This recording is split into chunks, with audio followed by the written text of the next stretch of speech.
Good Wednesday morning, everybody. John and Lance, along with Dell, for the next 3 hours here on ESPN 97.5 and 92.5. Let's go. Did you fill out your bracket yet? Yeah, but not the company, not the station bracket. Oh, you haven't filled it out yet? Nah, I need to get on it. I'll do it. Who you got as your natty? I think I ended up having Tennessee. Tennessee, so U of H doesn't make the Final Four. That's so stupid. Why do you hate Houston? I wanted to, but they just don't get there. I don't know. They're really, they shut down high-powered offenses. Yeah, I just see what happens. I just see what happens when they get against a team that can I just think there's some limitations with them offensively which concern me, because there's only so far you can go, and you got to be able to win in a multitude of ways. And I will say, this year more than other years, they do have the ability to score with teams. Yeah. So I do think that's the case. Do they have the one guy that can give you the Sasser or the Jamal Shed moment? Do you have that one guy? Is it Cryer? Like, who is it, do you think?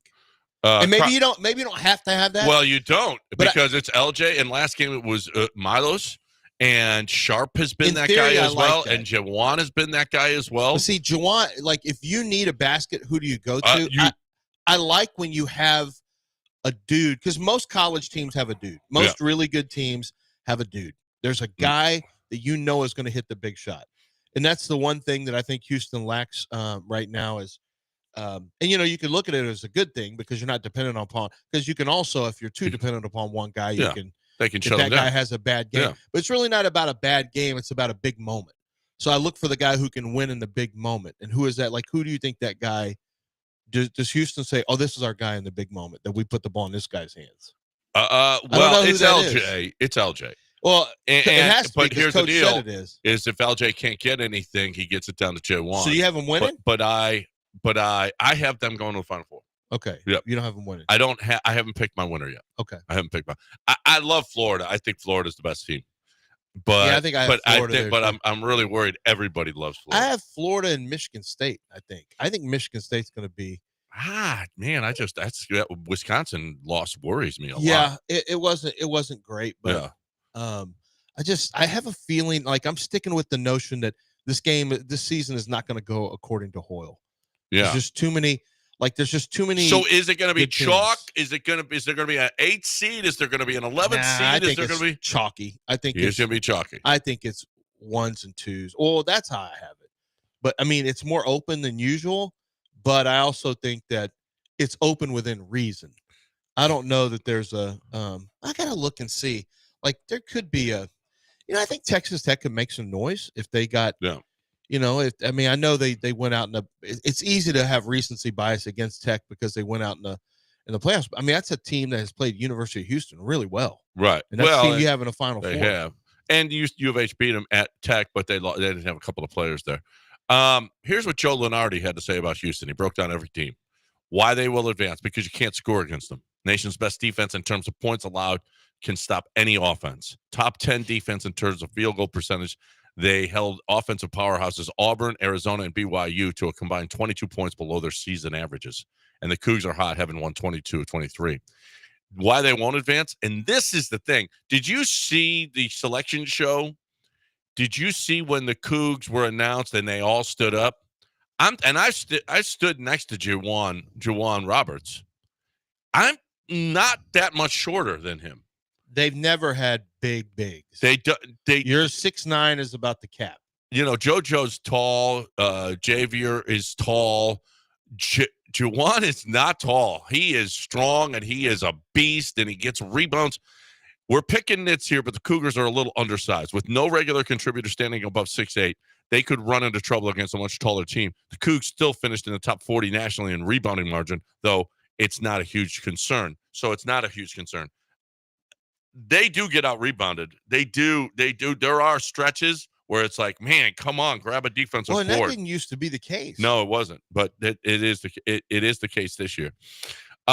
Joey Brackett says we could be looking at a Final Four team or more here. Cougs have star power, plenty of veteran leadership this season after seeing their national hopes disappear when Jamal Shed injured his ankle. The Cougars have the depth to advance across the state to San Antonio. They could even be playing Monday night for the national championship. I agree. I mean, they absolutely could. Yeah. It's a tough call with Houston because that's the nature of the way that they're built. It's tough because you could see them having an off game and offensively, and when that happens, I mean, you have to be really good. You can't have a team get red hot on you. You can't have a team, a player. You can't make mistakes in rotations, things like that. But Houston has the ability to withstand those kind of. I mean, they're a completely different team. They can withstand bad. They can withstand bad. That's one of the things I liked about, at least earlier in the season, the Rockets, because if they weren't doing well offensively, they could withstand it. Yeah. Their defense allowed them to withstand. Anytime you have a good defense, as pitching, pitching Yep. and defense, you have in the NFL, in basketball, anytime you have a good defense, Yep. you can withstand and hang on until you can make a play. You can win championships that way. Yes, 85 Bears, the 2000 Ravens. It's much easier to win championships that way than if you have a bad defense and you have to always be on offensive. Right. You absolutely can. Cougs are 29-point favorites now. Mm-hmm. I really hope they don't cover that. I really hope they don't cover Why? that. They'll be resting everybody. True, but I don't think heading into a Gonzaga or Georgia game, I think I want Kelvin pissed at him. I mean, if they win by 25, well, yeah. I mean, it's not going to be close. If you're looking for a close game, no, I'm not looking for a close game. It's not going to be but close. I'm not looking for them to just be totally dominant. Well, it's not going to be competitive. That team can't shoot. I like them better when they struggle a little bit because it seems like they get more focused for it. It's what happened in the tournament. They were supposed to, in their first game in the Big 12 tournament, they were supposed to blow the doors off of Colorado, and they had themselves a tough game. Next game, they came out and just slapped the snot out of BYU. Mm-hmm. But some of that also probably is that Houston, because of the way they play, is better built for back-to-back games. You don't have it in college basketball. Yeah. It's a rarity. And Houston, because they defend and they give effort, tired legs, schmired legs, it doesn't matter. They're gonna get after you, and you don't like the intensity of their pressure. This game is irrelevant. I mean, this could be one of the biggest blowouts of they may not. Evansville, what are they? Edwardsville. San SIU. Diego, Evansville. No one knows what they are. I just know that they're going to lose by 30. I think it is Southern Illinois. Is it Southern Illinois, Indiana? Which Southern Edwardsville Illinois. is it? I think it's Southern Illinois, Edwardsville. I never could heard see of Houston winning like 82-48. 82. I don't think they'll score that much. Why you not? think they'll score? Yeah, Houston's gotten their points up before. I mean, this is a Southern Illinois, Edwardsville. yeah, I never heard of them, and I grew up in Illinois. Yeah, well, yeah. I mean, it's the first time that they've gone to the tournament, so right. Yeah, they're going to. They got one scorer, and I certainly, Kelvin Sampson is just. I don't know that. What's his under over 20? No. 14. It's 14 and a half. And he averages been scoring. 20. Yeah, he's been scoring like he's hit 20 or more in 4 of the last 5 games, and it's 14 and a half because underdog knows. Well, the line makers really probably know. Hey, probably not against Houston. Yeah, no, probably not against Houston. How about did North Carolina shut you guys up? No. Really. Okay. But last night they just slapped the snot. Did you see what the AD did?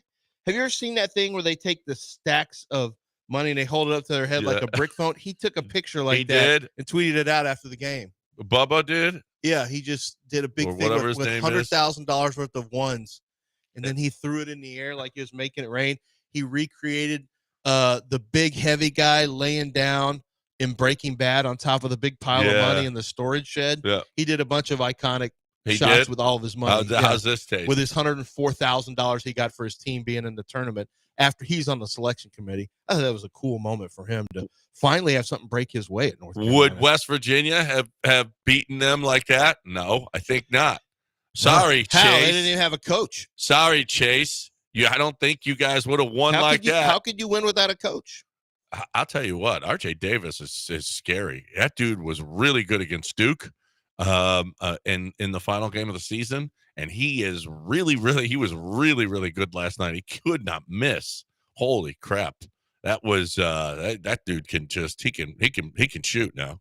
So North Carolina, okay, everybody shut up. North Carolina. Let's hurry up and get to the next round so they can lose and we can be done with North Carolina. I don't know. They're the favorite in the next round. Who are they playing? They're playing a team similar, not great. They're 11-6, and they're the favorite. There's just some stupid Yard Barker story like North Carolina puts everyone on notice and they've got a chance to really go deep in the turn. Shut up. Okay. Well, now the playing team has gone deep before. The playing team has gone deep. All right, we'll see if North Carolina So this could be it. North Carolina. And, by the way, a team that everybody was bitching about getting into the tournament. And, by the way, we should bitch about the way. It doesn't matter. I don't care how deep they go. The process is flawed when it's a bubble team.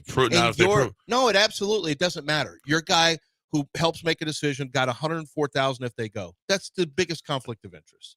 You can't go. West Virginia would have beaten San Diego State by 60. Really? A team that beat the University of Houston? You would have beat them by 60, Chase? I don't think so, pal. I don't think so. That team, North Carolina destroyed them, and University of Houston lost to San Diego State. How about that? San Diego State was in the play-in game, and they beat University of Houston. You would think if you beat University of Houston that you would be destroying everyone else in your path, especially in that conference. And what? They just get into the play-in game and get destroyed by North Carolina. Well, Longhorns are in play-in game today, so tonight. It's a big game for. By the way, Rodney Terry trying to get that 5-year extension from the Longhorns. Well, I want him to go. It's not the Aggies. They're not going to give him. I want him to. I know. Only the Aggies would get scared, and only in football. What? I don't know. You know what job looks pretty. You know what job looks pretty good to me? I wouldn't mind coaching at LSU again. What if we gave you a 20-year deal, Jimbo? All of it guaranteed, $20 million a year, $400 million. Okay, thank you. That was easier than I thought. Aggies, come after him. Come get him. Aggies. They know. It's stupid. Don't be so scared. If a guy wants to leave, beat it. Beat it, Jimbo. Look at that. You could have let Jimbo walk. You could let Jimbo walk and been on and saved all that money. Saved all that oil money. I'm not sure that they love Buzz Williams at Texas A&M. Matter of fact, I know they don't. Why? Because I don't know. Because Buzz ain't he's not an Aggie kind of, Well, he wears suits on the sideline. I know, but he doesn't. Bear Bryant wore. Bear on the sideline of probably Wimp Sanderson. In A&M, he may not have worn suits. Wimp Sanderson wore suits. Remember those crazy? Well, yeah, but not as he wasn't an Aggie. No, he wasn't an Aggie. Bear Bryant wasn't an Aggie. Well, everyone used to wear suits. Yeah. Well, Buzz is the only one who wears them now. Everyone used to wear suits until COVID. Yeah, but little dude from St. John's changed it. No, Luke Carnesecca. No, he wore sweaters. Oh, that's right. He was the sweater guy. He was the sweater guy. He didn't change anything. Nobody else wore sweaters. He wore the ugliest sweaters. And everyone was like, what are we doing, Lou? Lou, put a suit on. Raleigh Massimino. You had the most Italian. Raleigh. The Big East was nothing but Little Italy. It was. Raleigh with Jim Valvano. Well, he's ACC, but you had Jim on the coast. There's Jim Valvano and Raleigh Massimino and Louis Carnesecca. That's right. Oh, we want to win championships? And Jim Beheim. Yeah. You want to win championships? Get yourself an Italian coach. That's what I talk about. And who's Connecticut women's basketball coach? Oh, Gino Auriemma. How about that? Look at that. There's just a bunch of the greatest of all time. You got some clams with white sauce. You had the greatest of all time. That's the only white sauce you ever eat. Yeah, I mean, if you're Italian. I don't even know it, but Johnny told me it's the best when he was at Rhode Island. He had a girlfriend when he was at Brown, and they used to go to some Italian place. I didn't realize it was all mobbed up. Oh, yeah. Over there in Rhode Island. Yeah. Well, it's got a lot. He told me that. I mean, years ago. Really good. But, really good that Johnny way. went to Brown where he helped Bill O'Brien get through. He tutored him in some classes. And then for his, for helping Bill O'Brien, Johnny was younger than Bill O'Brien when they played football together at Brown. And for helping Bill O'Brien with some of his classes and his grades and stuff like that as a younger player, the benefit he got was being on the sideline having Bill O'Brien MF him. Yeah. So congratulations. And yell at him nonstop when nothing was his fault. He's just sitting there just trying to do his job at the halftime as a sideline reporter, and he got MF like crazy. So congratulations. Huh. Wow. That's a great. Thought he was going to be boys with Bill O'Brien, and like everyone finds out with the Texans building, you'll get your face MF'd. Yeah. You'll get him screaming in your face and threatening to kick your ass. Oh, he wasn't yelling at a Broncos fan. He was yelling at Johnny. He what? He wasn't yelling at a Broncos fan. He was yelling at John Harris. Yeah. Well, that's basically when he came off the field. Johnny never knew when he was going to catch bullets like that. And he's just trying to, hey, coach, you see D'Amico? What does D'Amico do? He just walks over. D'Amico will talk to the national sideline reporter, and then he walks away, and you see John Harris right there to get his comments. I've never seen D'Amico MF anybody. Never heard about it. I don't think he's ever said the F word. You don't know that, though. You don't know. Yeah, actually, Johnny told me he's never been MF'd. I actually do know it. Oh. Well. Yeah. I said, why about D'Amico does D'Amico scream and cuss at you? He goes, yeah, no. He just answers it like a regular human. Well, you know, we got to be better. This isn't very good, and we gotta get better. Do you want to MF me or call somebody a bitch or something? Will it make you feel better? I feel like D'Amico might do that. D'Amico's like, no, I'm fine. Just I wait. don't have to. Hey, it's young. It's early. It's only been 2 years. It's only been 2 seasons. Yeah. I feel like he's kind of under control. I don't know. I feel like Johnny could get MF'd at any Bill time. O'Brien is like the kid from Adolescence. He's just screaming at people. I don't know. What? Well, that kid committed a murder. Well, other than the murder, the scene where he's screaming at that lady, where he's going to lose his cool at any second. That kid's more one charming. minute he's happy and smiling, the next minute he's screaming at you in your face. Bill O'Brien didn't kill us all with the DeAndre Hopkins trade. He almost killed Brock Osweiler in the locker room. He almost did that too. I never forget. Willie McGinnis told me about that. To the locker room to actually stab Brock like that kid did. Bill O'Brien's less charming than the murdering kid, to be honest with you. He is A little bit. That kid at least had Bill O'Brien's charm is 0, less than 0. Okay. And like the end of less than 0. I never forget when Bill tried to rebrand at the Armadillo, whatever it is. They're off of Good Company, whatever. Yeah. Hey, media, come out and let's have some light snacks and some beer with Bob and Jack. Beer with Bill. We're just gonna beer with Bill. We're gonna rebrand. No. Bill was trying to rebrand as the cool coach. Like, hey guys, what do you say? We had just come off COVID. He had just traded DeAndre Hopkins. None of us has had a chance to talk about any of that stuff. And he did not want to be asked any of that. No. He just wanted to hang, man. He just wanted to hang. Just have a few beers. Yeah. All right. Why don't you talk about Underdog? Jack had some milk. It was great. Underdog Fantasy, so Underdog Fantasy is it was built for March Madness, frankly. We're March Madness right now today. Yesterday it started. Today again, Texas plays. And of course the bracket officially kicks off. I think it's officially on Thursday. What are you doing? Do you have your picks for? I know you have your picks. You're filling out your bracket. You gotta wait. You gotta wait for the bracket to end, and then you got your bragging rights or whatever the case may be. Hey, here's an idea. Why don't we go ahead and figure out how these games are going to go, and then take a look at the statistics for all the players that are in that game, and go find some points or rebounds or assists that are higher or lower. I looked at the U of H game and I said the best player, the highest scoring player for Southern Illinois, whatever, Evansville, the Cougs are going to shut him down. So he's going to have to pass. So you know what I said? Higher than 2.5 assists.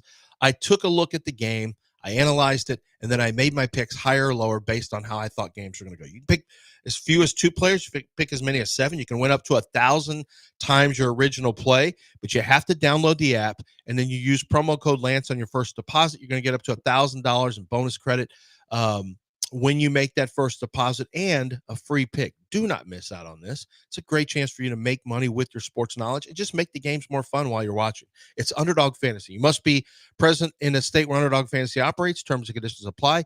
If you feel like you have a gambling problem, call 1-800-GAMBLER. Go to ncpgambling.org.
You're back in the Veritex Community Bank Studios with John and Lance. On ESPN 97.5 and 92.5.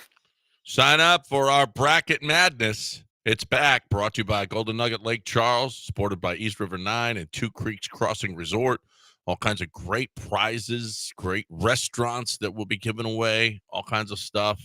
It costs you nothing to sign up. Play against us. Lose against us or me specifically. And Dell, are you going to do a bracket? Begrudgingly, yes. I don't like brackets, but it's for the station, so I'll fill one out. Why don't you like a bracket? I don't care for it. I just like watching games. I don't care about being right or wrong on them. But for the station and, Sam and Joe, they really want us to do this, so I'll do it. Yeah. $50 gift cards to Nico's, Valencia's Tex-Mex Garage, True Lux, and more. So Can we win? No. Why can't we win? I'm not feeling that. What are you talking about?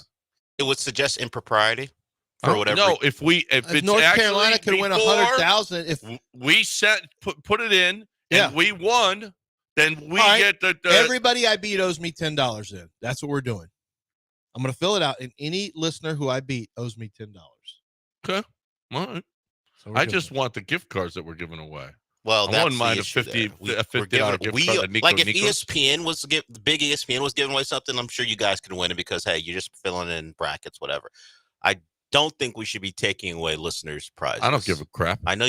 It's man of the people, everybody. That's why they don't let you run the station. Yeah. You don't give a crap. So text Valencia's. Give me that. Give me that. I don't care. I'm sure you get hooked up without taking away from the listeners. Give a crap about that. About the listeners. If I win, I get the gift card. You don't. Yeah. That's a correction from last year. Yeah. That they're going to make. Well, I just called it. 1, 2, 3, no take. So we've got broadcast coming up. I guess I don't know who's going to be there. Is it? It'll Killer be Bees or whatever. It'll be Won't be us. It'll be Where? Gallant. Tailgate Sports Bar and Patio on the 20th. The 21st is at Carbach. The 27th is at East River 9. Well, we're going to be there. We for East might River be 9. there at East We'll River be there. 9, yeah. East River You 9. won't be. Oh, Will you I'll be there out for of that? town. Yeah, That's you'll right. be out of town. But You're not going to be there for the 27th? no. No, that's April 27th. April Yeah. 27th. Aren't you out of town? No, for it's that? March No, April 27th. 20. Okay. This is March 27th. Well, we may be at another one in the April. Okay, You're then you might not be confusing there for everyone. it. He's not I'm gonna just be- talking about the He's not going to be at tournament. the Chevron. He also might miss if we do something in April. He might miss it for the draft. But yes, Paul and the Killer Bees the next 2 days are going to be out and about what Lance was talking about for the tournament. Nice. And then prize pickups are going to be April It starts 11th. at 11. You should be out too. Are we going to St. Arnold's? That's kind of hard for me to be St. here. Arnold's and then just Just do it. No, Don't tell me how big the waves are. Just bring the ship. in. John, why would you make it more difficult on people? I want to make it as difficult as possible on you. Well, it'd be for other people too. It's a scheduling thing. I don't care about them either. Clearly, Mhm. clearly, Joe's juggling so many things. Hey, just send Dell out there for no reason, just to make it difficult on people. That's what I'm talking about. Okay, so breaking down everybody's off season and the Texans, okay, on ESPN. I think they hit it. Biggest additions, Laken Tomlinson, C.J. Gardner-Johnson, Christian Kirk. Biggest losses, Laramie Tunsil and Stephon Diggs. Okay. The Texans wanted to revamp the offensive line after quarterback C.J. Stroud was sacked 52 times. The Texans moved off 3 starters while signing and trading for players to replace some of them. Expect them to also use the draft to fix the unit. Okay, so I expect that heavily. Okay, so I'm fine with saying you got rid of your best pass protector. That's true. This whole thing that he lost 3 starters.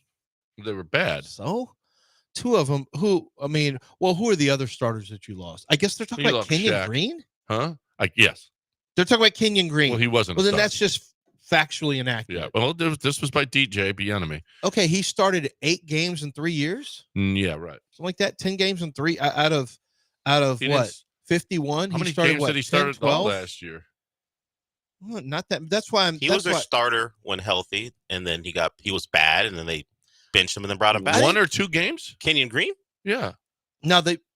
Yeah. Wait, what'd you ask? They brought him. He played quite a bit.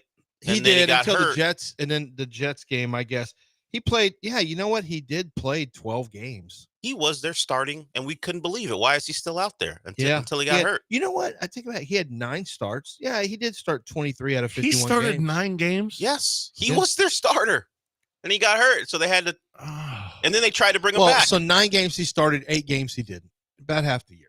And then when you add the playoff game, I thought he got hurt earlier. when you had the playoff game, so you won in the first round. Who'd you play in the first round last year?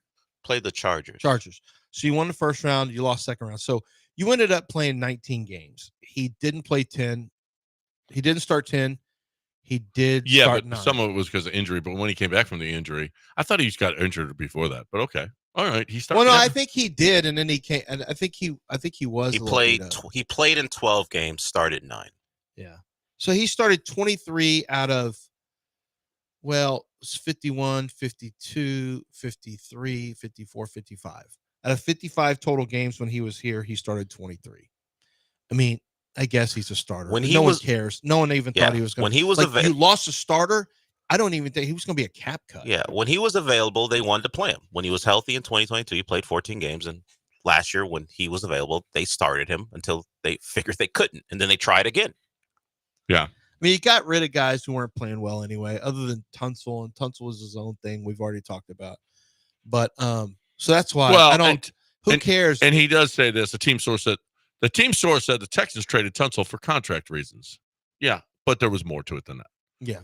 DJ's not going in. I haven't seen DJ go into that at all. Well, I mean, I think he was also tight with some of the linemen. Yeah. And I get it. I mean, but I know what I've heard for 2 years now.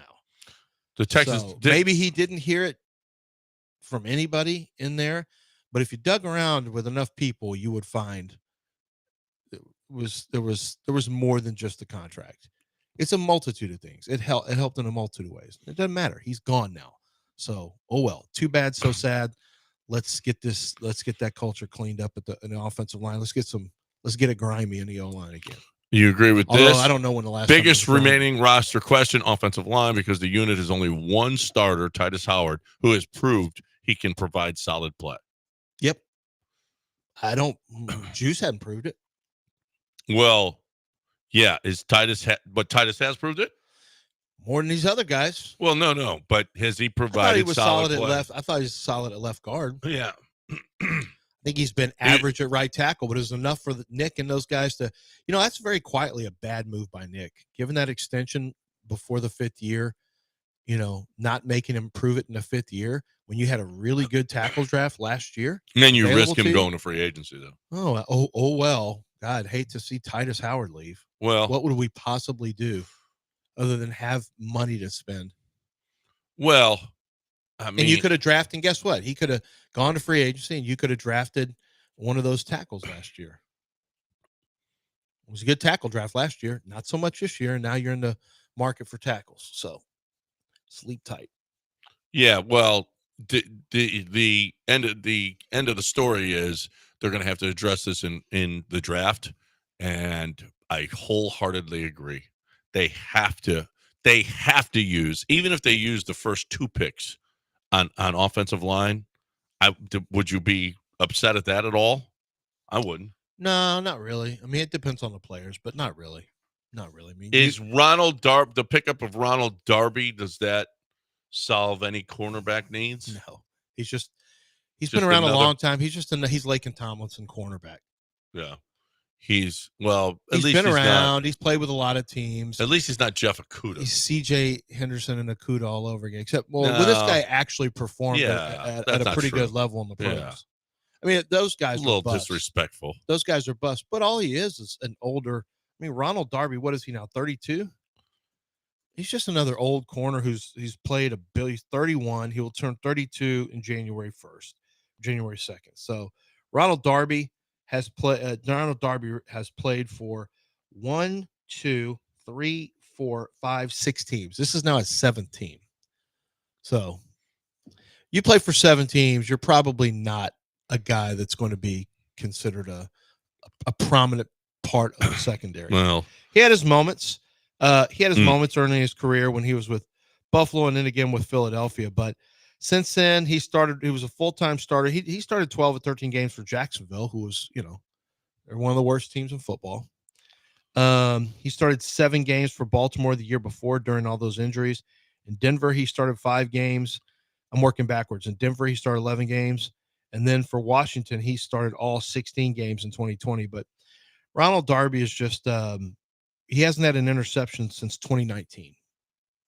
So do with that what you want. Well, but interceptions, are they that big a deal if you're a cornerback? It's a pretty big deal. It's one of the reasons the Texans had a winning record. Yeah, well, kinda. Kind of is. All those takeaways led the league. Yeah, but I mean, Has not had an interception. 27. Let's see. 27, 32, 39, 49, 50. In his last 51 starts, no interceptions. Yeah, just maybe one. well, Can you get a deflection I mean, somewhere? I think you're nitpicking. Yeah. I think you're So nitpicking. no, I don't think it changes anything. You still need corner, defensive tackle, wide receiver, offensive lineman, maybe 2 offensive linemen. What are we down to? What are we down to in terms of draft capital now? 6 picks. Oh, I think it's less than that. Because you've here, I'll pull up the draft tracker right now. Because you've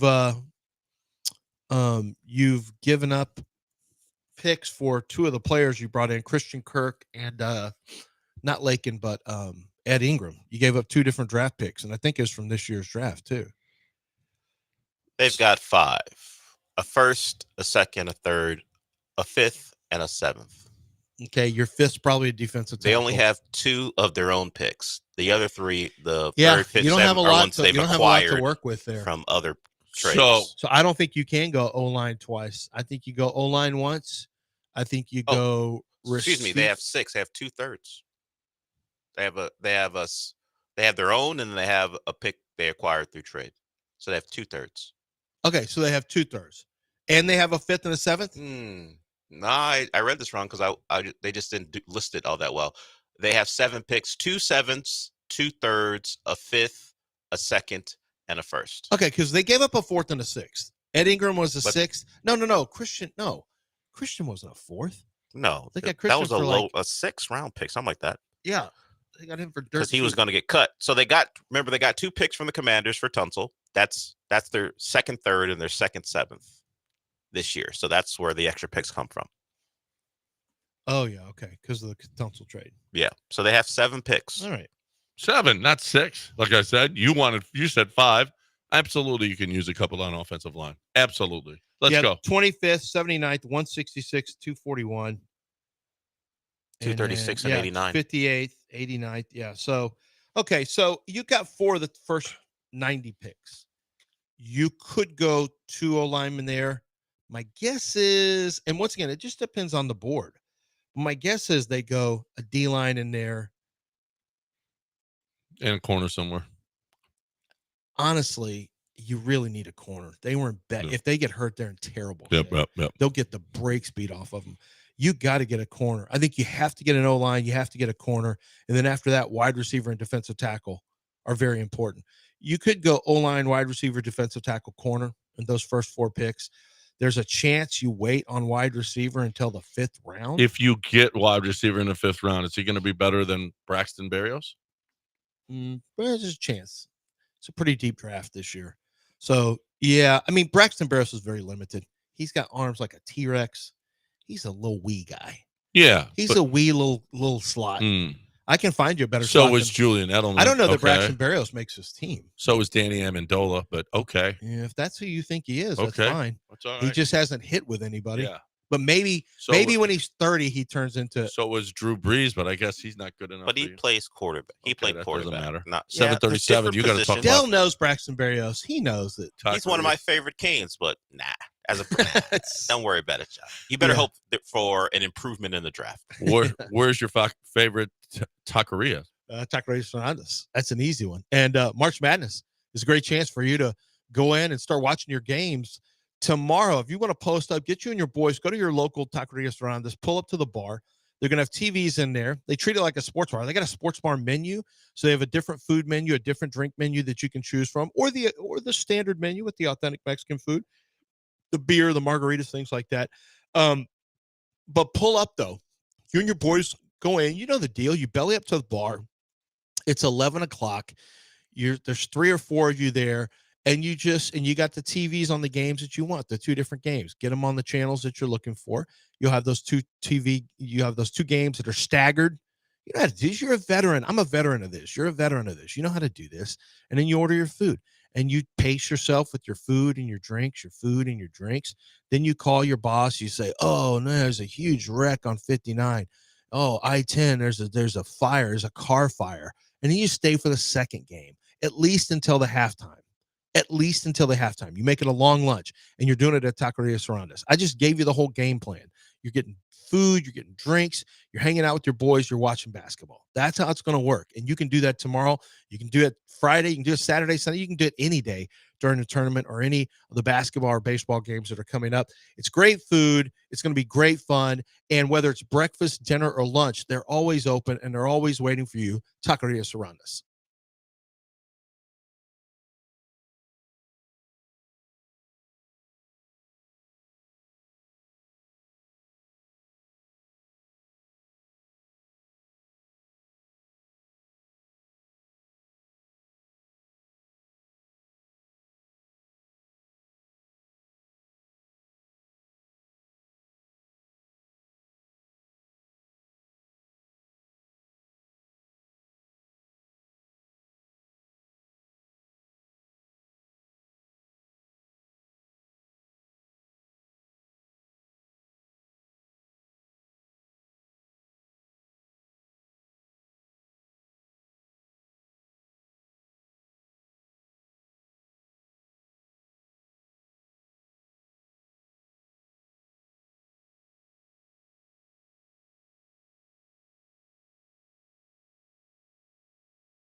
You are listening to Houston's longest-running sports radio morning show from the Veritex Community Bank Studios. Here's John and Lance.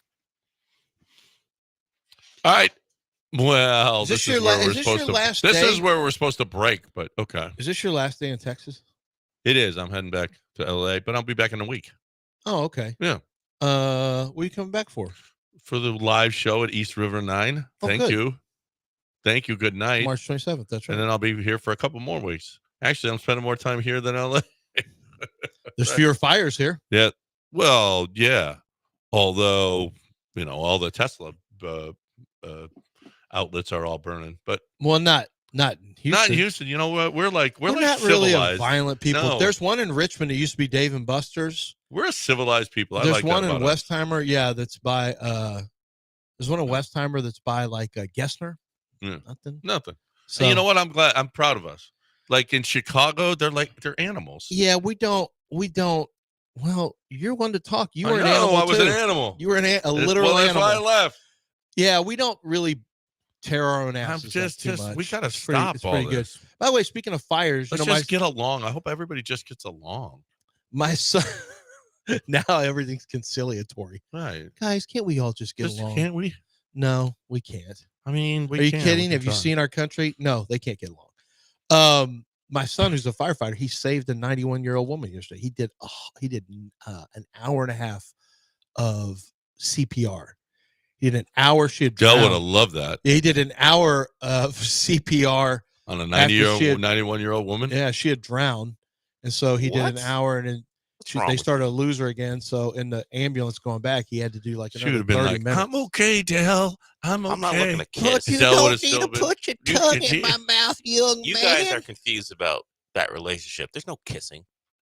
Get your hand off of my chest. It's just, I just drowned. I don't need you. That's not how you pump oxygen into a body. Oh, I was not looking to put oxygen into it. Why are you Herbert? Yeah. Why are you Herbert the pervert? Why is that my voice? So I told Dre, he goes, yes, I saved my first time Congratulations. saving a 91-year-old woman. And he went through it all. He goes, and now I'm cleaning toilets. I said, Well, that's right. Keep that's right. keep That's you how it humble. goes. That's right. Keep you humble. That's the life of a fireman. Happy birthday to Hayden. Aw, it's her birthday. 10 years old.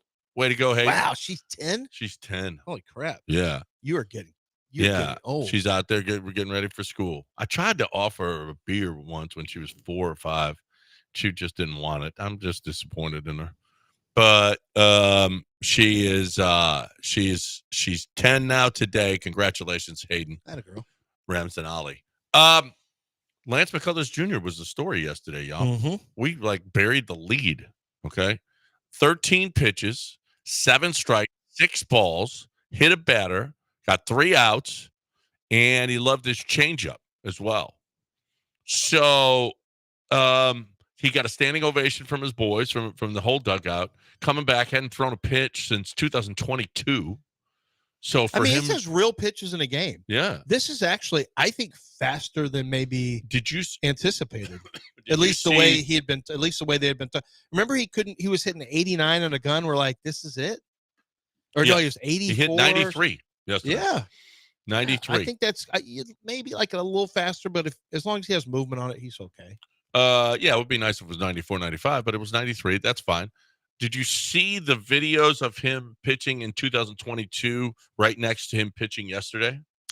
He's made changes. This is now at least the second time where he's made drastic changes from, because it's 22, from 20 to 22, he had made a change from when he was. Well, when there he first wasn't came in. drastic changes. It was exactly the same. It was the same exact motion. You mean right now? right now? To then? To that.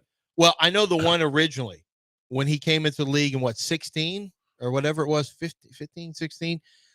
That to after his first arm injury, he changed. He changed release points, and that was a different one. They showed him that I actually saw something where he had changed some of. Now, this is early in the process. This was early on when he was coming back, but they showed that there was a little bit of a difference with his. Not where his arm slot was or anything like that, but I guess his stride level, and they got very specific on some of the differences. But he also wasn't really pitching off of a mound. He was just pitching off the, in like a bullpen session. Well, But they did show some that'll change changes, things. but it was also kind of hard to detect, and it was from the side. It wasn't from straight on. What did they're saying? It's exactly the same. It that what was their point it is? it was the two motions. They put them side by side, and they were exactly the same. Like it was. You could tell Lance McCullers his motion too. his pitching motion is easily, even if it's shadowed, you can tell that's Lance McCullers. You know him, and it is almost identical, if not identical, to the way he pitched before. So that, I mean, hasn't lost anything there, which is really nice. I mean, to be consistent like that 3 years after you've thrown a pitch is pretty damn good. So I'm a little bit more. We're actually going to see Lance McCullers pitch in a game? That's kind of wild to me. I mean, Lance McCullers, if he's okay, under over on Lance McCullers wins this year. Ready? Go. 3. What? 3. 3. Yeah. Oh, I'm going higher. Okay. I'm going higher. Yeah, I'm definitely going higher. Well, is he a bullpen pitcher? I'm or going a starter? 7. Is he a starter or a bullpen pitcher? He's going to be a starter. You sure? I'm pretty sure. I don't know. Are you sure that Wisniewski is a major league starter? No. Yeah, I don't know that. Who do we have left? You got Fromber. You got Hunter. You got Spaghetti. Yep. Blanco. Rennell. And it's Wisniewski. He's the 5th. Is he Luis the 5th? Garcia, Christian Javier, but they're Stop, coming back. stop it. What? You know they're if never Lance can come pitching back, again. anyone can come back. Thank you. You know they're never pitching. They're never. again. Wait, if Lance is pitching, then anyone. It took only 858 days. They said Javier's back after the All-Star break because the Astros have never been wrong about one of those things. Boy, they are like 0 for 40 on timelines right now. I don't know the last time the pitcher Astros returning timelines. Honestly, when's the last time the Astros hit a pitcher return timeline? Yeah. When's the last time you remember the organization being correct on that? Yeah. Well, their predictions on timelines are like us getting to a break. We're never on Yeah, time. that's a good point. Let's Is Okay. this our 42 break here? Yes. We'll hear Okay. from Lance with his dugout. I got it, Del. That's really cool. I'm glad for him. You know, it's frustrating and we make jokes because there's nothing else we can do. But that's really cool for him that he gets back because obviously he's just not trying to just cash in. Now, he does take a lot of heat because he also has a coffee shop. He has a side business, Yeah. which makes everyone mad. But it's good that he's out there pitching now. Yep. No, it's great. Probably that good for the mental, it's too. awesome that he's out there pitching. They're not hurting his mental. No, his mental is better right now, especially after he got the standing ovation. He blew kisses to his wife and kids and the parents, and the dugout gave him a standing ovation. His mental is better. Is better right now. And Does he know if he should be leaving or not? Because he doesn't look at rundowns. No, he doesn't. Has no idea. Oh, but he just walked out. I'm going to do H&P here. So Was it his time to do it? No, it wasn't. It was Okay. mine. He didn't know though. He just walks out. He had no idea. I'll tell you this though. Your business will be better, like Lance McCullers was better, with H&P. Lance McCullers felt good about himself. You're going to feel good about yourself with H&P. You're going to feel good about how you're getting your payroll to your people because technologically, they're I don't want to say perfect, but they're really, really, really good. I mean, they've got proprietary technology that other people want. They want to get. That's how good it is that other payroll companies are trying to get. Mike Holly last year, I was talking to him and he was like, "Yeah, people are coming after me, but you know what? I'm not selling. I am not going to sell. I am going to keep on doing this, and because I love doing this. You'll be part of the H&P family." And literally, you are. You're part of the family. When you go there, you see what they can do for you and what they can do for your business. They're going to help you every step of the way to do those things that you don't want to do better. The payroll, the taxes, the HR, the 401ks, the insurance plan, all of those things that you got to come along to help your employees out. H&P takes care of that stuff for you. You're looking for the best way to you'll make your business better, more efficient. Bottom line is bottom line. HRP.net, 281-880-6525 or HRP.net.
You are listening to Houston's longest-running sports radio morning show. From the Veritex Community Bank Studios, here's John and Lance.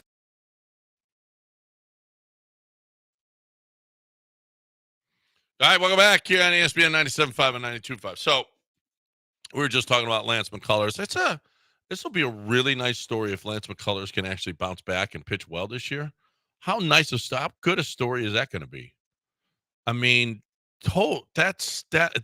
after this is 3 years now.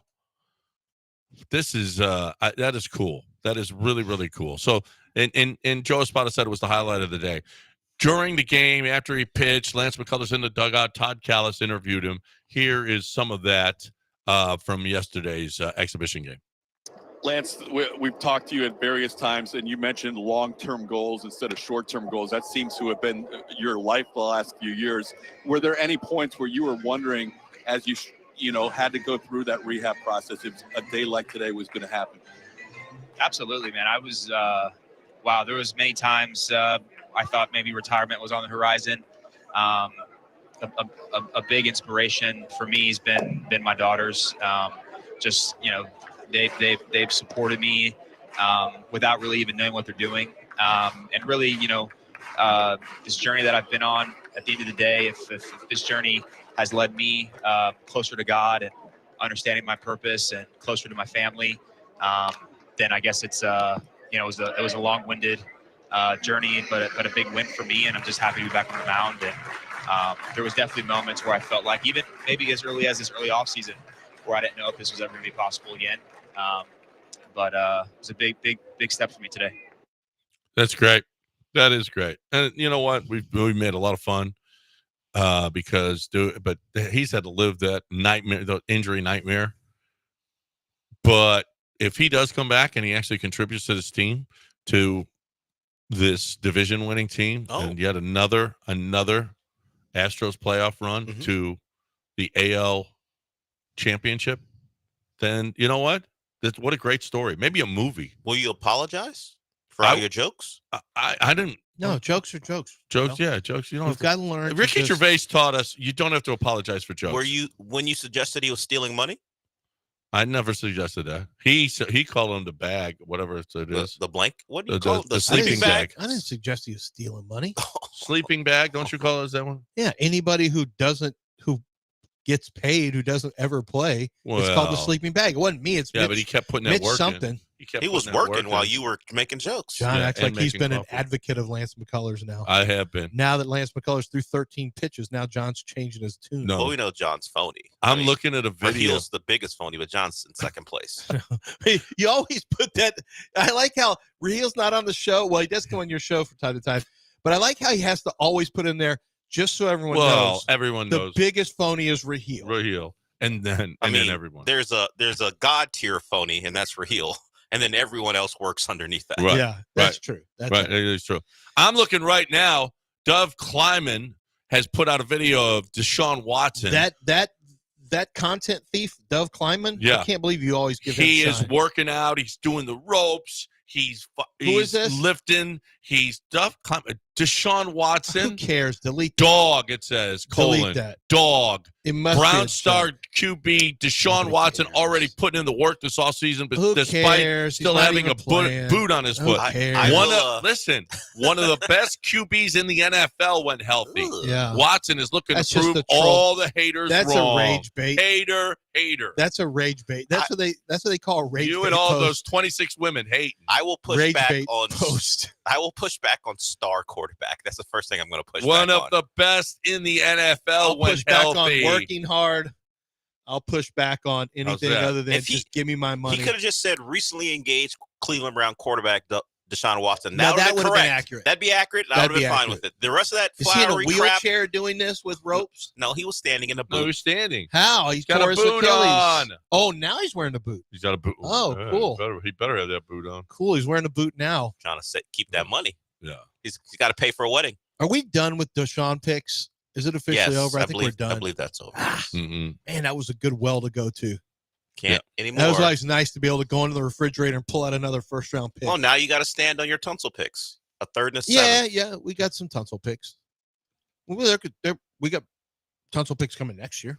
I believe one is coming next year as Yeah, well. the second's coming next year. Coming next year. I know. I didn't say it first. That one pick is coming next year. Isn't there a fourth coming also? Maybe the year after that? I thought you swapped fours. Oh, maybe that's what Wasn't it was. that what happened? Or did you get their third for your fourth? I don't remember how that worked out. I have to look at the trade compensation again. Yeah, I think maybe that's what it was. I think, but it doesn't matter. Just give me my Tunsil picks too. That's all. That's fine. That's all. Give me my Tunsil picks. I'm surprised. What'd you do with those Tunsil picks, by the way, that we gave you? The Texans traded a fourth to their fourth this year for a fourth next year. Okay, so that's where their fourth is. They swap fourths, yeah. Yeah, because their fourth is gone. Well, the accumulation of picks that you asked, John, led to Waddle. They had some trade downs. Eventually, Tyreek Hill came. Bradley Chubb. It was a lot because they didn't just stand on it and go, "We're going to use these picks." They made trade downs, trade ups. I don't know the entirety of it, but it led to getting a lot of guys on the roster who they're paying a lot of money to. The Dolphins. I think it was Waddle.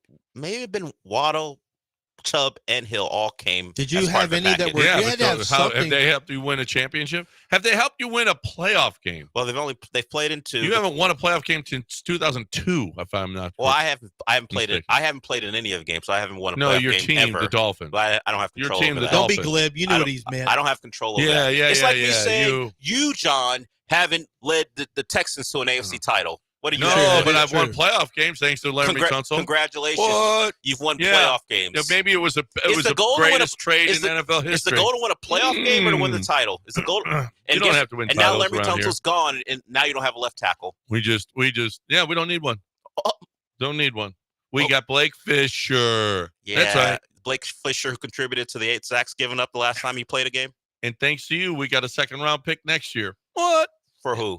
For Laramie Tunsil. Thanks to who? No, thanks to the Commanders. What do you mean thanks to me? Thanks to you, because we wouldn't have Laramie Tunsil if it wasn't for you and your stupid trade. But you would have had more first-round picks if you didn't have Laramie Tunsil. We didn't need him. To make the playoffs. You haven't made the playoffs. Let me ask you again. No, they made the playoffs. Is the goal to make the playoffs and win a wild card game? That's right. Is that the goal from here on out? The bar. Well, you've got a low bar. D'Amico loves your bar. He'll never get fired. I love that's my bar, baby. Yeah, a lot of bragging going on. You know who else is crushing it? Doc Manavis, Access Vascular Health. That's who's crushing it. All I need. That if you have an enlarged prostate, this is kind of a big deal. Stop accusing me of that all the time. If you have an enlarged prostate, I'm not going to the guy that puts a saw in there or whatever. No, he does. They cut it. I don't like that guy. That guy should be out of business. His Yelp reviews have got. Well, I hope Doc Manavis does put that guy out of business. I hope she does too. I mean, the guy sounds like the movie Saw. It's worse. Is he riding on a little tricycle? I would rather have that your anus than what they do. Yeah, they stick it up your yeah. No, and then they open a blade and cut your prostate. She's got to put him out of business. No, she has to. He's got to be stopped. Whoever that guy is, stop him. We got to stop that guy. And if your doctor tells you, well, you got an enlarged prostate, we're gonna have to have surgery. You tell him, no, we're not. We're going to go to 975prostate.com because Doc Manavis is going to give me an IV that's going to be painless. And and 45 minutes later, my prostate will be reduced. So that's it. That's the only way. 975prostate.com. If you've got an enlarged prostate, only one place to go. 975prostate.com.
All right, welcome back here on ESPN 97.5 and 92.5. 713-780-3776 is the number. Rockets in action tonight taking on Orlando. Expect an ugly game. The last time they played Orlando, it was ugly. And the Rockets won it, I want to say 97-84. Or no. Yeah, I think that was right. That was it. 97-84. It wasn't that long ago. But you know what? That Orlando team is feisty. That Orlando team just beat Cleveland the other day. That Orlando team is really good defensively. And the Rockets weren't that good defensively against Philadelphia. Just not good against a team that's not a very bad team, actually.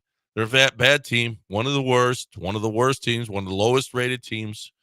And so that was it. Yet the Rockets were down by 25 to them, and they came back and won, which was nice. And they're going into Orlando against one of the biggest bleep talkers in the game today, in Paolo Banchero. So there could be some more smoke like we saw. He loves to talk. He does love to talk. There's a clip out there of him talking to Ty Jerome. You mentioned them just beating Cleveland. Ty Jerome, the former Virginia guard who's now playing for the Cavs. They have it back and forth. And Ty Jerome, and for whatever reason, maybe they played in the ACC against each other at Duke for the 1 year Paolo was there. Not sure what the hate is from, but pretty much for 30 seconds straight, Paolo calls him trash. You suck. But in different language I can't use here. TAN, I believe, is the acronym I would say. Yes, Lance, you know what I mean. He called him that. TAN? That's an acronym for 3 words. Yes, he called him that a couple of times and goes, and Ty Jerome's like, I would start on your team right now. I noticed that. I would start on your team right now. He goes, no, you trash. I'll give you buckets. You can't score. That was Paolo. What, did they get him mic'd up? That like, how do you know what all he said? There's some guy who somehow gets the ambient noise and enhances it and finds out what these guys are saying. I've noticed the AN is there's a lot of ways that the AN is used. Yes. There's a lot of ass B, something. Yeah. T. He's TAL. P. Lance is TAL. Yeah, trash ass nice. And Paolo said Ty Jerome is TAN. TAN. Yes. EAN. Yes. There's a lot of variations. So typically, I don't know how Paolo feels about the Rockets, but we know the Rockets don't back down, and Paolo doesn't back down. Is that one of the worst? Is that better than your small TAN? I mean, people. No, BAN is worse than anything. Yeah. BAN's worse than anything. That's what Ime called LeBron. He called him the B. Soft the ass B. boy. Yeah, he called him a soft ass boy. That's right. And then I think the other B word was He used the B on word. Yeah, and LeBron was offended. He don't call me that. hey, don't call me that. So and what are you gonna do about it against Ime? I mean, LeBron is 6'8", 260. Yeah, I mean, it'd be a pretty good tussle. I'm gonna go with Ime in this one. I don't know. I'll go with the guy who's about 15 years younger. And it's crazy I say 15 because man LeBron's strength. like 40. Man, Ime's a coach. What, Ime in his 50s? I don't know how old he is, honestly, but LeBron's not that much younger. I think they played against each other at some point. Yeah. So like he's got the youth. Oh, that really young guy. A couple of years, and he's in NBA playing shape, and Ime is just in good shape as a Ime's man. 47. Oh, so only 7 years younger. Yeah. So they did cross over. Yes, they but played he against probably each other didn't see Ime because Ime wasn't really playing at that point. Yeah. So just be aware. At most points. The game itself probably not going to be pretty. But if there's some talking, it'll probably be between Paolo and the average Rockets. 13.7 points a game 1 year. How about that? Yeah, that's not. He was for pro who? For the Spurs, maybe. No, for Sacramento. That's why nobody saw him. Yeah, so no. Those Sacramento Oh, teams you know what? No, he didn't. That was something else. Never mind. His highest is 8.4. Yeah, that sounds about right. I think those were minutes I was looking at, actually. Yeah, 13.7 was his minutes per game. He's kind of 8.4 points per game. He did average 28.6 minutes for the Portland Trailblazers back in 06-07, averaged 8.4 points. Let's look at his turnovers to assist. How are you going to preach turnovers to assist? Hey.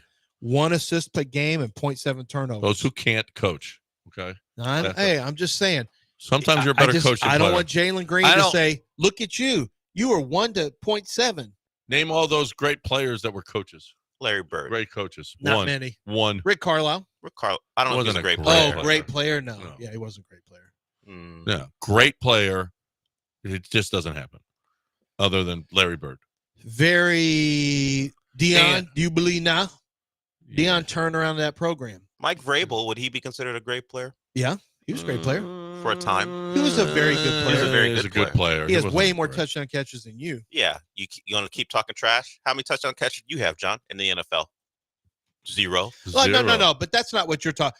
You're talking about, like, he's good enough that he's not in that list of below average, lower level players who become coaches. That's not Mike Vrabel. Mike Vrabel was a good player. Mike Vrabel was an all-pro. He wasn't a No, but most of the really good coaches were you know what? Phil Jackson was better than an average player. Yeah, but most of them have been. And Rudy was a good player before he got socked in the face. Yeah.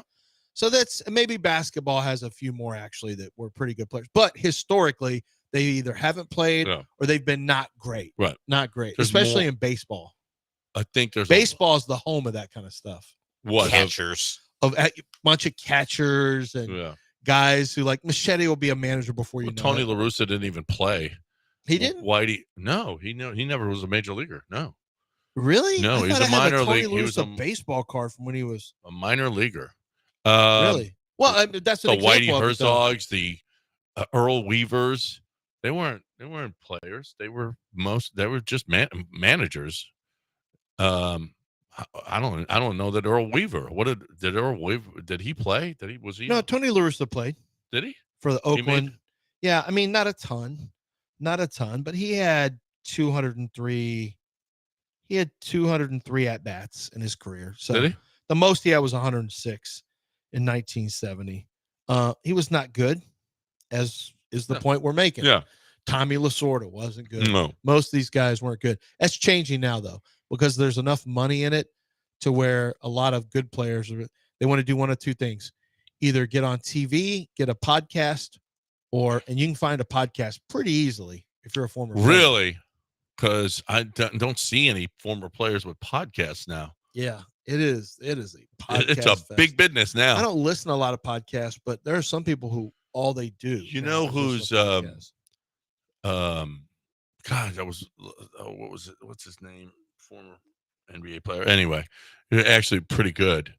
Not Jeff Teague. Jeff Teague. He's funny. Jeff Teague's pretty funny. Jeff Teague's stories. He's such an amazing storyteller. Yeah. His stories are so authentic. I know. I love listening to Jeff Teague. He said it when he was in Milwaukee. He's also very self deprecating. Yeah. And when he was talking this story, I'm sure you saw the one that made the rounds again about Jimmy Butler the other day.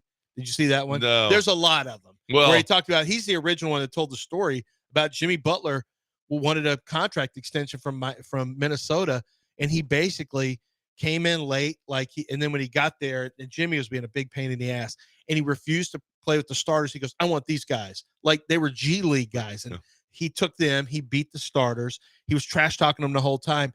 Then they wanted to run it back, and Jeff Teague's like laughing. He's like, he was talking about all these trash ass like starters, and then I realized, hey, I'm starting. Wait, he's talking about me. He said he was laughing. He thought he was really funny. Jeff Teague beat him. Jimmy Butler beat the starters with a bunch of G Leaguers, and he said he wasn't even shooting. He was like getting assists and rebounds just to make a point. He said they tried to say, run it back, Jimmy. They wanted a rematch. Jimmy took off. He took off at it, and they said Jeff Teague was trash talking Jimmy Butler at one point when Cat scored on him. Jimmy hauled ass out of the facility, took off, and he said they were in the locker room with the TV on, was ESPN, and before you know it, Jimmy is on. Rachel Nichols is in his driveway talking to him, and he's telling like a story of, he said, this guy had it all set up. He was going to have Rachel Nichols come, and he was going to this whole thing was a setup. He was going to come in, whip our ass, and then go do an interview with Rachel Nichols that he already had set up in his driveway. That's why he had to take off so he could get home in time. That's funny. He also, Jeff Teague tells a story about when he was a rookie, he was on the end of the bench, and he was giving Steven Jackson the business. And he kept on, hey, you suck, Steven Jackson, blah, blah, blah.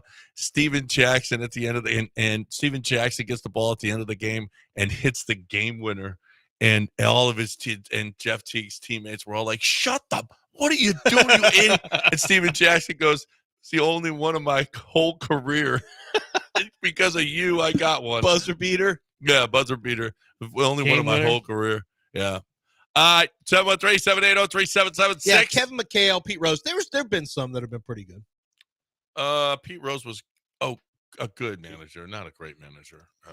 No, no, but he was a manager. Yeah, he was a manager, He but managed. there's been Bart Starr was a coach too, but Yeah, he wasn't very Ken good. McHale got to Western Conference Finals. Kevin McHale. Oh yeah, Kevin McHale was Yeah. good. Yeah. And he was good with the he was pretty good with the Timberwolves too. Craig DeSurf is pretty good. Craig DeSurf's great. Yeah. Craig DeSurf's not good, he's great. And Yeah. Craig DeSurf is, listen, the reason that we talk about Craig DeSurf is because Craig DeSurf, my man, is just always putting in that work, making sure that you've got the best deals possible. And that's the Craig DeSurf difference. He wants to make sure that you get the best rates and you get the best opportunities to have the very best vehicles at the best prices. It's that simple. I'll give you an example. The GMC Sierra 1500 is the perfect intersection of looks, of power, of technology. Motor Trend gave it the Best Tech 2025 badge, and where you can get that is Gulf Coast Chevy Buick GMC. The GMC Sierra 1500 is Gulf Coast Chevy Buick GMC. Let's talk about savings for a second. Well-qualified buyers can get 0.9% APR financing or get thousands off in purchase allowances on the 2025 GMC Sierra 1500 with a TurboMax engine. All you have to do is see dealer for complete details. It's all available online at Gulf Coast Chevrolet Buick GMC.com or head out to Angleton. GMC, we are professional grade.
You're back in the Veritex Community Bank Studios with John and Lance. On ESPN 97.5 and 92.5.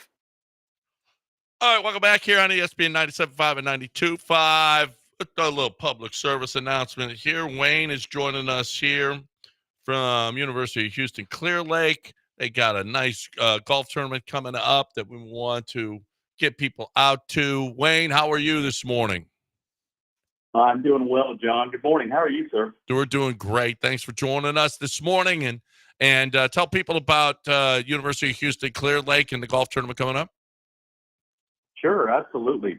Yeah, first and foremost, again, thank you, you gentlemen, ESPN, for kind of quickly hosting us this morning. As far as the tournament itself, it'll be April 7th, Monday. We have an 8 a.m. check-in, 9 a.m. shotgun start.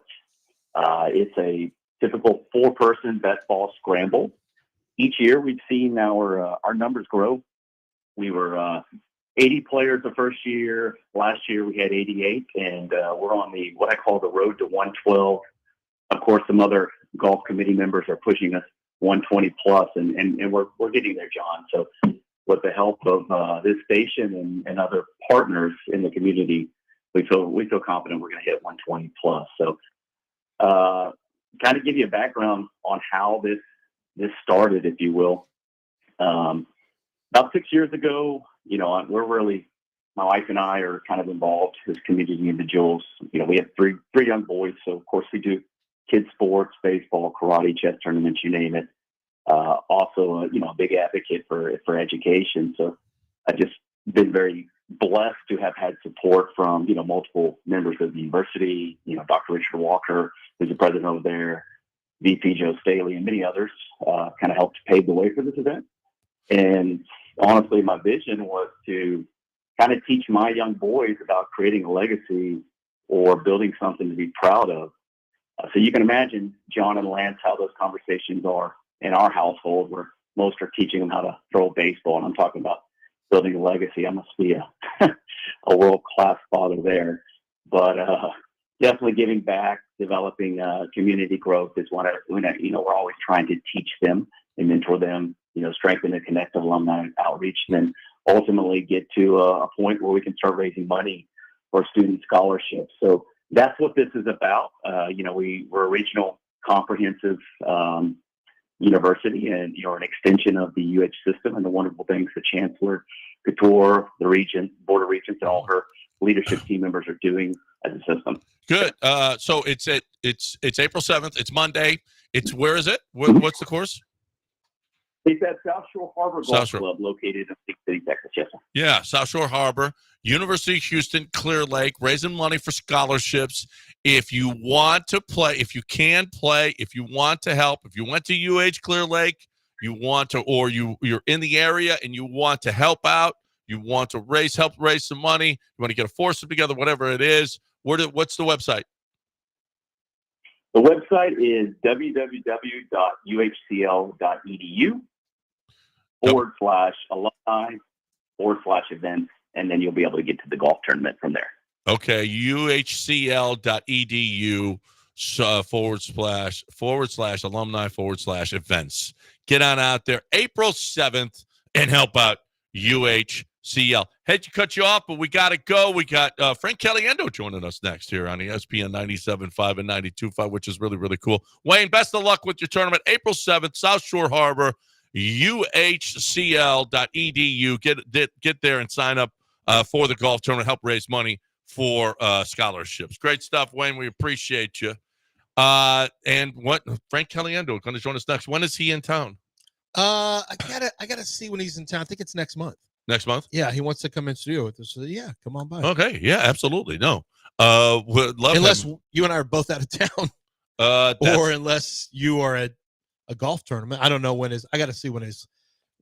I think he told me the dates, and I'm pretty sure we'll.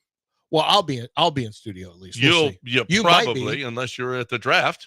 Well, no, I think it's before. Oh, it's before then. Okay. Yeah. 827 ESPN 97.5 and 92.5. We got a break. Frank Caliendo joining us next right here on the show. Right now, I'm talking about Ownwell. If you're a Texas homeowner, okay, you have and you have mortgage payments. Even if you don't have mortgage payments, you're going to pay property taxes. Okay, your property taxes have been going up over the last 5 years. They never go down. They just don't go down. You could be overpaying on your property tax. Don't do it. Don't let the government decide how much you're paying property taxes, how much your property tax is, because you can fight them. How do you fight them? Ownwell. That's how you fight them. Easy to sign up for Ownwell. Takes 3 minutes. It's effortless. They save you money. Okay, the average money savings is $1,100. 86% of Ownwell's customers receive a reduction. 86%. In other words, the government 86% of the time is overcharging you. Okay, because the 14% must be right, because otherwise Ownwell would get that money. Okay, Ownwell would get that money back for you. But 86%. That's how wrong the government is, and that's how you need to fight the government. You need to do this. The deadline to protest is May 15th for most counties. Save money on your property taxes with Ownwell. Sign up in less than 3 minutes and start your protest today at ownwell.com. OWNWELL.com. That's ownwell.com.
You're back in the Veritex Community Bank Studios with John and Lance. On ESPN 97.5 and 92.5. All right, welcome back here on ESPN 97.5 and 92.5. John Granado, Lance Zerline here with you. being joined by an old friend of the show. Frank Caliendo was with us back in the 610 days and has been with us I don't know how many times, but it's always, always, always awesome to talk to Frank and get that perspective that is so unique in the business. And he's going to be coming to the city of Houston. Frank, you coming back to see us? Absolutely. Why do you think I'm calling? That's the only reason. No. But it's a big reason. No, I got to come see you when I'm in town too. I'm looking forward to it. I was with Mel Kiper there talking about Lance Zierlein doing all the NFL, breaking down players. I'm not even sure if he knows what he's talking about. His dad coached in the NFL, but Lance Zierlein, at the end of the day, give him a cup of coffee, and he and I will be back in the dungeon talking about what we got right and wrong. You know, Frank, Lance talks about this about Mel Kiper. What a great you know all of these guys. Mel Kiper is a great guy, right? Yeah, he's unbelievable. Like when he gets off of TV, when you watch him on TV, he's kind of punchable, right? I mean, he's like, what are you talking about? And then you get off he's always when Todd was there, Todd's gone, but he'd be always cutting off Todd, and then say whatever he had to say. In person, he's the most polite, sweetest guy in the world. And after I did a sketch about him, the first time I did a sketch about him, he called me and he's like, Frank, we just watched the entire Kiper family watching on the television. You ever been to Vegas? Never been to Vegas before. What do you go see there? You see Cirque du Soleil with the guys, the bendy people, the clowns. They do all sorts of things. People hanging from the trapeze. Or you go see Blue Man Group. And I hear they're not actually blue people. People think they're aliens, but they're human beings just wearing blue paint. At the end of the day, you got to be careful for the toilet paper rolls coming down and the ductwork that's going to make the noise like you're swinging around a vacuum cleaner hose. It's funny because you talk about Mel. So one of the things that you're able to do is very important, and I kind of learned this a few years back. Was there's a very specific Baltimore, as they call it, Baltimore accent. There's a very specific the accent. It's when you say Todd, it's like there's certain words that you hit. Are you aware of that? Like, I know Philadelphia has some type of accent as well that's a little bit different with certain words. Are you aware of the kind of the Baltimore accent around that area? Did you actively incorporate that? I was made aware of it more after when I first started doing it. People were talking about the Baltimore accent and so I was catching on to it, but didn't know 100% what it was. Sometimes I'll study that stuff a little bit more, but definitely as I honed in on the impression, that became more a part of it. But then what happens is it becomes a big over the top character that has nothing to, that's not exactly Mel anymore. So the funny part becomes that thing right there. When he's trying to find the right word to put the right situation at the end of the day, that's what it's just going to be, talking about the pumpkin pie, got to have it every day. So it's the cadence more, but there are definitely people have their own, what's a dialect, a personal dialect that they use. So, but I find it more in the throat usage and stuff like that. With Madden, it was always that glottal thing back in here. There's that sound right there, that word there. That's an interesting. I actually got called the other day by my agent. They're like, they want you to meet. They want me to meet. I don't know if this is going to happen, but they said they wanted me to meet with Nicolas Cage because he's doing that Madden movie. They want to do Skype. I'm like, no. If I'm going to teach him some Madden stuff, we're hanging out in Vegas together. Me and Nicolas Cage. Boom! It's happening. So we'll see if that happens. But I was like, I'm not going to Skype with the guy. If somebody's going to get the secrets to the Madden impression, I'm gonna get something out of it too and have a story that I hung out with Nicolas Cage. Frank Caliendo's in town at the Houston Improv Saturday, April 5th. You got two shows, 6 p.m. and 8:30 p.m. Sunday is the 6 p.m. show, no Friday show. You can buy tickets online at improvtx.com, and you can just follow the links to go to Houston. But it's a good show in person. We've gone to Frank's shows. We actually hosted one time on stage with Frank when he was here at the Improv years back during a Super Bowl when you were in town. So Frank Caliendo, make sure you go see him in person as well. Speaking of Nicolas Cage, by the way, I'm watching a movie right now, The Unbearable Weight of Immense Talent or something like that. Have you seen that, John? No. Is Nicolas Cage playing himself? Oh yeah, no, but he's got financial problems, and then he goes and sees Pedro Pascal. And I've never I've never been the biggest Nicolas Cage fan, but there's something about his it lends itself when you're that big a personality. It lends itself to imitations as well. Yeah. Well, the great part about him in that is he's in on the joke. Yeah. Like when people let you look, when you're in on the joke of yourself and you're allowing that to happen, I think that gives people, it lets people see that you're vulnerable and you're willing to make fun of that. And it gives you a human element because he's a great actor. He's taken a ton of roles that I don't want to say are beneath him or whatever, but that's like Michael Caine taking all those roles that just weren't that great. And then he later in his career decided to start picking individual roles that were just more specific to him or that he would, he saw as better creatively. So, Cage is I think I'm turning into Kuiper right now. Cage is, he does a tremendous job, did the Pig movie and all sorts of things. And you look at the end of the day, Nicolas Cage, Caliendo, not interesting enough as himself. So he goes into the Al Kuiper Jr. impression. Who else is great to be back is Gruden. It's nice to have him back in the mix, isn't it? Right now, John Granado to John Gruden. I tell you what, being over there at Barstool, that's a tremendous situation, man. We're gonna open up some pizza boxes. We're gonna do some unboxing, man. It's gonna be so Gruden. When he came out to a show when I was in Tampa. I've been friends with him for quite a while, but he came out to a show in Tampa maybe sometime last year. Maybe I don't remember if it was in the summer or what. And he was down. He's still doing it. He does cameos. He just sits there doing cameos, like recording things for people, like birthday greetings and stuff like that. He loves doing it. It's amazing. I watch him and he's like, yeah, I woke up, man. I got 57 cameos I need to do this morning. Like, what are you talking about? He's like, yeah, record these things. You should do this, Frank. I'm like, yeah, but they're going to want me to do it as you. Yeah, man. I'll tell you what, I get a little percentage if you do that, man. Like, you made tens of millions of dollars, but he likes to connect with the fans. And I said, well, here's the thing. They always want me to be somebody else. They don't want me to be me.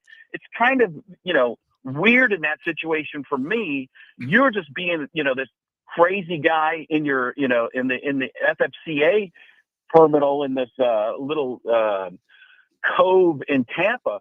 But it's so funny because he's watching. I just watched him do these cameos. Like, so guess it's your birthday, huh? You're breaking through the number 50 there, huh? Just like Walter Payton. Sure, man, take a look at that video right behind me, man. Remember, anybody better than Walter Payton? So then I pop in these cameos with him. And he's like, happy anniversary, Ted. Look at this is my second anniversary with myself. What are you doing? A little spider 2-wide banana cream pie for everybody, man. Here we go. So when he got the Barstool thing, I saw it and I started texting him ideas. I'm like, break down the guy, and maybe they had this in the works already, but I'm like, break down all the Barstool guys and then do pizza reviews yourself. I'm like, do everything about Barstool as you. And like I said, I don't know if they probably had that in the pipeline already, but he's a fun he's a fun guy. Okay, so you obviously did you do the John Gruden imitation before you met Gruden, and how quickly? Yeah, that's what I thought. And how quickly did he latch on and say, "Man, I got to get your number, man. We got to talk." Gosh, I like when you went to do it. I got to get your number, man. Hey, give me your number. We gotta get together and talk about some stuff. I got some ideas for you, man. I need a mini me version of myself. I need an R2D2 of me. So you ever do that imitation in the bathroom, man, when you're taking a dump? You ever just do a Gruden while you're doing a Gruden? While you're taking a deuce. I got a son named Deuce, man. He can bench press 2 million pounds. So I did it on ESPN when I first went there from Fox, and people were telling me, well, he might not like it because he's kind of guarded and stuff like that. And then I met him at the Super Bowl, the first Super Bowl I did for ESPN. It was in New Orleans in the ESPN tent that was off to the side of the dome, and everybody's standing around as I walk. I tell this story on stage sometimes, and I walk up to him, and all the suits are watching, all the executives, because they're hoping it goes well because they like that I'm doing this impression. And I walk up to him and I make the face to him, and he's like, "So you're the guy that does me, huh?" I'm like, "Yeah, how'd you figure that one out, Einstein?" He's like, "Where are you from?" He's like, "Where are you from?" I'm like, "Sandusky, Ohio," which is where he's from. He's like, "Really?" I'm like, "No." He's like, "Good, because you were blowing my mind, man. I'll tell you what, I got to get your number." It's really the way that you, yeah, man, the way that you've really got him down. You know, I remember I told you years ago, I was, I'd kind of done a little Charles Barkley, and you were working on a Charles Barkley, and you started incorporating that with yours. It got really good. We did, but something else had happened on our show. I want to believe that something that happened with me and John the second time maybe we ever had you in studio, maybe the first time we were at 610, has led to this on a much more permanent basis for you when we were throwing out and I swear to God, for those who didn't hear it, and Frank, you know where I'm going with this.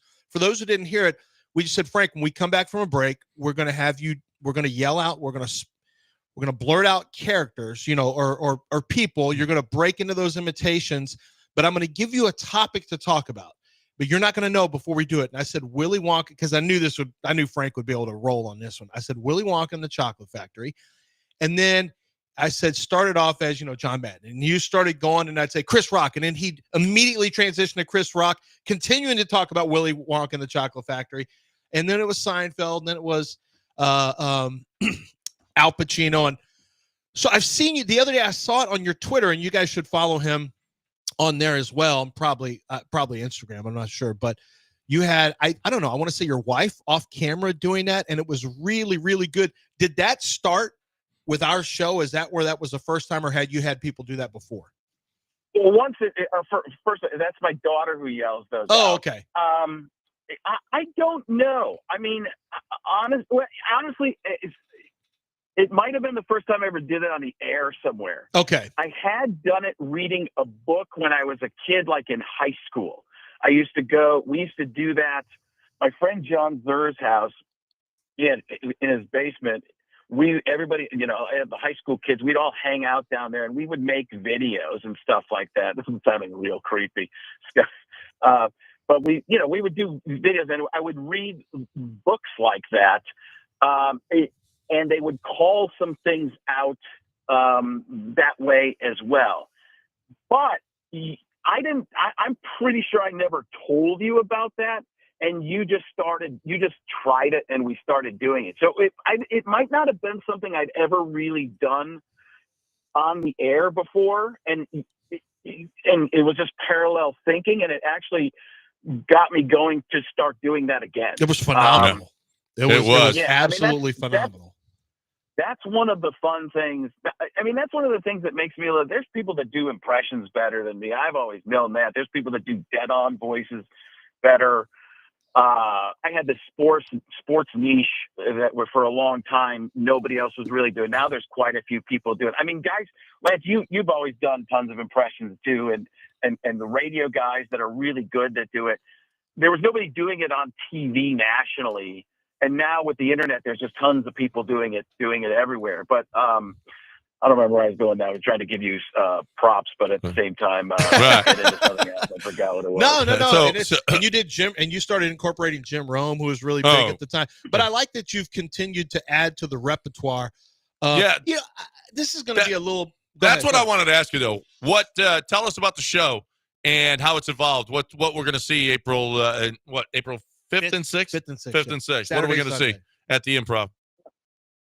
Well, I'm working on a bunch of different stuff now. I'm trying to find different takes for some of the impressions people know, and then and then working on what are the takes for the newer types of impressions, which is harder because I have two audiences.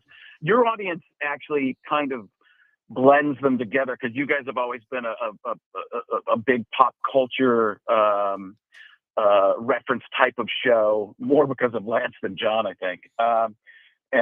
Way more. Like John. Yeah. But I'm just once again trying to prove that I know the show. So I have the people that know me for just flat out sports stuff. And then a lot of things that I'm doing, on social media, because I wanted to hit a broader audience all around. I still do a bunch of the sports stuff, but the broader audience all around, hitting the Robert Downey Jr.'s and stuff like that, where he just pauses halfway through a sentence and burps out the punchline. Those types of things are the difference, that I'm really working on, trying to extend a lot of those types of voices that people haven't seen in different, I don't want to call them situations, because I like to make, maybe you don't know. I'm trying to have a point of view so I can do something different with them. For example, the Jeff Goldblum, the way I figured out with a guy that I've been working on writing stuff, we figured out we were bouncing stuff back and forth. Jeff Goldblum is like a tourist and a tour guide at the same time talking to each other. It'd be like, he's like, yes, what's this? Ooh, Lady Liberty, yes, they're given to the United States as a gift by France. They're actually talking about taking it back. Is that real? I don't know, but we'll find out. Why? Ooh, is it? Where? It is. You'll find out when, after the break. That's pretty good. That is how he talks. That is how Jeff Goldblum talks. It's the Houston Improv, April 5th and 6th.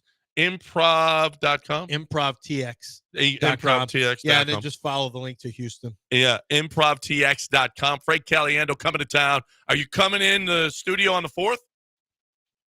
Yes, I'm in Dallas on the 3rd. I think I'm driving overnight.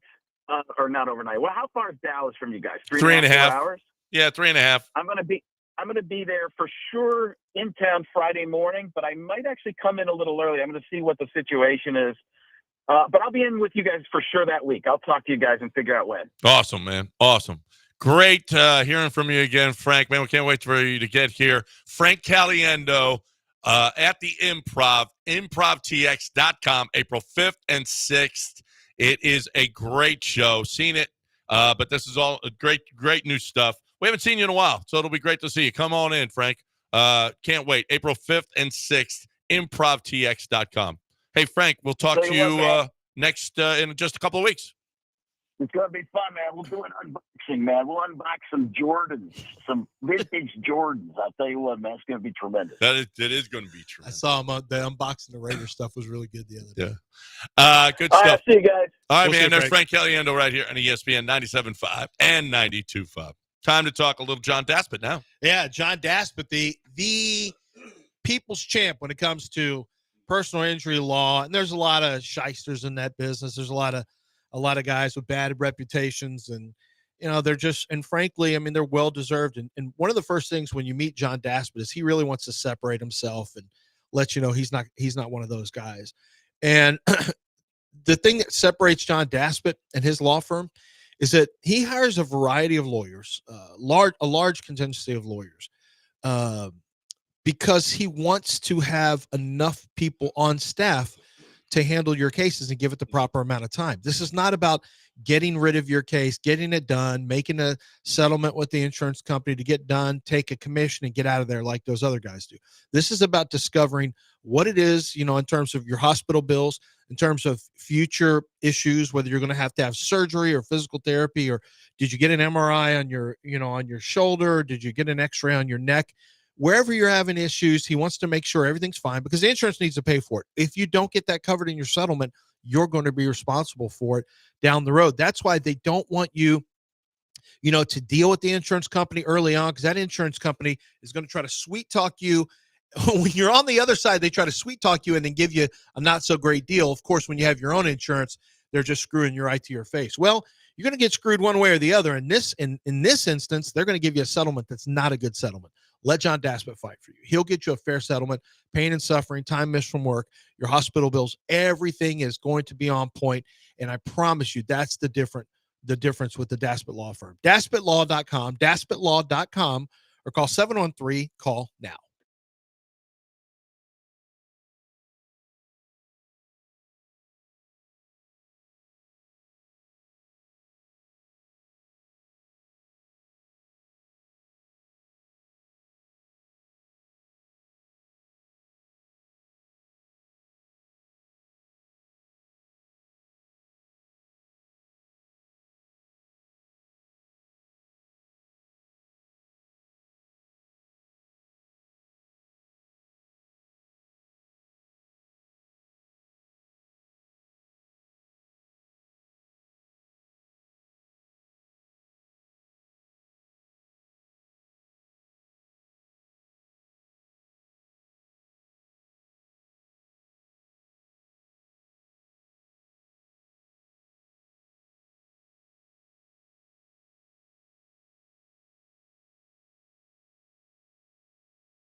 All right, it's 8:58 on ESPN 97.5 and 92.5. Thanks to Frank Caliendo, April 5th and 6th. He's going to be here.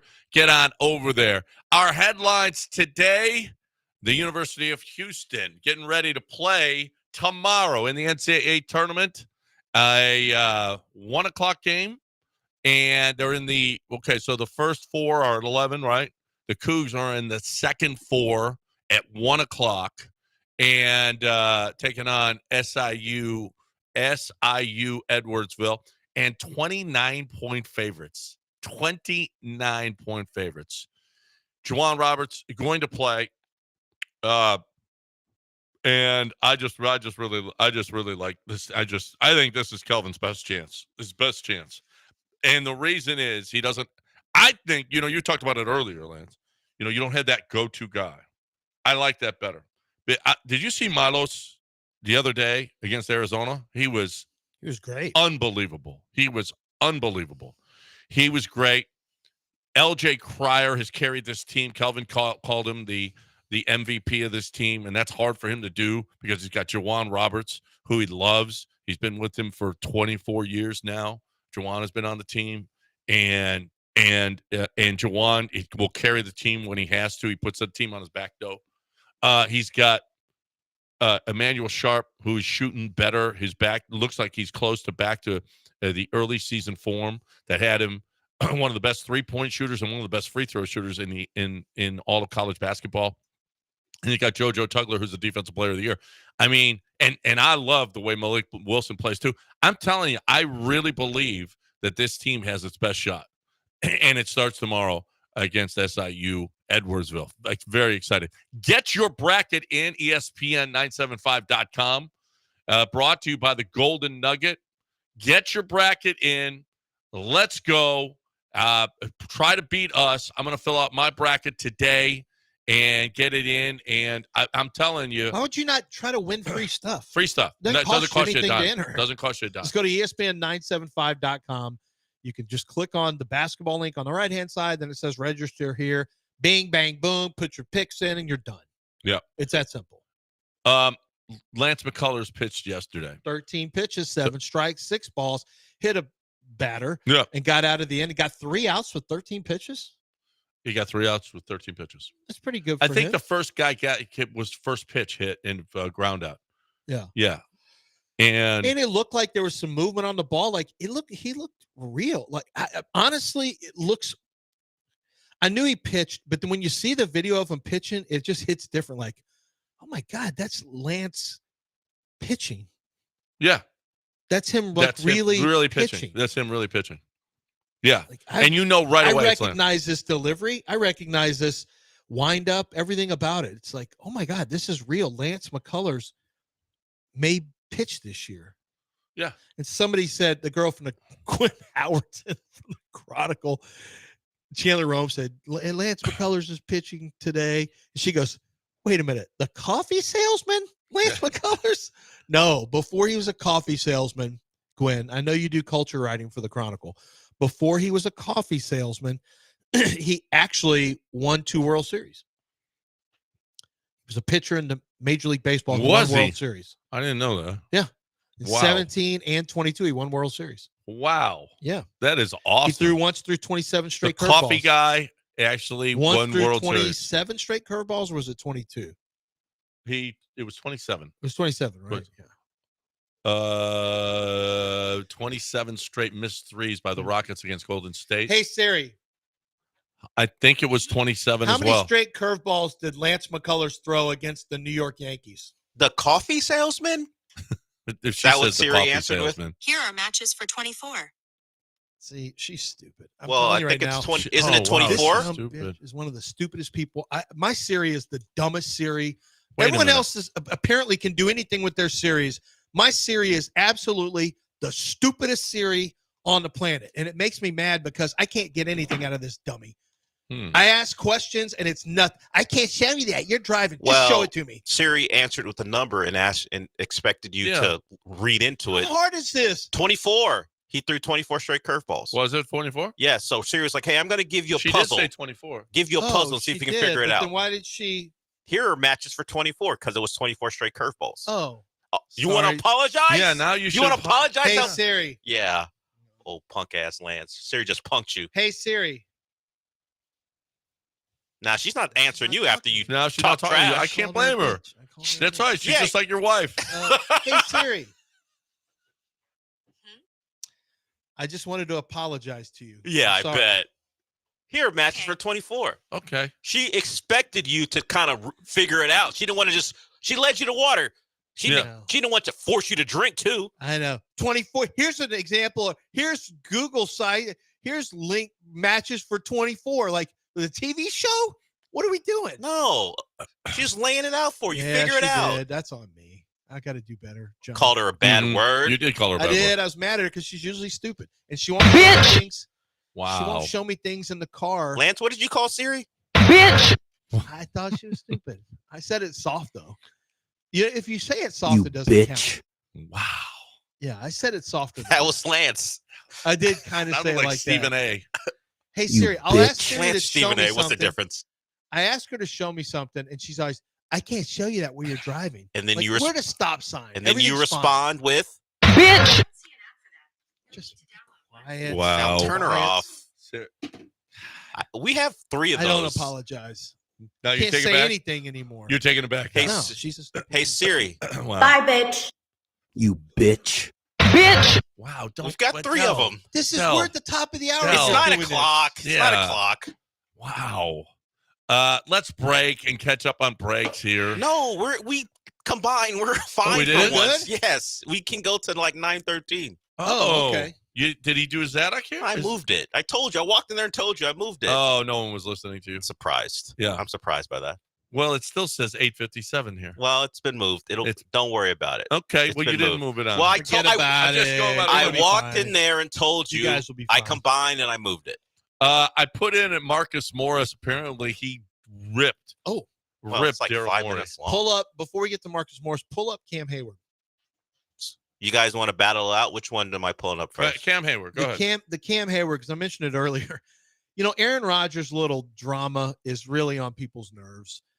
He's turning into Brett Favre. Like he literally wants to go play. He's played with the Jets and wants to go play with the Well, Vikings. he's not. The Vikings put it out there. I know, that- but he's been Green Bay. He's been the Jets, and he wants to go to the Vikings and play with the Vikings. The Vikings don't want him. they, No. They want to play JJ McCarthy. They which I reported Said understand. they're going to go with Like, McCarthy. I want to get my guy in. We Yeah. got to start winning games now with JJ McCarthy. We got to teach him how to play. And he's basically copying Brett Favre. They drafted a quarterback behind him, just like Brett Favre. He goes to the Jets, Brett Favre. He wants to go to the Vikings like Brett Favre. He's constantly holding out and trying to be mysterious. And I mean, Favre was honestly, we got upset with Favre because it was really more about ESPN, wasn't it, John? The ESPN was always on Favre watch all the time. Yeah. It was less about Brett Made us Favre. sick. Made us sick of him. Yeah, it was less about Brett Favre than it was about ESPN. Aaron Rodgers does it himself. Aaron Rodgers is a mega diva. And you can tell Cam Hayward is starting to get, the talk has been, is Aaron Rodgers going to go to the Pittsburgh Steelers?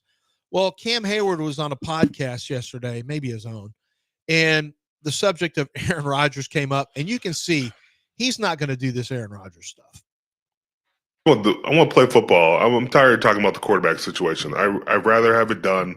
I don't know what ends up happening. I don't know, man. Like, this is, I'm ready to move on in the free agency. There's too much going on. So if they called you and were like, we need you to follow him into the darkness for a couple days, if he says if you come down there with him, he's signing. Are you going to be off the grid for a little bit, go to the darkness and try to get this guy? We need you. You're our best recruiter. I'm about to get to Darius Slay, and it sounds like you recruited him too. So we need you to start recruiting. Get that NIL bag out like you did at Ohio State. I ain't doing that darkness retreat. I don't need any of that crap. Like, either you want to be a Pittsburgh Steeler or you don't. That's simple. That's the pitch. Like, if you want me to recruit, that's the recruiting pitch. Pittsburgh Steelers, if you want to be part of it, so be it. If you don't, no skin on my back. Thank you. Just come or don't. Yeah. Well, he ain't gonna this. this drama that surrounds Rodgers. How many linemen on either side of the ball are about that? I mean, honestly. See, and Rodgers would blame you guys for this. He'd be like, "I haven't said a word. What do you mean drama? I haven't said a damn thing. Why you blaming me for drama? I'm not talking right now." He would point to you guys and everyone else. Turn your mic on. You've had your mic on several times in this show. It's still off. Turn your mic on. Is that you fair? did it again. You did that during the Caliendo. I did. Everybody was like, "Lance's mic is off." I did. Yes. Well, yes. Dell's got to fix that. No, I gotta fix it. Pretty much. Just turn your mic on or not turn it you off. You might be right about Aaron Rodgers. He probably would. Well, actually, he would. He will tell you. But is he right? Drama? Like, I feel like he is part of this drama. We have not heard from him since. Is it just us doing this? What has he said since his final availability with the Jets? He has not said a word. Not been on Pat McAfee from what I remember. Yeah, I guess you're right. So he will tell everyone, "I'm causing drama. What have I done?" Because you're such a diva that you won't go on some of these shows. Just talk go about on. it. Just go sign on with the and Steelers. Start talking about it. Just go Why on. won't he go on McAfee? What a diva. Now it's a problem. He's not talking. That's right. Okay. I haven't seen him on one podcast. Exactly. Diva. Okay. So honestly, though, the two quarterbacks on the Steelers roster are Mason Rudolph and Skylar Thompson. No, they've got it's either going to be Russell Wilson, and Russell can't go anywhere until Aaron Rodgers. They've shown they don't want. I mean, if I'm Russell, you really you're going to go, "Oh, okay, I'll go back." I don't know. That's part of Russell's personality. Doesn't it seem like he'd be happy to come back if that's the best choice for him, even if they didn't want him at first? They don't want him. They've proven that. Well, if they offer him a contract, it's better than playing for the Giants. Well, there is no option. I mean, the Steelers are stuck. It's either Rodgers or Jackson Dart or Russell Wilson. Those are your options. I think Shador, I don't know. He could be there. Daniel Jeremiah seems to think, I asked him, he has Shador at 3 to the Giants. And I know he's not been very high on him. And I said, "Did you just do that because you're afraid of dropping him?" He goes, "No." He said, "I've heard from a couple places. The buzz is that the Giants are really, if they're going to go out, here's the thing. Joe Shane, and they went after Aaron Rodgers, the Giants did, because they think he gives them the best chance to win. And the GM and the head coach are trying to save their jobs. And so the other way to potentially save your job is if you draft a quarterback and the quarterback plays reasonably well the first year, that can sometimes buy you another year. If you don't get a quarterback, like the quarterback gives you a chance to buy some time if he plays well, a rookie. Aaron Rodgers gives you a chance to win right now, at least on paper. But his thought is, he said, from what he hears, they may take that opportunity to say, "Look, let's just draft a quarterback, and if we can get 8 wins, if we can find a way to scrap 8 wins out of this, that may be enough for us to keep our job." So we'll see. So Shador could go there. Cam Ward's feeling like number 1, starting to feel more and more like that, because the Titans 2 years ago, how about the Titans? 2 years ago, Malik Willis, 3rd round. 3 years ago. Well, in 2022, 3 years ago. 2 years ago, Will Levis. Last year, no quarterback. This year, 1st round, Cam Ward. You will draft 3rd round pick, 2nd round pick, 1st round pick over 4 years on a quarterback. You got to get it right. You got to get it right at some point. But if you miss on this one, it'll be a run. The Titans will be on a run of incredible incompetence at the quarterback position. So this has really been a week. They need Davis Mills for a 3rd. This has really been a weak free agent offseason. In what? Well, in we had what trades. Regards? Huh? We had trades. Really, trades have been bigger than trades free have been, agency. So ESPN, well, even regardless, trade or whatever it is, I don't really think it's been. We had some a lot of movement last year. We got one of the best moves of the offseason. Everybody thought was Stephon Diggs coming to the Texans. Well, that was a big move, a big name player. It was huge. It was a trade. Right. Best overall move from free agency week. Best overall move from free agency week. Here are different ESPN analysts talking about it. Bowen, the Rams signing wide receiver Devontae Adams. That's pretty good. Fowler, the Bucs signing defensive end Hassan Reddick. You want to talk about a risky move, signing Hassan Reddick to anything, giving him money, a guy who sat out, with the Jets. Maldonado, the Vikings signing defensive tackle Jonathan Allen. Moody, the Chargers signing running back Najee Harris. These are the best moves. The Bills signing edge rusher Joey Bosa. Yeah, but I got to tell you, it wasn't a good, like, It's if not. you looked at free agency, it wasn't going to be an exciting free agency. No, it it's not a big good year. It's not a big year. Solak, the Ravens re-signing offensive tackle Ronnie Stanley. Wow. Tannenbaum, the Patriots signing defensive tackle Milton Williams. Yeah. 26 per year. That's one of the best signings. The Rams signing Adams, the Lions signing cornerback DJ Reed, and the Raiders trading for quarterback Geno Smith. Well, but it speaks to the fact that you have to grow your own, because free agency, you overpay for other people's stuff. You're paying you're paying retail prices and sometimes above market prices for the Milton Williams. That's way above market. But there's a Patriots. But the Patriots have a bunch of money. Tax. They also they have a bunch of money, and yeah, you have to pay more. And you have to pay me more to go play over there. That's so crazy. I know. The best organization of the century. But it's really not. They won a lot, but they're not, like, they're cheap behind the scenes. They don't have a lot of money. No. They don't pay a lot of money. Their facilities are supposedly extremely average. Supposedly. And like NFL people will tell you, I know you guys just think of Belichick and Brady, but once they're gone, it's like, this isn't that great. What's the Texans' best move so far this offseason? Well, I'm not going to say moving Tunsil, because I like that move, but it's really for Well, I think it's either C.J. Gardner-Johnson or Christian Kirk. I would go Kirk. Man, getting rid of Kenyon Green for Gardner-Johnson? That's pretty good. No, it's a great value. That guy's a starter, a potential starter. He's for sure going to be on the nickel packages. Well, I would think.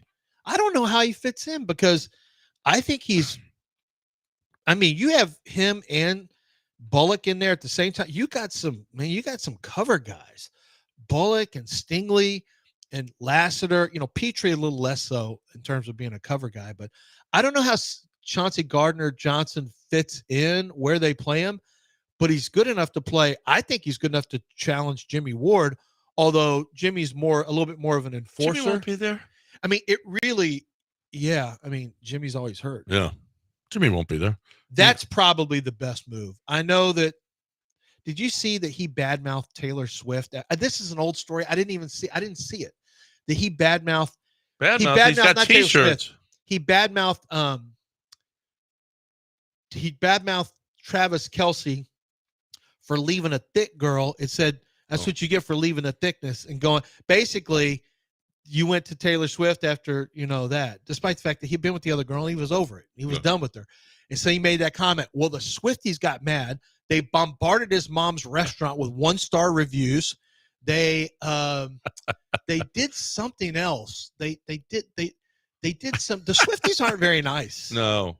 They're not very nice people. Let the record reflect. I think she's a great person. No, we love her. I think Taylor Swift love is one all of my her favorite songs, every song. Yep. I can't pick a favorite song. Which is your favorite song? They're all so good.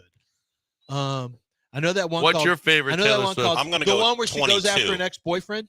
Oh, that one? I don't like those. I like the one when she's having fun. I'm gonna go with 22. It's my favorite. 22 is great. Yes, 22? I love that song. I like 23 better. Well, that's not. Shake 'em off. I know song. that song. It's not a song by her. I believe there's 22. Shake 'em off. A real there's song. 22. There's probably gonna be 23. That's gonna be my favorite. Didn't she write the song when she was 22? So she's no longer 23. Yeah. So I don't think I she's went to the Taylor Swift concert in that movie theater.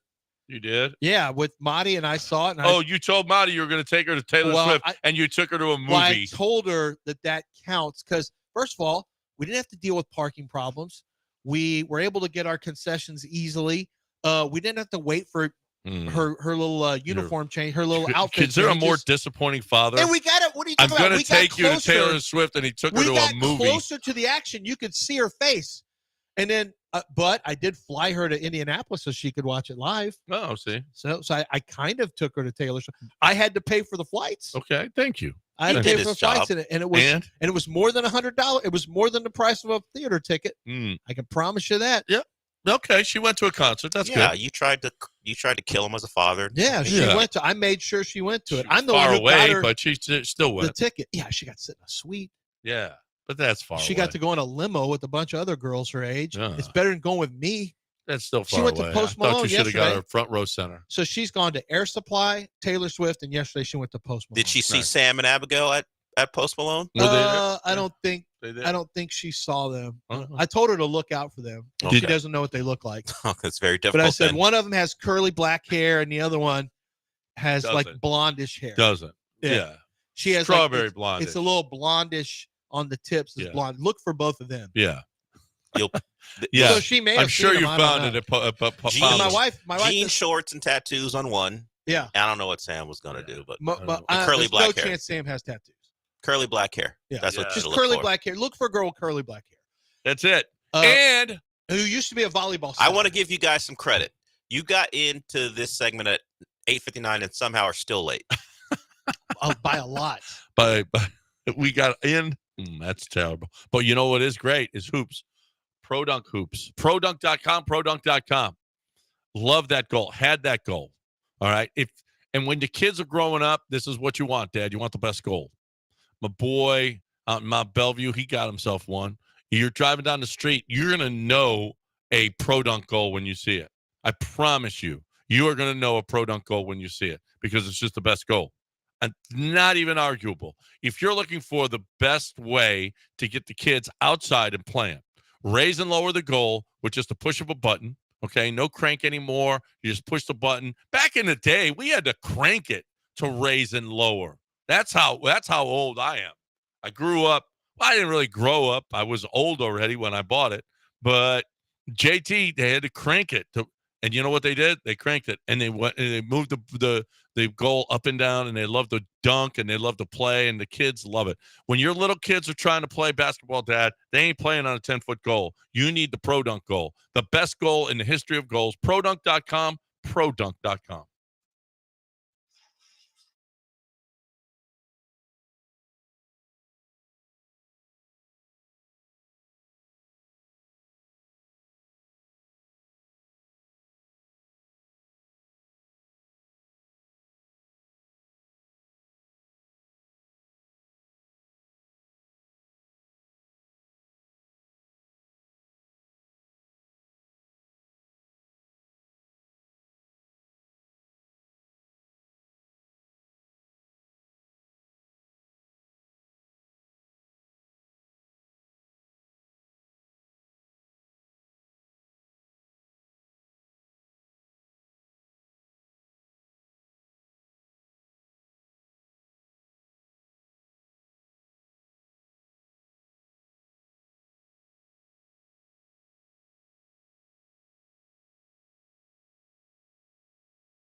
You're listening to Houston's longest running sports radio morning show from the Veritex Community Bank Studios. Here's John and Lance.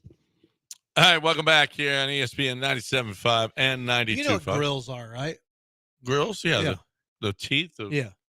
So I showed my wife Post Malone for the first time, but I introduced her to him singing Smells Like Teen Spirit with Nirvana at the Saturday Night Live 50th year anniversary concert they had the night before. And it's not bad. Like, he's not bad. It's a hard song to sing. He plays guitar. It's a really hard song to sing because you're basically screaming at a very high pitch, at a high octave. And he's not bad. He does a pretty good job on it. And then I tried to show her White Iverson, and she was out. She's like, I don't. But she did ask, what is that on his teeth? What is in his mouth? I said, those are grills. And then I realized she doesn't. It's not going to. She goes, what are grills? Well, so this isn't going to make a lot of sense to you, but sometimes people get like mouthpieces with maybe diamonds or gold or, yeah, I said, it's made right down the street at Johnny Dang's place. I said, we literally could walk to the home of grills. We could walk to the home of grills from where we live, and Johnny Dang is right there. And I said, that's what a grill is. I don't think I don't think she understood the purpose of wearing grills. And that's, and I guess I should have told her it's like earrings, but for the mouth. Yeah. Why do you wear something on your ear? Who cares? If you think about it, why are you wearing something on your ear? It's decoration. But why can't you decorate your teeth? Well, because you have to eat with them too. You don't have to. You can take it out. Football player Justin Jefferson plays with grills in his mouth during the game. That's probably I think dangerous. Tank Dell does too. That's probably dangerous. Tank Dell does too. Yeah. Yeah. Does Tom Herman coach with his grill in? Matt Jackson once got a grill from Paul Wall. Did he? They had Paul Wall on the show years ago, and he brought Matt Jackson a grill. So Matt Jackson had a grill. Tom Herman got a grill. He's a smart recruiting ploy. Yeah. I bet he doesn't wear it now. Did Paul Wall wear his last night? Well, where was he? Can you see? Not Paul Wall. Did Post Malone wear it last night? Oh, yeah. Post Malone always has it. He always has it in? Yeah. He does? I think always. Let me ask you something, Lance. Your children, your boys have never worn a grill before, right? No. They don't have the money for it because they're too busy wrecking cars. Right. So the only opportunity for yank that out of their college the only opportunity for a person to be in your home wearing a grill is if Marty brings a boy home with the grill. No, that's not. I'm not saying it will happen, but you explain the grill to your wife. You think how would you respond if Marty, for whatever reason, she met someone at that performing arts school who had a grill in his mouth and she brought him home? We're hoping she gets into that school tomorrow. If she gets in, yeah. How would you respond to a boy with the grill as the new boy? God, I don't like being asked these questions. That's why she's homeschooled. I haven't had to deal with anything like this. I know. Now she's going to go off to the bad kids. You don't have to be a bad kid. You can be very successful with the grill in your mouth. John was but the public schools were like John was a bad kid. That's true. At school. I was in a Catholic school. But you're the worst kids. Yeah, they're the worst. Yeah. Some of the worst. Yeah. No, absolutely. I agree. I don't think I won't love it. Would you judge immediately? Yeah, I'd probably without knowing my daughter, I have to judge. Without knowing them? I wouldn't judge until it's my daughter, and now I get very judgy. Yeah. That so person, your stance, I don't care. Now, I do think there's a chance Mason wants to work at Trillburger when it opens up. Okay. Over off Westheimer. I could see Mason. If there's going to be a kid in my family who ever wears a grill, it's 100% going to be Mason. No question. It won't be Snacks. He's jujitsu. Jujitsu guys don't wear grills. Mason, socks with slides, basketball culture. I could see him. Better chance. Someone in your home either wearing a grill, could be someone that Monty brings home, or Mason, or cauliflower. No, Mason more than Monty. Or cauliflower ear for Snacks. Which is more likely? He's not competitive enough to get the cauliflower ear. Okay. I mean, he's already 16, and no wrestling in high school. That takes a lot of. You got to really. Do you know that people give themselves like that's a stolen valor? What do you call it? That's a stolen valor. That's Clout. called. Do you know that for wrestlers and jujitsu guys that and that the cauliflower ear is clout, and they have people who actually will tape their Would ears. you ever fight a dude with No, cauliflower of course, ear? No. The cauliflower is the scary. It's one of the great indicators of somebody not to mess with. Yeah, because people used to think it was tattoos. You don't want to mess with a tattoo anyone guy. get a tattoo. It's really and not really get the it cauliflower and not ear. get it fixed because it's not. It doesn't have to be permanent, but they keep it because, as you said, a badge of honor. No, there are people who basically it's stolen valor where they give themselves. They work to give themselves a cauliflower ear so they have that clout. And that's obviously But very if I looked know, down upon. if I run into a guy who Can has, you fix a cauliflower I think ear? you can because it's. I think you can do that, but they choose not to because, as you said, it's part of the deal. Like if you know a person who has it and doesn't get rid of it because of what it stands for, don't fight them. You should know better. Leave them alone. Yeah, do not. Yeah, No. if you ever see a cauliflower ear, Never. He's going to get you down, and it's going to be terrible for you. You yeah. better hope the police are there. Do not. Because you can't you're nowadays. Don't fight anybody because everybody could be an MMA fighter or a gun or have a gun. Yeah, gun or a chokehold. Right. Even little Snacks is now learning how to do heel. Like he was going to chokehold his brother. He hit a heel hook, a Uman Mari roll or something where you jump, you roll. OC something What like are you saying? There's a roll where he got a roll. He got a roll in. I didn't know. It's named after OC Humaniora? I don't know who it's named after, but Snacks got that in. He got some other kind of Darce choke. He's always telling me he learns these moves and then he tries to unleash him at Gracie Baja where Snacks put on the Adewale Gunlier on someone. He told me the other day, he goes, "This has been a bad week for me." I said, "What happened? What's happening?" Because he's gone like every day. He goes, "Sometimes you just have these weeks where I just can't get any of my moves." It's been a bad week. So yesterday I told him he got back. Get a stray hand move where you separate somebody's teeth. Yeah, that's what you got to do. And I said, "Are you embarrassing our family at jiu-jitsu again today?" He goes, "No, I did pretty good today." Yeah. Don't embarrass the family. Okay? Don't embarrass him. Don't embarrass everybody. Look at your ears. Look perfectly intact. Your ears look. You're not them. doing any work at all. Snacks. Your ears look regular. No. You know what's not regular? Gulf Coast Windows. Great product, super service, dealing with Gulf Coast Windows. Listen, this is the place to go. And if you're somebody, here is a testimonial from somebody. Been dealing with Gulf Coast Windows for years, never been disappointed. Our home is more beautiful because of Gulf Coast Windows. Judy Jackson had that to say. So not only more beautiful, but safer, quieter, more economical because you're saving money because the air conditioning isn't escaping. The heat is not beating through your windows because double pane, double strength windows. I'm telling you, Gulf Coast Windows pay for themselves in the long run. Same with the doors. You want security, you want privacy, you want to save money. You do it all with Gulf Coast Windows and doors. I'm telling you, you're getting the best product in the market. If you want to upgrade, if it's loud outside, if it's loud inside from outside, if your bills are through the roof, man, change those windows. I'm telling you, Gulf Coast Windows is the way to go. Best window ever made. It is incredible. I'm not even joking. When you go see the showroom, it's like, wow, these are different. They're just different. 713-849-5454 or GulfCoastWindows.com. Tell Jim Fiume you heard it right here.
You are listening to Houston's longest-running sports radio morning show from the Veritex Community Bank Studios. Here's John and Lance. All right. Welcome back here. Our final segment before News O the Weird with you here on ESPN 97.5 and 92.5. I got to find some News of the Weird stories. It's been bad lately. I mean, we haven't had many good stories, News of the Weird stories lately. But if you want to get in a hurry. 713-780-3777. See your boy hit one today, Ohtani. Yeah. Homer. Just barely got out. They had to go to the review. Yeah, they had to go to review to see whether or not the fan had touched it over the fence or behind behind it. And he got the home run, and the place went nuts. Listen, I don't think Rob Manfred is very smart, but putting the Dodgers and Cubs together in Japan is a brilliant move with the Japanese players that those two teams have. Brilliant move. Yeah. I mean, I can't even imagine what that ticket was. Did you see that? Somebody said it was Rodney Peete, and it looked like Rodney Peete had a Dodgers jersey on. Max Muncy's playing third base, and he comes over for a pop foul that the fan, and I thought in Japan. Yes. Is it Rodney Peete? His wife, Holly Robinson Peete, confirmed she was apparently there with him, and she said, "Yeah, Rodney made that play." I thought Rodney's glove was underneath Muncy's, and he didn't interfere with it. Max Muncy was none too pleased. He missed the ball, and Rodney Peete caught it right behind. I thought underneath where Maxie was. Maxie could have caught it if he would have caught it. Yeah, Maxie was disgusted with something, either Rodney Peete or just his own play. Or just his own play. Yeah. You can see Holly Robinson Peete, the actress, like leaning back. She's in her Dodgers jersey. Look, I think it's gonna hit me, and Rodney casually just makes a play. Rodney Peete, still an athlete. And Rodney looked at him like, "Bro, I got this, bro. What you doing? What? I played in the NFL. Should I? Did he play baseball? Do we know? I don't know that. Oh, I think he did at USC. See a two sports star. I think that does sound familiar. I think he may have. Because why would you go like you're the Dodgers' #1 fan? He played it. He played in high school. They played him. No, yeah, Rodney Peete, 6 foot, 230 pounds. Yeah, he played baseball. It's got him in Baseball Reference, but he didn't play. He played in college baseball. He looked and got drafted. He was drafted 3 different times. 30th round. USC. Yeah, 30th round by the Blue Jays in '84. That was out of high school. He was drafted. Oakland A's in the 14th round. He looked like a guy who could play. Who could play 13th by that round. play, Holy crap! Then 13th round. But he lost and then me. The 28th round. He lost me by bringing a glove to the game. Did he need it? He actually did need it. I know, but he's one of those nerds. I mean, a D1 college football playing nerd. Do they have you? Where did you say he was third baseline? Yeah. Did they have the net? They did have netting. Yeah. And I was about to say those Rockets. I remember. It's so stupid. Everyone made such a big deal about the nets. Like you're not going to be able to see. You can't pay for a ticket because you can't even see. And when I'm at the games, you don't even notice the net. Do you? No. I don't notice the net. No. You can't. I mean, and now I just think about, man, I remember when somebody would hit a rocket into the stands and they don't follow the ball. They just show the hitter, and then the hitter cringes because he knows that he's hit somebody with a line drive in the face or whatever. And the hitter, and anytime you see the hitter like go hands to the face, and then like, who is it that was really, because he had hurt a kid. There was a hitter a few years back who hit a child with line drive, blasted him in the head. Like, it was bad. The girl at Minute Maid. Is that what it was? Yeah. But it wasn't an Astro. It wasn't. No, it wasn't an Astro. And somebody just barely could even continue. They started crying. Yeah, the hitter did. Yeah. That was it. It was Minute Maid. Yeah. Okay. Mm-hmm. And that was scary. They carried her up, and I don't know how she's doing, but that was really, really scary. Yeah, that the people overreacted as you, kind of like you with the NFL kickoff. And then they've had to change everything again. What did they change? They're changing it again this year. They haven't changed it as of They're yet. now they're making it more. They're not getting enough kickoff returns, and so they said now they're going Moving to it back 5 to the third. No. They're saying now it goes to the 30 or 35. Is it 35? For what, a touchback? Oh, for a touchback? Yeah. Yeah. I think they're moving on to 35. That's so dumb. Haven't done it. 35? Have they done it yet? Or is that They the plan? increased haven't done kickoffs. it. They haven't done it yet. But I think they still can though. They're right? looking at it. They haven't done anything because yet. they didn't get as many kickoff returns. They got more kickoff They returns. did. It increased. Yeah, It increased. I know, but you thought it was. I still think it's I goofy. thought you When lost. is You college- almost. It's dumb. Why isn't college? So I guess college football players, they don't get brain injuries, right? They've never changed. The kickoff rules are the same. The onside kick is the same. Yeah, they don't get that. No, Totally in college healthy. you don't get them. Totally healthy. College you don't get them. Yeah, college football's like, what are y'all doing? Well, What is this XFL? They crap can you're doing? pretend that it's about That's injuries, America's but football right there. But this is about a play that matters more because they've deemed the kickoff a play Well, that if it's people an can. SEC, it always is going to matter. I'm aware. Yes, we're aware. But they've deemed the kickoff not a play that people can walk away from and just come back for the first play of the next drive. They would like to not have a play in the middle of the game that is nothing. That's why they moved the field goal, the extra points back because they want the kickoff is from the 35, right? There's 30 or 35. I think it's a 35. Yeah, you need to move that back about 10 yards because everyone's got a cannon for a right leg now. You need to basically just move it back and let the kickoff happen from way back there. That would have been the move. You want to get a bunch of kickoff returns, move it back about 10 yards and let the starters start at, from 10 yards out.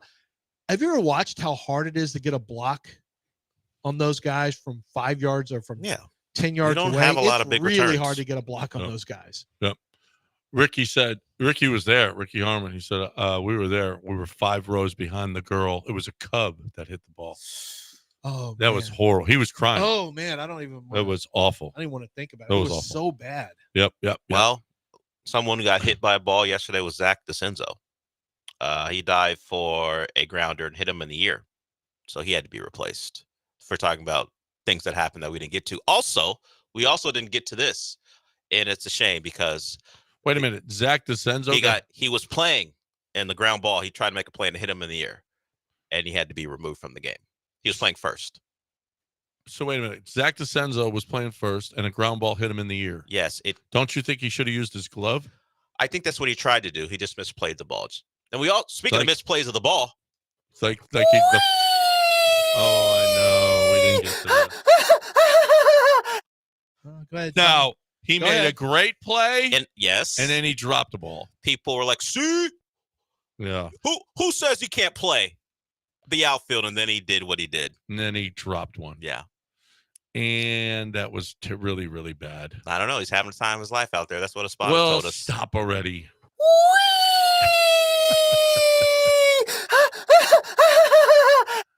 Now, how many is that? That's 2 misplays of balls out there, not including the throwing error. In what? How many games?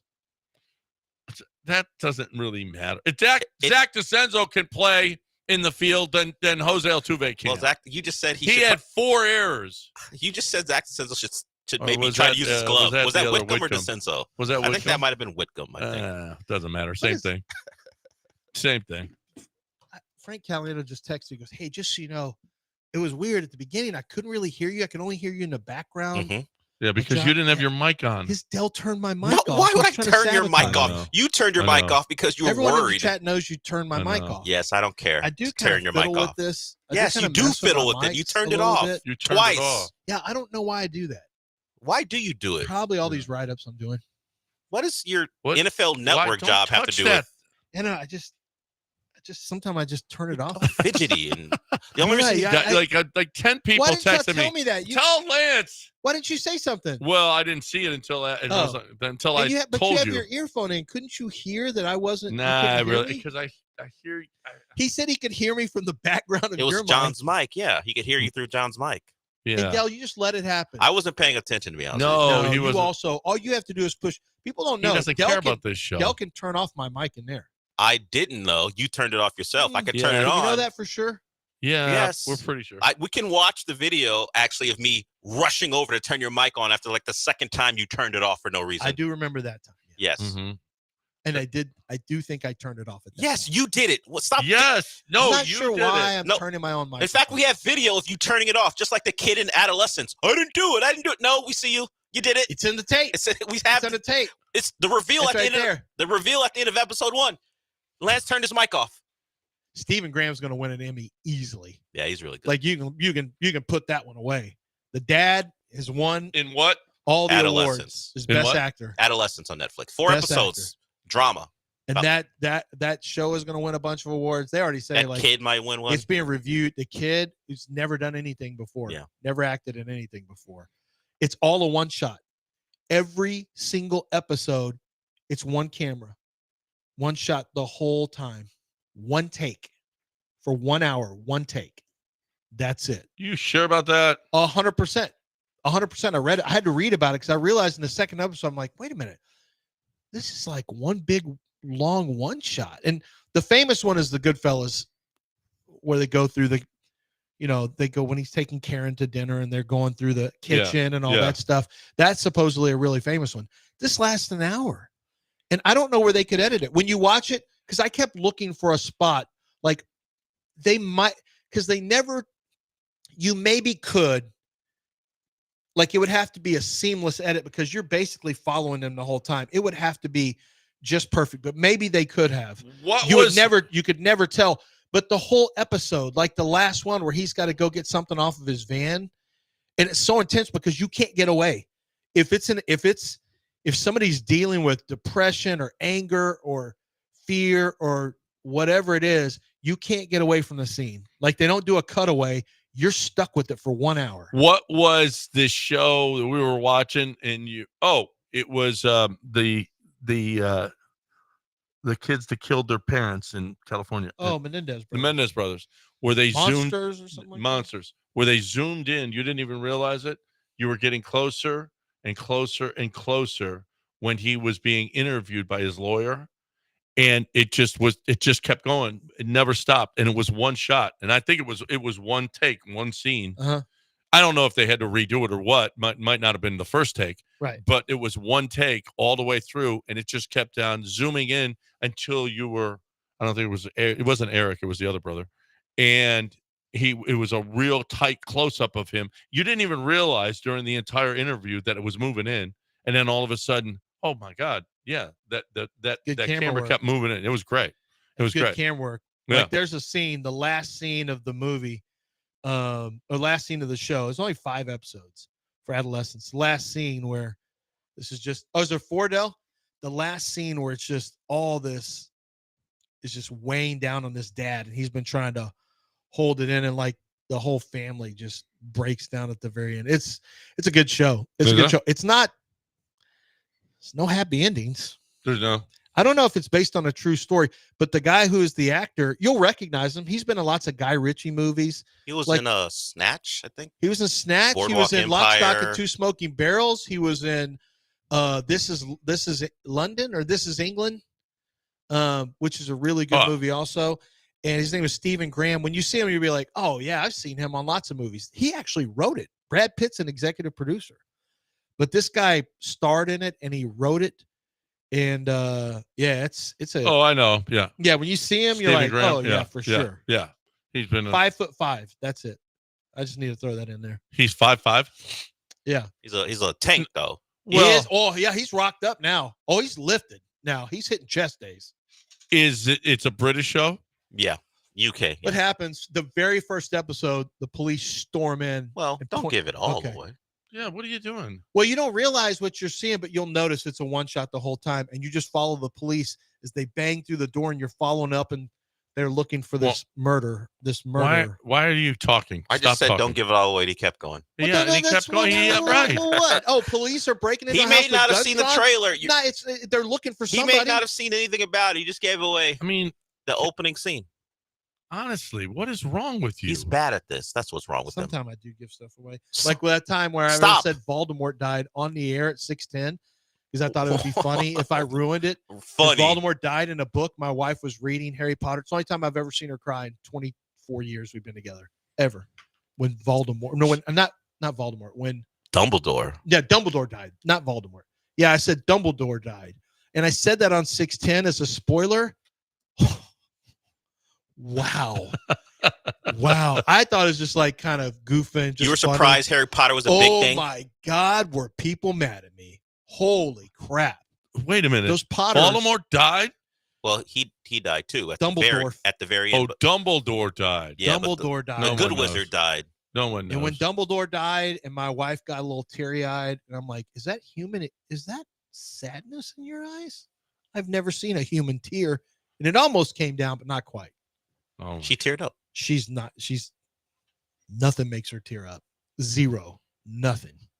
And Dumbledore jealous- dying. And then one time I was kind of an a-hole to her when we were dating one time. And I made her really then girlfriend cry? almost. To this day, I feel bad about it. And then she's treated me so roughly over the 24 years that it's just, I feel like it's even. You're okay with that now? Yeah, I don't feel bad anymore.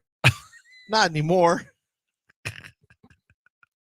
Oh, well, if you want to feel better, hey, if you want you want to take your wife somewhere, you want to take your daughter somewhere, want to take your son somewhere, it's fine. How about the Chevron Championship? You want to see competition at the highest level? You want to see the first major of the year?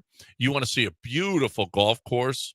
You want to see the best that you can see, because they're all going to be here. All the women, the best players in the world, are all going to be here April 24th through the 27th at the golf club at Carlton Woods, the Nicholas course in the Woodlands. It is beautiful.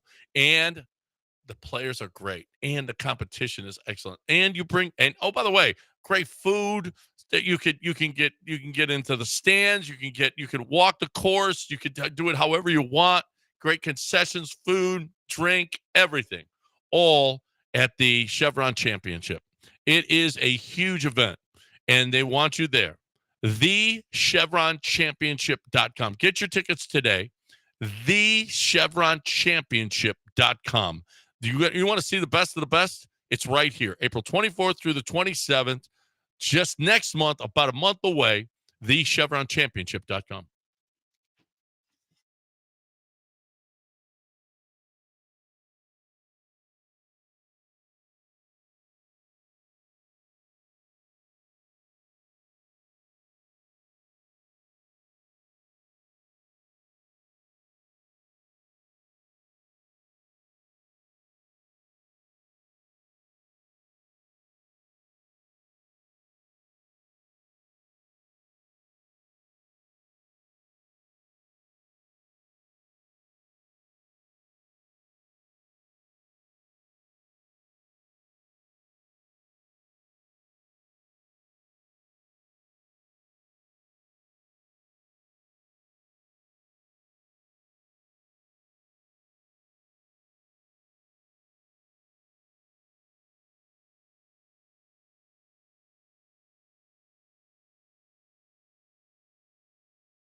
All right. So a British gang has been convicted of the theft of a 4.8 million pound gold toilet from an art exhibition in Blenheim Palace. Oh, gee. We got a $4 million gold toilet. What could possibly happen? I'm sure no one's going to try to steal this. Who's stupid enough to make that? You know what the name of the toilet was? America. They named the toilet America. Well, it deserved. I wish it was stolen, and then they chopped all the gold off of it, at least, and then sold it off in pieces. At least it was made of gold. Yeah, but it was a toilet. I mean, you're okay with this? I think whoever made it should be in prison, not these guys that stole it. And they're trying to just protect us from terrible British people. You're just bad. Luigi Mangione. He claims cops illegally collected his DNA by giving him snacks after his McDonald's arrest. Do you think that he shouldn't have been given snacks? Pretty clever. Yep. If they give you a cup here. Yeah, have a drink. And then they take it, and thank you. And they immediately put it in that plastic bag. He's like, oh, damn it. I shouldn't have been so hungry. For a guy who had all this planned out, I'm going to get a ghost gun and I'm going to get a scooter and I'm going to rent this. And he thought he had it all planned out. Yeah. And he's like falling for simple tricks you'd see on Law and Order. Right. I mean, he never watched Law and Order in his life. He's in McDonald's smiling and goofing. Like, yeah. They got TV cameras. They got cameras But all over. Cameras of him riding his bike, I thought he shooting, leaving. You couldn't tell it was him, though. Yeah. Well, I mean, he thought he had it planned out.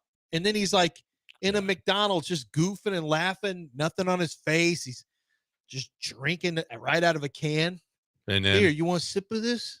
And then they took his DNA. Yeah, they get. That's illegal. Maybe should we let him go? Because it was illegal. Because he got tricked. I feel like it's still an assassination. I don't know. I mean, hey, you've seen it. It's happened before. Yeah. You got to follow protocol. That's right. You're damn right. You ever watch Law and Order? They let the bad guys out. You can get out. You can get out on a technicality. You can, and maybe he should. Maybe we should start a campaign. Let Luigi go. One of my peeps. Okay. I don't know that I'm claiming him. Okay. The assassin. Well, he's Italian. Okay. So nothing he can do is wrong because he's Italian? I mean, how much did they charge that insurance? How much did the insurance company charge? And you think Luigi should have took it upon himself to dole out justice? You think so? Yeah. Sorry, I'm watching a lot of Daredevil right now, and vigilantes not well thought of in New York. Maybe Luigi should have taken note. Maybe Luigi should have thought about that. Yeah, first. possibly. Maybe he should have thought about it before he Insurance people are not typically like. I never hear people say, God, man, I love insurance companies. Especially mine. They are so great. They're great. They're so great. They cover everything. They really take care of me. Speaking of that, Rahil's going after Methodist on Twitter. Oh, no. Methodist Hospital? Yes. Oh, my. Uh-oh. Uh-oh. Uh-oh. I've got nothing but good things to say about him. What happened? Watch out. He's got tens of followers. Hey, that's not true. No. Why are you insulting our boy? That's ugly. He's got more than that. He's very popular on Twitter. He is very popular. He's got over 14,500 people Well, following he's got him. more than me. Yeah. You want to take back what you said about our No, good friend? I don't care. I know you don't. I don't give a rat's ass. He's going after Methodist Hospital for their overcharging practices on Twitter right now. Oh, nice. Yeah. Well, he may have a point. Yeah, he's got CityCast too. I'm sure he'll take them to task there He should too. attack the veterinarians with city cats. No, it's not cats. You should. Where are you going? You Sit should down. attack people that need jewelry. Oh, well, let's talk about Zadig Jewelers then. I'm not going to attack people. I'm going to help people. I'm a helper. I'm not an attacker. I'm a giver, not a taker. And I give information like Zadig Jewelers, Zadig.com, ZADOK.com. On the website, they've got examples they've got prices, they've got pictures and intel on necklaces, bracelets, tennis bracelets, watches for men, watches for women. These are luxury watches, diamond engagement rings. But it really doesn't do it justice. You really need to go into 1801 Post Oak Boulevard and see everything for yourself. The experts there will take you through the entire process of, hey, this is what this does. This is what this, what this is. It's made of this gold. And they work with you with whatever your budget is for any occasion, but it is special. When you get a gift from Zadok Jewelers, it is a special occasion. They make everything special. The location is beautiful, 28,000 square feet, and you are going to feel like you're about to hit a home run as soon as you set foot in Zadok Jewelers. Because you are, they will help you. They are can't miss. It's Zadok Jewelers. That's Zadok.com, 1801 Post Oak Boulevard at Zadok Jewelers.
Welcome to the show. The tournament started unofficially last night. Alabama State ran a Hail Mary play to win their game in the 16 versus 16 matchup. And then North Carolina was like, oh, you think we don't belong? It was a lot of that energy from North Carolina people, including Rockets great Ty Lawson. Oh, we don't belong in the tournament? Forgetting that you should be ashamed or even in the game. Ty Lawson. I don't know if you won a national title in North Carolina. I don't think you did, but he did? Yeah, he was on the Hansbrough. Okay, he was on the Hansbrough team. Which goes to my point. You know what a good North Carolina team looks like. Yeah. And you know you shouldn't be in this position to begin with. But it's about that it's that time of the year where we forget logical arguments. If you're a North Carolina person or fan or ex-player, you should just be sitting quietly and waiting for your first real tournament game. If you win that one, maybe you start to chirp. Yeah, I think if you're, and this is a very new age way of looking at it, if your NIL budget it's over like $1.5 million, you can't brag about the first four. No. You can't beat your chest after the first four. No, you can't. You just say, man, I'm glad we didn't lose to San Diego State and Dayton, and you move on. Now that you've entered the real tournament. Sweet. Now we've earned our right to be an 11 seed as North Carolina. Congratulations on your success. Now you just hope that you don't embarrass yourself by getting smacked around in your first real tournament game. We'll have a couple more tonight, including the Longhorns versus Xavier. I don't know if Kevin Durant will chime in, or who is the Ty Lawson at Texas? Is it Boobie Gibson?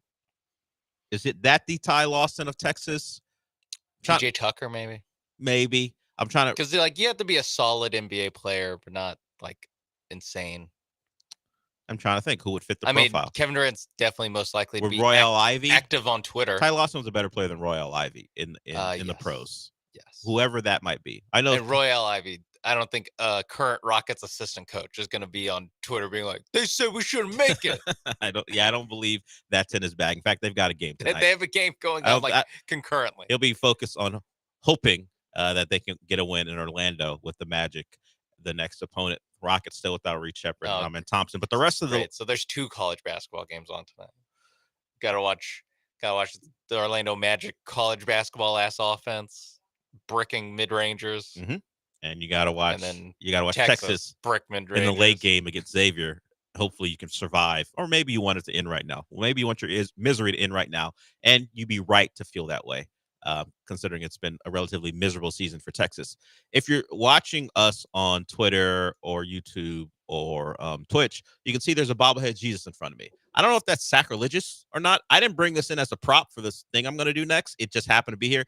I'm not sure if bobblehead Jesus is sacrilegious. That's up for you to make that determination. Theologians, Colin. Let us know. 713-780-3776. I bring bobblehead Jesus up because of the number of teams who have religious affiliations in the tournament. Oh, is it a good year or is it a bad year? I don't know the average number of teams, but does it feel like a lot? It feels like a lot because it's so many that they're broken down in terms of the actual faiths. You've got the Catholics, you've got the Saints, schools that's named after saints. Those are also you've got Catholics. Schools based off of mega churches. You've got wait. Joel Osteen University is the 15th seed? No, he hasn't made it yet. You also have like highfalutin schools where you have to have a lot of money and Christian to get to the school. And then you have schools then you have a couple schools who are Christian, who are religious, but you're not sure what they are. So it's a pretty extensive list. The Catholics have 3. Off the top of your head, can you guess one Catholic school is currently in the tournament? Gonzaga. There it is. There's also Creighton and Marquette. They're both Catholic. I should know Marquette. Are Catholic I didn't know schools. Creighton was. I didn't know that either. We've got the Saints, the highest seeded Saint or lowest John's. St. John's at number 2 overall. We got 2 St. Mary's. We got Mount St. Mary's and St. Mary's.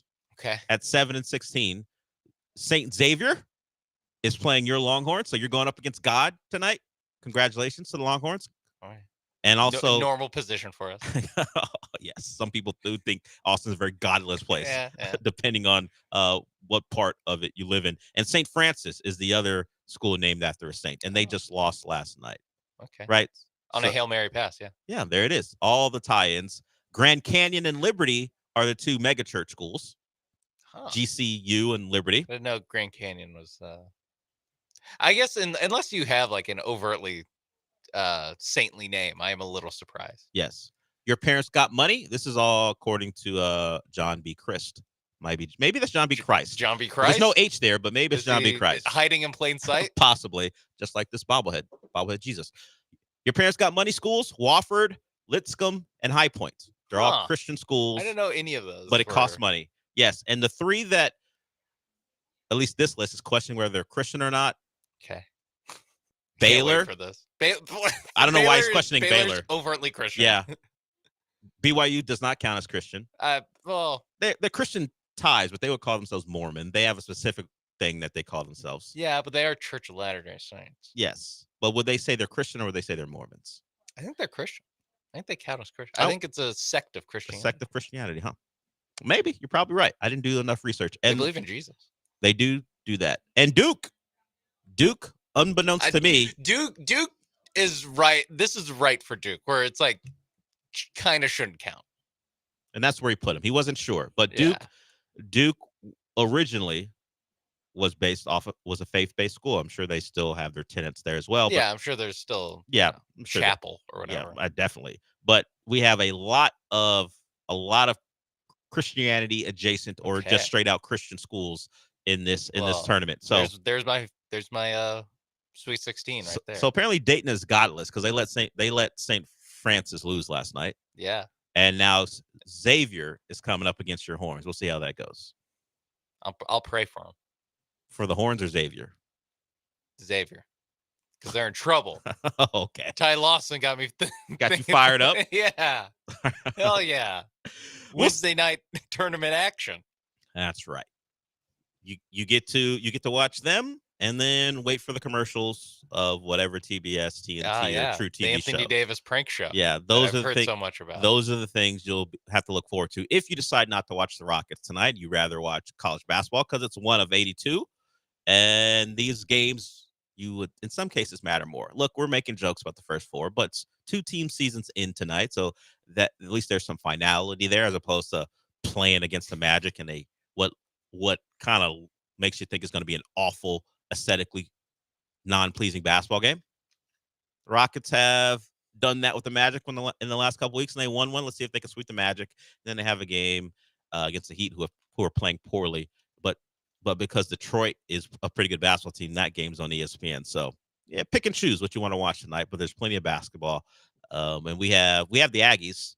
They play tomorrow, right? The Aggies are tomorrow. I believe they're Thursday. Yes, so we'll have Aggie basketball here as we get your tournament started. I know here. They play like 7. Yeah, it's later. Yeah, because it I know affected or could have affected how your workday would have went, and it turns out not affecting it at all because they're playing a late game as the Aggies start their tournament. Yeah, tomorrow. Yeah, and they're a 4 seed, expected to win, but we know that doesn't really matter in the tournament. The Aggies are looking to avoid an upset. So there it is. At the count is, if I got it right, you've got 16 Christian or religious schools in the tournament. There we go. And one has been eliminated on day 1. We'll see how day 2 goes for Xavier. 16 seed. Yeah, they were playing a 16 seed though, and they lost on a Hail Mary. God was like, you know what would be funny? If you miss the play, sometimes I just got to entertain myself. I mean, it's only St. Francis versus Alabama State. Let's get the SWAT school something. Let's give them something. And it was an inbounds under their own basket. Guy just launched it. It hit the ground in a battle for the ball. Like 4, maybe 6 hands touched it. 3 pairs landed on the ground, hit the ground, and then a Alabama State guy picked it up, laid it in with about a second to go, or maybe less, and then a last-ditch shot from St. Francis did not go in, and you had your first win, and then North Carolina took apart San Diego State in their 11-11 matchup. We'll see if we get 2 competitive games tonight.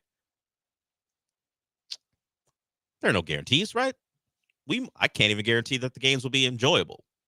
We will just see. I definitely can't guarantee that. Sean has seen enough Texas basketball to let you know there's no guarantees you're going to see it. They have a top 5 pick on their roster. At best, they'll be close. at best. You're looking for mediocrity to breed more mediocrity and get a close ball game. Yes. Maybe. Or maybe your top 5 pick takes over and you're going to win a game going away. Rodney Terry, king of March. He is, and he does have a reputation. He doesn't enter a tournament not win at least a couple games. Yeah, so expect to win tonight and expect to play on Friday if you're a Horns fan. Okay, we've got more stuff to get to. Like, we had an interesting day for the Astros. Lance McCullers was back on the mound. Altuve had a day. It was the best of times and then the worst of times for anyone who was pushing back on the notion that it's not a big deal that he's out and left. So we're at 2 misplays in spring training and a throwing error. Sean, I think you're over on number of misplays may hit. I mean, he's not even playing every day, and we've already got 2 plus a throwing error. I don't like it. I don't like our guy looking bad out there. He did make a nice catch, so we'll talk about that. We'll talk about McCullers. Zach DeCenzo got hit in the face with a ball playing first. I mean, it wasn't a great day for Astros trying to field baseballs yesterday. But the big news was Lance McCullers. We'll give you kind of what he did. And we'll get into some NFL stuff as well, because the Vikings have made a decision on who their quarterback will be. And it won't be Aaron Rodgers. So a lot to get to as we're getting started. If you want to get in, you can. 713-780-3776. But before we do all that, let's talk about Monument Chevrolet. It's a place you go to because it's not officially spring, but it might as well be. Maybe a day or so away. And what that means is spring savings from Monument Chevrolet. They have employee pricing on their Silverado 1500. So all that means is you get the same price that their employees get. And why that's important? Because they treat their employees like family, just like they treat their customers like family. So that's going to be a good deal for you. And if you don't want a Chevy Silverado, maybe you're interested in something else, check out the entire inventory at monumentchevrolet.com, whether it's a Trax or a Blazer, maybe just a different Silverado. It's all out there on the lot. Check them out on the website. Find the price you want, find the car you want, and then go on out to Monument Chevrolet and take a look at all they provide. And it's not just about the cars. They have a great parts department and service. So they're kind of a one-stop shop, whether it be new or pre-owned, or maybe you're a business owner who wants to add to the fleet or start a fleet. They have that out there for you too. 6th largest fleet in the country. And it's a perfect place to go if you have a business that you want to get started. So from new inventory to pre-owned to the parts department, to the sales staff, to everybody. It's great. And I mentioned that sales staff because Luis is the salesperson of the week. He's been there for years. He's a Spanish speaker. So if you're more comfortable speaking Spanish and getting something done, he'll help you out. He's very knowledgeable about the entire car buying process. So what that means is he can take you from the first step to the last step and get you in a vehicle as quickly as possible. They're out in Pasadena off of Beltway 8 and 225. So you may meet Luis or one of the other great salespeople. Just go to monumentchevrolet.com or the dealership in person. And remember this, Chevrolet, together, let's drive.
This is the Del Olaleye Show, On ESPN 97.5 and 92.5. broadcasting live from the Veritex Community Bank Studios. Here's Del Olaleye.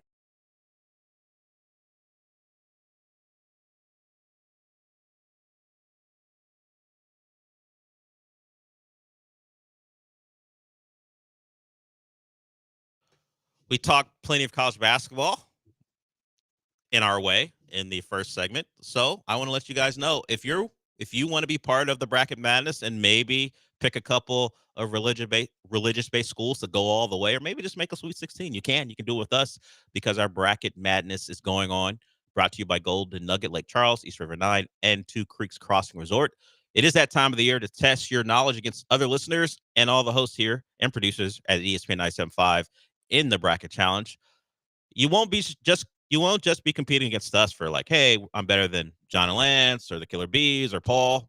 You got a chance to win stuff from the likes of Two Creeks Crossing Resort, Valencia's Tex-Mex Garage, Gooder Sunglasses, Nico's, Trulux, and more. So be great at those picks. You win a prize. Sunday night, now the bracket drops, so they're ready to go. Just go to ESPN975.com, click on the promotions tab, and you'll be able to sign up and try to beat us and win yourself a prize. And we got word, well, at least I did after conversation, that the guys that you're playing against here can't win anything.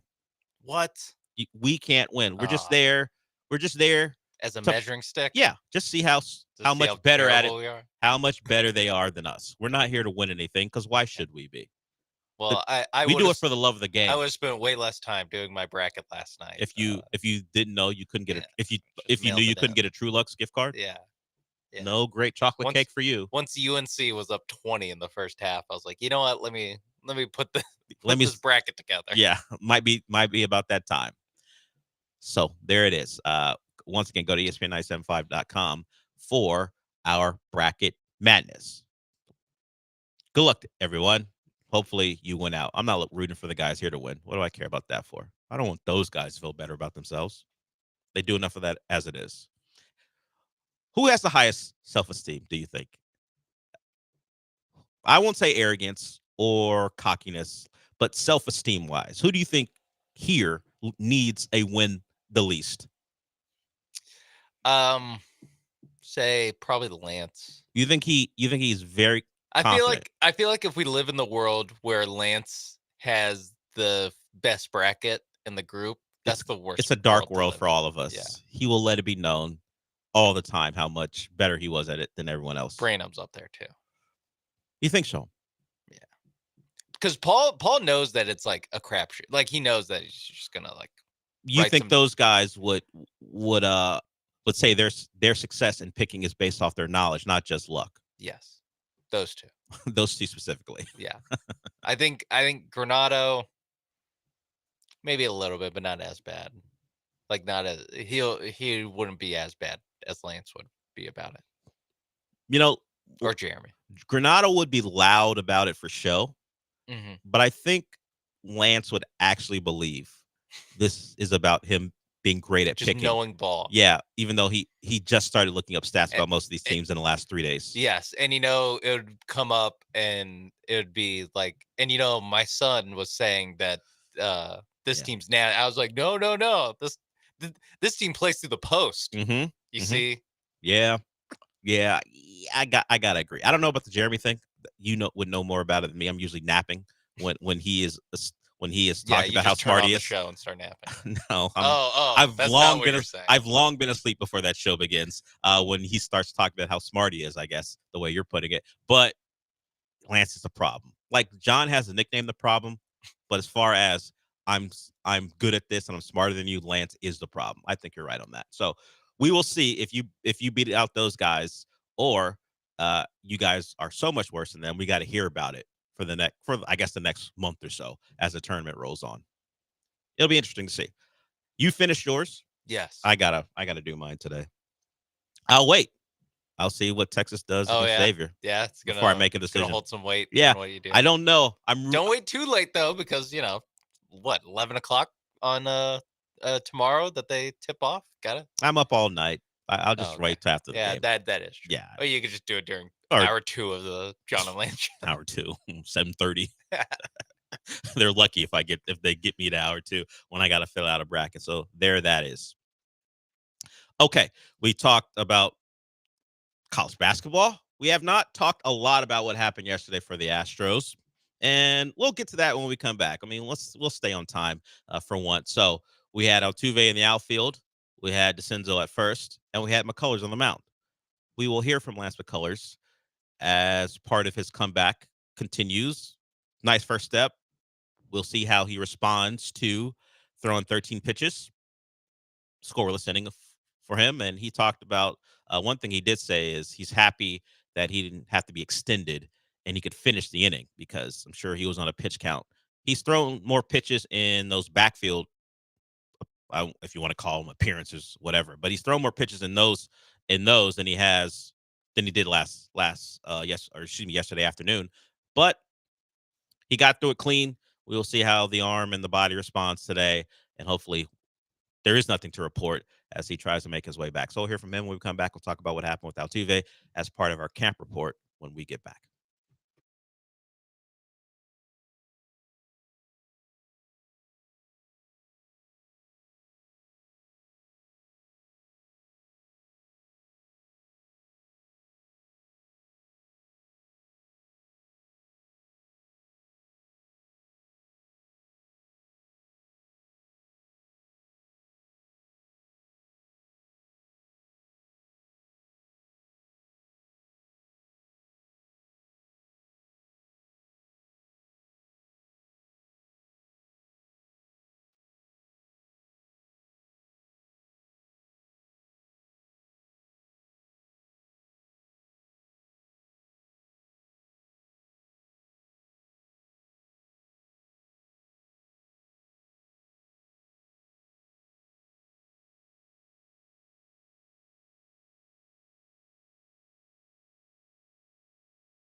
You're listening to the Del Olaleye Show. On ESPN 97.5 and 92.5. Live from the Veritex Community Bank Studios, here's Del Olaleye.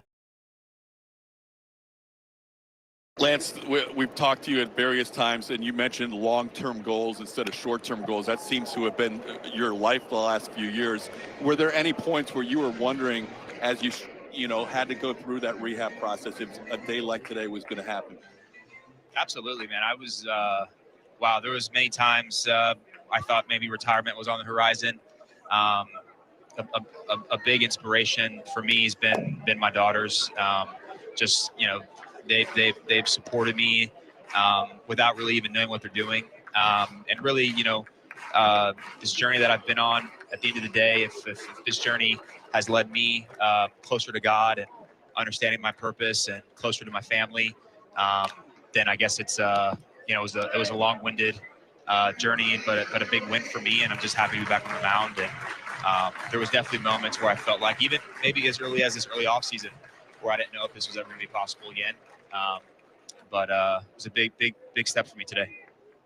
That's Lance McCullers talking to Todd Callis after his outing. He threw 13 pitches, mixed in some change ups and a slider along the curve, along with his fastball, his four-seamer. So he topped out at 93, hit a guy, but threw the 13 pitches and got out of there. And that development's a good one. That thing seemed to be on track with all the caveats in place of it's Lance McCullers. Hopefully, once we get the feedback from his performance and the body responds, we know that he can at least do that and he can keep it moving. As I said before we went to break, he mentioned that he has thrown more pitches in those backfield games. So they certainly didn't want to extend him more than they did. And from all accounts, very positive for him.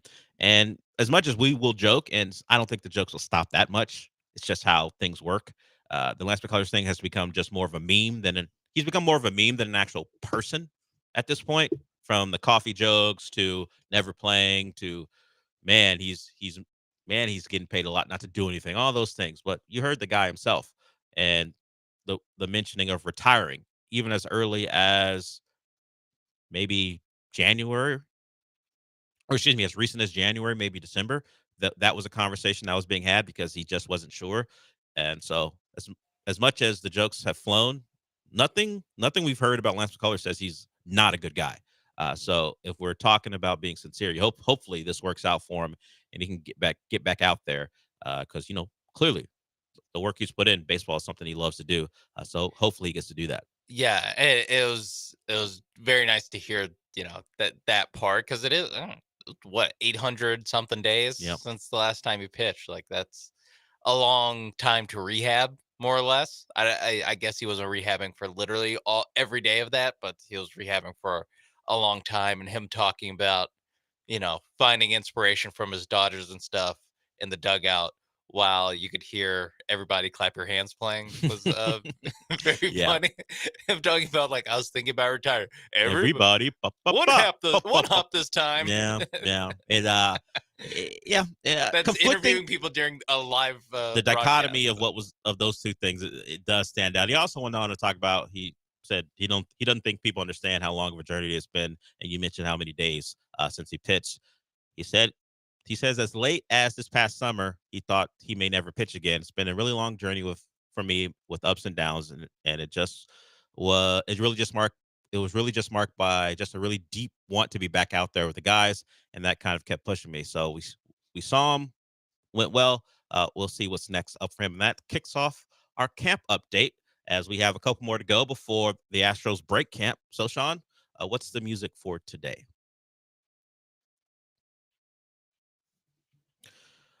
Some less than positive news. Zach DeCenzo got hit by a baseball trying to field it yesterday. Unfortunate for Zach DeCenzo. He has an injury at the jaw. Some technical terms involved. All you have to know is he'll be out for a little bit and his jaw hurts. There's some damage to his face after getting hit by a baseball. Very clinical how it was described. Yeah, and for the most part, for anyone that didn't see it, he got hit in the face with the ball. Yeah, trying like to field line drive, and he's going to be out. His face hurts, and if your face hurts, maybe don't play baseball, particularly in the spring. Yeah, I guess I wasn't sure that he had first base in his repertoire. Are you still unsure after what happened? This is a little different than the mishaps happening in left field, but just at least that they're having him stand there. It's also not great for John Singleton. No.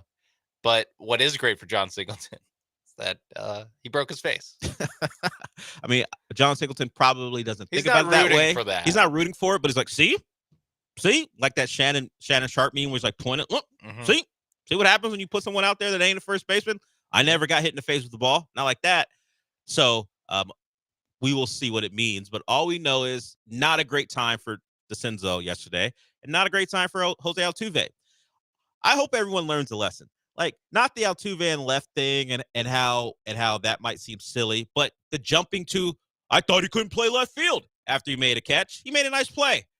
But have we learned any lessons from sports of jumping out ahead of something before you get a larger sample size? Because people were like, oh, Altuve can't play left, huh? And then within an hour, he misplays a ball. It was like the next inning. Yeah, a very simple play to be made. He doesn't make it. And this is not an attack on Altuve. I am not surprised by what's going on out there. He's never played the position before. But the utter confidence people were talking about how easy this might be. And, he's not playing second, and it's a bigger issue that he's bad at second than him being bad at left. And while that might be true, and the numbers might tell you that, when he commits an error at second, the clips don't go everywhere. Oh, it's a second baseman misplaying a ball. It's not franchise legend and left misplaying a ball in spring training that any left fielder should make. That's a play any left fielder should make. And he's not making them because he's never done it before. So I would just tell to people, just wait on things. Sports will kind of correct you pretty quickly. Yeah, this is where the Twitter fan experience, like this is where I mean, we see it in all these sports. Like when the Texans signed Ed Ingram, and there's immediately clips of him blocking Jalen Carter, and then like actual analysts were like, he had the worst pass rush win rate. It's not what I saw. It's not what I saw though. In those clips I found, that one clip. If only of him blocking Jalen Carter. If only he could extrapolate that over his entire career, then the Vikings never would have got rid of him. Yeah. So or honestly, like Astros fans, just look to your Rockets fans' brethren of every time that insert core 7 member has a good game versus every time that same player has a bad game. Whether it's Şengün, Green's obviously the most extreme example of this. Reed Shepard, Cam Whitmore, just Jabari, all down the list of like, oh, see, look, can you believe people want to trade this guy? And then he has a 1 for 13 game. It's like, yeah. And it's an absolutely miserable experience. Yeah. And once again, why would anyone who considers themselves a fan of baseball allow one play in left to say it validates your opinion of how well that will go? When it's the biggest, hey, don't do the small sample size thing, sport of all time. And you got corrected within 30 minutes. Yeah. I mean, or maybe you don't, but you have to know the correction is coming. But just when that first play happens, gotta get those retweets. Yeah. Gotta get those sweet, sweet retweets. Puffing your chest out. This is worse than Ty Lawson puffing his chest out about 11 seed UNC beating 11 seed San Diego State. Yeah. This is worse than that because this is a fly ball in spring training, which the first play was a good play. It was a good play. We'll credit him for that. And nothing's all that serious. It's just Twitter or social media. You want to get out there and use a play to say you were right about something. That's fine. It'll all go away. Everyone forgets, except for me. I don't forget. Yeah. It's just a little bit of like I don't know what the real life example of this is, but it's just it's talking like small amounts of trash and then like immediately a bird pooping on your shoulder or something. Exactly. Where it's just immediately where, hey, everyone has their ups and downs. I just didn't need it to be so fast after I'm puffing my chest out. And the other news from camp, Jordan, he was scratched from playing yesterday. He's got a boo-boo on his thumb. They don't expect it to be serious, but it's the Astros, so we will wait. But he's got a banged up thumb. Not great, but not awful.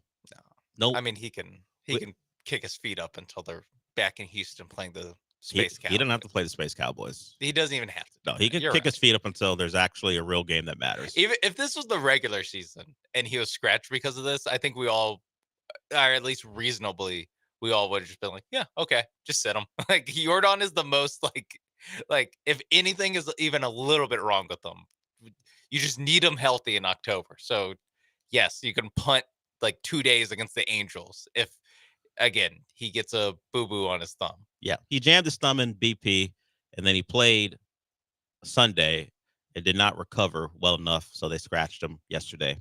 He appears to be A-okay, in better shape than Zach DeCenzo. And it's true. Christian Walker also in better shape. DeCenzo's going to have to be eating soup for a week. I don't know if it's his jaw is to a point where he's eating food through a straw. I'm not sure what's going on. I don't know if he had to get his jaw wired shut, but he did take a shot to the face by a baseball. Christian Walker, another guy in better shape than Zach Again, DeCenzo. can't eat solid food. He can eat solid food, and he may be involved in real baseball activities by Sunday as he ramps himself up to get ready for the regular season. The other thing is there's a big story out from Brian McTaggart about Hunter Brown. And the gist of the story is beyond the turnaround when he added a sinker last year. I didn't know how bad he was, how bad the numbers were before he added that sinker. I know he was bad, but he was 0-4 and obviously had the big blow up, but he was 0-4 with a 9.78 ERA before the sinker got added. The question for me is, why didn't the sinker get added in the spring? He got all that time. Why didn't they do that in the spring? But it worked out fine. Isn't the spring the time you work on stuff? Isn't that what we always hear? That's what Spencer Getty's doing. He has a never before seen pitch that he has been working on. Thankfully, he didn't wait 5 starts in. Yeah, with the 10 ERA. Yeah, to work it in. Also, while the team is like struggling at that point, 4 starts in? They were bad. 20-ish games. So yeah, they're probably like 4-16. Yeah. But he got it together, and he went on to go 11-5 in his final 24 starts, ERA of 2.57. So the sinker was magic, and the gist of it is he is in line to be their number one. With Fromber likely to leave in free agency, we know the Astros' history of big money guys on their roster who have a chance to hit free agency. Hunter Brown's next in line. As much as we started the segment with Lance McCullers, if he just pitches and is okay, we'd be happy with that. As far as the guy to lead the line going forward, I don't think there's a better candidate than Hunter Brown right now. Yeah. And last year was a great turnaround to start to cement himself as that guy. Having a mid-20s guy being your lead guy who you don't have to pay a lot of money to is perfect. The Astros have extended their run, maybe not finding top-of-the-line guys that way because they've traded for Verlander a couple of times and certainly Cole as well. But the likes of like Arcady, who's no longer here, and Christian Javier, who's injured, and not necessarily Lance McCullers, but Fromber when he came up. Yeah. These are the guys who kind of made what was a nice couple years into this extended run of success. Hunter Brown's next in line to take over that role as your number one. And a good year from him would give people a lot of confidence because then you don't have to look to free agency to go, hey, we need a top-of-the-line starter. We don't usually pay this type of price, but we might have to do it. So it's a big year for him, just like last year was. So you can find that article. I guess you can just go to Astros.com. Brian McTaggart's the author of that. Okay. That wraps up the camp update. We'll come back with pure hate. Not from us, but from Marcus Morris. Why? Because he didn't call Daryl Morey a liar per se, but he did say some things that follow in the maybe James Harden's a Pied Piper and Marcus Morris is just next in line because he called out Daryl Morey. And you'll hear in the clip the response of the guy. Kevin O'Connor used to be with the Ringer. Now I think he's with Yahoo. He's one of those guys who's talked to Daryl Morey. He's one of those guys who likes having Daryl Morey on and being in that circle where Daryl Morey might answer a text or two. So he was trying to push back on Marcus Morris. We won't play all 5 minutes of it, but it's like 5 minutes of Marcus Morris pretty much saying Daryl Morey doesn't know what the hell he's doing. So we'll hear from Marcus Morris when we come back.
Broadcasting live from the Veritex Community Bank Studios, it's the Del Olaleye Show. On ESPN 97.5 and 92.5. Now back to Del Olaleye.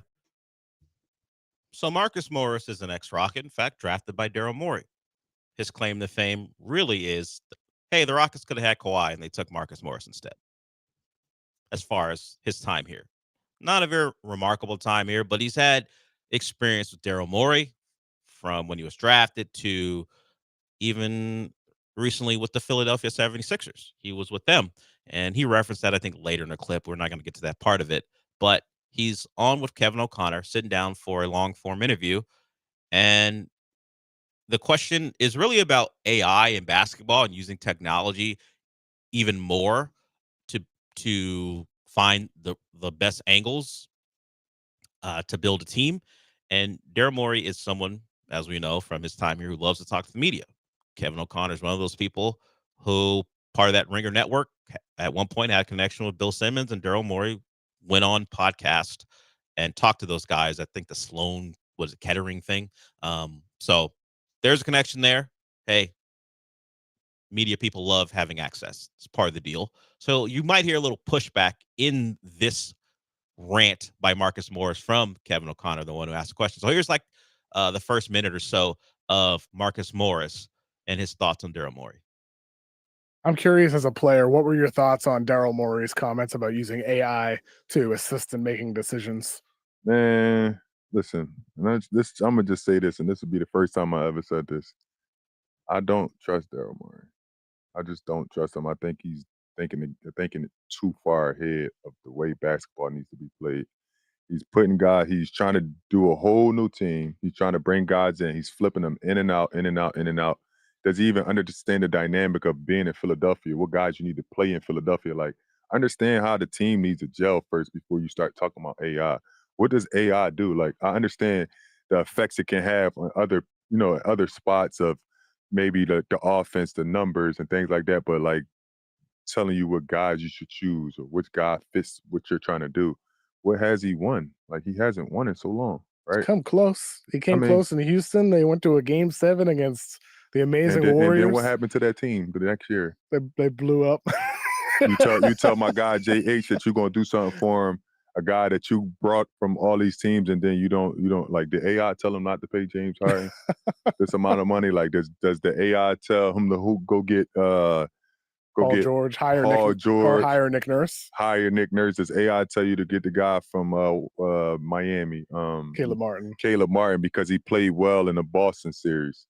He can't shoot the ball. You got three dominant guys that needs the ball in their hand. That's Marcus Morris Sr. He went on to talk more about his lack of belief in Daryl Morey and building a team. And I said Sloan Kettering. It's the MIT Sloan Sports Conference that a lot of those Boston area guys hang out with Daryl Morey when he goes and talks to the conference. Bunch of nerds. Pretty much. And it's founded by Daryl Morey. But they go there, they get to talk to Daryl, and you hear those guys reference Daryl talking to them about things. He was a frequent guest of John and Lance. So he loves to talk to the media. And that's why, depending on the current relationship between a media member and Daryl Morey, they may push back on something just because you don't want to upset someone in that position. So that was always a criticism of Daryl Morey. He valued the numbers over team chemistry. And he went on, Marcus Morris, later in the clip to talk about how the Philadelphia 76ers flipped their entire roster pretty much. They added like 10 new players. And how do you build a team and chemistry and expect to win when you have that many new players? I could throw in banking on guys who are always injured as well as a problem. It doesn't help your chemistry when the two best guys, I guess two of the three best guys on your team, Embiid and Paul George, like not just always miss time, but specifically miss time early in the season. Mm-hmm. So you can't build that chemistry. You don't get a training camp. Yeah. You don't even get early days in the season where, hey, we're just trying to find ourselves. You get none of that. And it resulted in a disaster of a season. Embiid first shut down. Paul George now shut down. Maxey soon to follow. He did not play against the Rockets. Yeah, Maxey's about to get shut down. Or he's going to play like token minutes to not get fined. Yes, which may be important because not that they're hurting for money in Philly, but we've seen that OKC is being investigated, right? Yeah, because they sat OKC's being investigated. Utah was the team that got fined. For sitting Larry Markkinen, former All-Star. And we had recently where Denver didn't play Jamal Murray and Jokic. I like how they included Christian Brown in that. Hey, they didn't play him either. Yeah, we don't have to include him. He's a pretty good player, but the problem is honestly, the problem is Jokic. Yes. That's the guy you can't really. They were on the sit road. and sell It was a Nuggets nationally televised game, and Jokic and Murray did not play. They still went on to beat the Golden State Warriors, but they did it without two guys. And Tim Bontemps, an ESPN guy, went after them. And Nuggets like, hey, let's not call attention to what we did. But don't do it on national. Don't do it on national television. Don't do it on That's what he national said. TV. That's what he said. You could have sat them against the Wizards. The Wizards were like, yeah, we've caught strays before. We get it. But he said you could have done it against the Wizards where no one was paying attention instead of doing it in a nationally televised game. I mean, that is the truth. That is part of what the NBA has asked for. Hey, not that I don't know if they made another trip to the Golden State this year, but it's a road game. It's a game we're trying to promote. Steph is there. Jimmy is there. Could you guys just play and figure it out around it? Instead, they picked that game. And Michael Malone's like, hey, won the game anyway. F off. But it's not what the NBA is looking for. And anytime this is brought up, you get tweets and people mentioning how much the NBA sucks. And the NBA gets a lot of that. They were hoping that they could get a potential MVP candidate against Steph Curry. They didn't get any of that because the Nuggets made a decision. But I understand. Mike Malone's not paying the fine if they get fined. I kind of like that if you win, it's just like carte blanche. Where it's like if you win, can't get investigated. I think that should be part of it. If you lose a game where you don't play your starters in a game the NBA is designating as one of their high profile games, all right, you get fined. But if you win the game, nothing. I mean, yeah, Tim Bontemps can go on ESPN and criticize you, but we won. You know what? You find the Warriors for not even winning the game. They played Jimmy and Steph, but you find them for not winning the game. There we go. There we go. That's what you do. Did we just fix the NBA? No, because people will hate. Because they want to hate. No, we didn't fix the NBA. That's another thing. I love when a podcast or a show brings up a topic. How do we fix the NBA? You don't. You can't. You have no power. Nothing you suggest is going to fix the NBA because people have deep issues with it one way or the other. And there's nothing that can be done. You could ask people right now, what could fix the NBA for you? Nothing. It sucks. Like if you try to have an open dialogue about fixing the sport that I guess some people at once loved and now they don't, they would be asking for things that would never happen again. Like add more physicality. Force these guys to play as many games as possible. The NBA has tried to do the second part. They're not adding physicality back to the game. We saw Fred VanVleet get thrown out of a game for what amounted to a hard foul. People hated it in the 2000s. Yeah, I don't remember a lot of people enjoying early 2000s basketball. Think back. Did you enjoy that Spurs-Pistons series in the finals? The biggest showcase of the NBA, watching the Spurs and Pistons play? Did you like it? Did you like watching the Pistons become a force again in the NBA? No, you did it, and the NBA had to respond by laxing or taking away physicality, the hand check stuff. So take it or leave it, I guess. You like threes or you don't. You like physicality or you don't. I don't think there's any winning. I think it's a sport that's gonna catch heat just because for multiple factors, and some of it has nothing to do with the actual basketball being played. You can get into those socio-political things if you want. It's not the time or the place. I'm not smart enough or have the interest to talk about them because we do dumb stuff here. Like how many religious teams are in the NCAA tournament. That's the stuff we do here. But when we come back in hour 2, we will get into some Texans stuff because NFL teams aren't learning. The Texans did something smart. They got out ahead of a deal that would have been more expensive later. According to Adam Schefter, NFL teams didn't like what they did, although they have a prime example of what's going on in Cincinnati about why you should do a deal earlier. So we'll talk about that when we come back. We'll get to hour 2 in a little bit.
Welcome to hour 2 of the show. Programming note for tomorrow. I think we should have Raheel unless Methodist silences him. He's in a one-sided Twitter battle with Methodists for some hospital bills he didn't appreciate. They responded to him with one of their seems like automated messages like, "Hey, we appreciate your feedback." And he was like, "Yeah, whatever. I've already tried to talk to you people. Screw you," for the most part. So maybe he'll talk about that unless they got to him. He gets silenced. Yeah, we'll see. He'll join us tomorrow, hopefully. And so will Michael Carroll, not for his weekly segment, but he will be producing the show because Sean will be producing 12 to 6. another show. We've got movement because we're out and about, not 7 to 12, but 12 to 6 will be out and about the next couple of days. Is tomorrow tailgate? I don't know. I'm going to be here. So you haven't looked into it. I have no idea where they go. I believe it doesn't matter to me. Well, I'm sorry. You'll find out when you play the imaging, I guess. Yeah, that's really it. So 12 to 6, Paul Gallant and then the Killer Bees will be at Texas Tailgate tomorrow. And then on Friday, they're going to be at Carbach because it's tournament time. Out and about, go join them at those 2 locations to watch the games with them and get something good to eat. So Michael Carroll will produce the show for me on the next couple of days. He is the voice of the show. It's the one thing I wanted different from beyond what I do, but the one thing I wanted different is not to have, I don't even know the guy's name, the ESPN voice guy on the show. I do know his name, but I don't want to put him on blast. I don't want the headline of Del Olaleye blast. I'm not gonna blast him. It's simply enough. I wanted a different voice on this show. That's all. The rest of the Jim Cutler's face. Well, you just said his name. Look at you. I would say it to his face. Hey, Jim. I guess the work you do is great, but not for me. It's just not for me. That's all. I wanted something different. That's why Michael Carroll is the voice of this show. Now he'll be producing the show the next couple of days. Okay. Sean, I put something on the rundown. Speaking of dumb stuff we do. This is not dumb stuff we're going to do. It's dumb stuff Netflix is doing. We'll do that when we come back. It is football related, barely. But let's get to what I kind of led to before we went to break. The Texans, we know they got Derek Stingley done. Nearly $90 million guaranteed. 89 million of it fully guaranteed. That's his extension, and it's bothering some NFL teams. They're asking the question, why would they do it this early? They had a year to wait, so on and so forth. They're questioning the move by the Texans, as if the finances and the way the NFL goes wouldn't lead to the Texans paying Stingley more if they waited. Like Trent McDuffie, who was drafted in the same year, so was Sauce Gardner. They're still waiting for new deals. So if the Texans can get something done with Stingley early, I guess, quote unquote early, if you go by what some of these NFL teams are saying, why not do it? Have they not learned the lesson from the Bengals who waited and waited and waited, and Jamar Chase held them over a barrel and said, "Hey, not only are you going to pay me all the money, you're going to pay almost all the money to Higgins, or I'm leaving." And then Joe Burrow got involved to make sure both those guys got the money, as much as they might have sold the fact, "Hey, we want to keep them all together."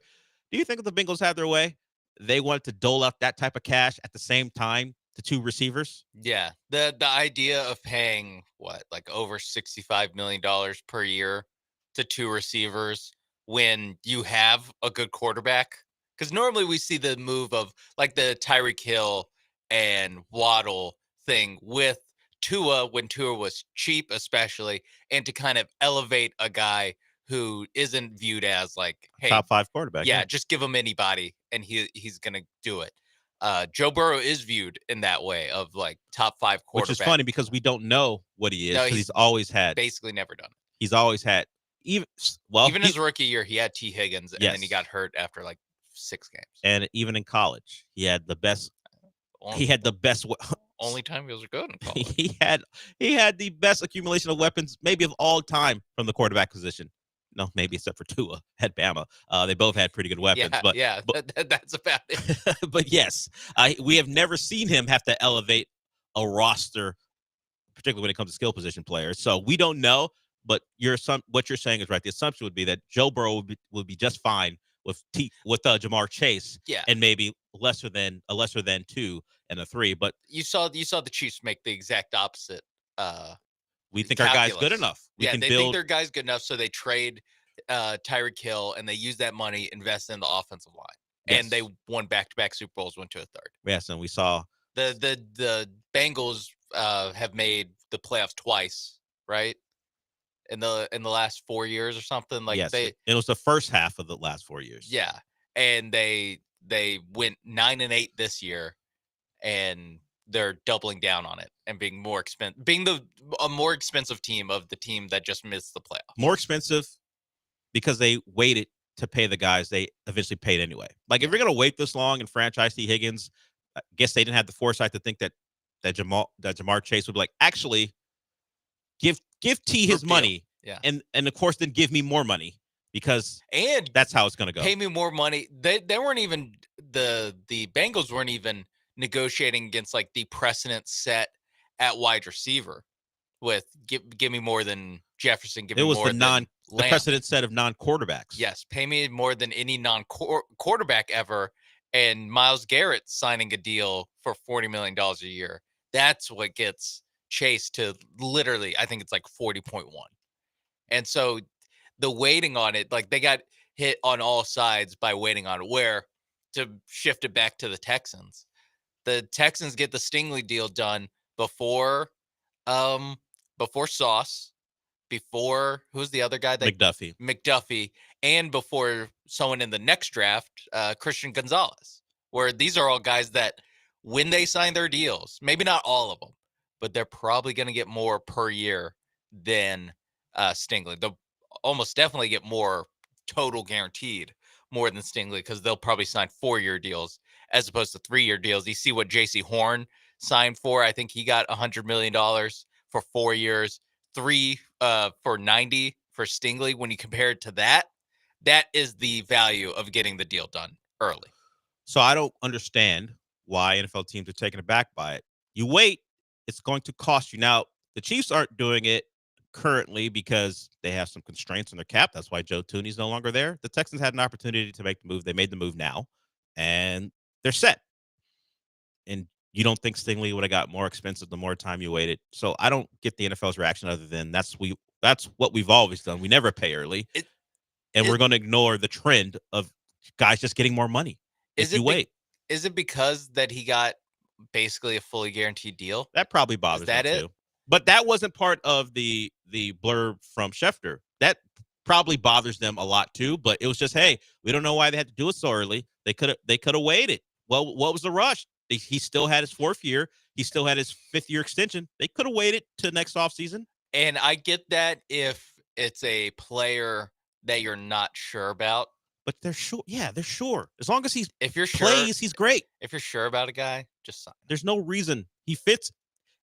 I know he's been classified as a different type of guy, but he fits what they want.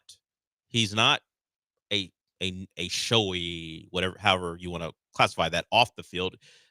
He appears to be a guy about ball. He produces, and he was healthy last year. Yeah, if he's healthy, he's awesome. Yeah, just give him the market and a little bit above market to set the market, and then you don't have to worry about him until he asks for a renegotiation about 3 years from now, earlier than you would have wanted. But that's just how it goes. Yeah, it's with 1 year left on his next deal. That's when they would be fortunate if he waits that long. Yeah, it might be 2 years left. Yeah, just because at that point it will be such a deal to have him at $30 million per year. Yeah, because he is going to be paid on his rookie deal this year, his 5th year option next year, and then the new money kicks in.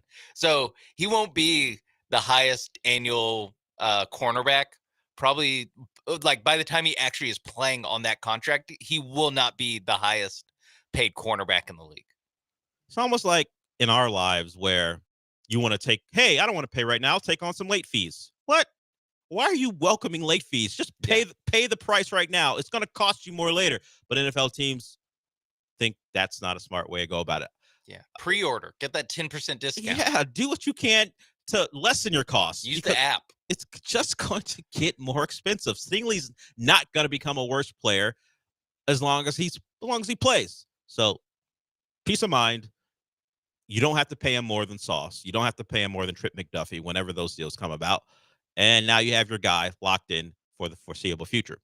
But NFL teams and traditionally are not looking to pay a couple years early, and it cost them, just like it cost the Bengals. We'll see who it costs next. Maybe the Chiefs are paying McDuffie $34 million a year because they had to wait because of their financial situation. Okay, when we come back, Netflix has done, they've done quarterback. They've done wide receiver. Now they have a new show, and I don't think you'll be able to guess what position in the NFL they're promoting. I wish it was blind audio so Sean had to guess, but I just saw it, so he's going to be able to see the video. It's a new it's another position that'll be featured on Netflix, and it's something no one could have predicted. But here it is. We'll play that sound when we come back. But first, Sean's going to tell you about Prize Picks. Yes, Prize Picks, America's #1 daily fantasy sports app. March is here. There's going to be games all day tomorrow, all day Friday, Saturday, Sunday. The best way to follow along with your bracket, or if you just for the love of game, no bracket necessary. Just I just want to watch some ball and make some money betting or placing lineups, putting together lineups for March Madness, and that is what you can do on Prize Picks. They have every game this March. They got it.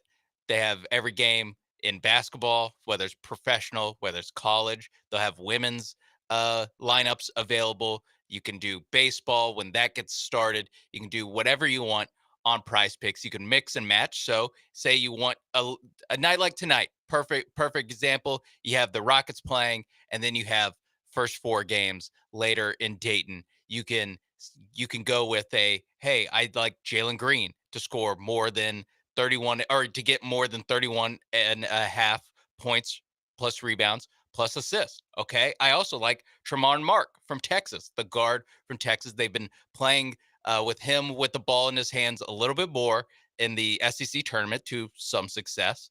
I like him to get more than 13 and a half points plus assists. He's a big game player. You like him in this kind of matchup against Xavier. And then what Prize Picks is offering is Janai Broom to score more than half a point in their game against Auburn's in Auburn's game against their 16 seed on Thursday. So you can put a little bit.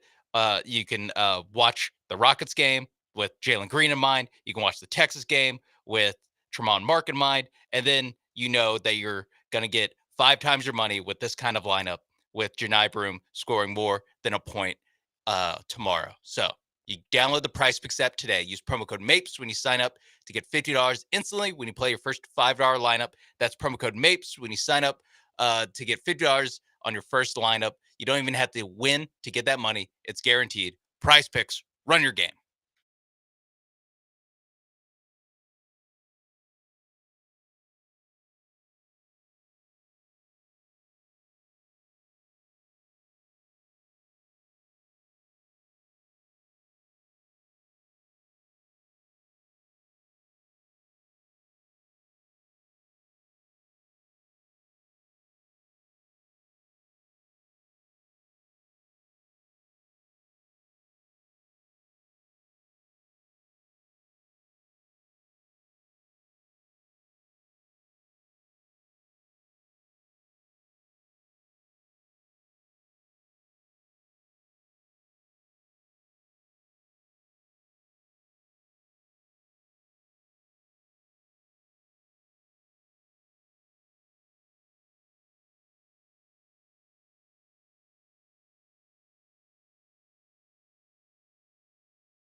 The Del Olaleye Show continues. On ESPN 97.5 and 92.5. Live from the Veritex Community Bank Studios, here's your host, Del Olaleye.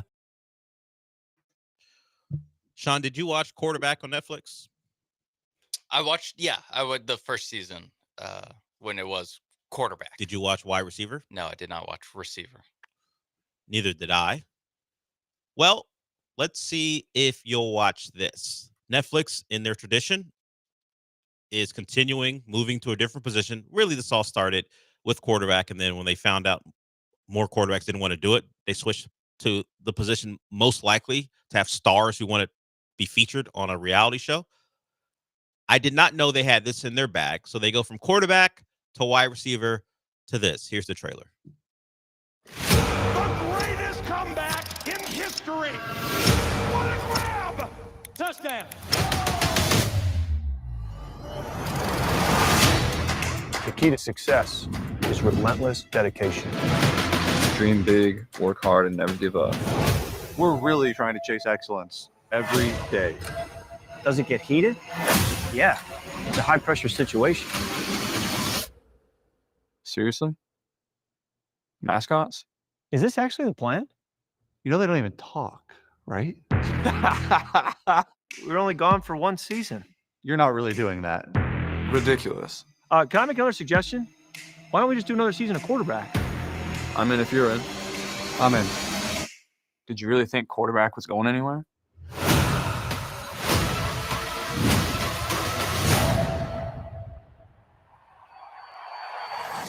Quarterback is back, folks. They tried to trick you with mascots, but those voices you heard were Burrow, Cousins, and Goff. Love it. So we got Quarterback back. I might watch this one. Those are three. That's three good ones. Cousins was good in season one of, or in his season of Quarterback. And I think Burrow was one of the guys they tried to get for season 2, and he's like, "Nah, I'm good." I believe. Yeah. And now he is back, and then they came in with a bigger bag. I'm sure they did.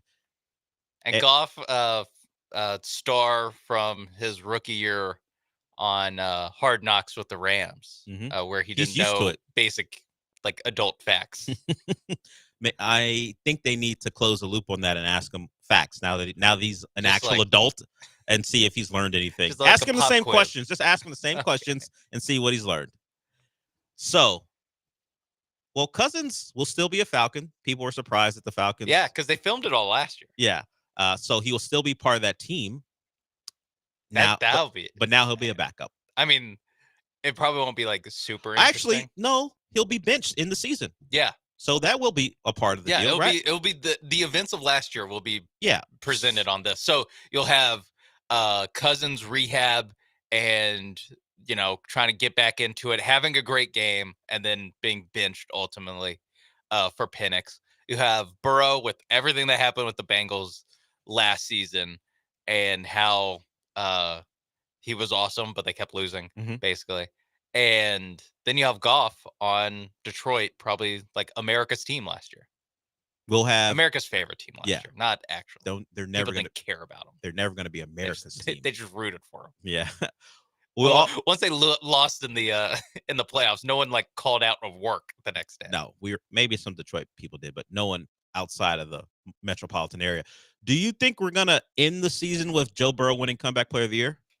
Two-time Two-time Player of the Year. Does the season end on Joe Burrow being handed that trophy? The only trophy any of those guys won last year? And then a voiceover of him making the promise that I'll never be back here again. Oh, I thought he was going for the three-peat. No, that means he has to have a devastating injury at some point I guess in the you future. can't three-peat. You have to have a gap year in between. Yeah. everything There's goes no wrong. way you can three-peat. You can be a 3-time champion, or 3-time winner, although I don't think anyone wants that. But it's very hard to be a 3-peat Comeback Player of the Year winner. Yeah. Pat Riley's like, whatever it takes to get me paid. Somebody get that done. It'll probably be some sort of. Who's the candidate for this year to take over for Joe Burrow? He's like Captain America. The mantle has to be passed to someone else. Ooh. Who's the Anthony Mackie of this upcoming year? Who had a it can't be Tank. He'll be out all year. So maybe 2026 is Tank's year. But as far as 2025 is concerned, Like Anthony Richardson. I guess Anthony Richardson didn't get hurt though. and will he even beat out Daniel Jones? Oh, Justin Fields. He'll have to come back from not being good. Yeah. It's well, they've given it to guys that just weren't good. Not recently though. It's Yeah. DeMar Hamlin. Did he even win it? No, Joe Flacco. Joe Flacco won it. What did he come back He was just from? off the. He just wasn't playing football. Yeah. Well, so I guess not being good is certainly an option. But Joe Flacco was very drastic. He wasn't even playing ball, and came back. And of course, Joe Burrow's been injured a couple times. So, we got to find that. Well, if Xavier Howard comes back, we could go to him. No. I get he just got traded, but nothing actually bad happened last year. Geno Smith won in 2022. I thought maybe we could get 2-time winner Geno Smith, but nothing bad enough happened. Alex Smith won after coming back from having his leg destroyed. Ryan Tannehill in 2019, what did he come back from? Not being good. Okay. Andrew Luck, I assume that's injury related. Keenan Allen, injury. Jordan Nelson, injury. Eric Berry, cancer, I believe. Gronk. What did Gronk come back for in 2014? Did he have a devastating injury at some point? I don't remember. Maybe he did. Maybe he broke his leg. Phil Rivers. Peyton Manning, obviously. Hmm. Matt Stafford, not like a devastating injury. He just got hurt. Yeah. Michael Vick. What did Michael Vick come back from in 2010? I believe that was prison. Huh. I believe so. Could anyone come back from prison this year? I don't think so. Only one I can think. Well, he's not in prison. He was in football prison. Xavier Howard. If he comes back and takes a deal and balls out, could they give him comeback player of the year after not playing all of last year? I mean, ask DeMar Hamlin about how they give out this award, because since 2007, only Eric Berry's the only defensive player to ever win this award, and he came back from, I believe, cancer. So it took a lot. DeMar Hamlin came back from dying on the field and didn't win it. Not good enough. Did you see Joe Flacco's last 6 games with the Browns? I also saw his final game where he threw the 2 pick sixes. That should have just. I'm sure they do that vote before the playoffs, but I mean, he threw a lot of interceptions on that run. People just didn't care. it was just fun. Yeah. To see Joe Flacco back. And you had a guy who was playing football after actually ceasing to breathe, and still it didn't matter. Is the comeback player of the year award an offensive award? It is. It's like the Heisman, unless Travis Hunter's involved. It's been a quarterback award since 2018, or since 2017 when Keenan Allen won, and then Jordan Nelson won the year before. Eric Berry, okay. So they've even made tight end, but then 13 going back to 08 with Chad Pennington's second one is a quarterback award. They can't even make that immune to just giving it to quarterbacks. No, you have to give it to Mike Vick. You don't have to. And it is just like Tom Brady in 2009. Like, you tore your ACL. Here's. I'm sure someone else did, but you're not Tom Brady. So let's give it to Tom. Yeah. I mean, Joe Burrow, the first time, it's like your rookie year got cut short. Here's comeback player of the year. I am not someone who goes on any crusades, but we don't have to make it this award strictly a quarterback award. I don't know. This one doesn't have to be a quarterback award. Ryan Tannehill really warmed the hearts and minds of America when he came back. Oh, in, look. 2019. I was so joyful watching all those in-breaking routes off of play action. Let's give Ryan Tannehill comeback player of the year. What was so joyful about that? That Tennessee Titans run captured America's. It did not. Oh, come on. People loved him handing off to Derrick Henry. No. Kids were in backyards in their Tannehill jerseys practicing handing it off to a better player. That's what everyone was doing. Sometimes I dream of he. They want to be Ryan Tannehill? Yeah. Like Ryan. I want to be, yeah. I want to be like Ryan. I don't think anyone. Admiring Ryan. Maybe.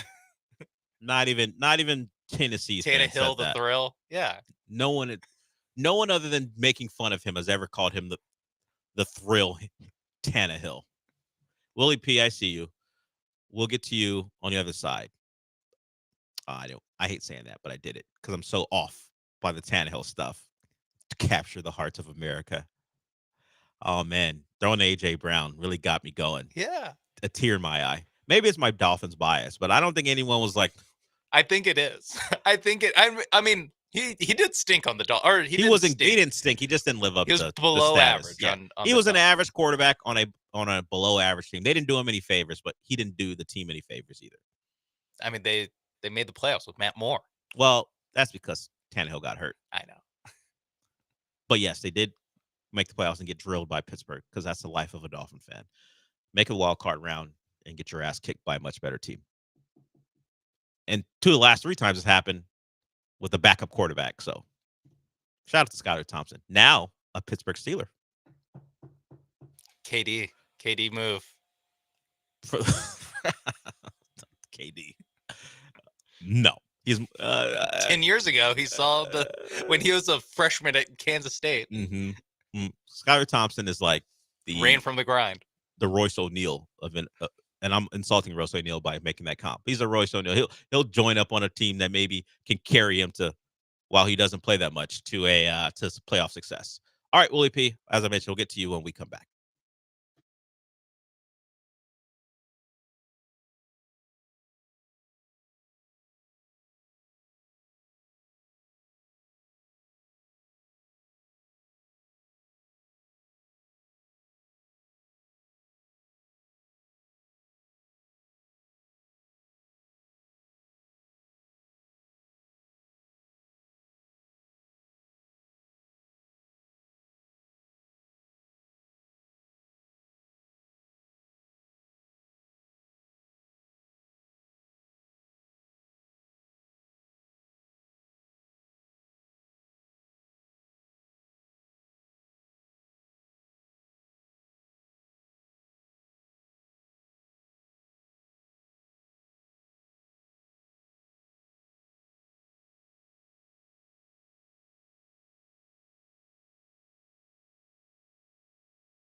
The Del Olaleye Show continues. On ESPN 97.5 and 92.5. Live from the Veritex Community Bank Studios, here's your host, Del Olaleye. The most upsetting thing about that last segment was not you suggesting that the world at large was emotional about the Titans and Ryan Tannehill. It was me butchering the Like Mike song. Sometimes I dream that he is me. I said of he. Sometimes I dream that he is me. It's an old song. Shoot me a little bail. We'll get to this after we get to Willie P, but the Lions have proposed a rule change to make the NFL more like the NBA. We'll talk about that. But first, let's get to Willie P. What's up? Hey, good morning, Dale. How you doing? I'm good, man. How are you? I've been good. I've been good. You know, can't complain. Can't complain. So, three things real quick. First thing, why your boy Anthony Robinson, he's gonna play the full 90 minutes this past weekend. Now he talking about he's sick and he not playing in the in the what's it called, the semifinals or whatever. Yeah, playing Tottenham is more important than playing some game against Panama. You know what? You take that back. No. Because nothing is more important than the U.S. men's national team crest. Definitely not the Fulham crest. Then So a made-up tournament that credit to the U.S. for dominating it, a Nations League. Well, get out of here. It's not even a Gold Cup. Let me say something. Hey, don't be surprised if Mexico or Canada beat them. I wouldn't be. Trust me. So that leads me to my next point. Did you see what Potts on Monday was like? Oh, the U.S. is going to be a world power the next 5 to 10 years. I saw that. I thought that was hilarious because here's the thing: when your players are injured and the next best thing you can call on is some rando from the MLS, how do you expect to become a world power? Like, until we get more players in Europe, and I've been harping on this since the beginning of your show. Once we get more players in Europe, then maybe we'll have a chance of becoming, a world power. But until then, I think he's just gassing us, saying what he needs to say, coach speak or whatever. But the last thing I want to get to is yesterday I saw that Craven the Hunter hit Netflix. Yep. And I can't remember if you and Sean and the other guy talked about it. Can't remember his name for some reason. He was clowning me last week about Running Point. I'm going to call in on Friday, by the way. So that movie, I like the idea and the concept, but the filming was so terrible. I mean, the scenes, like, you could tell that, like, they were in a studio in the beginning when they were supposedly in Africa hunting or whatever. And it's just like, I felt like they could have, for a Marvel movie, they could have done so much more with, like, the background of the theater. It all looked so staged and so fake. I couldn't get past it. Terrible movie. I wish old boy would have never done it. It was a bad look for him. But anyways, I wanted to get your opinion on it. You guys have a great day. Sean and Mace, what it do, baby? Peace, fellas. Have not seen it. The other guy you're talking about is Michael Carroll. He'll be producing tomorrow. Yeah, exactly. Who Sean pumped his fist when Willie P could not remember Michael Carroll's name in a way that seemed over the top. Michael would be very insulted by that. But Michael Carroll will be here tomorrow, not to do a segment. I'm sure we'll talk some movies. He'll join us he'll be here producing again on Friday, and we'll do more of that. So you can call in for that, Willie P. I have not seen Craven. It's a Sony movie. Marvel would say, hey, don't put that on us. That's a Sony production. Yeah. If you want to blame someone, blame them. We don't make bad movies like Craven. We do, but we put more effort into them than Sony does. We make try other kinds of bad movies. Yeah. Not this one. Yeah, we generally don't do it on purpose. Sony's so bad at it, we question whether it's on purpose or not. Craven on Netflix, you can find that right now, if you so choose. I'd recommend it. Sean doesn't mind a bad movie. It's a good bad movie. Or no, it's an bad, enjoyable It's bad an enjoyable bad movie, not a good bad It's like, movie. so it is a lot of the later Sony stuff, Sony superhero stuff was like a throwback to the 2000s bad superhero movies that would be made. That's what this is, where you're just like, this feels like it should have debuted playing on FX on 2 p.m. on a random Wednesday. Sure. That's what it feels like. And It feels like I should be sick home from school and watching this movie. And you won't get out of there until like 2 hours and 7 minutes. Yeah, they keep it pretty tight, but honestly, probably not tight enough. Yeah, it's Craven, 2 hours and 7 minutes, not tight enough. Well, you had to make room for all the commercial breaks in the middle of this movie. No, I know. No, on Netflix, 2 hours and 7 minutes. Again, it feels like you should watch it, and then it'd be 3 hours. Have to watch commercials. If it was on FX, it'd be a 3 hour experience for you. Yeah, but you get some if you're lucky, commercials in the if you're lucky, it's 3 hours. Woof. I'm not watching that, Willie P. I would say, everyone, I'll say it again. If you're on Netflix, you want to watch something. When Craven shows up in an Avengers movie, and you're like, "Who is this guy?" No, I know. I've seen enough of promo material to know. Oh yeah, that dude's Craven. Cool. I'm aware. I'm too much on the internet to be surprised that that's Craven. I don't need to see this movie because they wouldn't know the backstory. Because they would not. The thing is, they would not connect any of the backstory. They're going to pretend like that movie didn't exist if he somehow finds his way. And he's also, of course, Wanda's brother as well. So how would they get that done in Marvel? Well, they're doing Robert Downey Jr., so they can do anything. Yeah, come on. Yeah, the multiverse. You just go, hey, you know what? that guy kind of looks like me. People have dreams of both all Spider-Mans, 3 Spider-Mans being together, maybe even throwing in Miles Morales. My dream is to have Aaron Taylor Johnson's Kraven meet up with his, what the hell is his character's name? Quicksilver. That's my dream. And then have Ralph Boner in there as well. I want it all. Throw them all in. All the bad Marvel characters, at least as far as their movie appearances, put them in a movie. Okay. Or a TV show, probably. See how it goes. I don't think Kraven fighting a rhino and then fighting Quicksilver is going to work. Watch it just for the rhino. I don't have to. The rhino is I don't so have to funny watch in it. this movie. I don't have to watch it. But thanks for the recommendation. I never trust you on anything like that because you are a Schadenfreude TV and movie watcher. Yeah. That's your deal. Do anything but bore me. That's a good approach. Whether it's bad or good, just don't bore me. Yeah, that is that's what I look for. Just don't be boring. I don't mind that. That's not a bad way of going about it. Okay, before we go to break, let's get to this. The Lions, I said, would like the NFL to be more like the hated NBA. What do I mean by that? They'd like to wipe the importance of divisions out of the playoff picture. If you win the division and you have the best record, cool. You get the 1 seed, but everything else is about record going forward. So, as it stood last year, you had the Lions, the Packers, and the Vikings with some of the best records in the NFC. Their seeding didn't reflect it because they didn't win the division. One of them had to wind up behind, or 2 of them had to wind up behind the Saints in seeding. The Lions would want that to be changed. Apparently, the Chargers tried to implement this the last team to do it was the Chargers, and they didn't get much support. So the Lions are the next team to try to turn it into divisionless playoffs. I don't think the NFL is looking to wipe the importance of winning divisions out of the game. So I would suspect that it doesn't get a lot of backing. No.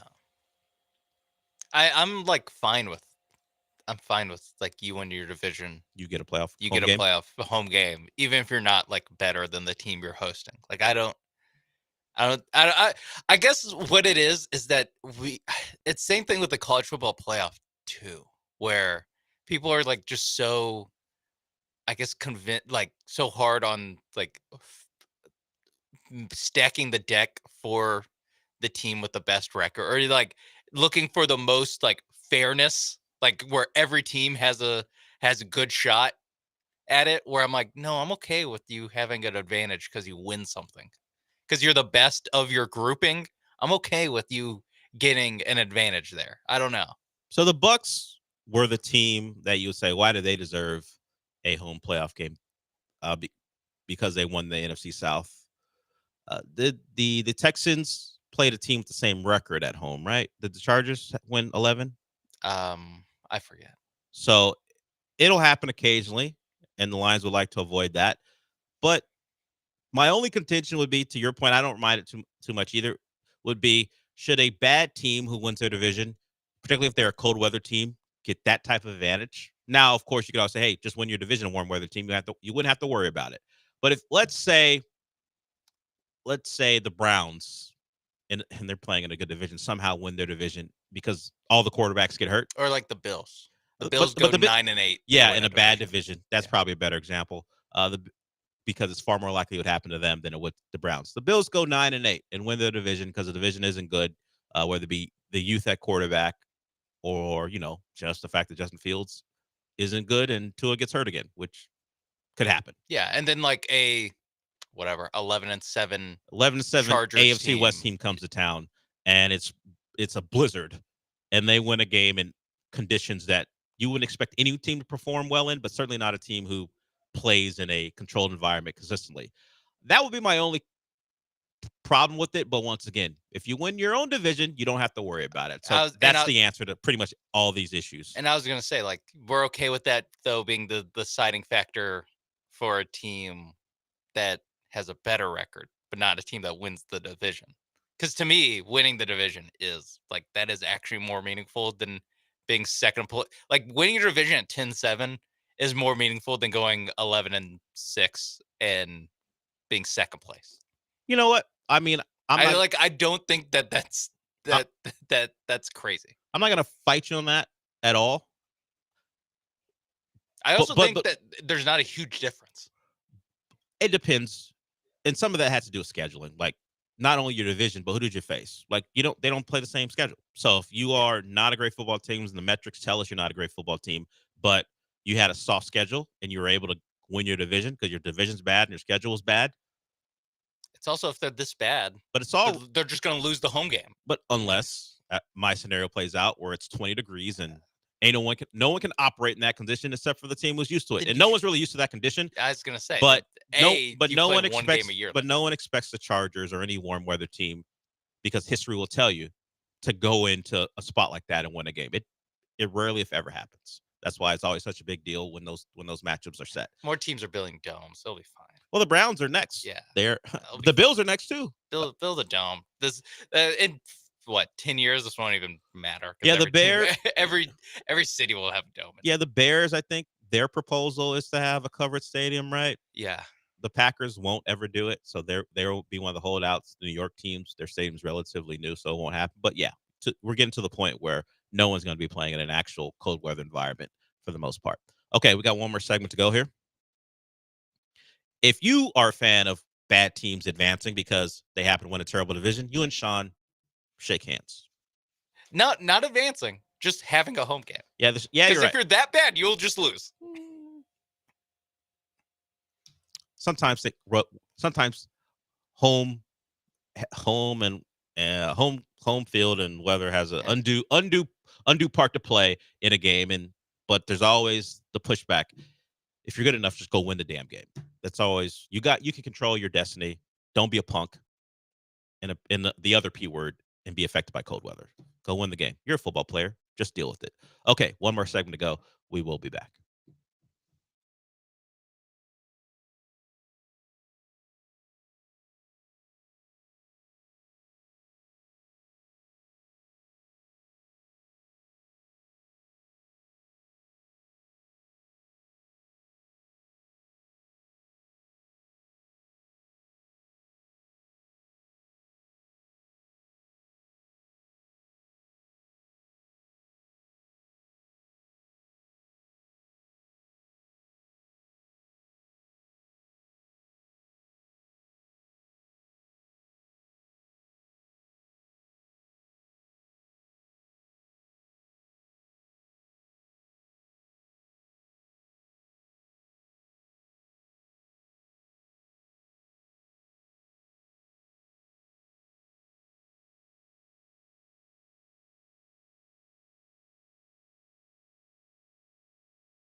You're listening to the Del Olaleye Show, On ESPN 97.5 and 92.5. live from the Veritex Community Bank Studios. Here's Del Olaleye.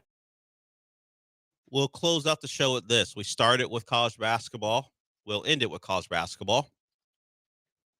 This is from College Sports Only, just some random account at College Sports O. They have tracked down, simply by Googling, where some of the recent legends of the tournament's past are now. We talked about DJ Burns a couple times in reference to Kevin Keats at NC State and not allowing a tournament run to get your coach a giant contract or give your coach a giant contract. NC State did not do that, so that's why they were able to fire Kevin Keats after a subpar year. We'll see what happens to Texas if Rodney Terry goes on a run or not. DJ Burns, the star of that team, who people were talking about, hey, maybe we should put him in the NFL. DJ Burns had no interest in playing football. He is now playing in South Korea for the Sky Gunners. There is a city name that I'm not going to butcher. Okay. I'm going to avoid that, but he's playing for the Sky Gunners. Oh, maybe I can do this. Goyang Sono. That's what it seems like for a person who speaks English. I may be wrong on that. He plays for them. Can you remember Jack Golke?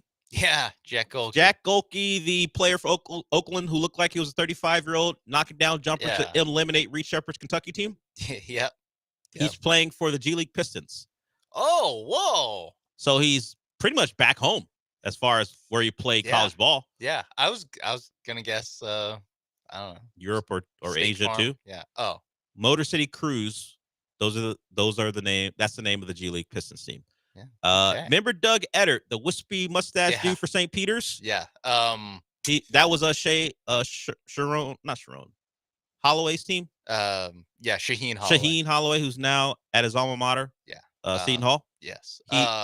Where do you think he's playing basketball somewhere? No, commercial real estate. He is maybe that's his day job, but he's the assistant head coach or assistant coach at Bergen Catholic.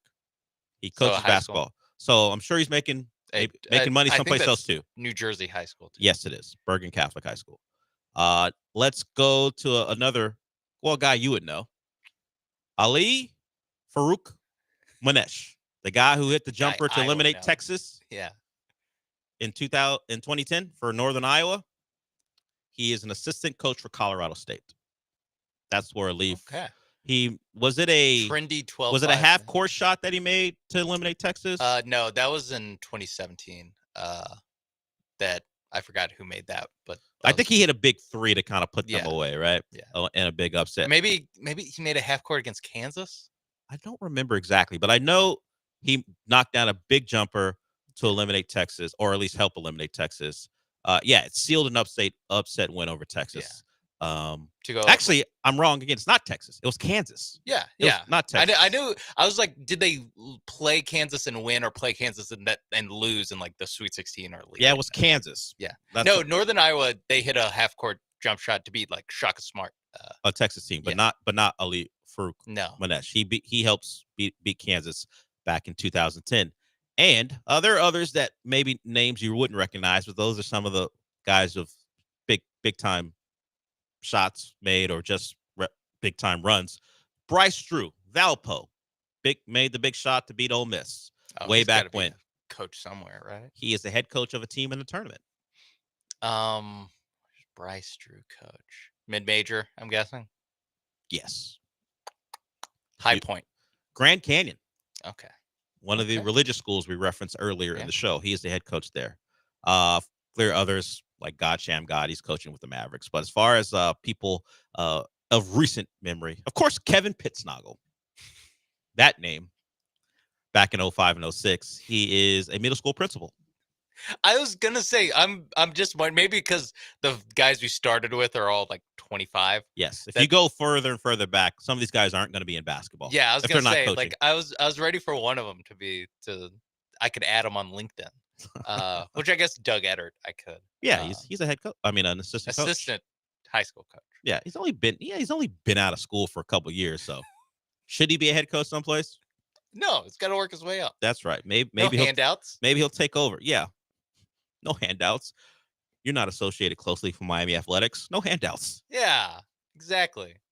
just handing You don't know Jim Larinaga. just handing boots. Not even Jay Lucas. At least he coached at big time schools. Just handing assistants the baseball job. Yeah, you didn't go they're- to Columbus. Exactly, because their dad is a booster, or somehow you have a connection with Columbus. But there it is. Some of the prominent names of recent March Madness past and what they're doing right now. We will see who's next on the list. Who's the next Jack Golke? Hopefully you're not rooting for the team on the other side. You don't want to be the team to watch as the guy who looks like you would never recruit him eliminate your team. That's the worst feeling in the world. Like we wouldn't touch this guy if we got passed up by 40 guys and he's knocking down jumpers to beat us. That's part of the magic, right? That magic will continue today. Later today, Texas will get their shot against an actual team we've heard of in Xavier. We'll see how they do. Since we're done for the day, Sean, what does that mean? We did it! We did. Paul Gallant's up next. I'll talk to you tomorrow.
Glad you could join us. The return of Lance McCullers Jr. to the mound for the Astros. And the first batter he faces grounds one to the right side. Right there is Zach DeZenzo, and that's how Lance McCullers' return begins with a ground out to first base. He's alive! That's Lance McCullers, real human being, Lance McCullers, for the first time in 868 days, getting on the mound and looking all right. Wasn't great, nothing special, but this is one of those games that we will allow Lance McCullers to leave in spring training saying, yeah, I thought I had good stuff. 13 pitches, 3 outs, 0 runs allowed, 1 hit batter, and he hit 93. Boom, boom, boom, boom, boom. 5 big booms for Lance McCullers. He got a standing ovation from teammates as he went back into the dugout, and he should get a standing ovation from you. Yes, that's right. You people who were upset that poor Lance McCullers' elbow wasn't cooperating with him. Upset that the Astros gave him that contract. I think this is a day to celebrate. It's tough to come back after not having pitched in nearly 3 years. But he's back out there, and hopefully he's going to contribute to the Astros this year. Hello and welcome aboard the Paul Gallant Show on a Wednesday, March 19th, 2025. I am Paul Gallant. This is the most interactive sports talk show in Houston. I'm not asking for apologies today for Lance McCullers. I am just asking for us all to collectively agree it was nice to see the guy back out there and that we are rooting for this guy to return to the guy he used to be. I've never understood why Lance McCullers gets as much crap as he does. Sure, maybe you thought that the speech, ring the effing bell, we're the world champs, was corny. Bury me in the age. I don't know. I like that. I like hearing that from my players. I like hearing that they're proud to be a part of this thing. And again, he tried to get his ass back out there as much as he could. And now he's finally back out there. I have very limited expectations for McCullers going forward. I do not know what he will contribute to the table this year. But I'm just happy to see the guy back out there because it's been a long, long road to recovery. And I think we should all agree on that, huh? Hugh Dab comments on the Twitch. The coffee guy can spin it. No, he's a pitcher. Let's call him by what he actually is. His preferred title is not coffee barista. It is pitcher. And it's nice to see him finally back out there. You can also jump in on our text line at 713-780-3776. That's how you call or text. You can also chime in on YouTube at ESPN Houston. So nice to see Lance McCullers out there. What more do I really have to say on this? Not a whole lot. How about the other thing that we saw yesterday? The Astros experiment with Jose Altuve in left field continues. And I think that's all we can really call it if we're being polite. It's an experiment. There was a moment that I think a lot of people got excited about where Jose Altuve perhaps had the best catch that he has ever had in left field. I suppose low bar to clear, but ball's hit to the deep left center gap. He gets on his horse. He runs it down, catches it. Nationals end up scoring on the play, but it would have been an impossible throw for Altuve to make from all the way out there to gun the guy down. It was a really nice play. And you're wondering, okay, well, if we get more of those than that awful attempt at a catch at the wall that he had not too long ago, we're going to be feeling okay about Altuve in left field. And then something happened a little bit later. Oh, God. This one was rough. Ball's popped up to left field. Goes right to Altuve. I mean, right to him. It wasn't going to his left. It wasn't going to his right. Maybe the ball's moving a little bit. No. Sean, this ball is going straight towards Jose Altuve. And I do not know what the hell happened. But the ball bounced off Altuve's glove, and it went far away from Jose Altuve. It, once again, looked catastrophic. Here's how it sounded on the Space City Home Network broadcast of the Astros and Nationals from spring training last night. Course of last season was make adjustments from outing to outing, being a young player in the big leagues for the first time. Altuve is going to have his arm tested, but before he could make the throw, he drops that fly ball. So they were going to tag up on Altuve, and we were going to get a chance to see Altuve try to throw a runner out at home. Instead, he dropped the fly ball. Did he feel the pressure of trying to make a throw home from left field? Took his eye off the ball. Yeah. I don't know. This is the one where it's just the one at the wall where he clearly misjudged his spacing and he jumped up for it, but still missed it and it bounced off the wall. Semi-excusable. Yeah. This is, if you're playing high school baseball, I don't care what position you primarily play, you have to catch that. And I know that there is a big change Altuve's making. He's probably getting used to bigger gloves. He's a small guy. There's a lot of factors here.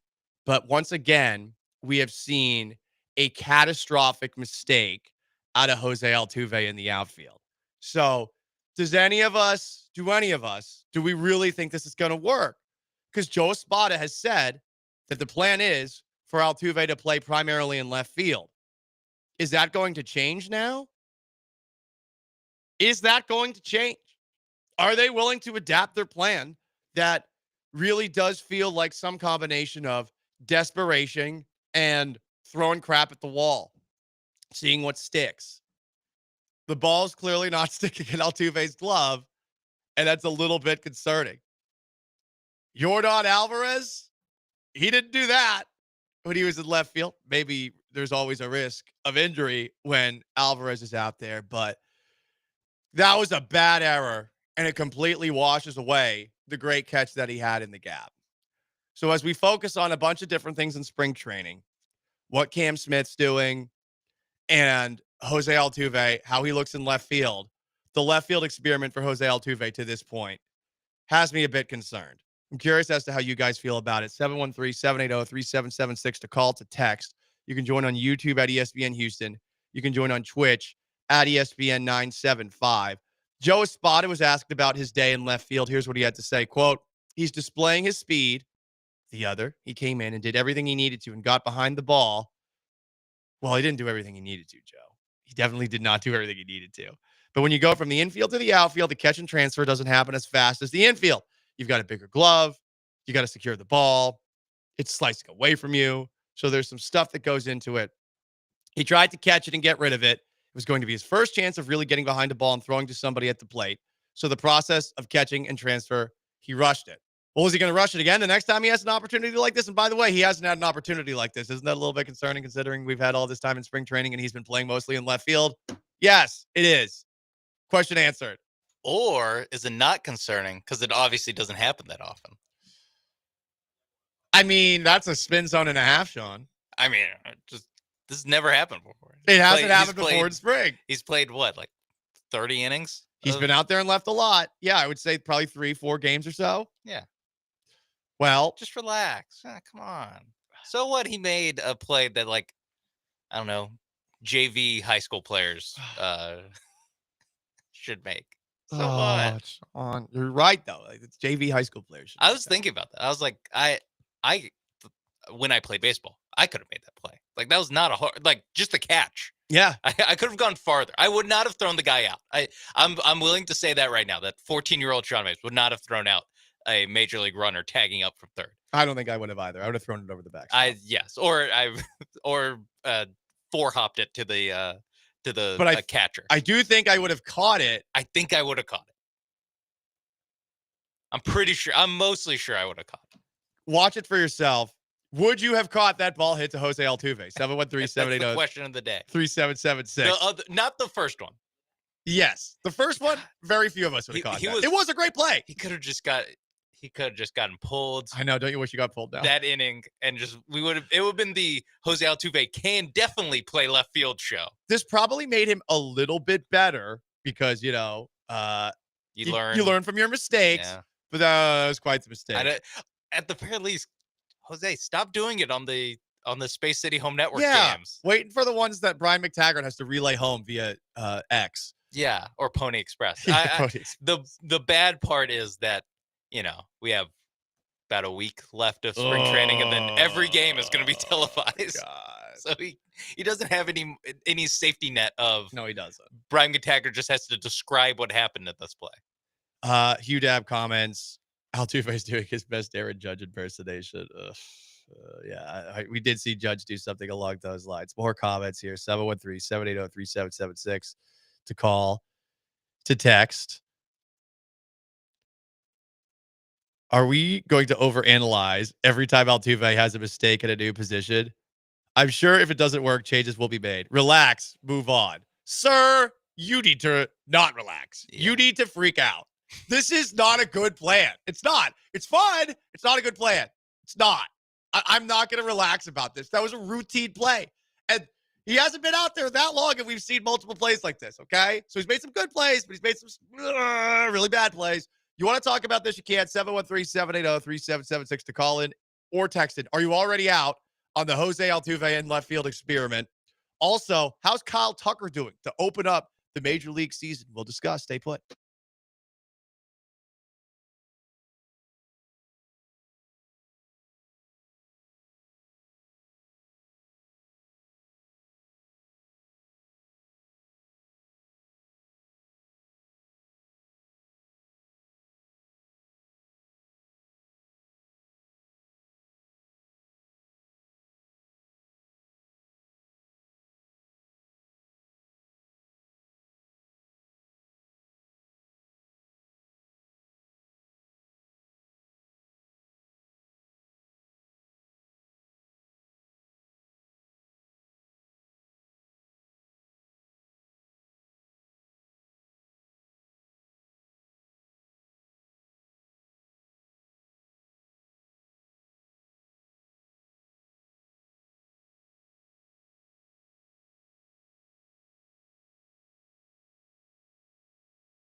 You're listening to the Paul Gallant Show, on ESPN 97.5 and 92.5. live from the Veritex Community Bank Studios. Here's Paul Gallant. Most interactive sports talk show in Houston. Jose Altuve had a nice play in the deep left center gap yesterday against the Nationals that we all got to see on TV. But he also, a little bit later, had a really bad error on a pop-up straight to him with a runner that was about to tag up from third. Perhaps he felt the pressure and pressed a little bit too hard, but ball bounced off his glove, went into foul territory. He had to run over to corral it. It's a real bad look. And I'm very skeptical about how well this is going to work over the course of the regular season because the Astros have told us he's going to be playing in left field. From the 713 on the most interactive sports talk show in Houston. So Tuve is horrible out there. This is how the Stros are beginning their rebuild, throwing Altuve in the lion's den. What happened with Mauricio Dubon? Well, I guess Dubon could potentially be playing second base. And I guess that gives you a better defender at second base. This is a Gold Glove utility guy we're talking about. And I like Dubon. You know, if we're talking about all those Astros outfielders that are playing a game of musical chairs the last couple of years with Chas McCormick and Jake Myers and Mauricio Dubon, I prefer Dubon to be in the lineup. And I guess I would prefer Dubon to be at second base over Altuve based off of what we have seen recently from him. Just not to say Altuve's bad at second base, but I think Altuve's better at second than he is in the outfield. Junior Broncos claims otherwise on Twitch. If anyone has earned a long leash, it's our boy, Altuve. Tuve's worst defense at second is so much better than his best defense in the outfield. Wait, maybe I misinterpreted that. So his worst defense at second, yes. He's saying he deserves a long leash. But he's better at second than he is in the outfield. Yes, which I would agree with. Okay. It's just like how bad versus how much worse does he have to be at left field for it to balance out or for the scales to tip the other way where he's bad at second, but that's more important. Right. But can you be worse at left field and it be less important? And I would say you should start by catching routine fly balls. That is like the bare minimum. I don't think we had any doubt that he could catch routine fly balls. Right. That was the thing. The play he messed up last week, jumping at the wall. That was one where I'm like, listen, honestly, that's more credit to Altuve for like trying to make that play. Yeah. But ultimately, like if he just plays it off the bounce or plays it off the wall and is just super conservative, like that's not good defense, but it's not disaster zone. You just need to avoid disaster. And that was a disaster. That was a disaster this past the one that we were talking about, dropping the fly ball. Right. Disaster. Good play. Good play the, inning or two before that, making the running catch back. But should have got pulled right there. Go out on top. But you need these opportunities. No, for you him, need clearly. the reps. I know you need the reps, but yeah, I mean, it would have been a more fun show today if that second opportunity didn't happen. It is spring training, and Altuve is training out there. But I mean, we need some sort of montage. I think. Yeah. Can we montage this? We need to montage this up. Push it to the limit. Yeah. Limit. Jose Altuve's 5'7", playing in the outfield, and that is not ideal. There's no way out, Fields. There's no way. Or no easy way out. There's no easy way out. He's driving a Lamborghini at night. Yeah. Oof. I hope that things get better. That's really all we can do. They're not good to this point. How? So let's just say it stays at this level of defense, and let's say he can catch routine fly balls at some point, which he has. It's just the last one he didn't. They're obviously going to roll with this into the regular season. Like I don't think they pull the plug with how strident they've been, as he's already given away his glove to a little kid. Which in the moment I think we were both like, maybe we should keep that. How long does he have to be bad in left field? Just say he's this bad. How long does he have to be until they think about or eventually do make the change and say, actually get back to second base? I think we'll know in a month. I think if in a month we see 3 or 4 of these, like that'll be enough. I think it's like if it costs them games too. Like True. if this happened in like the bottom of the 7th in a 2-run game, like That would be bad. That's a good way to get moved back to second base. I think also part of it has to do with one Cam Smith and maybe even Zach DeZinzo to a lesser degree. If these guys are ready to play corner outfield spots, then that it kind of becomes like a wait. Now they have corner outfielders. Move this guy back to second base. More comments here on the most interactive sports talk show in Houston. Shetty says, if Dubon is going to play almost every game like last year, then start Dubon in left field. This plug and play is like my kid's 6-year-old baseball game when another kid doesn't show up. Oh, boy. And there's other texters that are like that. Stupid plan. Dubon in left. Altuve at second. Problem solved. They should do Dubon in right and Chaz in left just because Dubon has a better arm. But Mhm. yes. But in general, have that outfield spot outfield spot taken up by Dubon, and then you hope that Cam Smith replaces Chaz at some Right. point. See what happens. More text on the most interactive sports talk show in Houston from the 972. Pretty sure Gallant's lack of successful dates is because the girls then listen to him on the radio and learn how annoying he is. I mean, that might be true. That certainly might be true. At least one person. That had to have been the case for one person. There is one person who legitimately told me that they did not like the sound of my voice, and that was it. It was on the apps. We hadn't even met yet. And she Had she said, heard your voice? No, well, she had dated somebody else in sports radio in Houston, apparently. And I think she was just turned off all sports radio people. I think it was Alex Gold. Not even kidding. I'm pretty sure it was him. I think she was just like turned off by all radio people altogether. Sorry, Alex Gold. Like Alex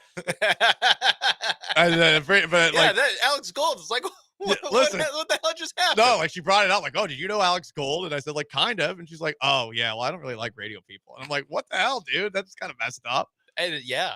It's also, I'd say, a little messed up to then tell the story. It's like a little racist, you know, a racist against radio people. We're just hardworking guys. I will admit, last night I went to Post Malone. Post Malone was awesome. I was blown away. No fires. One more time. No fires. No No electrical fires. Right. The NRG Stadium survived. He was great. He walked on to the stage barefoot, and he played all of his hits with a little country twang to it.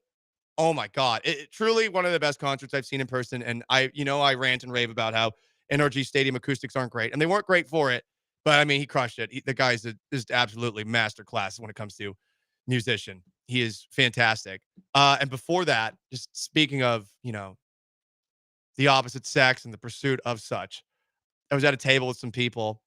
I'm wearing my Houston Oilers shirt last night, and someone comes up to me and said, like, oh, why are you wearing that? I'm like, because it's a Houston Oilers shirt. And this girl says, it's Cowboys Day. I guess it was Cowboys Day at the rodeo or something. I don't know. And she said, like, why aren't you wearing something Cowboys? So I said, because the Cowboys suck. Why would I be caught dead wearing anything? But that's Cowboys. And she got a little annoyed, but there's somebody that was right nearby who I kind of like, who was a Cowboys fan, and she heard it. And then this girl said, yeah, now you never have a chance with her. Like, just aloud in front of all of us. It was super awkward. But I stand by what I said. I even doubled down. I was like, I would tell her that no matter what. I would try to save her. Like, you're a Cowboys fan? Sorry. Hun, we're saving you. It's Brian effing Schottenheimer. That's what I said. I was like, you guys have Brian Schottenheimer as a head coach. You don't think you suck? What are we talking about here? Captain Save a Cowboy fan. Yeah. Yeah. Can't turn a Cowboy fan into a housewife. Maybe not. Maybe not.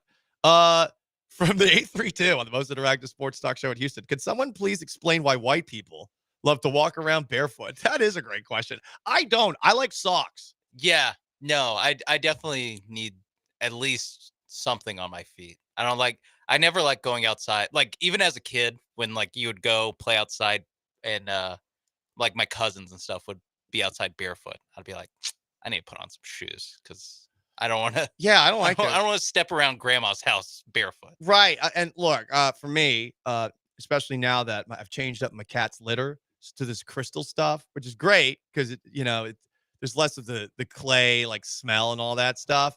But these things get tracked around the house, and they're like little Legos if you step on them. Yeah, they're not fun to step on. I'm not sure how long I'm going to keep with this, but I've been walking around like with my cowboy boots, like to go out to the rodeo and stuff a couple of times, and I've stepped on it, and this makes these loud crunches. So yeah, I always wear socks, and I usually wear slippers too. I have these like orthotic slippers because I'm old and got the plantar fasciitis. So don't laugh. Don't laugh. You're going to be there too someday. I know. You're going to be there soon. Anyway, just, guys. just hearing the word orthopedic slippers just maybe Walking barefoot hurts my feet. Like it's when I'm on vacation, my feet always end up hurting after a little bit of time. What about like flip flops? Can you do? I have flip-flops? a pair of Birkenstocks, which apparently are what are those? Whenever I wear them. I was gonna say, of course you do. Well, I mean, again, I didn't buy them. My mom bought them. Well, I'm gonna throw them away. They're nice. Yeah. Say, Mom. Mom, why'd you give me these? Like, no, I don't care. Mom. They look fine. They look fine. By the way, Kyle Tucker, we mentioned that on the other side. He was 1 for 4 today with an RBI double and a walk. 1 for 8 in the series against the Los Angeles Dodgers. Dodgers swept them. Shohei Ohtani hit a home run that clearly wasn't a home run, and they weren't going to overturn it because it was in Japan. And the other fun little tidbit that happened there, Eagles quarterback Rodney Peete, remember him from back in the day? I think he was on the Lions for a little bit too. Have you ever played, what was that game? Tecmo Bowl. Tecmo Bowl, Rodney Peete was the quarterback for the Lions. I always played with them because they had Barry Sanders too. But Rodney Peete made an incredible catch as Max Muncy honestly misplayed a ball that he had to climb over the foul line screen over, and he basically just Bartmaned Max Muncy. It was really cool. It was actually a good play. Max Muncy was pissed about it, but I was like, dude, you missed that. What are you mad about? Say, Rodney Pete's his glove was under Max Muncy's Yeah, glove. yeah. Pete didn't do anything wrong. He made a great catch. Everyone's like dumping on Pete. And then he put the oh yeah, then he put it behind him too. It was smooth. I was like that. I can't explain why, but that is like how a professional athlete reacts to making that play versus a regular human. Like catches it and looks at their glove and like whatever, and probably looks at Max Muncy like, "Ooh, sorry." Rodney Peete just like, "Nope, I got it. That was casual. Got it, not you." And Muncy was so pissy about it. Classic Dodgers. Does he live in Japan? I don't know. Or did he fly out to watch this game? Good question. Maybe he does. Maybe he's a diehard Dodger fan because I think he's wearing a Dodgers jersey there. I don't know. It was a random sight of all people. Rodney Peete. I think baseball should do this. Just have random NFL players. I like that. Former NFL players interact with their game. And we can play, hey, remember that guy on the radio? You know, nostalgia. A lot of people say that's the lowest form of conversation. I say it's the best. Sean Mapes behind the glass. I'm Paul Gallant. Paul Gallant Show, ESPN 97.5, 92.5, 713-780-3776 to call in, to text in. Jose Altuve in left field. It needs work. At best, if you want to weigh in on that. Also up next, Soft Boys. Who's been soft in the world of sports? Your nominations. Bring them to the table. Stick around.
In honor of the time that Ime Udoka last year got in LeBron James' face and said, "You're a soft-ass boy," after he was bitching and moaning up and down the court. We do this every Wednesday at 12:30. Soft Boys, who's been soft in the world of sports? Comment on YouTube on the most interactive sports talk show in Houston. The Soft Boys theme is a true gem, but I've been sinking Ime Udoka to the tune of the Highway Cantina Copacabana, and I blame Pauly G. First off, pour one out for the Highway Cantina. I drove by it the other day. It made me sad.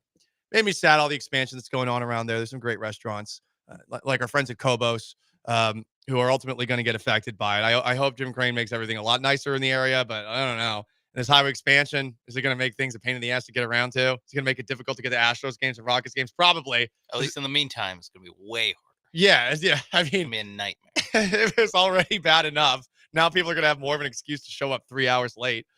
Anyway, Ime Udoka. Okay. Yeah, there might be something there. We'll think about it. Playoffs, I don't know. When we get closer and closer to the playoffs, right? March NBA basketball is frustrating. Someone texted in here. They want us to get into March Madness talk. We'll get to it eventually. I have not filled out my bracket. I'll be honest. I haven't even looked at the bracket. I haven't looked at it. I just know the Cougs are in. I know that Texas is in. I know that Texas Tech is in. Texas is in the first four. Right, but they're in. Kind of in. Yes. Do you not acknowledge it as actually making the tournament? You made it, but you didn't really make it. Just because you want Ronnie Terry gone. No. I honestly, I think what UNC did, and here you go, listener. Here's some tourney talk. What UNC did in their fan base, like puffing their chest out after beating San Diego State, like that. Have some self-respect. You're North Carolina. Yeah. San Diego State, at least historically, is good. So it's not like it's a nothing you're program. Your chest out after winning a game to become the 11th seed. Yeah. Get bent. What happened? What happened to this once proud program? It is sad. I mean, a lot of programs have hit rock bottom. I know my Syracuse Orange, the graduating class this year, they've never seen them make the tournament. Anyway, Soft Boys, who's been soft in the world of sports? Rafael Devers. This is soft, bro. Devers, last week, spoke with reporters and said he's now open to being the Red Sox DH after being adamant that third base was his position. Okay, so at the very least, he's bending the knee to Alex Bregman like he should. But this is pathetic. You throw that big old hissy fit at a press conference and you back down this quickly? Has he been making a lot of Jose Altuve-esque plays at third base? Altuve in left field, to be specific. Plays at third base?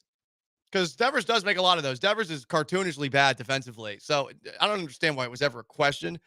I know that the Red Sox were thinking about moving Bregman to second base, at least floating it before they signed him. But, I mean, once he's in the building, move him to third. He's a Gold Glover. I think they also have at least one prospect that's going to make the opening day roster. That's a second baseman. So I think they're going to put that guy at second.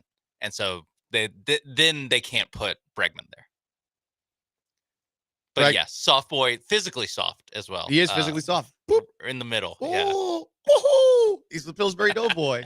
You give him a little squeeze. Good hitter, though. Very good hitter. Very good hitter. The Denver Nuggets are soft for resting their stars against the Warriors on Monday. You've heard me rant and rave about this nonstop. I hate how many NBA teams still rest their star players on a regular basis, especially when you've got a good game that some people are potentially going to watch either in person or on TV. Now, to the Nuggets' credit, they won because Russell Westbrook went out of his mind, had a great game. He's been doing very well for Denver this season. But I thought that was soft. And I also think after the game, Steve Kerr whining that Steph Curry needs rest, that was also soft. And Adam Silver, commissioner of this sport, guys are resting left and right, and you supposedly put in rules that would punish people who are regularly resting star players. You have not stopped it at all. It is the exact same as it was before. Same as it ever was, in the words of the talking heads. What are we going to do here? Nothing? Oh, okay. Great. Soft Boys continues. Rory McIlroy. Did anyone see this last week? So, in a practice round at TPC Sawgrass, which I guess ultimately Rory McIlroy won over the weekend, University of Texas golfer Luke Potter was removed from the grounds for heckling Rory McIlroy. Video of the incident spread on social media where McIlroy, playing a practice round, hit a drive on the 18th hole into the water, then immediately turned back, walked over to Potter standing outside the ropes, asked for his cell phone, took it, and walked away. Golf.com reported that Potter referenced the 2011 Masters when McIlroy melted down on the back nine Sunday, shot an 80, and finished 10 shots behind ultimate winner Charles Schwartzel.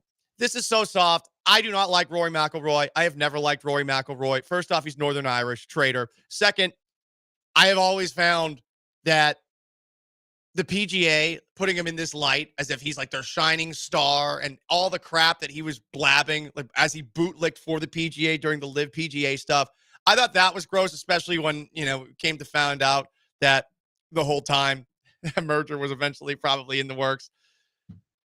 I think he's incredibly soft, and I think all golfers are soft, and this is one of the reasons I don't like golf. This is one of the reasons I don't like it. I just do not relate to the average golfer unless they're John Daly. Like, golfers who go out, smoke a couple cigars, get drunk, I relate to you. But if you're one of these golfers who's getting mad about someone that's chirping in your backswing during an effing practice round and you feel the need to take someone's phone and walk away with it and not give it back, that's complete pee-pants behavior from a short man. Yeah. The fact this is a practice round, just like, really, dude? Like this. Yeah. And like the heckling during a practice round, I can also be like heckling during a practice round. That's what we're doing.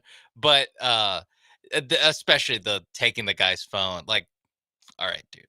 Whatever. Pathetic. Yeah. The golf needs a real life Happy Gilmore to happen. They need those Happy Gilmore crowds for the sport to like really. And I get that's what Liv's doing by just like playing music during the event, but you need the actual spectator experience to be better. That and tennis the same way, where tennis, it's you're too loud. Yeah, it's just like My guys, mental health is affected, and guys, let's try to have fun here. It's an individual sport, but I mean, why are these the two sports where It's any not crowd chess. noise? Yeah. Exactly. Like- Yes. It's not. You're not taking an SAT. You're playing a sporting event. Oh no, someone was loud. Completely soft. Soft boys continues. Soft girl. Cameron Brink is icked out, in quotes, by the online reaction to the Los Angeles Sparks, for whom she plays, call for male practice player. Saturday, April 12th, the Los Angeles Sparks announced that they would be trying out male practice players. And the responses to it, which showed a picture of Kelsey Plum, Cameron Brink, and some other Los Angeles Sparks. Let's just say, in classic internet form, you had a lot of people saying, oh, let Cameron Brink back me down. So Cameron Brink saw some of those comments and said this, quote, my confession is I'm really icked out by the potential new practice players. Usually we use college guys that also do it for the women's team at USC. She continued saying, basically, that she would prefer gay men to be out there practicing against her and the Sparks because of this. So, I don't know, a little cisgender phobia, is that it? A little heterophobia? Heterophobia, yeah.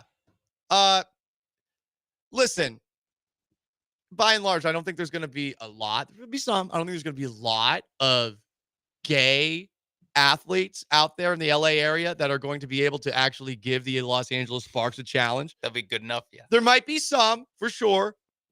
But this is a weird, like, addendum. And look, I feel for women on the internet because you're constantly dealing with comments and creeps and all that stuff.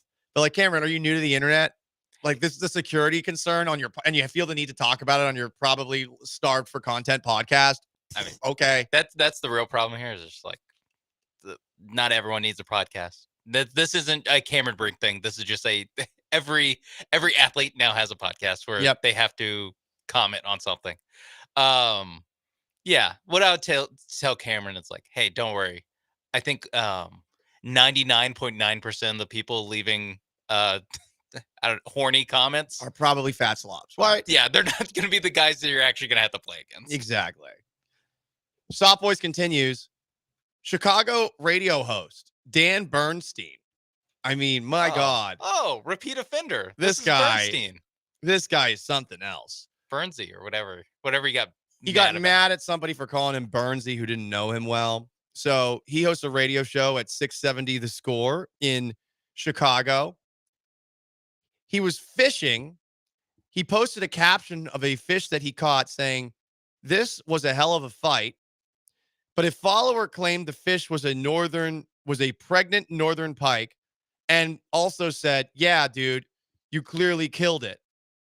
And Dan Bernstein, after a couple of comments, joined in on this, got out of his mind. Yeah, because he was saying that he's going to catch and release, right? Right. Because he's a big conservationist. Mm-hmm. But basically, a lot of fishing experts said, yeah, that pike's clearly going to die. Like, it's the blood was essentially around its gills. Yeah. Right. Blood around its gills. It seemed like it had clotted, like it's not looking good. So Bernstein, in response to somebody saying,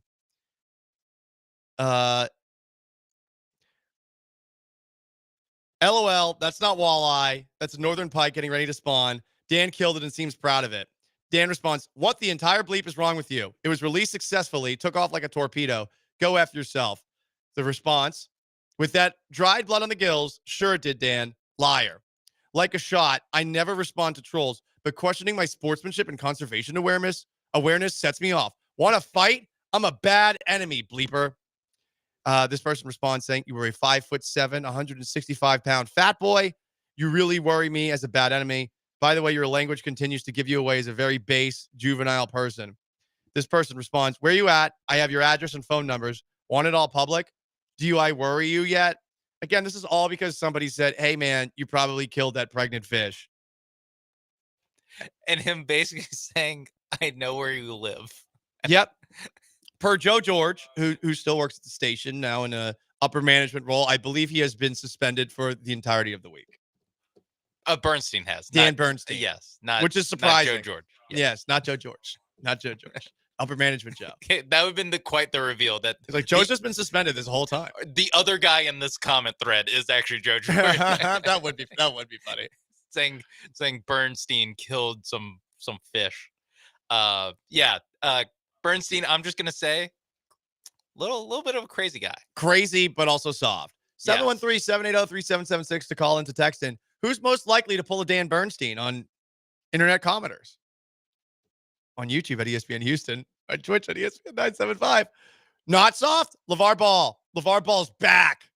And he's without a foot, but he had a cool comment to say about his foot, now amputated, and the rest of his body as the LeVar Ball brand is back. Instead of killing a big baller, they amputated my foot. I just got a missing foot, that's all. So it makes me feel way better in looking at the outcome to go forward, because I still want to be on this journey. And I look at it like this too. I got a lot of limbs to come off. I'm hard to kill. I got some bigger stuff the big baller got to do. And that guy upstairs put me up here for a reason. Got a lot of things left to do. Just a body part. He's got a lot more limbs. A lot more limbs. I miss LeVar Ball, not going to lie. It was a cartoon sideshow and a bit annoying, but I enjoyed it. I feel like he should come out every July just to give us some stuff to talk about. Oh, yeah. Yeah. I would love to bring him on in July. personality. Just tell us about your time playing in the NFL, because he played for the Panthers and Jets. Yeah. I What guess- do I you think think about LeAngelo Ball's new venture? Yeah. Come on. Are our big What? baller brand going to come back with new shoes? I thought you were going to say, are the balls going to something. No. Are The ball's the next body parts. I'm just kidding. To go. Lonzo's coming back, or has already come back. So yeah, everything kind of looking up for the entire Ball family. Yeah, they need to re-release the shoes. I think that's the move, is to re-release the shoes. They can still be $700. Who cares? Sean Mace behind the glass. I'm Paul Gallant. Soft Boys every Wednesday at 12:30 here on the Paul Gallant Show. 713-780-3776 to call into text in. Up next, the Rockets are 44-25 with 13 games to go. How likely is a 50-win season? We'll discuss. Stick around.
You're listening to The Paul Gallant Show, On ESPN 97.5 and 92.5. live from the Veritex Community Bank Studios. Here's Paul Gallant. Don't forget, guys, Bracket Madness is back, brought to you by the Golden Nugget Lake Charles, East River 9, the Two Creeks Crossing Resort. That time of year to test your knowledge against us and other listeners. You can go and sign up, ESPN975.com on the promotions tab. You'll be competing for a perfect bracket, but also prizes from Two Creeks Crossing Resort, Valencia's Tex-Mex Garage, Gooder Sunglasses, Nico's Trulux, and more. So again, at ESPN975.com in the promotions tab to sign up and join the competition. On the most interactive sports talk show in Houston, Julian has a thought on what we discussed in Soft Boys. Rory McIlroy taking away a phone from a young Texas golf player, who I believe plays for the actual Horns themselves. Julian, what's up? Hey, guys. Thank you for having me on the MAGA show, Nate and Gallant again. It's a pleasure to be on some true Americans. So listen, yes, Rory is a baby back soft boy for doing that. But how much of a little bitch do you have to be to say, here, Rory, here's my phone, and then not to get it back? Like, as a grown man, yeah, I know he's in college, but you're still a grown man. I mean, you're 21, 22, you're a grown man. And Rory's a small guy. Be so to be so damn submissive and to comply with the request with no kind of like rebuttal or anything. It's crazy, and it's the epitome of this generation that is just baby back bitches. Like, oh yes, sir, here you go. Have a good one, guys. Appreciate the phone call, Julian. You know what? Honestly, didn't even think about that. Should have. Yeah, why did he just give the phone away voluntarily? Yeah. I will give my phone to my friends when they ask for it, and if they take it from me, I get pissed off. Like it's like I'm Gollum, my precious. Like I don't like my phone taken from me. And I mean, I suppose maybe he thought Rory was going to take a selfie with him or something like that, but like no, he just heckled him. Yeah.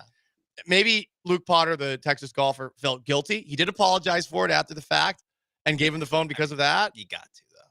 Like if you're Luke Potter. And you like afterwards, you just have to apologize to Rory McIlroy. It's a little bit of a power imbalance where it's some random. I mean, no disrespect to him, but some random college golfer trying to chirp like a 3-4 time major winner, and Rory McIlroy. Like, I get that you have to.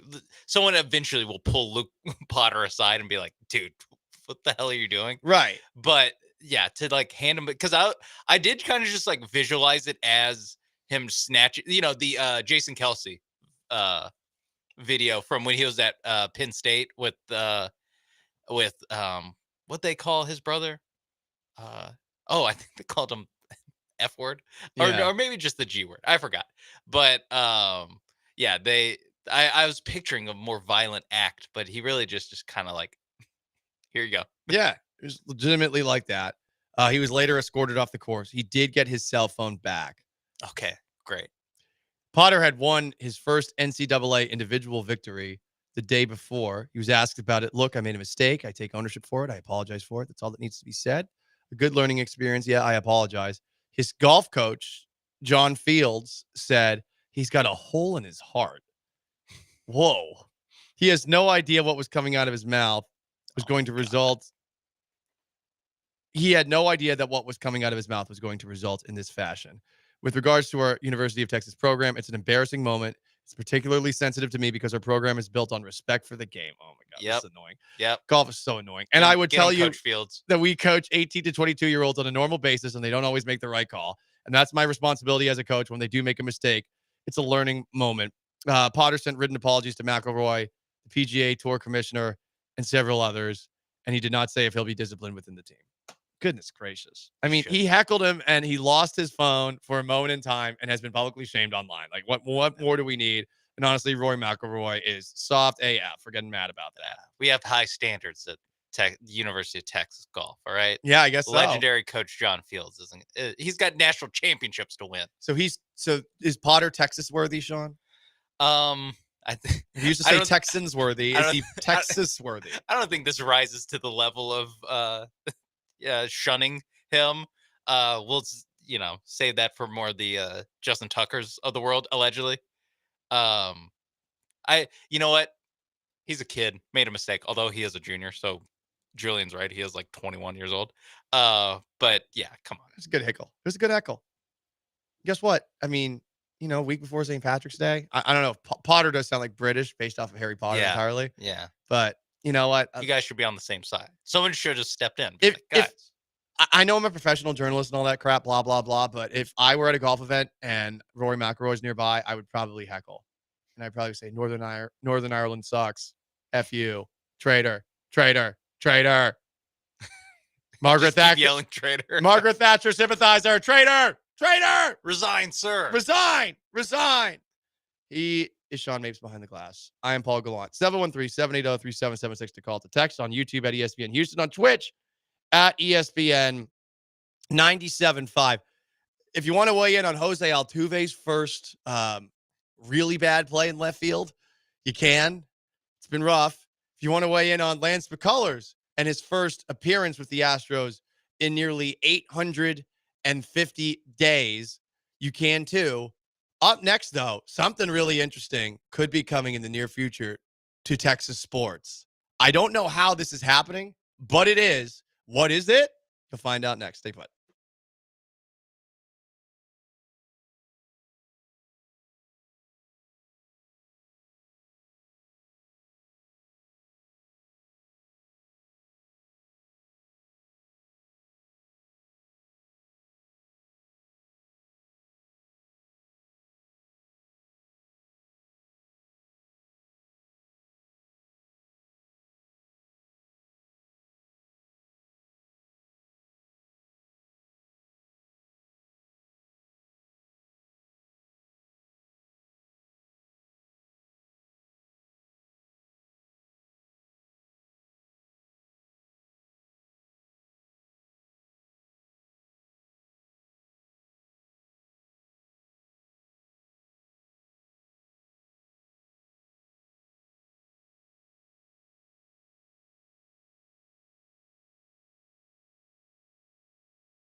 Up and away, all the way up and in was the miss. It's ball into left field. Altuve on the run, and he will make a running catch right up against the fence on the warning track. Altuve had to go a long way for that catch. It is a sac fly for the Nationals in a 2-1 game, but Jose.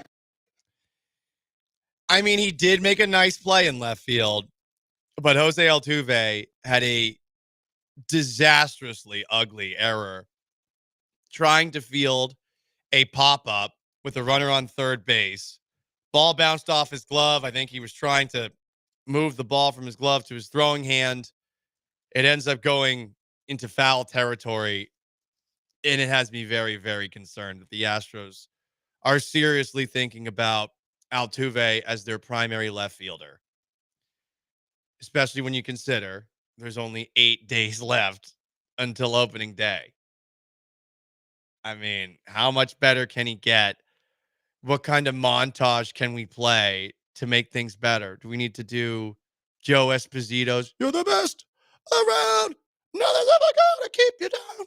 Normally I could sing a little bit better, but as you can tell, my voice has just been absolutely destroyed by allergies, for which I had to get an injection and several drugs the last couple of days. I'm putting an Ricola into my mouth right now, and I'm hoping that the snot in my system is not going to be coming out my nose by the end of it. So that's Altuve in left field. I am underwhelmed at best. I am very concerned at worst. Really, all you could say is, well, hope it works out. And if it doesn't work out, hope they pull the plug quickly. Also, yesterday, before we get to that, couple of comments, most interactive sports talk show in Houston. A texter said, when Jose keeps leading off with homers on the first pitch of the game, we won't even care. But what happens in the games where he doesn't do that and he has an error like this? Which will happen. Come on. If we're seeing this now, why won't we see it in the regular season? Just be honest. It's going to be very difficult for him to make that transition. And it's a transition they're making because their outfield is just very, very lacking when it comes to pop. Jas McCormick coming off a down year. Jake Myers, more of a fielder, rather inconsistent. Mauricio Dubon has his moments at the plate, but you probably want to play him at second base because I guess he's a better fielder than Jose Altuve at second. And I guess that's what it all goes back to. The Astros want to be better defensively, and they didn't feel like Altuve gives them a great chance to win playing at second. Whether that's right or wrong, that's what they're telling us by trying out Altuve in left field. Lance McCullers also pitched last night for the first time in 868 days. The last time he had pitched was in 2022 World Series game number 3. And last night, 13 pitches, 3 outs, 1 hit batter, 0 runs allowed. He hit 93 on the gun. He got a standing ovation from his teammates as he went back to the clubhouse. And he also got congratulatory texts. Get this, from Alex Bregman, Carlos Correa, Dallas Keuchel, and Martin Maldonado. Hey, no Brian McCann? Hey, what about Brian McCann? What about Garrett Cole? What about some of the other ex-Astros? Yeah. Where are they? Evan Gattis loses number? Yeah. What the heck? I mean, Evan Gattis, usually the only time we talk about Evan Gattis is because he's had a few and he got on X. You know what? If he just doesn't spend a lot of time on his phone, that might actually be for the better. Yeah. Just for everyone involved. If But anyone's needed to step away from their phone to have it taken away from them, like by Rory McIlroy, it's Evan Gattis. For sure. He should go. I mean, Roy McIlroy is going to be playing golf in Houston when it's not the Shell Houston, the Houston Open. Houston back Open, in right? town. Yeah. Can't wait. It's a couple of weeks away. Comments in response to talking about Lance McCullers, who I think we should all be happy for. Stop being dicks to the guy. I mean, I feel like a lot of Astros fans weirdly are mean to him online. And, one of my favorites on X, Stros fan I know, said like, hey, well, it's not like I'm doing it in person. I'm doing it on the internet. Don't do it on the internet. I mean, he was an integral part of the 2017 ALCS championship with his performance in relief in Game 7 against the Yankees. The 22 straight curveballs, all that stuff. And, I mean, he was on the hill in Game 7 against the Dodgers, too. So that game was messy. He wasn't his best game. He was a little bit wild in that one. I know everyone thinks that there was just a ton of paranoia about sign stealing from both teams, and that's why there were so many wild pitches in that game. I know Lance has actually even told me that, and that was before the sign stealing scandal even broke up. I remember having a conversation with him back at the Texans flagship in 2018, and he was like, "Yeah, it was a weird game. It was a very weird game." Yeah, that was the thing that because that would pop up every couple series. There's a Rays series, I want to say in 2019 too, where there was like AJ Hinch like vehemently was like, "Hey, if they're tipping pitches, like what are we supposed to do?" Right, exactly. So Lance McCullers comments here from I think this is from the text line. Lance McCullers is a figment of your imagination. No, we saw him last night. Eric the driver said, I've seen Garth Brooks, Russell Wilson, and Will Ferrell all play in spring training games. I'll believe the barista's return. Damn, man. When I see him pitch back-to-back starts. Eric the driver. He did only pitch one inning, so that might be a way away. Yeah, I mean, 13. I think I saw Chandler Rome tweet that he's going to try to play one more spring training game, I think on Sunday, and then he'll basically start a rehab assignment in triple or double A. Okay. Where he'll, I think you're right. Where he'll, basically be a month out from returning once the season starts. Yeah. Now, I wonder what role they'll use him in. It seems like he wants to stay a starter, but he's actually open to the possibility of moving into a different role. I do wonder, just with the wear and tear that curveball he throws creates, if he can be a reliever and pitching out of a schedule. But pitching 2 out of every 3 days or something like that. That would be tough. Or what if he's just like not like long reliever in the sense of he only comes in when the starter gets hurt or shelled in the third inning, but he's more of a like 2 inning guy or 2 or 3 inning guy every 3 games or something. That would make sense. I mean, he would have to, I don't think he's really talked much about wanting to do that or being like open to do that. I think most likely he'll just come back as a starter. Yeah. He said the transition to being a starter. Oh yeah, difficult. He did kind of poo-poo it a little bit. Right. But he wasn't like Rafael Devers. He was like, yeah, I mean, it's tough. It's not as easy as people are making it out to be. Yeah. More comments on Lance McCullers. This is from Shetty on YouTube at ESPN Houston. Lance McCullers, LOL. The Texas EQ search finally find that man. Is that how you pronounce that? I had to look that up. It's a 501c3 nonprofit organization that provides search and recovery services to families of missing persons and law enforcement in Texas. Again, he was out there last night. So it's not because he's missing. The guy's been trying to get back out there. He's been in the clubhouse. He's just been hurt, dealing with an injury that's really tough to come back from, especially with the way that he throws. Know what we need? Or actually, we don't need. But what I would just think is funny is a Lance McCullers body double conspiracy theory that this isn't the real. Lance. This is a clone. This is a clone. DeMar Hamlin style clone. That'd be funny. It's tough to replicate that hair. Shetty says he will be out by June 10th. Where can I bet on his injury? Damn, dog. Like you guys are so mean to him. But ultimately, that's what it's all about. For me, I understand some of the frustration with him not getting back out there, but it's not his fault. It's not Lance's fault. The Astros gave him that contract. It's a terrible contract. Lance can't control whether or not his elbow just spontaneously combusts. And yeah, there have been some weird injuries. Did one of those injuries come on a high five? I don't know. Someone joked about that. We're talking about Lance, the $35 million a year high fiver. I mean, goodness gracious. Hey, it's like 18 or something. Yeah, it's only so 17 million a year. But okay, you want to call him a high fiver, but he did get injured on the champagne bottle or whatever. Listen, he's trying to get back out there. If he wasn't trying at all, if he was turning into Carlos Lee, just ballooning. Yeah. If he clearly didn't give a crap. Rendon from the Angels. Yeah, Anthony Rendon. Dude, imagine if Rendon played for the Astros. People would, he actually would like not be allowed to live in Houston. No, I don't think so. They'd be all or people would just be mean on the internet. But not in person? Yeah. Like Stros fan, I know. Maybe. Anyway, most interactive sports talk show in Houston. 713-780-3776 to call. The text on YouTube at ESPN Houston.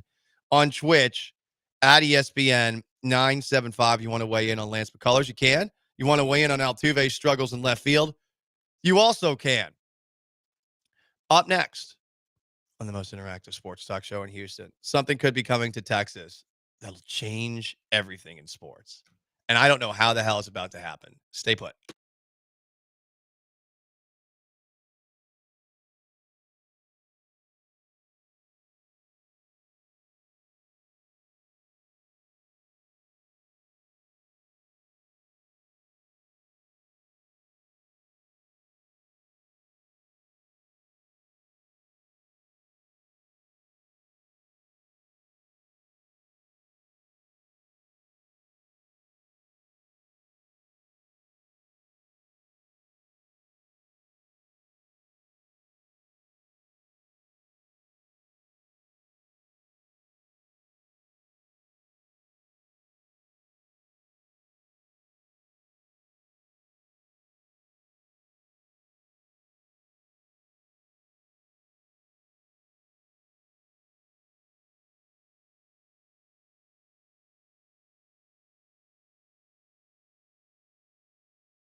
The most interactive sports talk show in Houston continues now. What's happening, Paul? What's up, Paul? Most interactive show, and really enjoy that aspect of it. Y'all keep it up. Get involved in the conversation by dialing or texting 713-780-3776. Here's Paul Gallant.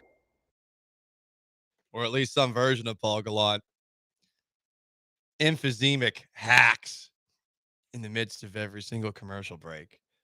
Every single pause you might hear on the radio, that could be me collecting my thoughts. It also could be me turning off the microphone to cough in a very painful way that at the very least is making my abs look pretty good. Yeah. You're telling me that in one of the breaks that your core is sore. It's very sore because of how often it's having to flex as you cough, and then like this past break, the last words you say before the microphones turn on is kill me. Yeah, that's true. And then welcome in. Welcome in. I'm alive.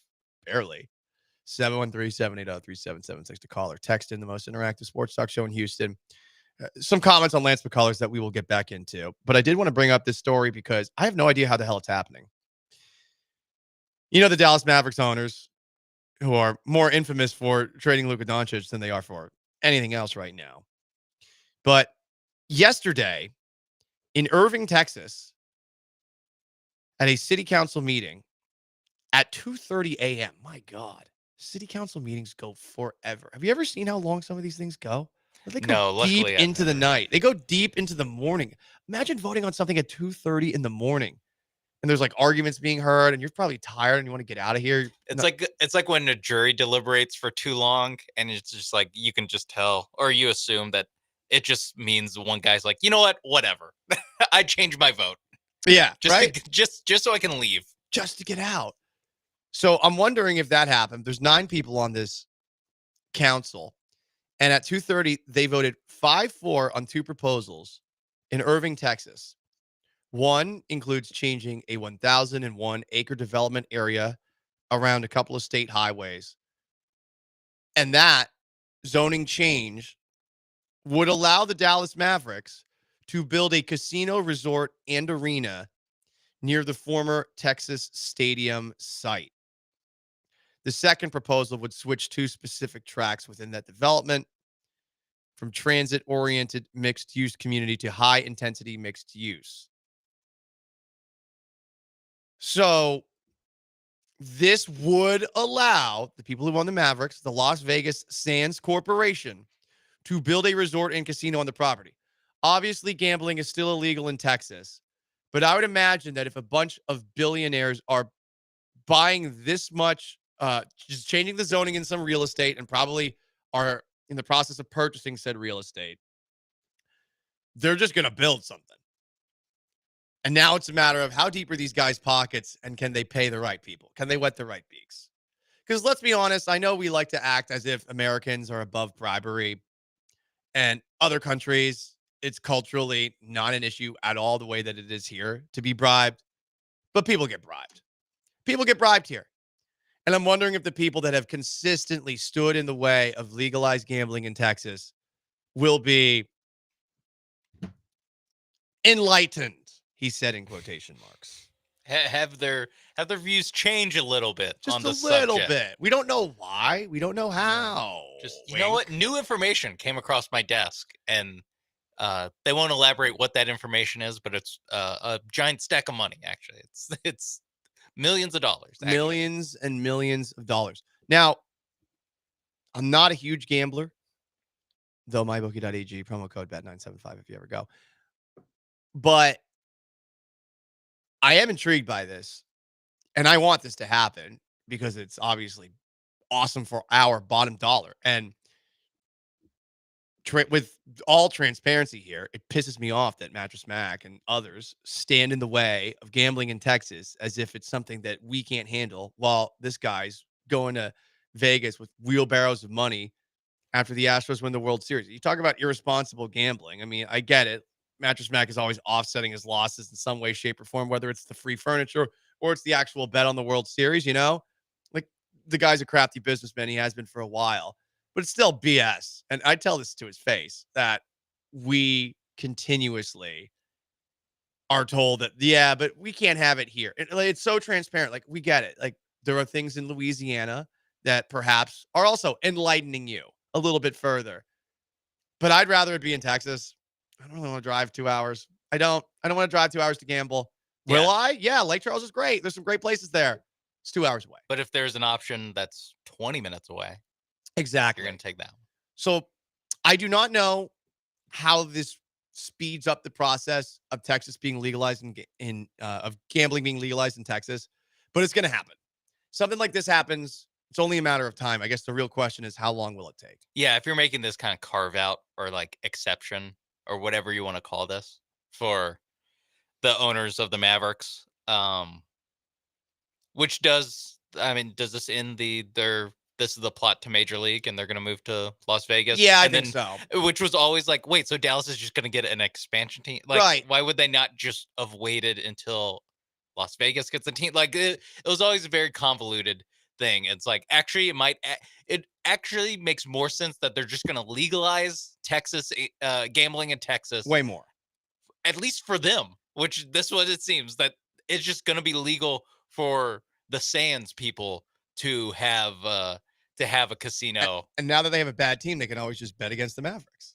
Exactly. every single night. That's how I win. Reap in the profits. You know, Shout out just to Uncut Gems. just Yeah. constantly have a terrible team and just bet against them every single night. It's like, hey, Max Christie, how about you miss a couple jumpers? Yeah. Huh? Yeah. Hey, Anthony Davis, take your time coming back from the latest injury. Yeah. Yeah. Kyrie Irving, yeah, you don't have to come back. You're fine. But you wouldn't give that ACL extra time to recover. all the time. Give it a couple of years, maybe a decade. Come back when you're 40. Be Uncle Drew. It's one of those things where it's going to happen sooner rather than later. They would not be changing the zoning of this land if they did not think that there was a way to do it. Someone texted in, and just for the sake of not getting myself in trouble because I don't know off the top of my head, but this person points out that a former Texas politician had big backers with the Oklahoma, New Mexico, and Louisiana gambling commissions. Yeah, that sounds right. Like you are on the border of multiple states that have legalized gambling. Yeah. Why not here? Maybe they donate some. Well, what they do, donate some money to your re-election campaign, and actually, I'm against legalizing gambling in Texas. That's how this works. Mega says gambling isn't good for any community. Everywhere there's casinos, the city stinks. No thanks. True, but I mean, listen, guys. You know, I've been walking around. I'm not walking around, but have you seen some of the stories in Montrose recently? No. So I went to Is that where the mortuary was from yesterday's show? Actually, good question. I don't know. No, I think that was a memorial, but I went to the pit room on Sunday. Great place. Had some mud bugs with a couple of radio friends. Saw Jake Asman, Mike Meltzer, Landry Locker. And as I'm driving around down there, I saw like 3 or 4 homeless people just walking in the middle of the street with just no regard for human life. Well, one guy was pushing a shopping cart the wrong way in the middle of the right lane. I was just stunned because I always thought Montrose was a little shishi, you know, a little bougie. Clearly not based off of this like one stretch that I drove on. And this is something else I learned. Apparently there's been coyote sightings all over Montrose. I think Montrose has a coyote problem. And they're attacking pets and they're snarling at pets. I mean, didn't see that coming. Coyotes in Montrose? There's coyotes by my house when I was a kid. Really? Yeah, in the Heights. Wow, what? Yeah. I didn't know Houston had a coyote problem. I wouldn't say it was a problem. It was just a couple coyotes. Yeah. But it was definitely weird the first time you see one. But yeah, and all the dogs like freak out when they see one, of course. Yeah. But it's basically a dog. Yeah. But yeah, I mean, I don't know. Wouldn't be the first time that that they build something that worsens the product of the city. Yeah. But I would also like, what cities are killing it right now? Not many. They're all doing pretty rough. Yeah, like you know. So I mean, you bring a casino in, okay, maybe bring some seedy characters in. The area around it gets a little bit worse, but selfishly, I just want to be able to sell like advertising, you know, because it's crazy that I'm in a state where you can't sell advertising for it, and this is my job. So selfishly, that's why I want it. How much will I actually gamble?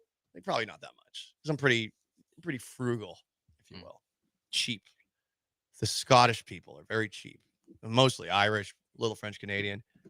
I think 50-something, 57% Irish. We did the math on Monday. 25% French Canadian, and a variety of other crap. 100% reason to remember the name. Yeah, thanks for it, Minor. Thank you so much. Anyway, guys, Paul Gallant Show, ESPN 97.5, 92.5. Jose Altuve struggling in left field if you want to weigh in on that. Lance McCullers is back if you want to chime in on that. Up next, the 10-minute drill. The Houston Texans signed a guy, but they didn't sign the right guy, in my opinion. Who was the right guy? Stick around and find out. Stay put.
The Texans added another guy, but not at the position they need to add a guy at. They signed cornerback Ronald Darby, who has been here before. What's Ronald Darby? Your third, fourth corner or something like that? Maybe. He brought in Jeffrey Okudah last year as a project. Okudah signed elsewhere yesterday. I think he signed, was it the Vikings? I think Minnesota. Right. There's a former Viking that I think, Sean, the Texans should have signed. They could have signed former Vikings center Garrett Bradbury, who signed with the New England Patriots 2 years in a deal with $3.8 million guaranteed. Very affordable. I'm not going to act like I know whether or not Garrett Bradbury was good last year, but the Vikings offense was pretty good for much of last year. Maybe they struggled a lot down the stretch, and Sam Darnold was getting absolutely pulverized in that playoff game, which led to them making some changes. Because, I mean, what did he get sacked in that Rams game? Like 9 times, 8 times? It was 8 or 9. It was brutal. Poor guy. Like, he's not good, but that wasn't entirely his fault in that game. He had no chance in that game. Was holding on to it a little bit too long from time to time, too. But they could have signed this guy who the Vikings replaced. And maybe, listen, I'm not going to act like I'm an offensive lineman evaluator. I'm just going to see names. And if these names played for teams that are good, and if these guys are getting signed for cheap deals, I'm going to keep on looking at the Texans offensive line and wondering what the hell the plan is. Yeah, and just the idea that you trade, I mean, you didn't trade much. You traded 6th or 7th round pick for Ed Ingram, but the guy who stood one spot over from him, you're not willing to pay $2 million, 2 years, $3.5 million guaranteed for him. Like, I would just like to know why you're not going after this guy as well. Even or why this guy over the guy you traded for. Like, Ed Ingram, by everything I've seen, was one of the worst starting offensive linemen last year. Very similar to Kenyon Green. And I mean, Ingram in Minnesota did eventually get benched. Hey, I mean, you have Ingram, you have Bradbury, you got teammates. Or you could just have Bradbury, not Ingram. Right. Who I didn't see a lot of. Garrett Bradbury was the worst pass blocking center in the league. Like, I don't know, take a shot on him. I you know, whatever they do, you're gonna have to just kind of hope and pray that they're gonna be better than they were last year, which isn't a high bar, but no, not at all. I'm not exactly enthused by what I've seen so far. By the way, Laken Tomlinson too, same thing. Talking with Jake, Jets fan extraordinaire, on Sunday, Jake was basically like, "Yeah, that guy stinks too." Great. So, can you get someone who's good? Yeah. Get someone who at least has a chance, or who has been good. Like even David Andrews, who might be on the verge of retiring. Patriots released him. Nick Caserio's got some familiarity with him. They did restructure Titus Howard's contract today. They decreased his cap hit to $11.58 million from $23.05 million. I don't know if he's taking a pay cut or if this is just one of those restructures where the money gets moved around. I want Titus Howard to take a pay cut. Sorry. Tell Titus Howard we want our money back. You're hitting him with the Kelvin Cato line. Yes, 100%, Sean. I would like my money back. Even though it's not my money, I want him to give some of the money back. Because last year was brutal, and he and Laramie Tunsil often seemed confused by criticism of their play. Titus Howard, remember, stripped C.J. Stroud of the football on Sunday Night Football. With America watching. All of America saw that, and then he was nowhere to be found after the game to talk about that. Continuing to go around the National Football League, here's the latest on Aaron Rodgers. I know. This is going to be a long offseason of Aaron Rodgers watch. The Vikings are not pursuing Aaron Rodgers and have rejected multiple trade requests for J.J. McCarthy, their rookie who missed all of last year due to injury, played at Michigan before that. They say they're moving forward with him as their starting quarterback. For what it's worth, of all the options available right now, it seems like the teams that were sniffing around the most were the Steelers, Giants, and Vikings. Rodgers wanted to play for Minnesota more than anyone else. The Vikings, I guess, are still going to monitor Rodgers as an option, but they're not going to commit. They want to see how J.J. McCarthy looks during the offseason, and maybe they change their mind. That would be something else if Rodgers is joining the Vikings in like mid-August. Doubt that would go particularly well. But at that point, he's just full-on Brett Favre. For sure. Skipping the off seasons. And I'm sure Rodgers wants to get away from actually doing off-season stuff. And he didn't really do much of it in New York as it is. He is, per Adam Schefter, quote, in no rush at all, end quote, to sign with the team. So Steelers and Giants are going to have to wait. And that is a frustrating place to be in, especially considering the NFL draft is getting closer and closer and closer. Yeah, I will say, like, there's not a ton of other options that they're missing out on. It's just Wilson and Winston, really, are the only two quarterbacks that are free agents that I would say are starter caliber, where you go into the season with these guys starting and you're not like already DOA, where it's like, okay, you can at least talk yourself into being okay with these guys. Right. I guess you throw in Rodgers in there too. So to me, it's like, yeah, I'm not stomping my feet being like, why won't Aaron Rodgers make a decision? Nor am I. I'm intrigued to see who he signs with. Ultimately, is he going to decide what happens next year in the NFL? No, it wasn't going to happen with the Jets and their supposedly vaunted roster. That's the thing. It's not going to happen in any of these places. Steelers, either. Giants, even I'll even throw in Vikings, who were good last year, but like this isn't affecting the larger landscape of what happens next year in the NFL. It might, one of these teams maybe is like playoff caliber. Right. It's about where we're topping out at. Yeah, whatever. Exactly. I can't get too bent out of shape about this. Continuing to go around the NFL 10-minute drill. Jamar Chase, new paid Bengals wide receiver making $40 million a year, said he likes Cincinnati because there's no distractions. That is the most polite way to diss the city you live in. That is, yes, the best backhanded compliment you could form. Boring, and apparently that's good for him. So that's nice for him. He doesn't like the food. I mean, wow, get that contract. Now you feel like you can say whatever you want. What are they going to do? Trade me? Yeah, at this point they can't. T. Higgins, meanwhile, he signed that extension. He doesn't want to be thought of as the highest paid number 2 wide receiver in the NFL. Well, buddy, you are. So I saw that they had something where it's like, no, it's 1A, 1B. I'm like, congrats, you just made 1 and 2 different. Like, exactly. Like if you're okay, then T. Higgins is 1A, and everyone goes, no. Well, okay, then he's number 2. Like, if you can't actually make the case that T. Higgins is better than Jamar Chase, which you can't, Chase is 1, Higgins is 2. Yep. Sorry if that hurts anyone's feelings. You just both got over $100 million. Yep. It's like, sorry, you're just gonna have to deal with being the best number 2 receiver in the league, T. Higgins. I know. What's wrong with being the best number 2? If you wanted to be a number 1 receiver, you could have just been that. Yep. Could have signed somewhere else. Patriots would have loved to make you their number 1 receiver. I know, they really would have. Also, Joe Burrow clearly had some input on these decisions. If you take a look, it seems like Burrow must have talked to them and said, hey, sign the receivers. But I mean, the Bengals defense blows, and a lot of people are wondering like what they're doing because like Trey Hendrickson, people are unsure about his future. They're flexing about the fact that they have their 2 wide receivers now. This is courtesy of Director of Bengals Player Personnel, Duke Tobin.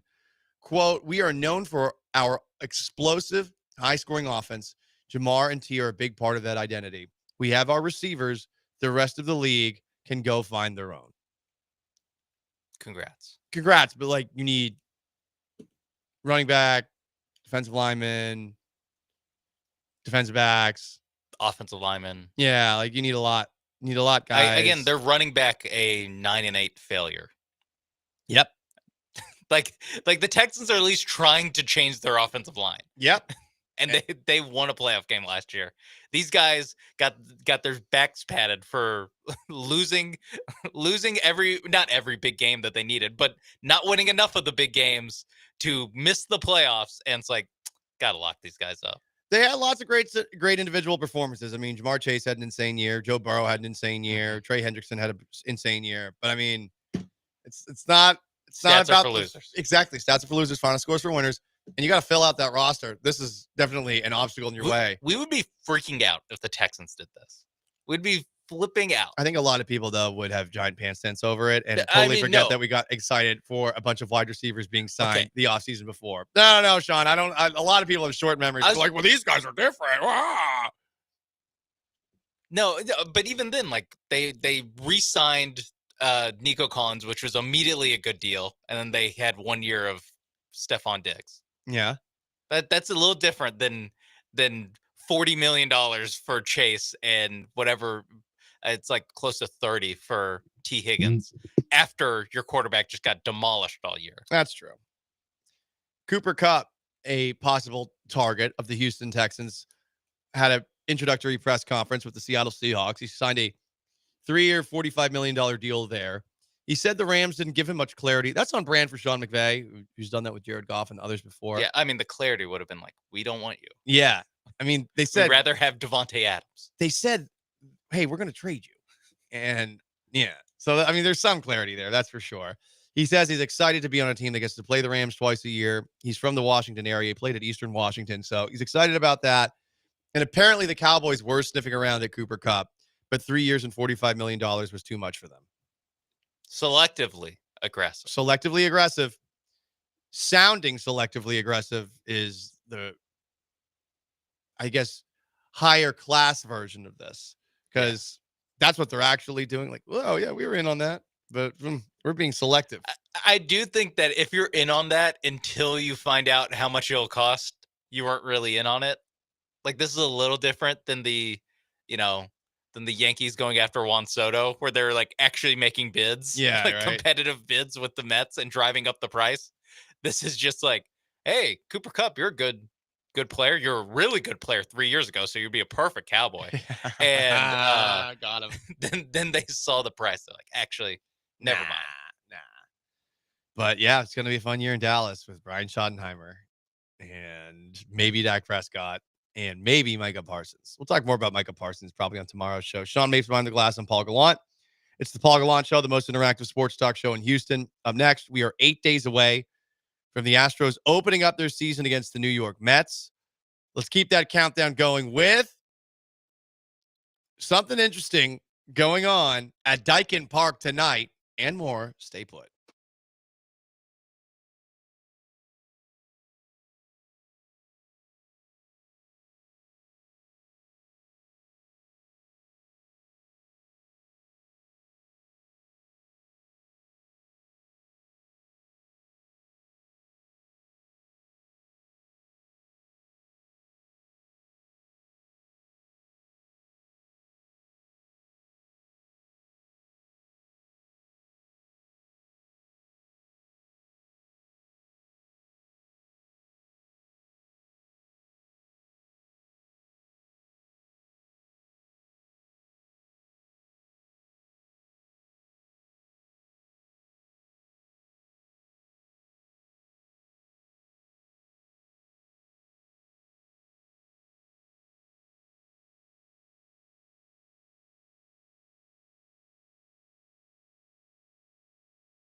Broadcasting live from the Veritex Community Bank Studios, it's the Paul Gallant Show. On ESPN 97.5 and 92.5. Most interactive sports talk show in Houston. You know how to get in. 713-780-3776 is how you call or text. You can join that way, the HRP listener line. You can join on YouTube at ESPN Houston. You can join on Twitch at ESPN 975. And don't forget, ESPN Houston Bracket Madness is back. It's brought to you by Golden Nugget Lake Charles, East River 9, Two Creeks Crossing Resort. You want to compete against us? Go to ESPN975.com. Go to the promotions tab, sign up, fill out your bracket.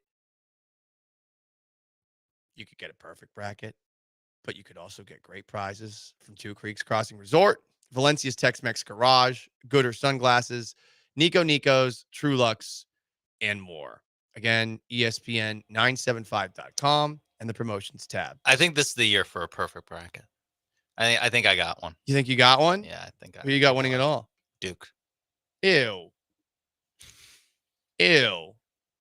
Oh, they have Cooper Flag. Oh, not for at least the first game. Or they said he might play, but he shouldn't. But yeah, got Duke. On this program, Sean, that is sacrilegious. Because only one team made the NCAA tournament, and it's our beloved Cougs. They're the only team in the tournament. They're the only team. Oh. You might have thought 68 teams got selected to the NCAA tournament. And technically, it's 64, but you got the playing games. But actually, there's only one team. It is our Houston Cougars. No? COUGARS. It's the mother-loving Cougars. I would have sang it, but my voice is raggedy thanks to all this oak pollen in the air. I would kill every oak tree in the world right now. Give me an axe. I will George Washington those sons of bitches down. Just give me an axe. Chainsaw. I don't care. I want to take out all my frustration on these stupid effing oak trees. Kill yourselves, oak trees. Kill yourselves. Sean's laughing, and there might be some out there. I'm just thinking of trees killing themselves. Well, kill yourself. Like an int. Yeah. Just blow your brains out, oak trees. Just kill yourself. I hate all of you, and I hope you die a miserable, agonizing death.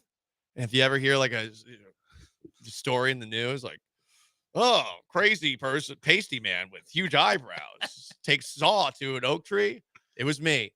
I want the oak trees to know it was me. I thought you were gonna do I guess if you want them to know it's you, that's the way to do it. Or you could do the Harvey Updike and poison them. Just a serial poisoner. Oh, I'll do that. I will poison your oak tree. You know, is there a service for that? I mean, I know we got a lot of landscape. We got pest controls. Like Scott McGrath and stuff. Oh, Gallant McGrath team up. Yeah, I'd love to team up. I want to execute oak trees. I want to kill all of them with fire. Don't care. Axe, saw. I want to murder every single oak tree there is.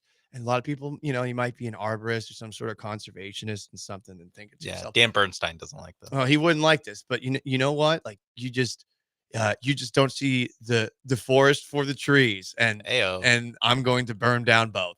I'm just going to kill all of them, and they're all going to be dead. True thought I had yesterday while driving home from work. I thought to myself, wouldn't it be great if there was a COVID-19 for oak trees? Like, can Wuhan? Can you guys create something else? Huh? That'd be nice. Just kill all the oak trees. I don't even care about the side effects. Of course, there would be some. Might result in the end of the world. We'd have to replace those with something. Yeah, it might turn into some sort of Last of Us thing. But if we just you know what, Amazon, you get a 6-month reprieve we're from chopping down the Amazon, because we're chopping down all the Houston area oak trees. Yep. Kill them. Kill them all. Okay, Anakin. What? What happened to I'd kill the youngling oak trees too. The oaklings. I'd kill them. I'd cut them down. The oaklings? Yeah. I like the oaklings. Give me a bazooka. That would be fun. Like, just give me a bunch of different things to blow up trees with. And hopefully all this oak pollen would go away. Apparently it's like 18 times what it normally is, which has led to me coughing to the point of pain, my nose running. You know what? F the environment.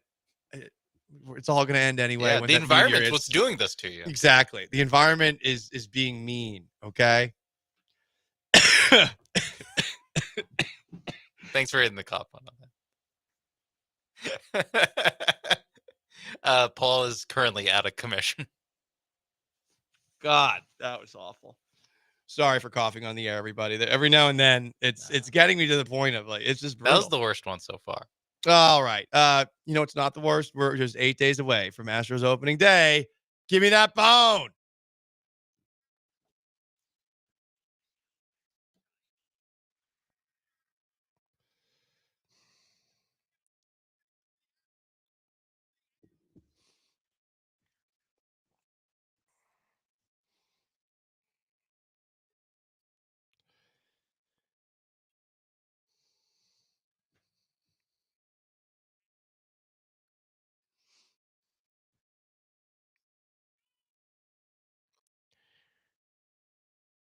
The Astros are going to open up their team store inside Dyken Park. Still weird to say. Union Station tonight at midnight. It will be open all day tomorrow so fans can purchase new City Connect gear, which was unveiled on Wednesday.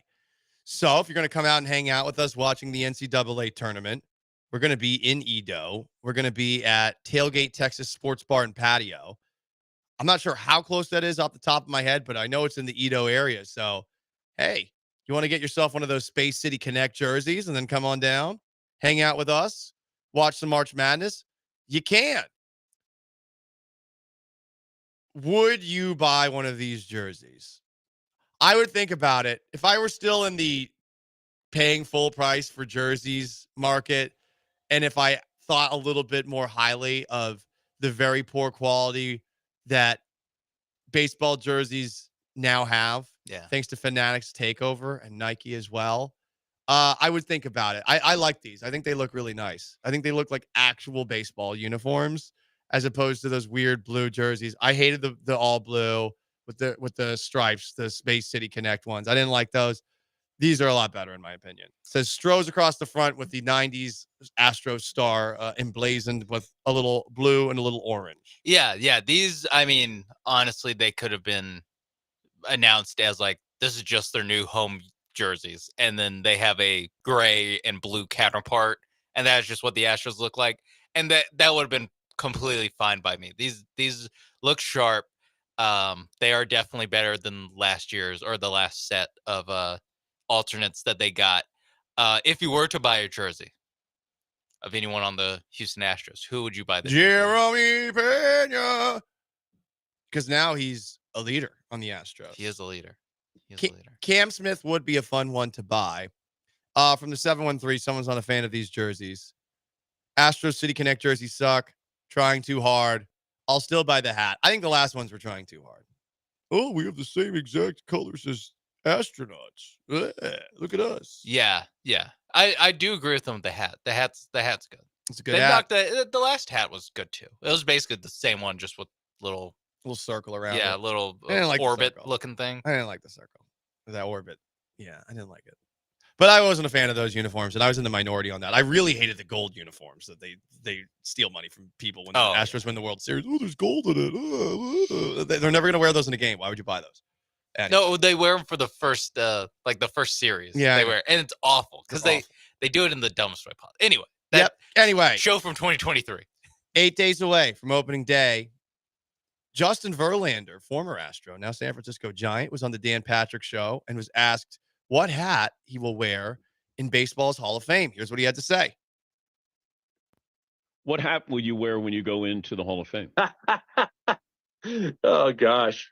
I honestly do not know. I don't think I would tell you even if I did, but it's a good problem to have, Justin. It is a good problem to have. You're right. Who could have known what would have happened in Houston when I got traded there in 17, like how much success I was able to have. No, I couldn't have forecasted that, nobody really could have. I just have this mentality that head down. I'm working hard, and however far this career takes me and where it takes me, when the dust settles, when I sit back and I look back, that's when I'll ask those questions. But yeah, I mean, I get asked a fair amount, and quite frankly, I just haven't even tried to make that decision yet. It's obviously been thought of, but I'm trying not to make the decision. I mean, why won't he go in as a Met? It was a fun half season. Yeah, or Giants. Let's see how he plays on the Giants. That's a good point. So, I think if you start your career and you're with a team for 12 years and you took that team to the World Series, as much as I'd love to see, because the Tigers made it to one, right? I think at least one. I think I forget if they actually win in 06 against the Cardinals. Yes. And did they lose to like the Giants somewhere down the road? That sounds right. Like I feel like they made it at least once. He was so good with them. I mean, he won an MVP as a pitcher with the Tigers. That to me, that's like the kind of cherry on top. It was like, not only did he win because I think he's won the same amount of Cy Youngs both places. If not, he might have won 2 here and 1 over there. But the winning MVP as a pitcher is just like insane. Yeah. And I mean, look, the Tigers have been pretty brutal over the last couple of decades outside of Miguel Cabrera. That's pretty much all you could point to and say, wow, Tigers, And Justin Verlander. Yeah, that's it. Him and Verlander. And they made in 06 and in 12. And I know the Tigers, hey, last year was a fun year, and maybe there's some fun years coming in the future. But I feel like the Tigers need this more than the Astros do.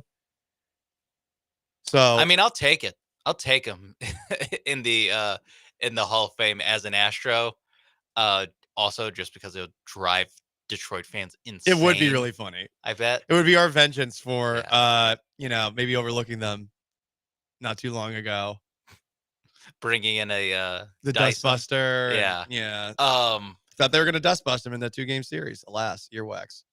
Yeah, I mean, hey, one Cy Young in 12 years in Detroit, and then 2 Cy Youngs and 7 with the Astros. I don't know, Jim. 2 rings. I do enjoy that it is close. It's actually close. Yes. I think he played longer though. He played so much longer for the Tigers, right? I mean, he was awesome for way more than the 1 Cy Young he won. He got robbed in 2016, was it? Yeah. He played for the Astros 2017, 2018, 2019, 2020. Didn't play in 2021. Did play in 2022. Goes to the Mets. Plays half of 2023. Plays 2024 versus 05 to 17. Such a long time. He's got to be a Tiger. He won Rookie of the Year and MVP and was 3rd, Is that good? 2nd, and 5th Yep. in MVPs or in Cy Young. It's been incredible. It's really been an incredible career. So I mean, either way, like, hey, I'm not going to be upset about it, but I think that he belongs to the Tigers. I will say one thing I enjoyed from the clip we played. He didn't do the JJ Watt fake humble, like, I don't know if I'm going to make the Hall of Fame thing that JJ Watt does when the Hall of Fame gets brought up with him, where he goes, listen, just to be considered would be awesome. It's like, dude, you won 3 Defensive Player of the Years in 4 years. Like, you're going to make the Hall of Fame. I'm glad that Justin Verlander is in the point of his career where he can just go, yeah, when I make the Hall of Fame, I'm not sure what I'm going to wear. I'm not sure what's going to happen. Right. He doesn't do the fake, like, I hope they vote me in. Like, dude, your first ballot, like 95% in. 95% of the vote in, because no one's going to be 100. Or he's definitely not going to be 100. It's so dumb that he's not going to be 100 though. He was should be on 100. He was on the 17 Astros. That's good enough to lose 1 vote. That's so true. God, that's so stupid. Baseball's Hall of Fame. I mean, kick rocks. Mariano Rivera is the only unanimous Hall of Famer ever. Yeah. It's insane. No problems with Mo Rivera. None. He's never had any issues except for the. I don't know, Jim. Sean Ace behind the glass on Paul Gallant. Paul Gallant Show, most interactive sports talk show in Houston. 713-780-3776 to call to text. On YouTube at ESPN Houston. On Twitch at ESPN 975. Stick around.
course of last season was make adjustments from outing to outing, being a young player in the big leagues for the first time. Altuve is going to have his arm tested, but before he could make the throw, he drops that fly ball. So they were going to tag up on Altuve, and we were going to get a chance to see Altuve try to throw a runner out at home. Instead, he dropped the fly ball. That was last night in the Astros-Nationals game that you could have caught on Space City Home Network. It also marked the return of Lance McCullers. And while I'm really happy about that, and I think more people around Houston should be happy about that, I can't get it out of my head, that image of Altuve, as you just heard right there on the call, trying to catch a routine pop-up. Ball hits his glove. Did he even have it in his glove? Is he still figuring out how to close a glove that's bigger than the second base glove he used to have? Insert small people jokes.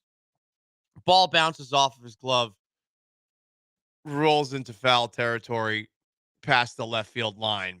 Runner scores easily. Doesn't even have to tag up. We still haven't even seen Altuve try to make a throw from the outfield to home plate. And I mean, that would have been his first opportunity to do it. And maybe he got a little excited because of that possibility and rushed it, did it too quickly. But even though he had a really nice catch before that in the left center gap, there's enough routine stuff falling through the cracks with Altuve in left field that has me concerned. I think it should have you concerned too. If you're not, 713-780-3776 to call, to text. YouTube at ESPN Houston, Twitch at ESPN 975. A texter brought up, the real question is, what is the real difference between the best and worst wins above replacement for left fielders? Will his hitting offset being a really bad outfielder over the course of a season? You would think so. One of the best leadoff hitters in baseball, who's going to get more at-bats than just about every player on the Astros, because there's no more Alex Bregman, who plays in just about every single game. So he's going to get a ton of at-bats to make up for it. And you would think that the amount of balls hit to him in left field that he can actually make a play on would be minimal, just given the size of Dyken Park's left field. Still, though, you see stuff like this that seems so routine and so easy. How many times is this going to happen? Is this going to be a weekly thing? Monthly, I could take it. Weekly is what I'm concerned about, especially if some of those weekly occurrences, Sean, happen during an important situation. Yeah. When it happens is going to be big. I think also the routineness of it is what's really the alarming part. Is like the play he didn't make last week. That was one where, listen, it was kind of embarrassing, just the jump, mistiming the jump and not knowing where the wall is stuff. Like that's more, it just looks really bad, but it would have been a level play, like a A+ level play, where this is just like, dude, you just need to make this play if you're gonna be a credible left fielder. I don't even care if you throw it to home plate. I just want you to catch the effing ball. Exactly. Like you could hear Todd, he was gearing up for the like, all right, let's see his arm tested. Right. And he didn't even catch it. Couldn't even get to that. So I think if it's a kind of routine, not top 10 kind of play like this, like once a month you can live with it. But once you get to like every 2 weeks, because that becomes like way too often. Again, I'm not asking him to make giant plays out here, because the guy who played most of his time in left field previously for the Astros, Yordan Alvarez, who I think is a good kind of guy to think about when you're talking about how good does a bat have to be to outweigh what you are in left field, where I'm not saying Altuve needs to be Yordan, but I think you can be an offense first kind of player, because our biggest problem with Yordan and left was just like, oh my God, he's going to snap in half out there, or he's going to charge into Pena and it looks like a car wreck. I think that if Altuve can just make the simple ones, and if it's the kind of upper level Gold Glove kind of plays he can't make, I don't expect him to make those, but I expect him to be able to catch a lazy fly ball. We expect, if we were playing in left field to be able to catch that. I think most human beings that have watched enough baseball, you believe you could make that catch. And a lot of us probably couldn't, but I think most people watch that play again, you probably would think you'd catch that. Yeah, that's a good point of like if we got everyone from the station out to catch balls in left field and that exact thing happened to one of us, like we would get made fun of. That's how routine it was. So how do we get this better? Because there's only 8 days left, and got to learn on the job. There's a Team America song / South Park song. It was the first time it played in a South Park episode was in the Aspen episode. The next time it played was in Team America. It's called Montage. The hour's approaching to give it your best, and you've got to reach your prime. It's a great song, and it makes fun of all the montages in movies. So what movie montage would get Jose Altuve in 8 days ready to play left field?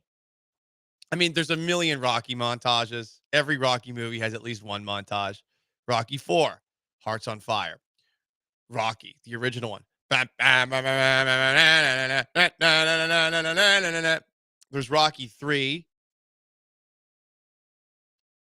where they're just on the beach. It's a little homoerotic between Sylvester Stallone and Carl Weathers, R.I.P., between Rocky and Apollo Creed. There's Mulan. Huh? I pulled up a list. Mulan's on there. That's a good one. I'll make a man out of you. I'll make a left fielder out of you. There's Dirty Dancing, where Patrick Swayze, Houston's own, and pre doing things through her nose, which was beautiful, Jennifer Grey. They did it to Hungry Eyes by Eric Carmen. Hungry Eyes, Jose Altuve, don't look with your hungry eyes at home plate. Catch the ball. Like that. Could play that in the background as we just speed it up for Altuve to get better. The Karate Kid, there's You're the Best Around by Joe Esposito. Wouldn't fit in this situation. Right, because he's not the best around. He will never be the Although best around. Danielson wasn't the best around at No, that. Danielson sucks. I mean, I'm glad they made the spin-off Cobra Kai show because Daniel sucks. He sucks. Sucks. Classic Jersey trash. He moves to the West Coast and starts trying to steal Johnny Lawrence's girl. Come on, man. What are you doing? Yeah. Scarface montage is great. Push it to the limit. That's probably my favorite montage ever. Push it to the limit. And you know, there's the tiger. Yeah, that's what I was gonna say. The cocaine. I guess, are we judging the songs or the scenes of Jose Altuve? Well, listen, Jose Altuve would never do any of those things. He's a great citizen. It's a great montage, though. It's a great montage. And I feel like pushing it to the limit. Like we need Altuve to push it to the limit. It is funny. All these, or not all these, a lot of these are either kids movies, sports movies, or they're Scarface, The Godfather, Goodfellas, which I was like, wait, what's the montage in The Godfather? I was like, oh yeah, at the end, at the end where he is becoming the Godfather. Yep. Yeah. Maybe that. Where they play the organ in the background. As Altuve's getting consecrated as the left fielder. A left fielder. Who are they going to kill? They're going to just like Chaz McCormick. Sorry. Oh no. Taylor Trammell. Zach DeZenzo. Yeah. Ben Gamble. Oh no. Well, yeah. By the way, so most interactive sports talk show in Houston. It's the best movie montage ever. Maybe we'll play some audio from those on the other side. And we actually do have some mildly breaking news about Jose Altuve's status in left field. Stick around and find out what it is. Paul Gallant Show, ESPN Houston, ESPN 97.5, 92.5.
This is the Paul Gallant Show on ESPN 97.5 and 92.5. from the Veritex Community Bank Studios. Here's Paul Gallant.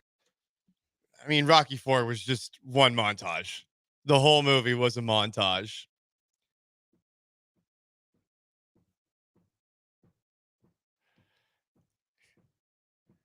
Wow, he's just saying the plot. I was gonna say this is why I like it, because it is what they don't do in movies anymore, which is make a song that explains the plot of the movie in the It's really song. funny. They just get rid of the dialogue altogether, and Rocky's just chopping wood in his cabin. And then there's the KGB guys who are following him around. Same thing with Hearts on Fire. Mm-hmm. And it ends with him climbing this mountain for some reason, reaching the top, and then yelling, "Drago!"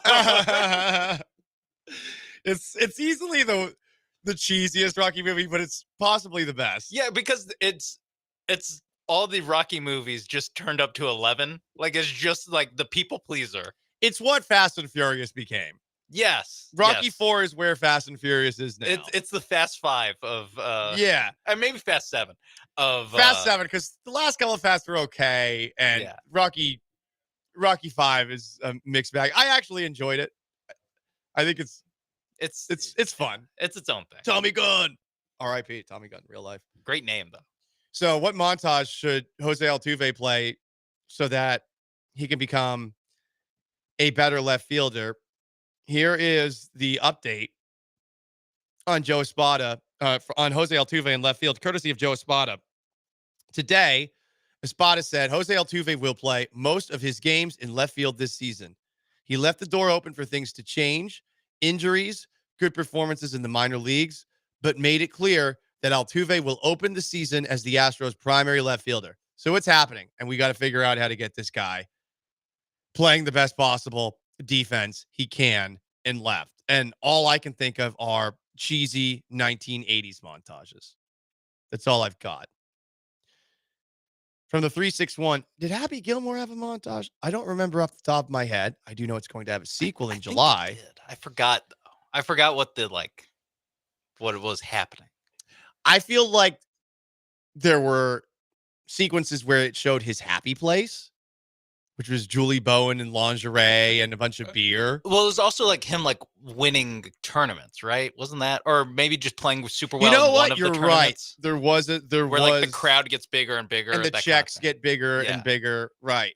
From the 936, Eric the Driver says the Skyfall montage where Bond is getting back in shape. Skyfall's the best Bond. Yes. Hot take alert. Agreed. Love that movie. The Adele song to open up. Everything. The Javier Bardem masterclass performance as a bad guy. Fantastic. What montage does Jose Altuve need to hear to get back?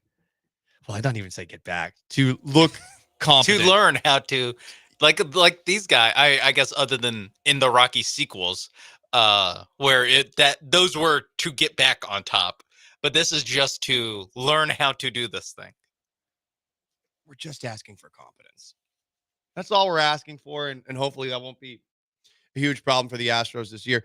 Rocky comments on YouTube, Jim Crane genuinely thinks he's got a good team, and Dana keeps saying, Dana Brown, we have a team to win the division, and anything can happen once you get there.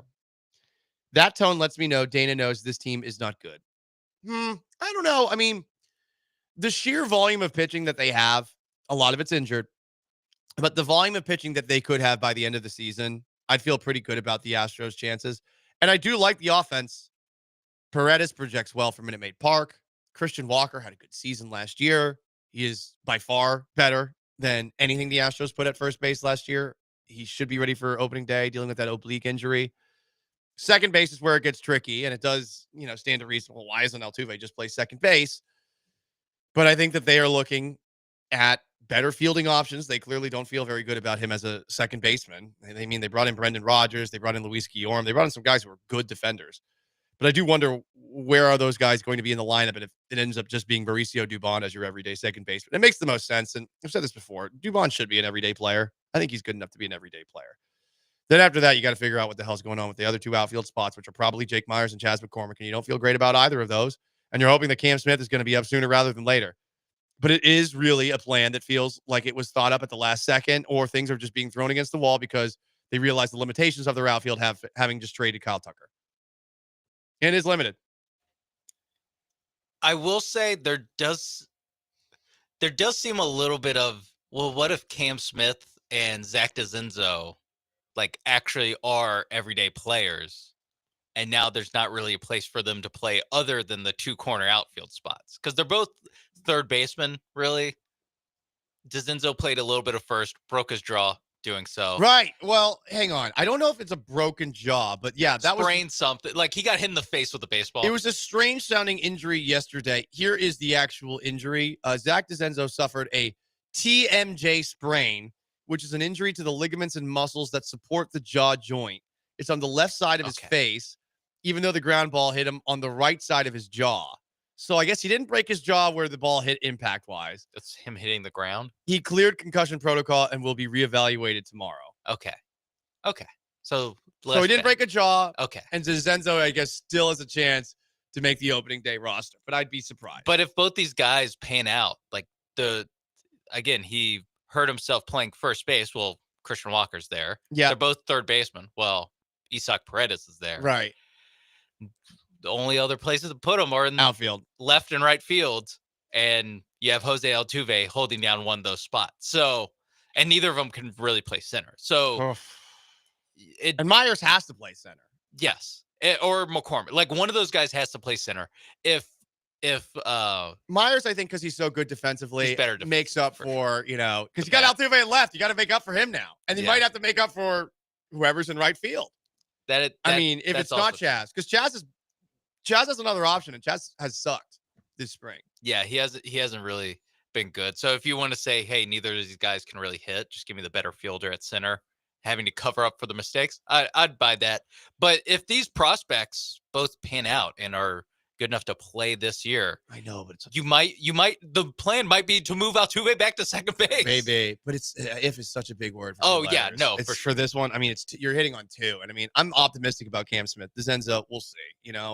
Yeah, I guess that also depends on how bad Altuve is out there with the glove.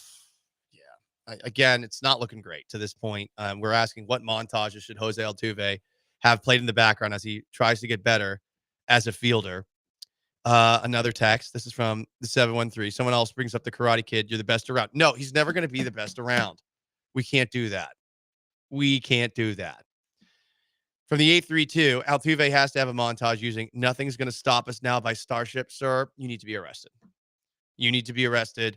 Nothing's Going to Stop Us Now by Starship is a crime against humanity.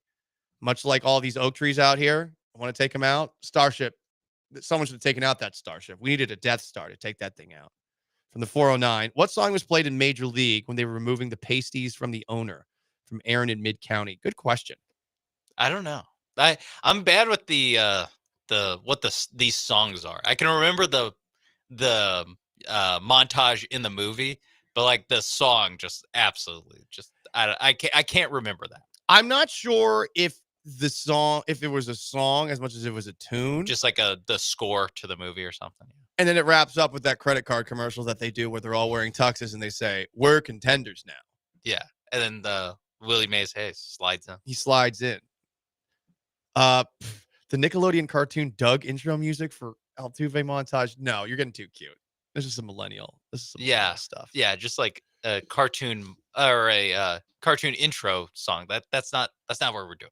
Ooh, someone for the 409. Play the Batman Begins movie montage. No, that's a good one, but no. You got to play the Dark Knight Rises montage. You got to play the montage that they're playing as he is slowly working back into shape to climb out of the pit. Yeah. That is the number one banger by Hans Zimmer in those Batman movies. God, Hans Zimmer made that movie so good. All of those movies so good. The soundtrack in Batman is second to none. Teen Wolf. I haven't seen Teen Wolf. Maybe I should change that tonight. Maybe that's a movie that we do for tomorrow. HTX Rhino says the Benny Hill theme. No, the Benny Hill theme. I did think about that. I did think No. about that. Oh, That is a no. song that fits. Dang, now you're making me cough. That was actually really funny. Oh, goodness gracious. Someone should do that. Post it online. Just speed up because it's all those like, Benny Hill stuff. It's all like sped up too, like the video. Yeah. Sped up. Just speed up the the 2 bloopers that he had and put that together. Yeah. Keep them coming. Montages for Jose Altuve to play in the background so that they get better and better. We have some, it seems, and again, going to have to double check this, but we may have some breaking Houston Texans news. You'll have it on the other side. Stay put.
Broadcasting live from the Veritex Community Bank Studios, it's the Paul Gallant Show. On ESPN 97.5 and 92.5. This one's so good. It's coming. The jump. I don't know what they're saying in the background. Something Arabic sounding. Jump, big boy. And that's the music that'll play when Altuve finally figures out how to play left field. Most interactive sports talk show in Houston. 713-780-3776 to call in and text in. We've been talking about the idea of Jose Altuve in left field for most of today's show. Underwhelming at best, based off of what we saw from him yesterday, where he did have a web gem, but he also had a really brutal drop of a routine pop-up. Joe Espada said today that Altuve, it's the plan to have him as their left fielder the majority of this season. But we have some breaking Houston Texans news. First reported by Jordan Schultz, free agent offensive tackle Cam Robinson is signing with the Texans. Robinson started all 17 games last season, 7 with the Jaguars, traded to the Vikings, the last 10 in Minnesota. And continues Schultz, he will help stabilize the line for CJ Stroud.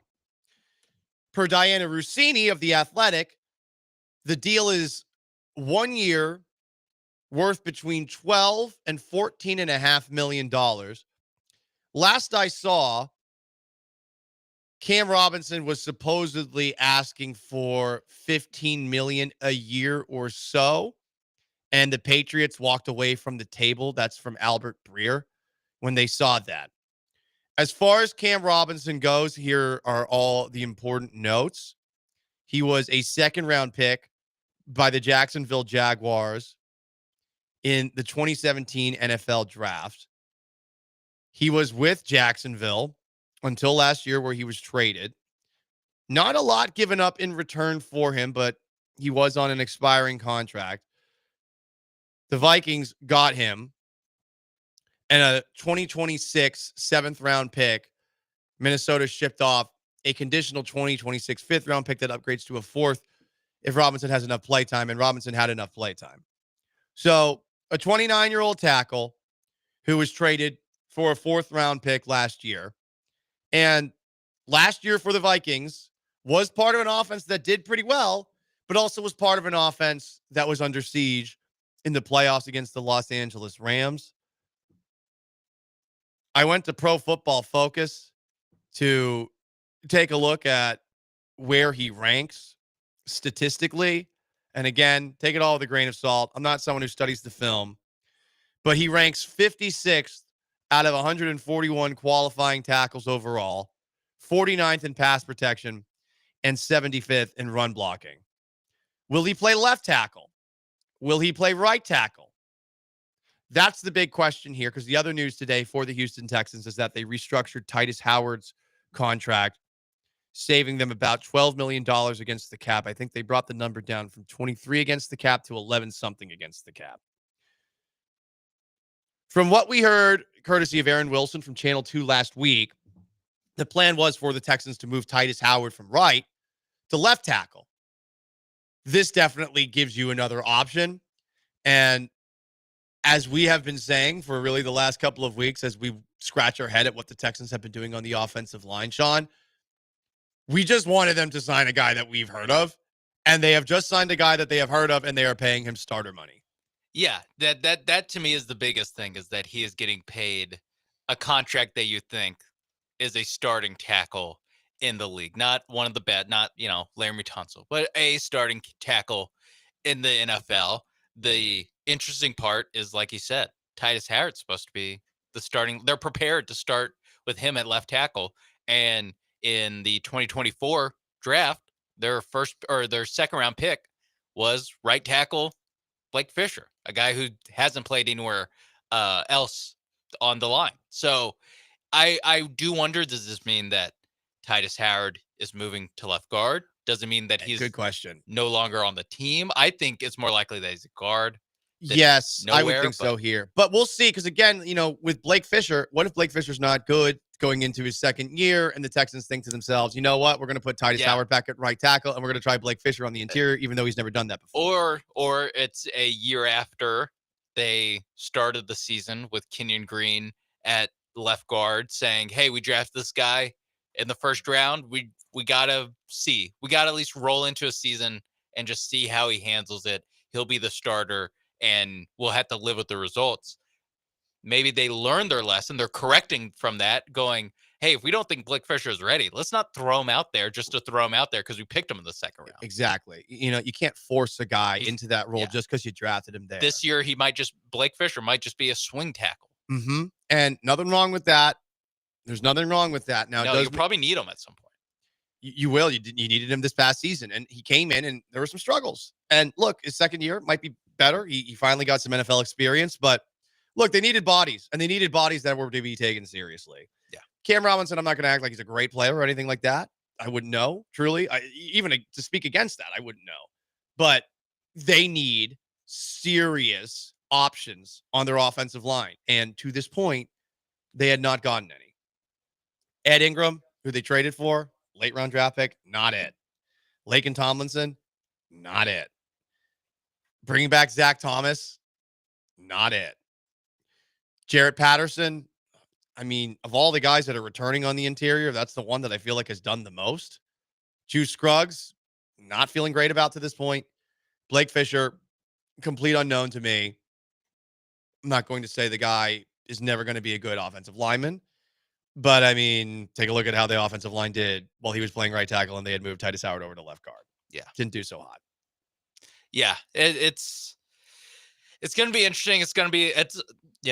Say what you want. They have tried to address this with the, meager means that they have to address these things with. But at the end of the day, it's better than with the two guards that they've brought in with Tomlinson and with Ingram. But this is of the same level of just picking up new guys, reshaking the snow globe, and hoping that something else is better. But when all of it falls down, that you have a better offensive line than you did last year, and maybe that comes down to just, hey, Popovich is a better coach than Cole Popovich. Yeah, Cole Popovich is a better coach than Strasser is, Chris Strasser. And that is the hope. I mean, a lot of this has felt like, hey, these coaches were just so bad last year. This year they're going to be better. And with Laramie Tunsil out of the building, there's going to be a little bit more urgency for these offensive linemen who are going to know, hey, just because you got a big contract or you're a former second round pick, that doesn't mean that we don't have massive expectations for you. So they bring in a former second round pick, a guy who we recognize. They're paying him serious money. And I don't know if I would agree with Siraj saying it's a huge signing. He is literally huge. He's 6'6". But I will say it's a signing that gives me a sigh of relief because they needed to bring in somebody that was actually serious to compete for whoever's going to be protecting CJ Stroud next year. I'm sure that they're going to draft somebody at some point, but you're putting a lot of pressure on a rookie, no matter what round they're drafted in, to throw them into this offensive line that last year had so many issues. Yeah. So I'm happy that the Texans made this move happen. And we'll see if there's any more. But this makes me feel like there's a little bit of a better plan going on the offensive line. Again, it's going to be a really uphill battle for them to fix it. But hey, it can't get much worse than it was last year. Some more comments. Battery Chucker suggests this just means they'll start Titus Howard at left guard. It might. It certainly might. I think Cam Robinson, primary left tackle, like that does stand to reason that, you move him to the interior or you move him back to right. Because I don't see why you would move Titus Howard back to left tackle when he hasn't played that since 2021. It just seems like you're asking for a lot for a guy who is playing on the other side. Apparently, you ask any offensive lineman, then changing sides on the offensive line, it is like learning to write with your other hand. Yeah, because everything's just flipped of right. Your footwork, your handwork. Exactly. It's all flipped. And then you're moving into the interior too. Yep. Yeah. Reacting to this live, I would assume Robinson left tackle, Howard left guard. Yep. Center, question mark. Maybe Juice or Jared Patterson. Juice Scruggs or Jared Patterson. Right guard, Tomlinson / draft pick. Right tackle, Fisher. Is just like how I'd guess That's how it projects right now, right? But this, I mean, again, just with how Titus can play. Maybe he's right tackle. Fisher's a swing tackle. You now are looking for two guards. Yep. Or one of Thomas and Ingram. They still have a lot of options. Cam Robinson is the best offensive lineman that they've added this year. Yes, by far. Not even close. But at the end of the day, still not, he's not going to be Laramie Tunsil out there at left tackle. Exactly. They signed him to a 1-year deal. And I mean, the market, clearly, there was no one else offering a long-term deal. So there's some questions. I think he had a meniscus injury the other year, 2023. He did play all 17 games last season. So you at least have that going on. But you need somebody serious on the offensive line. This is a more serious option. More comments. HTX Rhino comments. No one on that offensive line should be guaranteed a job, and Caserio sucks at O-line picks. Yes, that is something to consider. And that's why I think they should be a little bit more aggressive right now, like trading With for guys, established guys, or yeah. signing established guys. Right. Because look, it's also, even if you are good at drafting offensive linemen, it's tough for offensive linemen when they first break in. And It might be you draft a guy, he looks like the wrong guy in 2024 or in 2025, and in 2026 he's the right guy. It just takes time with this thing, like we're talking about with Blake Fisher.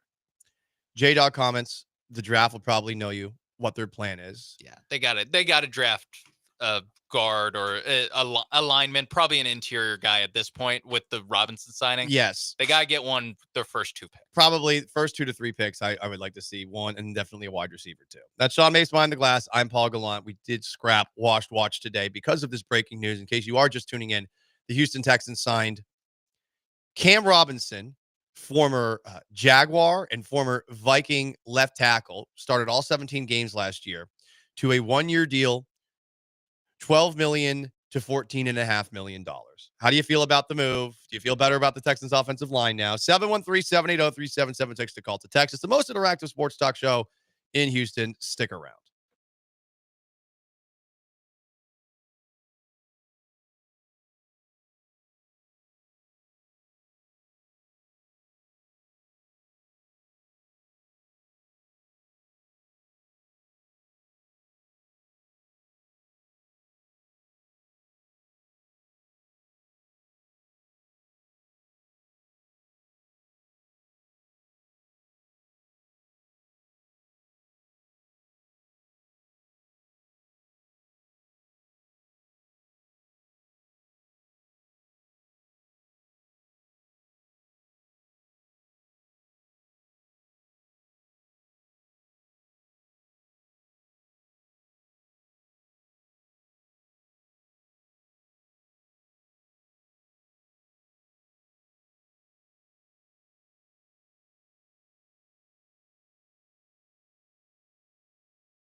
You're listening to the Paul Gallant Show, On ESPN 97.5 and 92.5. live from the Veritex Community Bank Studios. Here's Paul Gallant.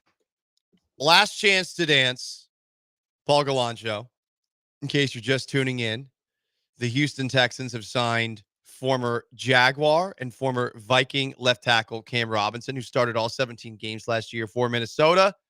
They signed him to a 1-year deal worth between $12 and $14.5 million. I do not know if Cam Robinson will be good here. Could not tell you. And it doesn't seem like the market was as interested in him as he would have liked it to be.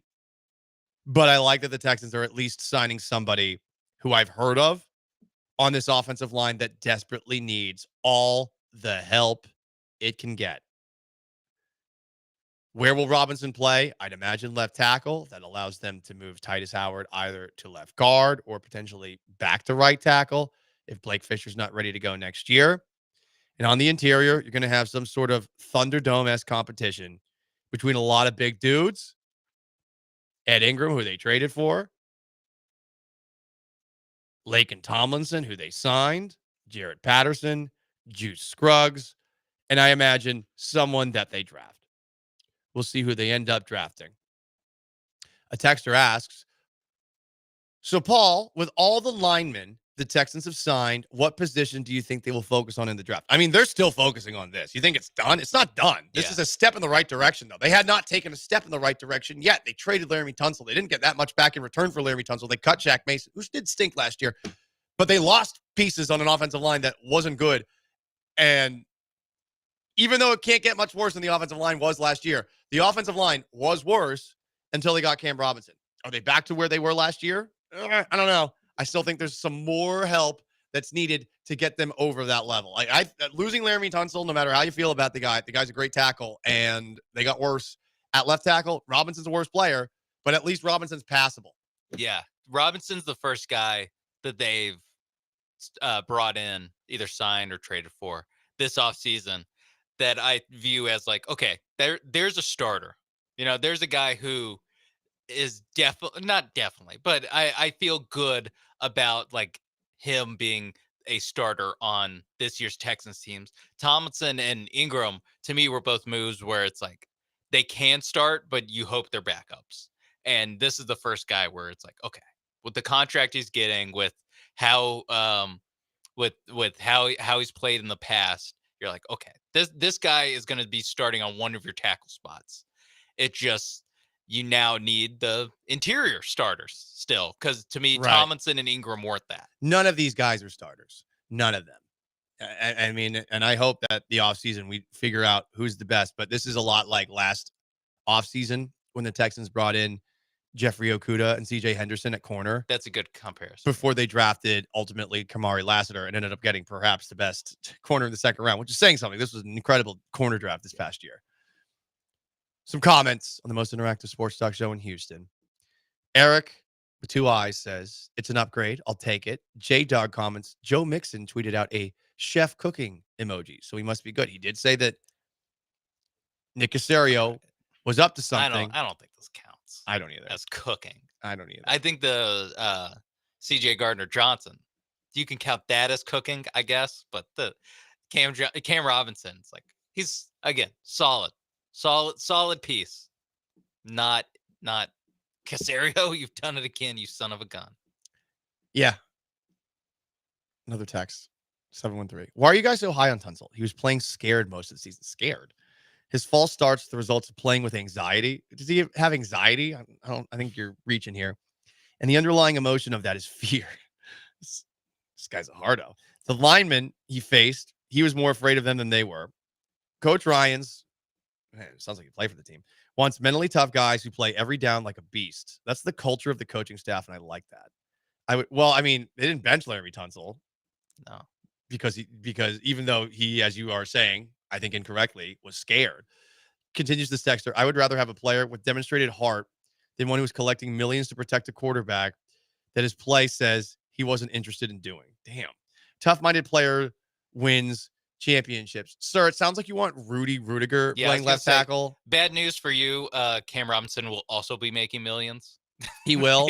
He will be making several millions of dollars. And he won't be as good as Laramie Tunsil, no matter how you feel about what Laramie Tunsil was as far as a leader or how much he gave care. He was one of the best pass blocking tackles in the league. No denying that. You're going to miss him, not having him. Robinson is not Laramie Tunsil. We have to agree on that. We have to. And I think you're smoked a little extra something today, Mr. Texter, but I do appreciate the texts on the most interactive sports talk show in town. Yeah, the gist of it, I get where it's like the mentality that you got from Tunsil you don't like.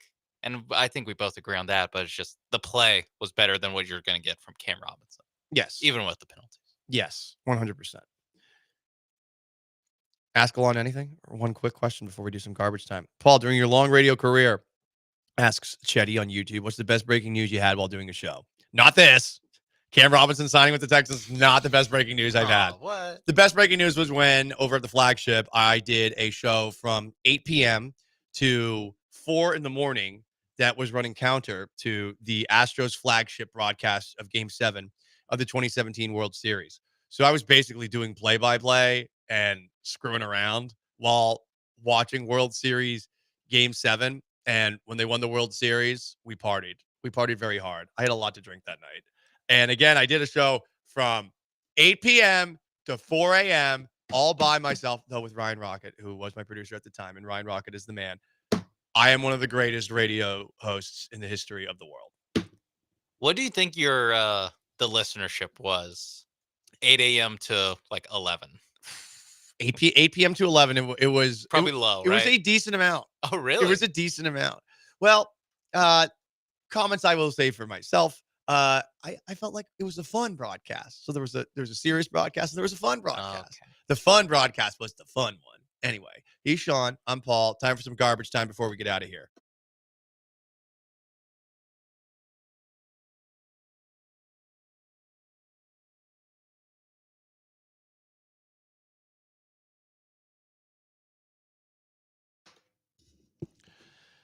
This always sucks. I hate it when this happens. A Bulgarian soccer team held a minute of silence for a player that they thought had passed away.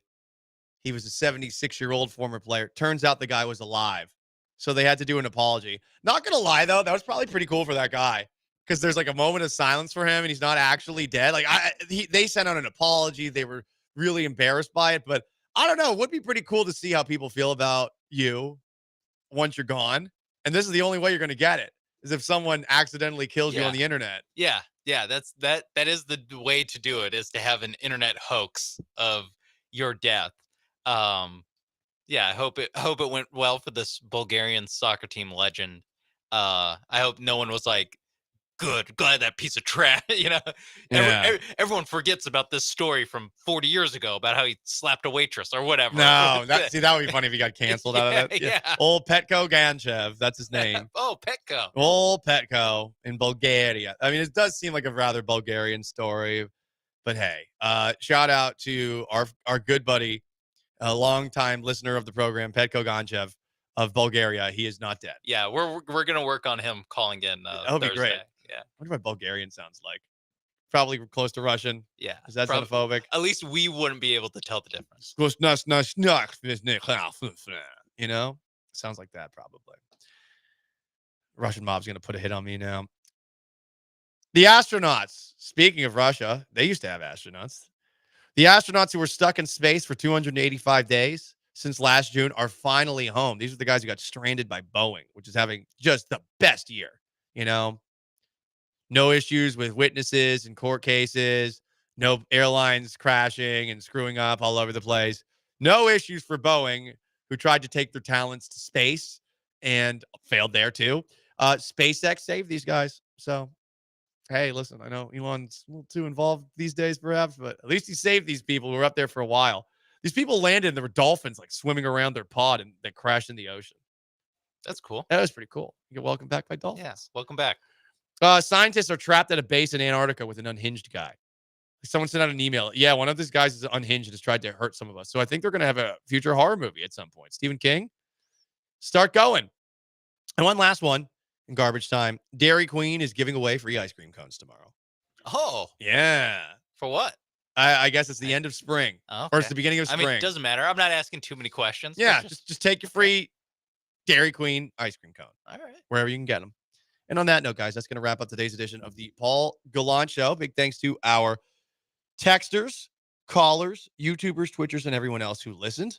Subscribe to the podcast if you haven't already. For Sean Mapes Behind the Glass, I am merely Paul Gallant. So long, farewell. Have yourselves a wonderful Wednesday. The Killer Bees are up next. Peace.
Ooh, what up, H-Town? Hey, how we doing?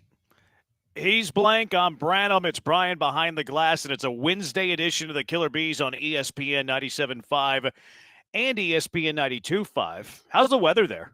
Beautiful. Absolutely stunningly gorgeous. Really? Yeah. Look at the weather here. It's snowing No in Wichita. way. It's No snowy way. and windy. Can you see that? I can't. I'm looking to try and see. I see is that a window behind you or a mirror? What? It's a building. Yeah, he's looking outside in the video he showed us. Now you can see, Oh, yeah, there you you can see go. the There you go. snowflakes. Now you snowing. turned it. Oh, it's like sleet. Yeah, it's not full. I get No, it. it's snow. It's snow. Actually, I don't know what the difference between sleet and snow is. You might be right. But it's super windy. It's like super windy and snowing. It's kind of weird. It's snowing in Wichita. Actually, I don't know if that's weird, but it feels weird on March 19th, right? Good or bad omen for the Cougs? It was good because whenever we won the Big 12 championship in Kansas City on Saturday. When we were leaving, it was snowing. I like it. I like it. I mean, I don't know what that means, but yeah, there is that. Yeah, I just got back to the hotel, went to the open practice and then the public practice and all that stuff. But anyways, in the meantime, the Texans have signed Cam Robinson. Yes. They restructured the Titus Howard deal. They save a bunch of money, and then a few hours later, Cam Robinson is the latest Houston Texan. Blankers, what do you think of Killer Cam being a Houston Texan? I think it's something. I think it's better than Tomlinson. I think it's an upgrade. I think that's probably your left tackle. It's interesting now to try and figure out and formulate what does this matter on a couple of fronts. I mean, how does this translate? Who's your starting 5 lineman now? As we did the exercise a week or so ago, I think he's probably obviously your left tackle. And then how do you play musical chairs from there? And then how does this affect the draft? Because I would still think that they're looking linemen at some point early in the draft, if not in the first round. But at least this is something more substantial that I can say, okay, I feel better about him than where we were a week ago. Yeah, I mean, I think it puts you in a spot where you can be best available. And that's a spot that I like to be. Like, you're on the clock at 25, or you trade up, or maybe it gives you some more flexibility to trade down, which I'm cool with that too. This gives you the ability to not be held over the barrel that you must draft an offensive lineman early. So I like that. And look, if there is one there, who cares? Like, draft one. Like, make the offensive line really good. So I love this deal. Like, good job, Nick Caserio. Like, you save some money with Titus. You're not looking at a Titus Blake Fisher situation, because that was kind of the hang up there, right? Like, I didn't mind that they traded Tunsil. Because, and I think Tunsil was liked. I think the finances came into play, and I think that they didn't want their best offensive lineman kind of being chill. I think they wanted a dog. Like, they wanted somebody who's a mauler, maybe less talented, but more of a dog. Like, they want that vicious offensive lineman. And that's what DeMeco Ryans likes. DeMeco Ryans likes vicious football players, and I like that DeMeco Ryans likes vicious football players. And I haven't watched Cam Robinson enough to know, like, what kind of dog he has in him. You know what I mean? Mm-hmm. Like, he's solid, though. I know he's an upgrade over either Titus Howard or Blake Fisher. So, like, your tackles are Cam Robinson and either Titus Howard or Blake Fisher, Right. as opposed to Titus Howard and Blake Fisher. That's an upgrade to where we were 2 hours ago. Now, what does it mean at right tackle? Okay, I don't know. Like, is Blake Fisher starting at right tackle? Or is Titus Howard starting at right tackle? We'll have to wait until camp, more than likely, before we figure that out. Mm-hmm. But then Titus Howard could play left guard if he's not playing right tackle. So I do think that the offensive line is much better now than it was 2 hours ago. Yes. And I applaud Nick Caserio for adding to this offensive line. And then whenever you're on the clock at 25 or trade up or trade down, you can kind of do whatever the heck you want. Maybe it makes a receiver at 25 or in the first round more likely now.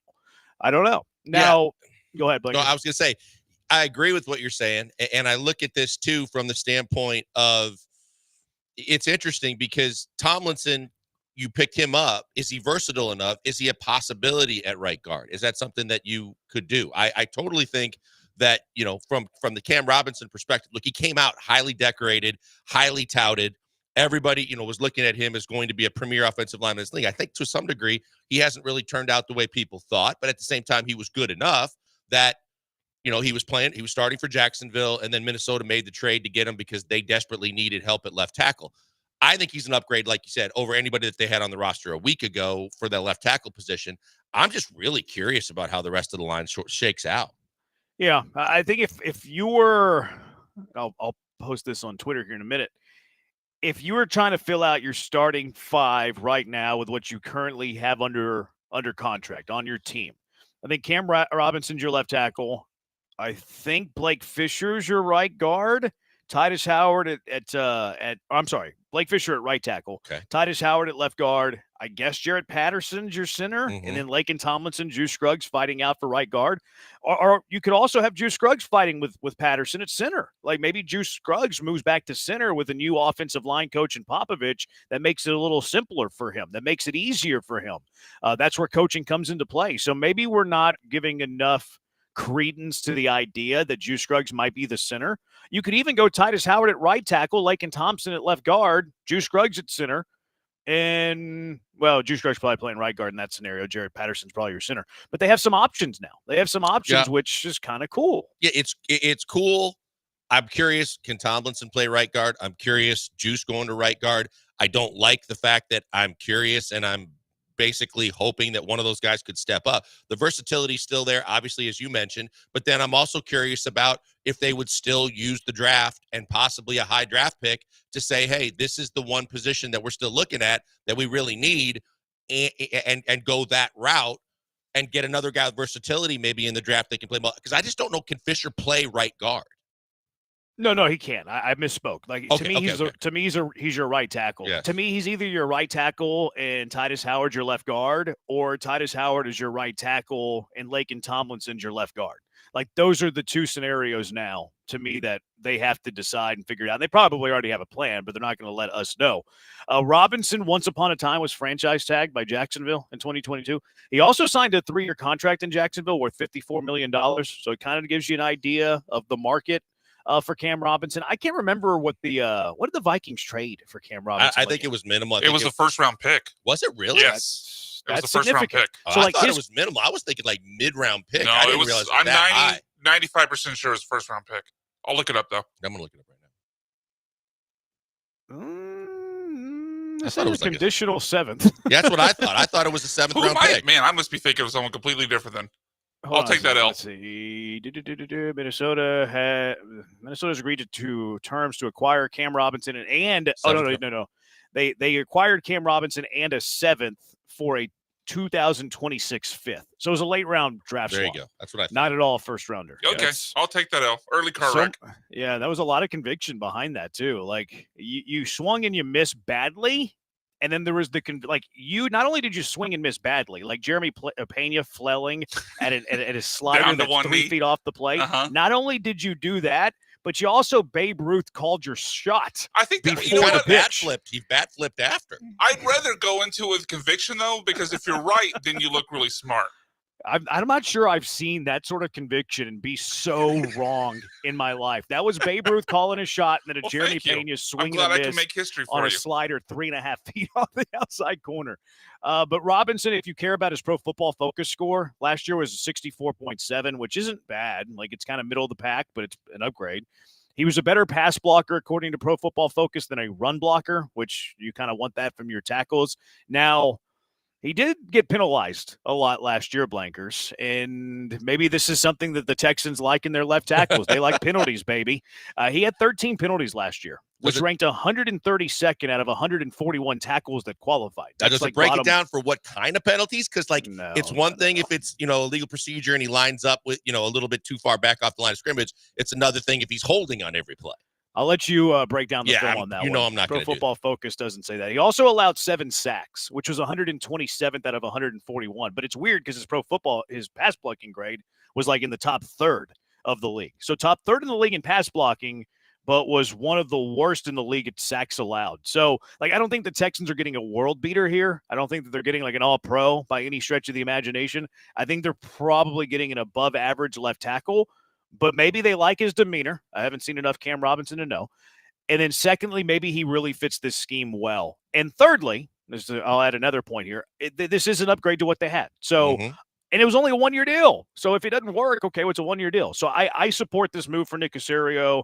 I think it's a good move. I think the Texans offensive line got better today. I like it a lot. I like it for the things that you mentioned and the fact that what we don't know in a lot of cases worries us, but it seems like Nick does have a plan. We constantly talk about, what they're doing, and then did they have a plan? And were they thinking about this before they did that with the Tunsil trade, et cetera?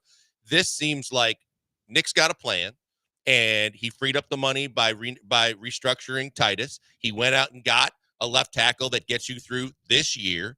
And it also leaves you the freedom and the flexibility to take care of things like Stingley. And, Will Anderson and CJ are coming. But it doesn't lock you in long term, but it kind of right now solves the problem that we were wondering about. So I feel good about what Nick has done. Yeah, and to your point, I don't think this restricts you. If you love an offensive lineman at 25, you make the move. You draft one. If you don't love an offensive lineman at 25, maybe there's a receiver that you like. So I do think this gives them more draft flexibility today as well, which is something that I don't like entering the draft, especially when you have a late round draft pick, saying I need to get position X. I hate that because Right. I'm a best available guy. Like I want whoever the best guy is on the board from a variety of different positions. Not So only that, I but like that aspect too. you tip your hand because now you're sending up fireworks and flares and all kinds of notifications on neon signs that said, hey, we're looking for offensive line in the draft. And so teams know what you're going to do and what you're looking for, and teams might move up because of that. And now you're not pigeonholed into one position. Yeah, you're right. Because I mean, teams could trade ahead of you. Like Right. this puts them, however you want to slice it. This puts them in a better position come draft day, and I think that's good. I think it's good. You got better. Blah blah blah blah. I don't know how this is be considered a negative move. Like what were we talking about yesterday? The contract extension for Derek Stingley. We're like, what is the downside to this? Where is the negative? Because there's always pros and cons.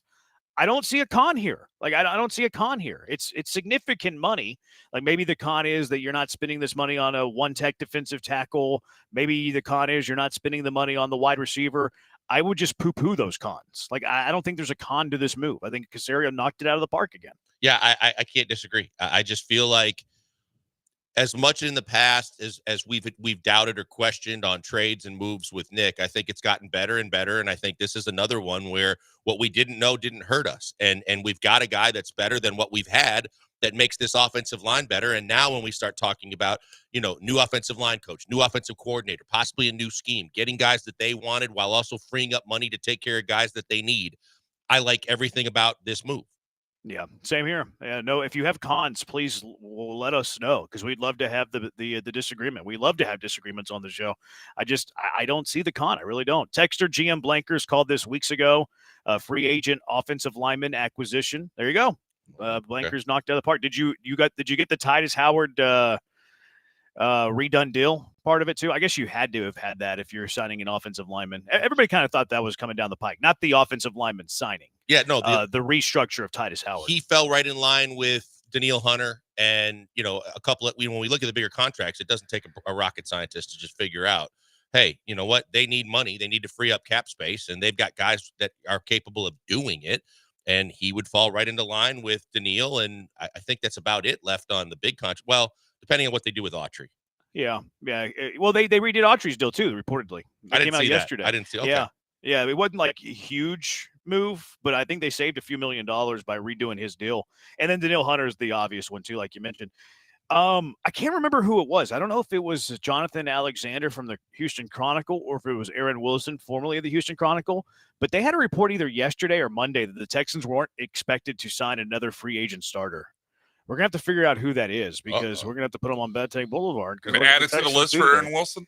I don't know if it was Wilson, though. It was either Wilson or Alexander. I know it was one of the two. I'm going to have to do some digging. I know it was one of the two. Whichever one it was not, I apologize for burying you.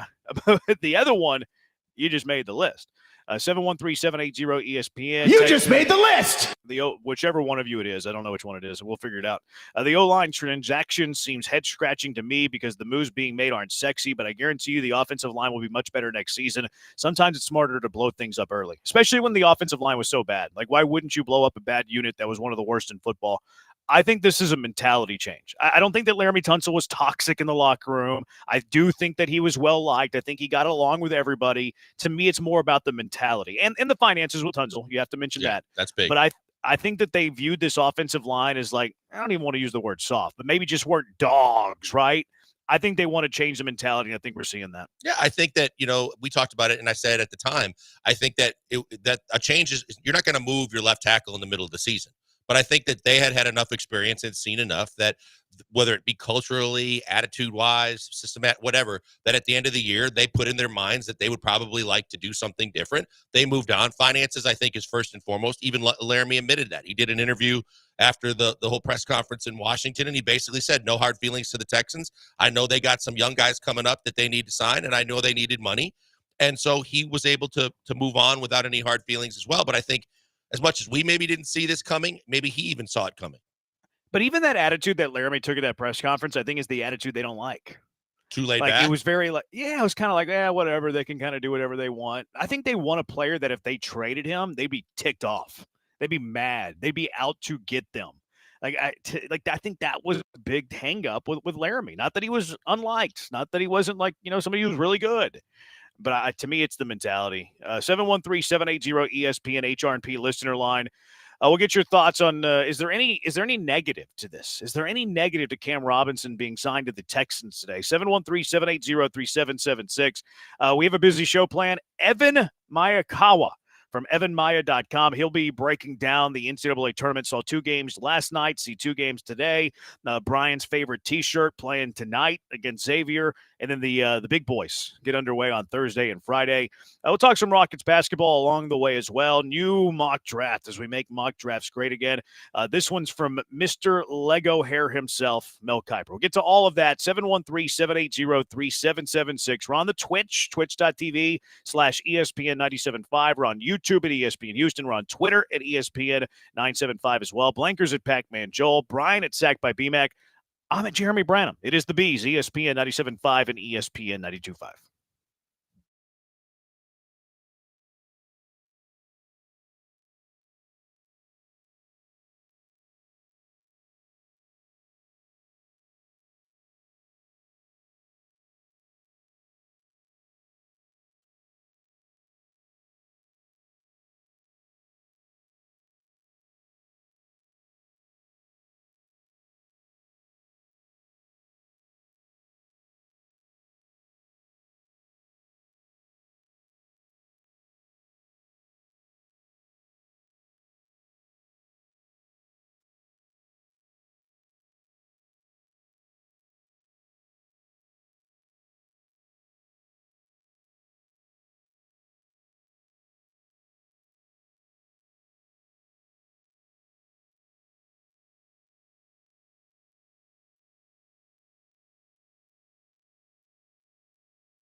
You found the Killer Bees, live from the Veritex Community Bank Studios. Here's Joel Blank and Jeremy Branham.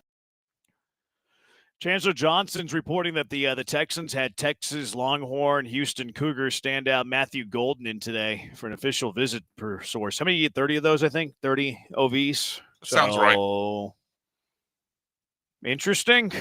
Yeah, there. well, again, maybe this does change their draft thinking, but at least they have options. Yeah, I mean, Cassera likes to keep his options. Well, the general open. says And then- that it doesn't change. He doesn't think it'll change or affect their draft strategy. They need more help It on the might O-line. not. It might not. It might not. You know, maybe they still draft Tyler Booker and like, hey, you're our stud guard for the forever. and he's a mauler too, and they love mauler. It might not change it. Maybe if the Texans didn't even sign Cam Robinson and they're on the clock at 25 and they love a receiver, they don't love an offensive lineman, I still think they would have drafted a receiver. So, and here's the interesting thing, I think too. it just creates the options. Yeah, for sure, because the general does make a good point. He said, Casario could draft an O tackle, but play him as a guard as a rookie because that's what Tunsil did with Miami. I mean, I would hope that Fisher could do that too. But just saying, if you get a guy that's that talented that you want to get that strengthens your offensive line, I'm all for it. That's why the 1-year deal is kind of significant here, because it signals that it's a bridge. Like, this isn't a long-term commitment with Cam Robinson. This is, okay, you're going to upgrade us this year, but you're not going to prevent us from doing things in the future. Yeah, if they love it, again, if they love a guy at 25, they're going to draft the guy at 25. If they don't love the guy at 25, they're not. Like, they drafted Blake Fisher last year in the second round. Whenever it seemed, it wasn't, but it seemed like their offensive line was more stable than it currently is. So I don't think it'd prevent Nick Casario from drafting a dude that high at 25. A texture, if the Texans signing of offense tackle Robinson is a better fit if they had signed left guard or offensive guard Zietler. Obviously, Nick thinks so, but what do you guys think? Yeah, I mean, they didn't sign Zietler, but they signed Robinson. I think it's pretty telling that Casario likes one guy over the other. I mean, for all we know, maybe Zietler was high on their list and he just wanted to go to Nashville. Like, it's hard to predict, but we do know, we have the information that is factual that they're going to sign Cam Robinson, and we have the information that they didn't sign Zietler. So which of the two do I think Casario liked more? I would assume that it's Robinson. I agree. I mean, I just think that, look, we don't know what we don't know. And it's like the Garrett Cole situation. We knew eventually that he wanted to be a Yankee, but guys have their reasons when they have their freedom to go wherever they want. And whether it was Nick solely going with, and I would bet that was the most part, they knew the guy they wanted to go get and they went and got him. But regardless, I mean, I think that isn't Robinson younger? Robinson younger than Zietler. Who? Yeah. Oh, yeah. Yeah. So Robinson's going to be 30 next year. Yeah, I think they'll roll with that, and I think that they got the guy that they wanted. I agree with you. And he's also a tackle, not a guard. Like, maybe that was something that was also critical to them, is that they wanted somebody who can play the outside, not necessarily an interior offensive lineman. Which, we look at last year, we're like, hey, they need interior offensive lineman, but that was also before they traded Laremy Tunsil. So there is that aspect of it. Not a texter. This is just information on Twitter. Robinson finished with a pressure rate allowed of 8.7%, which ranks 180th out of 189 offensive linemen with at least 200 pass blocking snaps. I don't know how his Pro Football Focus pass blocking grade was so good when he allowed all of these pressures. That ain't great. No, that ain't great at all. But also explain why he was still a free agent on March 19th. Yeah, maybe this is like maybe it's George Fant. Maybe he's not going to be a starter. No, I'm just kidding. You're not going to pay a guy $12 million to sit the bench. No. Look, I mean, that's not a great pressure rate. It isn't. Again, hopefully that system matters, and the rest of the guys on the line with him matters. But yeah, that's not encouraging for me. That probably kind of provided the downer after I was a little excited about getting someone with a name that could play offensive line. Yeah, maybe he's just mean though. And they want mean football players, which I think they do kind of want. With C.J. Gardner-Johnson, Azeez Al-Shire last year, I think they want mean sons of guns. Battery Chuck says take his numbers with the Jags and then with Vikings separated. I don't pay for Pro Football Focus. I don't think I can find that information. But if you can, Battery Chuck, I'd love to know. Now, the Vikings are better than the Jags, though. And, the Vikings were a good football team last year. So, the pressure rate, to me, would be worse with Jacksonville than it would be with Minnesota. Or at least you would expect it to be. So, the fact that he was on a good team that had a good offense and they had the football coach of the year and Kevin O'Connell, I don't think that pressure rate is good. I don't think that you can I don't think you can hide that or make excuses for that. It's pretty significant. That's a substantial number, in my opinion. And he had 5 illegal procedures, 2 holdings, 2 other procedure penalties, and then he had 1 offsetting personal foul. So he likes to fight. So that you like that there in a nutshell is the one. There's only one. He doesn't like to fight enough. Okay. I need 1 a month, not 1 a season. Well, at least it's there. I mean, at least he's willing to scrap a little. Yeah, he might have been instigated though. He might have been baited. One over a season's not enough. I want at least 1 a month. That's not enough for me. Key stat we need to find out is if he'll go over and help CJ up if he gives up a sack. Very, very fair point. there should be a lot of evidence to it since he gave up 13 of them. Man. Or seven of them. film seven should of them. exist. Yeah, we should have that film if he's helping up Sam Darnold after he allowed him to get sacked one of the 7 times. I do want that to happen, though. I want all of my offensive linemen to help up the quarterback. Is that too much to ask?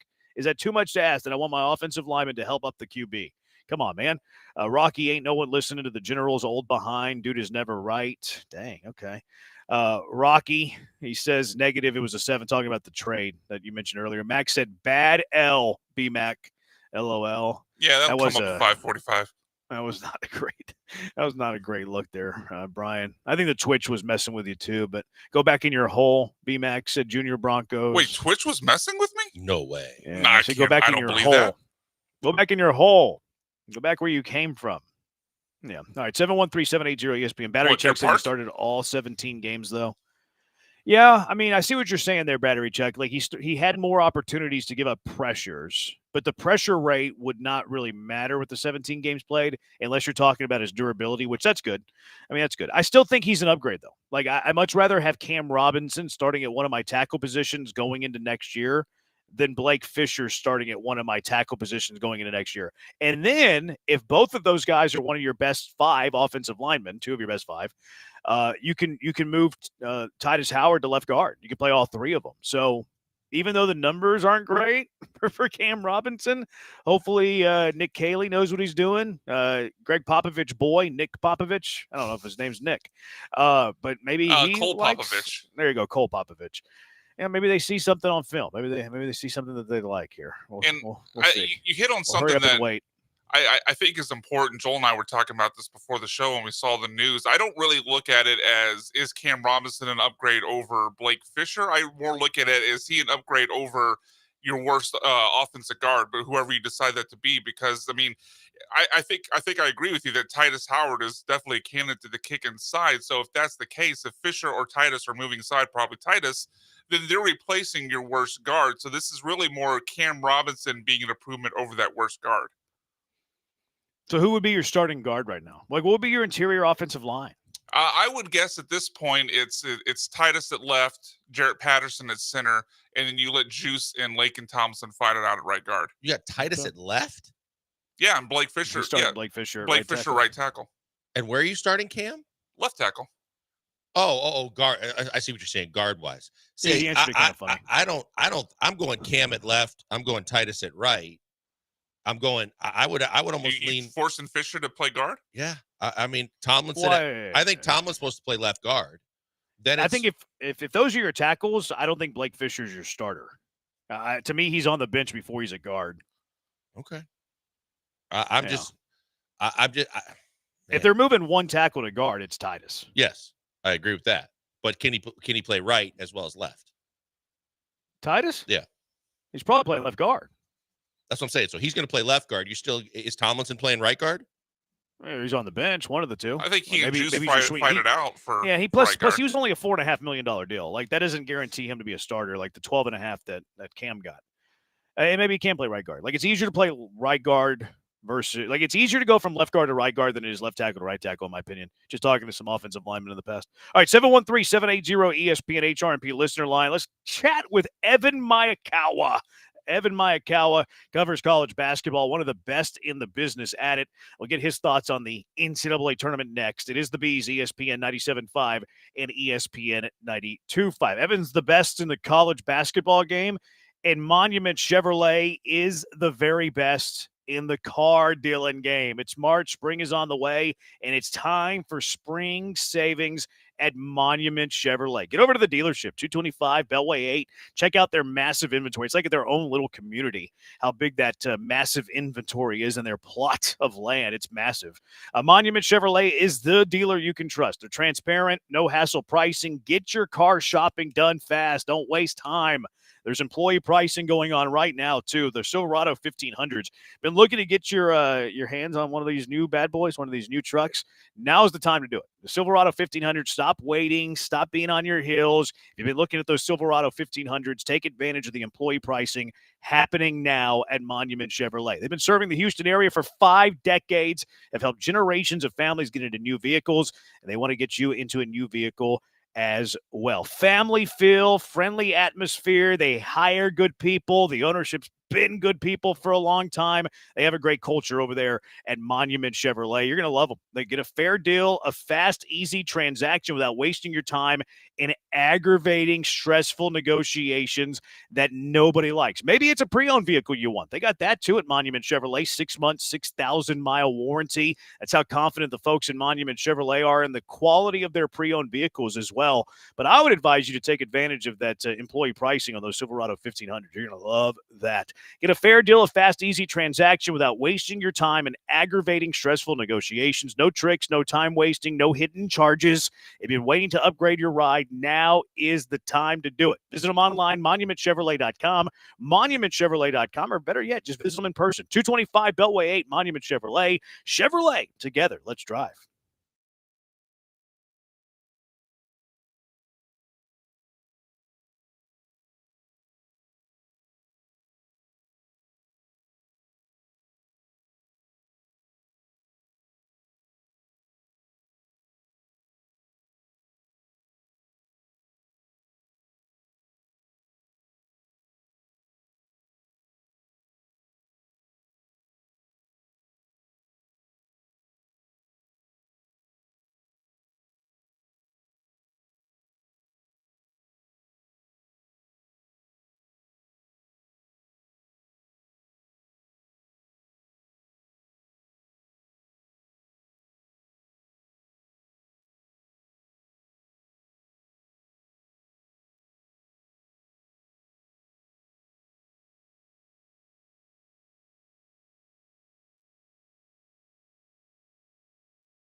You're listening to the Killer Bees with Joel Blank and Jeremy Branham. On ESPN 97.5 and 92.5. Broadcasting live from the Veritex Community Bank Studios.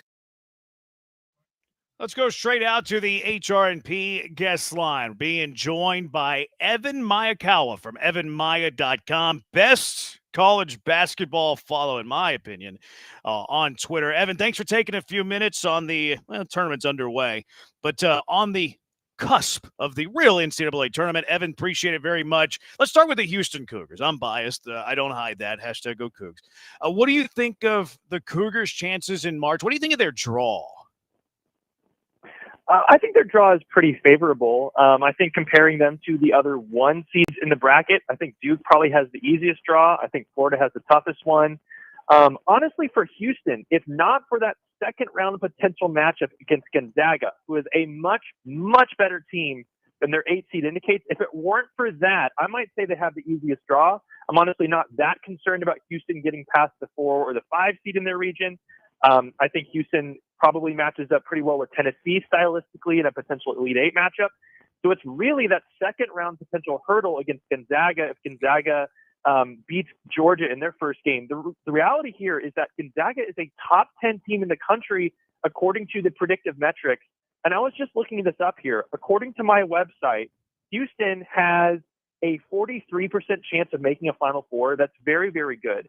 But if the 8 seed in their region were someone else, not Gonzaga, say Mississippi State, for example, Houston's chances of getting to a Final Four would be over 50%. It'd be like 52% instead of 43. So pretty tough draw for Houston, but if they can get through that potential hurdle, I honestly see them having a pretty clear path to a Final Four, and they are my personal pick to win the national title in my bracket. That's awesome, Evan. And now I see why Jeremy loves you so much. I have a follow up to that, because I keep saying personally how defense travels, how as much as you can give accolades and props to the Cougs, the biggest thing that I think really translates to this tournament, without getting into some of the analytics that you break down, is the fact that they are a really good defensive team, no matter where they play, what size the crowd is, and everything like that. How does that defense factor into them making this kind of run that you're talking about? The thing with Houston is not only is their defense, in my opinion, the best in the country. My model has Houston with a better projected defensive strength than any other team in this tournament. That includes St. John's, that includes Tennessee. I think their defense is the best in this tournament. And the other thing, too, is that Houston is one of the most consistent teams in the tournament from game to game.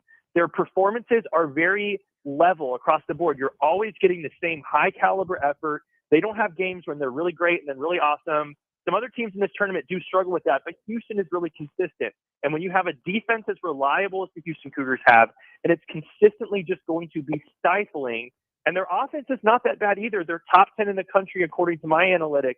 I think you put all those things together. I just don't think any team in the country is going to have an easy time against the Houston Cougars.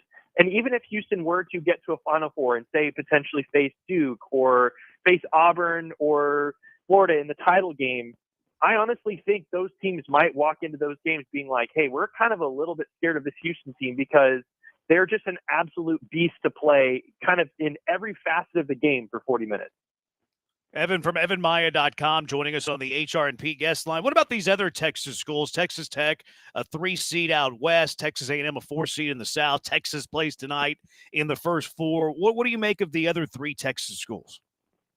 Of those that you mentioned, I think I'm the most high on Texas Tech. Texas Tech really has been a team that from the beginning of the season, I've seen as having a ton of potential. I think they were a top 15 team in the preseason, according to my analytics. They struggled early to start the year. They had a great run in Big 12 play. And about a month ago, I think they were rated as like a top 6 or 7 team in the entire country, according to my analytics. It's come down a little bit since then. They're kind of hovering around the 10 range, there or thereabouts. But honestly, a lot of that has to do with some of their injury issues that they've been facing. Darian Williams and Chance McMillian are kind of questionable coming into the tournament. We expect them to play, but how healthy will they be? That's a question mark. But at Texas Tech, at their full strength, has some things they bring to the table that no one else does. They have more elite shooters than any other team in the country. They also arguably have the best or one of the best big men in the entire country in JT Toppin, who's been a revelation in the last month or two.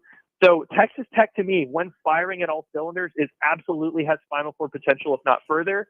So I really like them the most. Texas A&M, I'm a little bit more questionable about. The main thing, if we're talking about it, is just because having to face Auburn in the Sweet 16, I know Texas A&M already beat Auburn at home, but that was a game in which Texas A&M was really fired up. Auburn had already clinched a regular season SEC title, so I don't think that's going to be an easy matchup for them. And it's not even a guarantee that they get there because they're facing a tough Yale squad in the first round. And then, it could be a potentially tricky matchup against either Michigan or UC San Diego kind of in the second round there. So of all the other Texas teams, I think Texas Tech is the one I'm riding with. Evan, I'm curious because there was so much made of Carolina with only one quad, one win getting in, and then they won last night. We talked about a Texas team kind of in a similar situation. They went into their conference tournament, possibly being one of the first 4 out. They got in. Where did you have both of those teams before the selection, and do you agree with both of them getting in? This is a good question. I have a metric on my website called resume quality, which basically just looks at, based on how tough your schedule was, every single opponent that you played, where was the game played? Was it at home? Was it on the road? It looks at how tough your schedule is, and then it basically evaluates, okay, how would an average bubble team that just gets into the tournament be expected to fare against your schedule? And then what was your actual record? Did you do better or worse than that? And based on those metrics, UNC deserved to be in the field. I know their quad 1 record was really, really bad, but they won a lot of other games that they should have, that other teams get tripped up by. So I wasn't too mad about North Carolina getting in the tournament.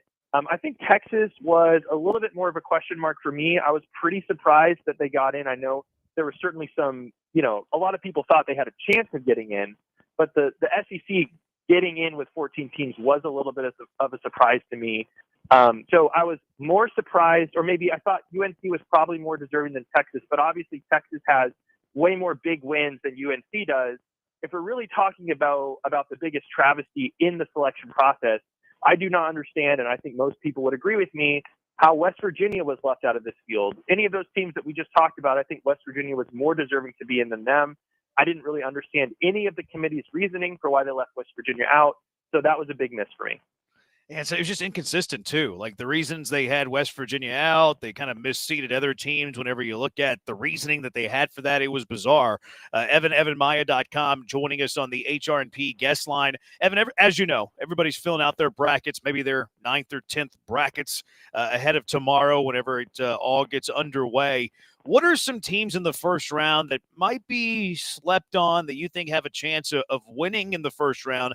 And what are some teams under the radar that can maybe win a couple of games, make it to the second weekend, or make a run? If we're talking about teams I think that are being slept on in the first round, I would pick the team that just won their play-in game last night, North Carolina. Everyone's been talking about North Carolina not deserving to be in this field.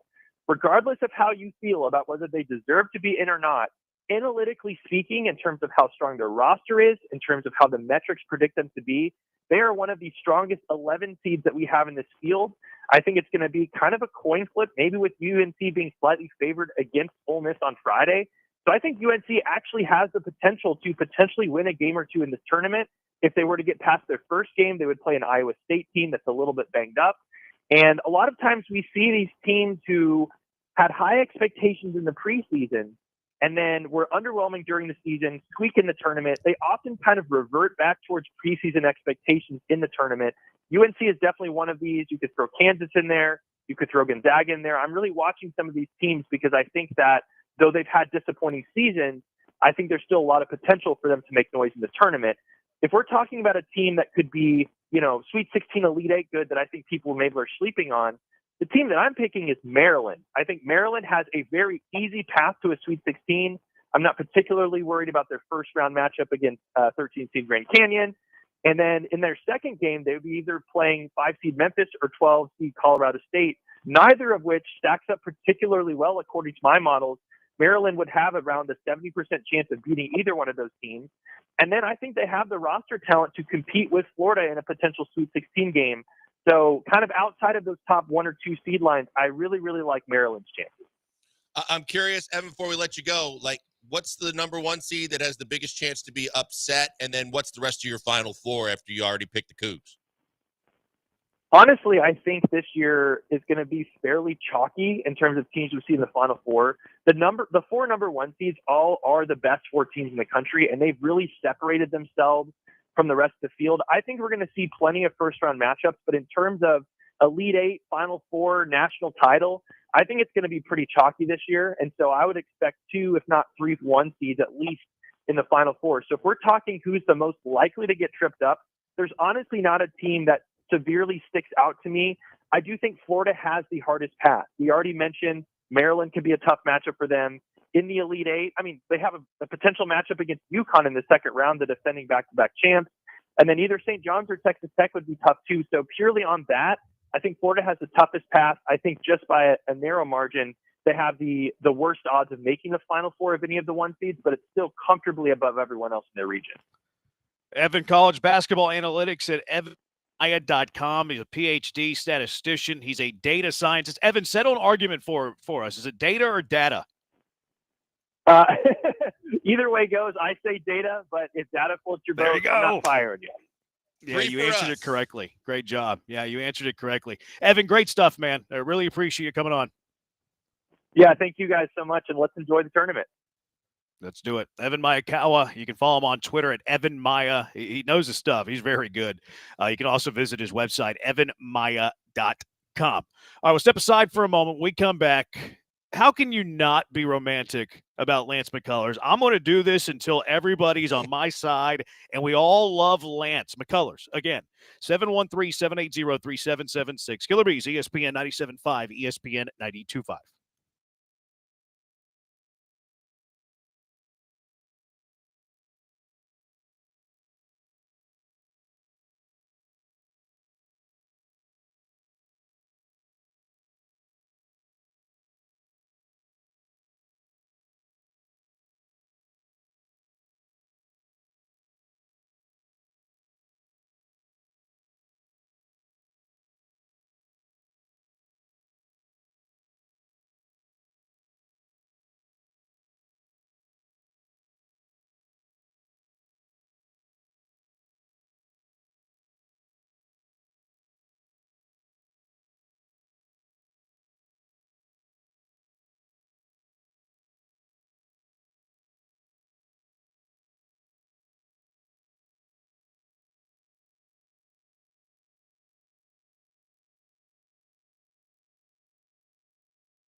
Broadcasting live from the Veritex Community Bank Studios, it's the Killer Bees with Joel Blank and Jeremy Branham. On ESPN 97.5 and 92.5. Okay, Paulie, take it easy. This is how I feel about Lance. That's why we played it. I love Lance. I love Lance McCullers. I'm all in now. I've made the complete 180. I used to make fun of Mocha McCullers, blasted him for posting his videos on social media of him throwing like 5 pitches in the bullpen in full uniform, as you like to point out. Now he's not doing the social media stuff. He's like about the action, which I admire. He, had everybody giving him a standing ovation whenever he left the game yesterday in West Palm Beach, which, by the way, maybe a little much. Like, hey, it's cool that they all love that Lance McCullers is back, but I don't want this to be the finish line. I don't want this to be the end of the race. Let's get all the way back. West Palm Beach isn't the goal here. All the way back is the goal. I know Lance knows that. He got texts from former Astro greats like Martin Maldonado, Lance McCullers, Alex Bregman. I think Carlos Correa was one of them too. You're right. Yes. Actually, there was an emergency vehicle that came by the hotel today like 5:30 and woke me up, and I couldn't go back to sleep. And I turned it on MLB Network. Actually, I watched the Dodgers Cubs game. Is what I watched. And then when that game was over, I flipped it over to MLB Network, and the Astros game was on from yesterday. So I watched yesterday's Astros game, and I watched the first inning. I listened to Lance McCullers do the interview afterwards, and he's like, yeah, I thank my wife and my 2 girls. They've been the inspiration for me. I've worked so hard to get back. I was thinking about retirement even beginning of this offseason. And now that he is closer and closer to his return, this fight that we've seen from Lance McCullers, trying to overcome adversity in his life, I love the guy. I'm all in on Lance McCullers. Are you getting closer to me, Blankers? No. Are you getting closer to my Lance McCullers? See, here's the difference. Like, I'm pulling for him.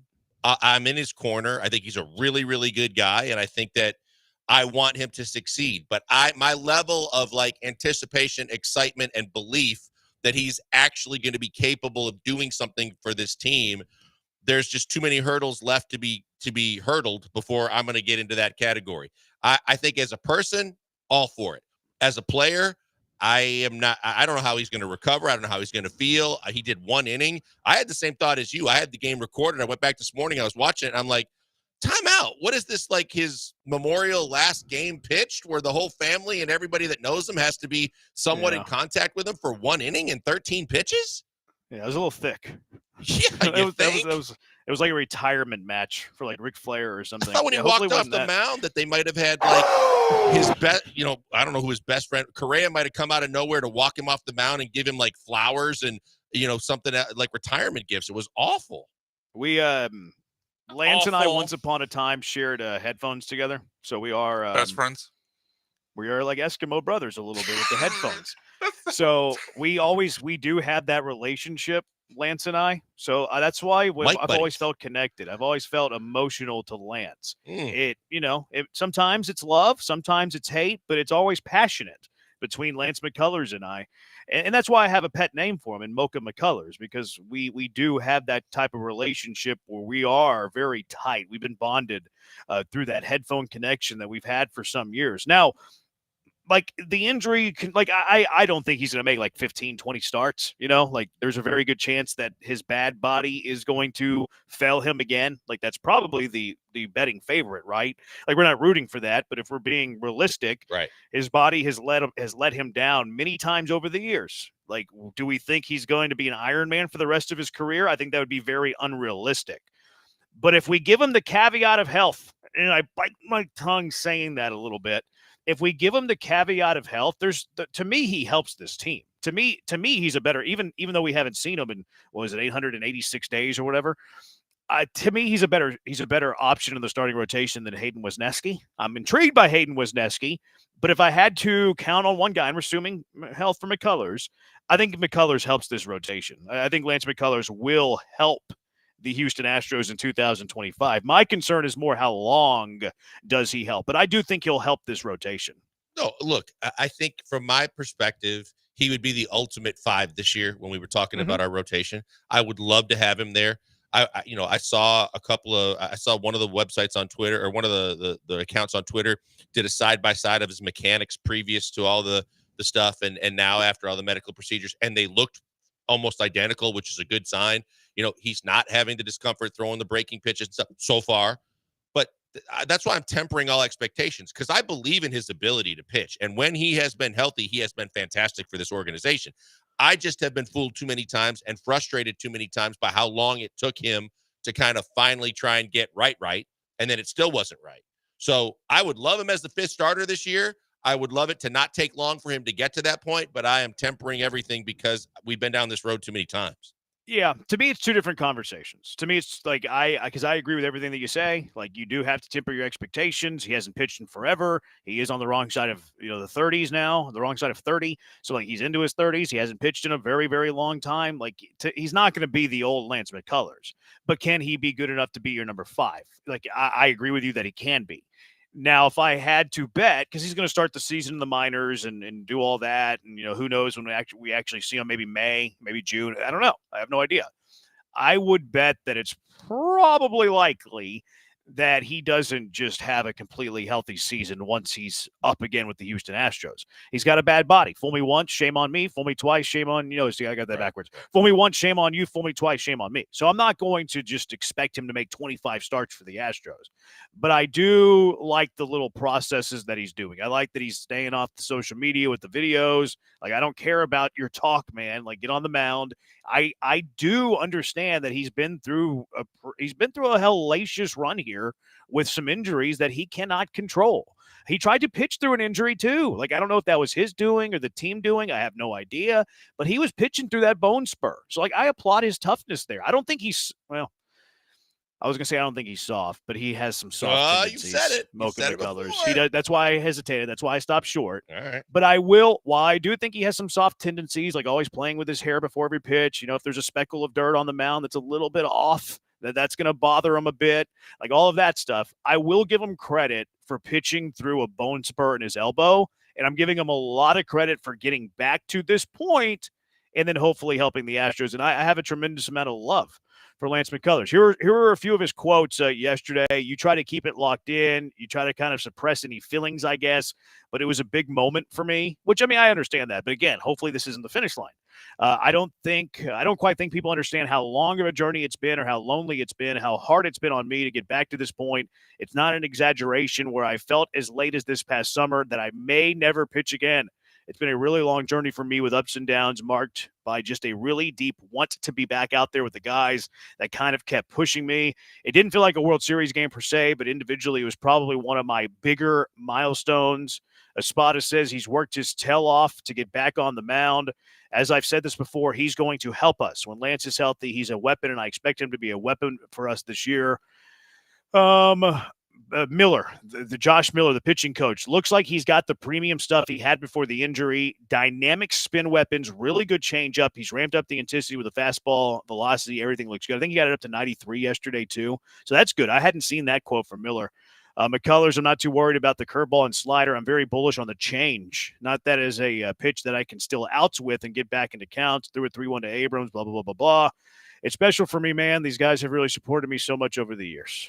How can you not love this guy? How are you a sort of 4? You know what? Because you know what I hear though. Give me a 5. No, not yet. No, I've told you already that the barometer starts to get a consideration for ramping up when he does this multiple times, when he faces hitters from another team in a uniform multiple times and bounces back, and then we get more than an inning, and then we progress, and then I feel better, and then I'll ramp it up. But what you just read to me with the quotes and what I took from his interview with TK and the way that everything went down yesterday, this is the last hurrah. I felt like he felt like this was it. This is his last go round. And if it doesn't work out this time, he's fine walking away and pulling the plug. That's just me. But I kind of heard like, hey, he's thought about this in the past, and with the family there and seeing how this is going to go, it just feels like to me like this might be the last go round to just see if he can help from a health perspective, that he can still do this. Oh, I'm going to counter that argument on the other side. Okay. Where is everybody's love for Lance? Mine's at a 10. Blankers is at a 1. 3.5. Love. 3.5. 713-780. He doesn't appreciate hard work and recovery. 713-780-3776. It is the Bees, ESPN 97.5, ESPN 92.5.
Now back to the Killer Bees, On ESPN 97.5 and 92.5. live from the Veritex Community Bank Studios. Here's Joel Blank and Jeremy Branham.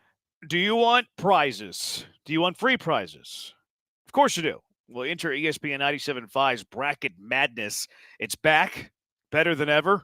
And it's brought to you by Golden Nugget Lake Charles, East River 9, and the Two Creeks Crossing Resort. It's that time of year. It's March to test your knowledge against other listeners and all the hosts and producers at ESPN 97.5 in our Bracket Challenge. You just won't be competing for a perfect bracket either. There'll be a ton of great prizes from Two Creeks Crossing Resort, Valencia's Tex-Mex Garage, Gooder Sunglasses, Nico's True Lux, and much, much more. All you have to do, again, it's free. You can win some outstanding prizes. Why wouldn't you do this? ESPN975.com, promotions tab, ESPN975.com. Blank, as you fill out your bracket? I did. I don't think I legally can, so not Jeremy Branham just filled out his. I have Houston over Auburn. I have Texas Tech, and I have Alabama. in my Final Four. What do you have? I have Houston, Florida. Who did I? Duke, Houston, Florida. I had 3 chalk, and then I had the 1-2 seed I had was, I believe it was Texas Tech. You said you had Florida? Yeah. Florida and Tech are in the same region. Okay, so it was in the bottom left-hand corner one that I had I think it was the 2 seed. I have to look it up.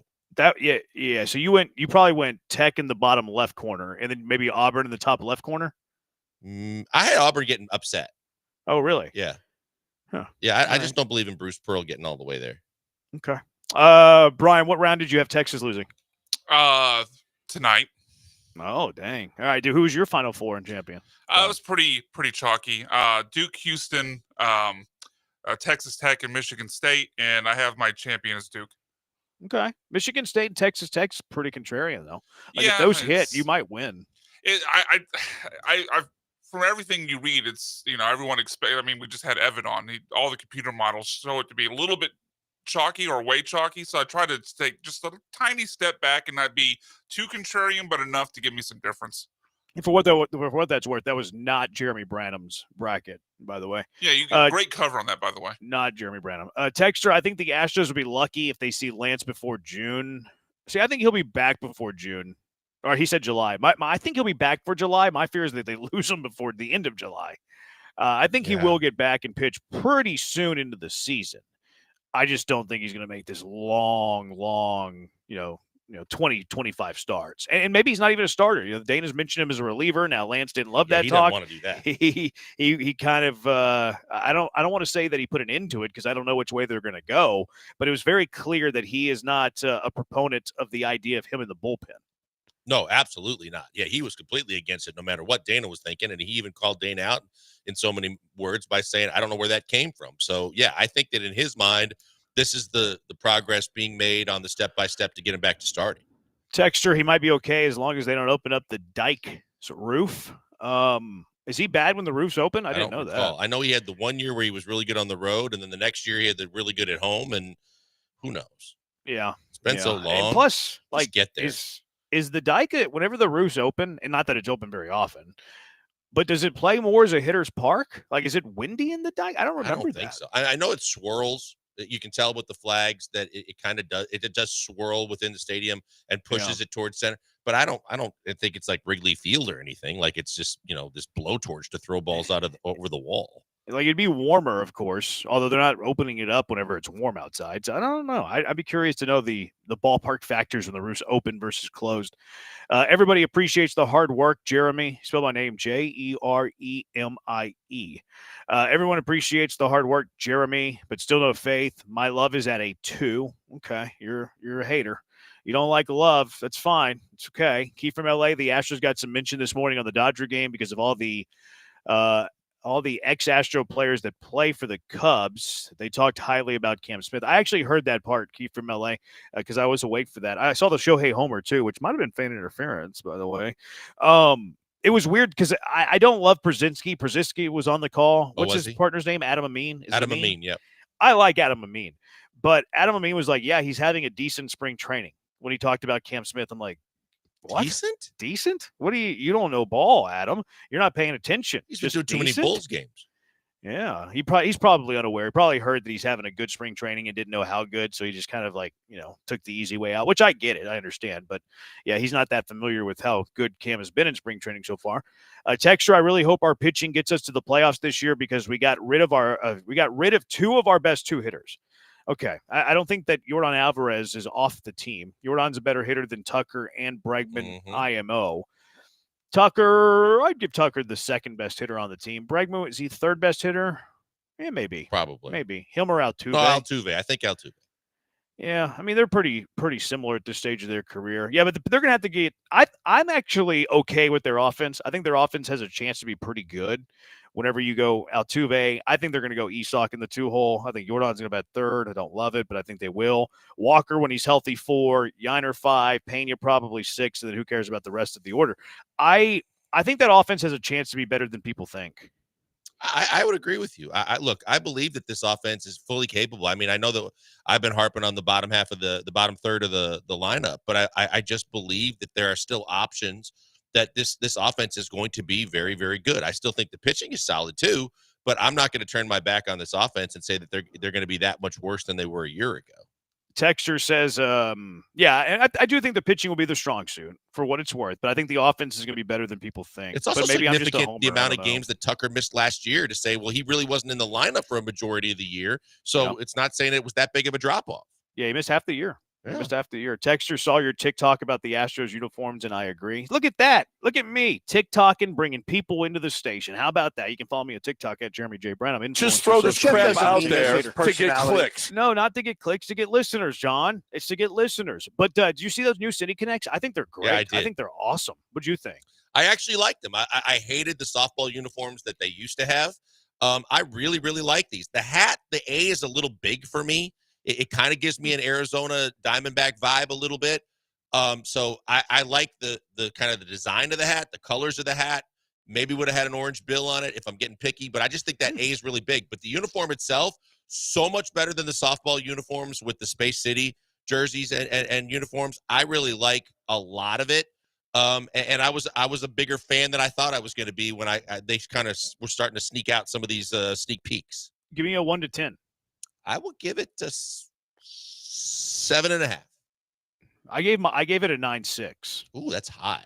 I love them. Like, these things are awesome. I like them a lot. I think they're really good. The two nitpicks that I have, and these are very small nitpicks, I wish it would just say Astros across the chest. Like, it feels kind of like it feels kind of like create a uniform not allowed to use the MLB copyright type of deal. Whenever you go Stros versus Astros, like, it's small ding for that. That's why I didn't get a 10 for these two small reasons. I guess I dinged them 0.2 of a point for each one. But it just feels kind of like create a team. Don't have the licensing of the league. So instead of going Astros, we had to put Stros. So like that one, I just wish there was the A in front of it. And then the other thing on the belt loop, it says HTX, and I hate HTX over HOU. I do too. So I dinged them some points for that. Other than that, though, 9.6. I love these things. I think they're awesome. Yeah, I really like them, and I think they're cleaner, and I think that they still have a lot of the tradition. I think a lot of people don't realize that blue on the sleeve is actually like the surface of the moon in the blue that's in there as well. The patch on the sleeve that is kind of like a mission in space. I think that's cool as well. Yeah, my biggest thing was that the hat, because I'm always a hat guy, and I'm always looking for that, and I just thought that A on the front was way too big and kind of looked like an Arizona logo. Now, these are a throwback set. I think they've worn this hat before. No, the hat before did not have the star on the inner portion of the A, the old Astros star with the blue and gold. Yeah, so the A and the shape of that A was used way, way, way, way back, but not that star. Was the size? No, I think it was smaller. It was smaller? Yeah. Oh, okay. Yeah, I actually like the A. Like, I think the A is pretty cool, and I like that they added the star in there too. I like the kind of like the combination of the two. I just wish it would be a little bit more smaller on the front of the hat. I think it's almost too big. It looks like you're working at a fast food joint as opposed to kind of like the right size for the front of the hat. It does kind of look like the American Deli logo. No, I think you've heard of American Deli. People love their wings. Oh, really? Yeah, it does kind of look like the American Deli logo. Google American Deli and look at their logo. It's a little similar. The American Deli is a little more rounded, but there's kind of a star in the middle. Like there's some similarities to the American Deli. Yeah, I just got the fast food feel with the size of the A. Now, as soon as you said that, I thought of American Deli. And there is some similarities to American Deli's logo in the hat.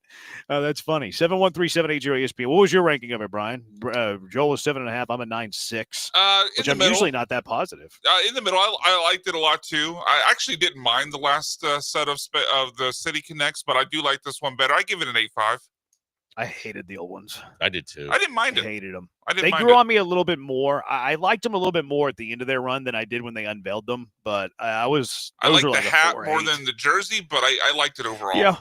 Yeah, the hat was cool. The hat was pretty cool. Texture, as long as we don't run Jake and McCormick out there every day together, the offense will be fine. I think that they will. I think they will for a good part of the year. Did you hear what Espada had to say about Altuve, too? He said Altuve is going to get most of his starts in left field. So, like, that kind of – I think it's kind of a clue that you're probably starting Chaz and Jake. Maybe not a clue of Chaz and Jake, but it's a clue that you definitely will not have an outfield of DeZinzo and Cam Smith. because now there's not room for both of them. Well, and then DeCenzo got all jacked up with a line drive off his face yesterday. So They say he's supposed to play tomorrow, though. it was weird too, because if you watched it and you said you watched I was watching it. I was looking for a replay with a close-up where I could see where it actually hit his face, and the shin didn't really have it. They just had like the live action play where you couldn't really tell where it hit him, but I guess it was close to his ear. But I was like, well, that screws up any thought of the possibility of him playing some outfield and maybe making his team with some outfield in his future. But if you say he's going to be ready and he'll be okay in the next couple of days, that'd be great. The texture, the A on the original prototype was a similar size to the new hat. If someone on our Twitter feed posted a photo, I'll send it to you guys, okay, of what the texture is talking about, and I do see a large resemblance to what they went with this City Connect. With a resemblance to what? The old school one? Yeah, the old school one. That's what exactly what I thought.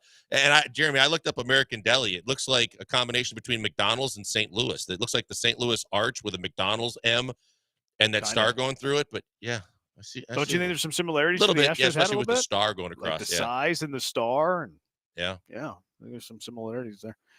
713-780 ESPN texture. What? No, my final four. I had Michigan State was my two. The two that got in there. So it's Michigan State, Florida, Duke, and Houston. I think you picked all the guys that I picked, all the teams that I picked.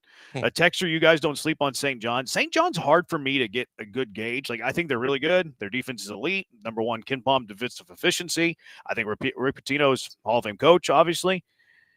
I think there's a chance they could get upset in round two. I think too. Kansas or Arkansas could get them. Like, to me, their range is eliminated in the second round. I do think that they're Final Four good, though. Like, I think that they're capable of getting that. I think they could beat Florida in a regional final. But I could also see them losing in round two to Kansas, Arkansas. I think Texas Tech would get them in the Sweet 16. So I think there's a lot of games that they can lose along the way. I think they're capable. I think they're good enough to do it. But I think there's a lot of games they can lose along the way. See, where I was plus side is the coaching, the ability to adjust on the fly. Patino's been there, done that in just about everything to where nothing's going to surprise him. But I just feel like they're good team defense. They're good team offense. But if they run up against a team that has a couple of standout stars, I just don't know if they're going to go punch for punch with them and be able to slow them down. And so I think they're definitely on upset alert as the tournament goes deeper. All right, 713-780 ESPN HRP listener line, 713-780-3776. What if I told you this guy was the Rockets' future point guard? It is the Bees, ESPN 97.5, ESPN 92.5.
Live in the Veritex Community Bank Studios, it's the Killer Bees. Now back to Joel and Jeremy. It is the Beast, ESPN 97.5, ESPN 92.5. There's been a lot of chatter about the Rockets point guard of the future. You know, people don't think that it's Fred VanVleet. Even if Fred VanVleet's on this team, you start having conversations like who's the future of the Rockets point guard position. And for a while, it was like pretty easy. And Min Thompson's just going to be that guy. I think I like a Min Thompson playing off the ball a little bit more. Like he's capable of being the point guard. I don't mind him doing it sometimes. I don't know if I love him as the starting point guard though. I kind of like him in the dunk spot a little bit more. I like him as a forward more than I like him as a point guard. Maybe even point forward.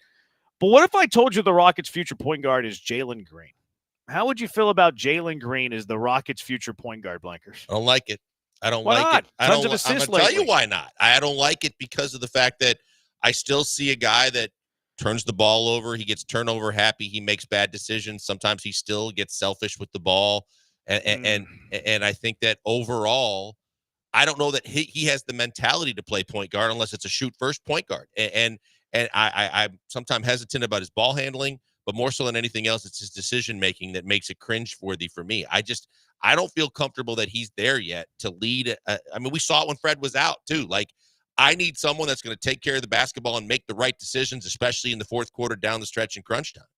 Yeah, we disagree on his selfish nature. Like it's not worth rehashing that, No. but I would say he's not selfish. I do think that he can be a little mistake prone. I would agree with that. Rockets have won 7 games in a row here. And we're talking about the future. We're not talking about right now. We're talking about in the future. The Rockets have won 7 games in a row. And they haven't beaten great teams, but they've won 7 games in a row. During this 7-game winning streak, Jalen Green 3 times either matched his previous season high or surpassed it in assist. He's had 2 8-assist games in the 7-game winning streak. In the win against Philly, where he did have the luxury of playing the overtime period, he had 13 assists, career high in that game. In this 7-game winning streak, Jalen Green's averaging almost 6.5 assists per game. His turnovers are 2, which that's not awful. I mean, you get a 3-to-1 turnover to assist to turnover ratio, and in fact, it's a little higher than 3-to-1. That's not bad. Like that's pretty good. A little over 3-to-1 assist to turnover ratio. So I think over the last 7 games that I'd rather see Jalen Green as the future point guard of the Houston Rockets than a Min Thompson. And a lot of this because I like a Min Thompson off the ball. I think it puts him in a better position for offensive rebounding where I think he's really good, slashing to the basket where I think he's really good. Jalen Green is kind of the focal point of this offense when you're not dumping it into the post anyways. He kind of brings the ball up or at least initiates the offense anyways.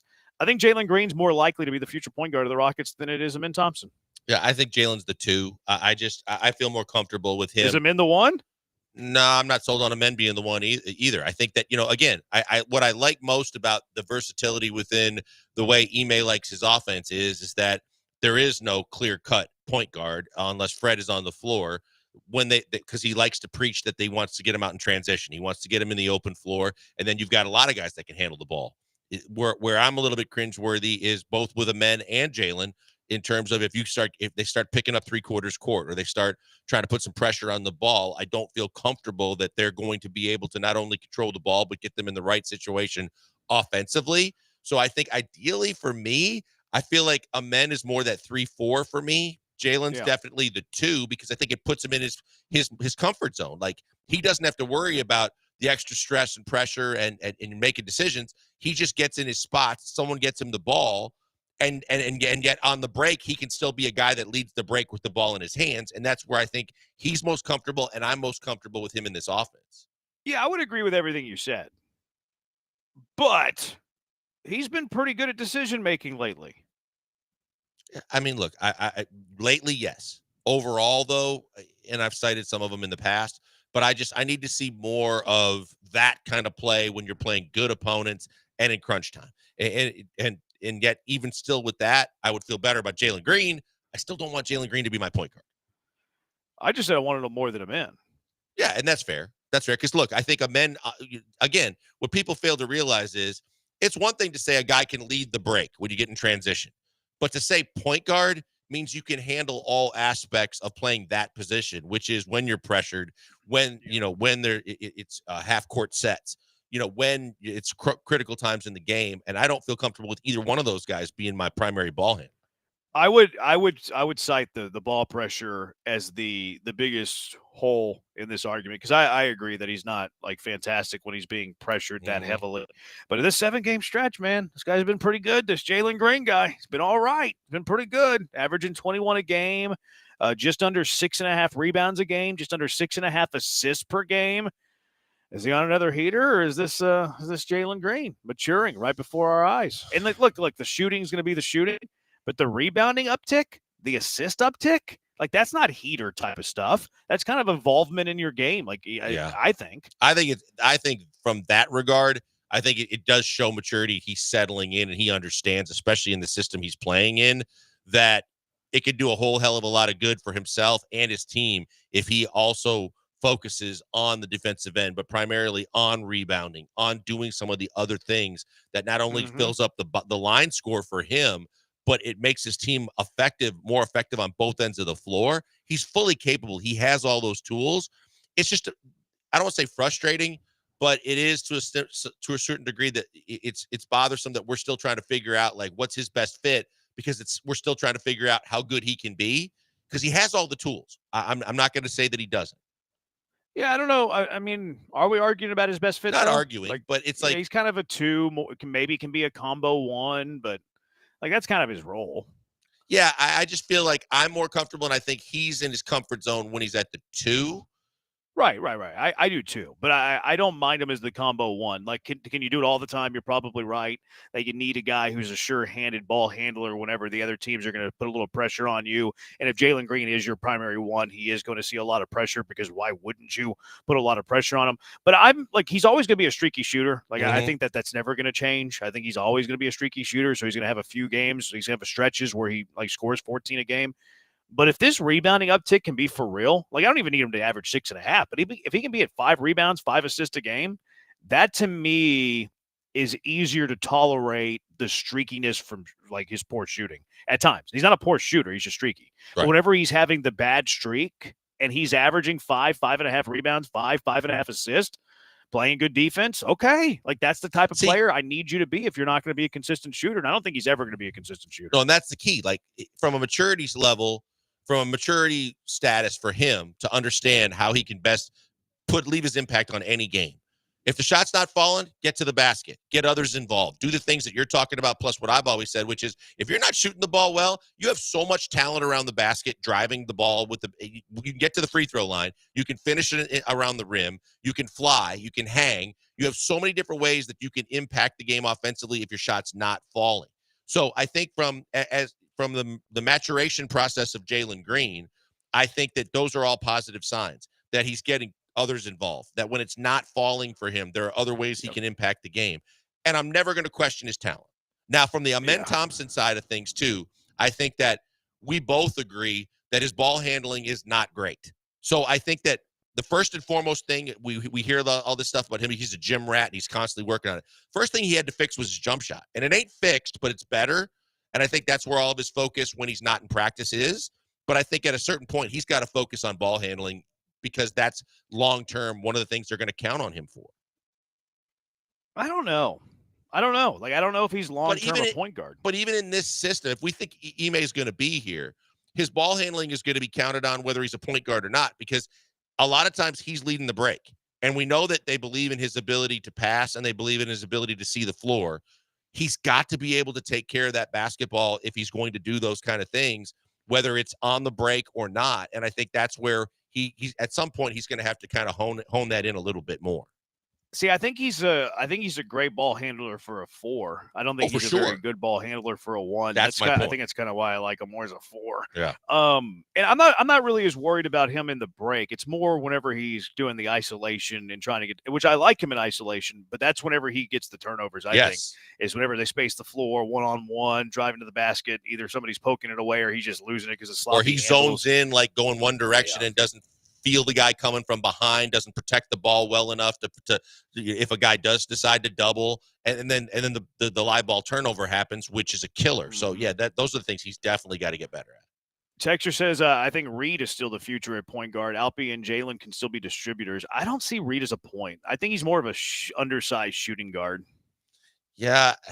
I mean, I think ideally they would like Reed to be a point guard going forward that can shoot it better than most. And I think ideally, not that he's ever going to get to the Steph Curry level, but that ultimate combo guard that can do both really well. But I lean on him being right now, as a guy from what I've seen, as being just a shooter. I mean, I don't know. Yeah. He's got it from we talk about Jalen maturing, but that's a lot of just learning how he fits in and how he can best help the team.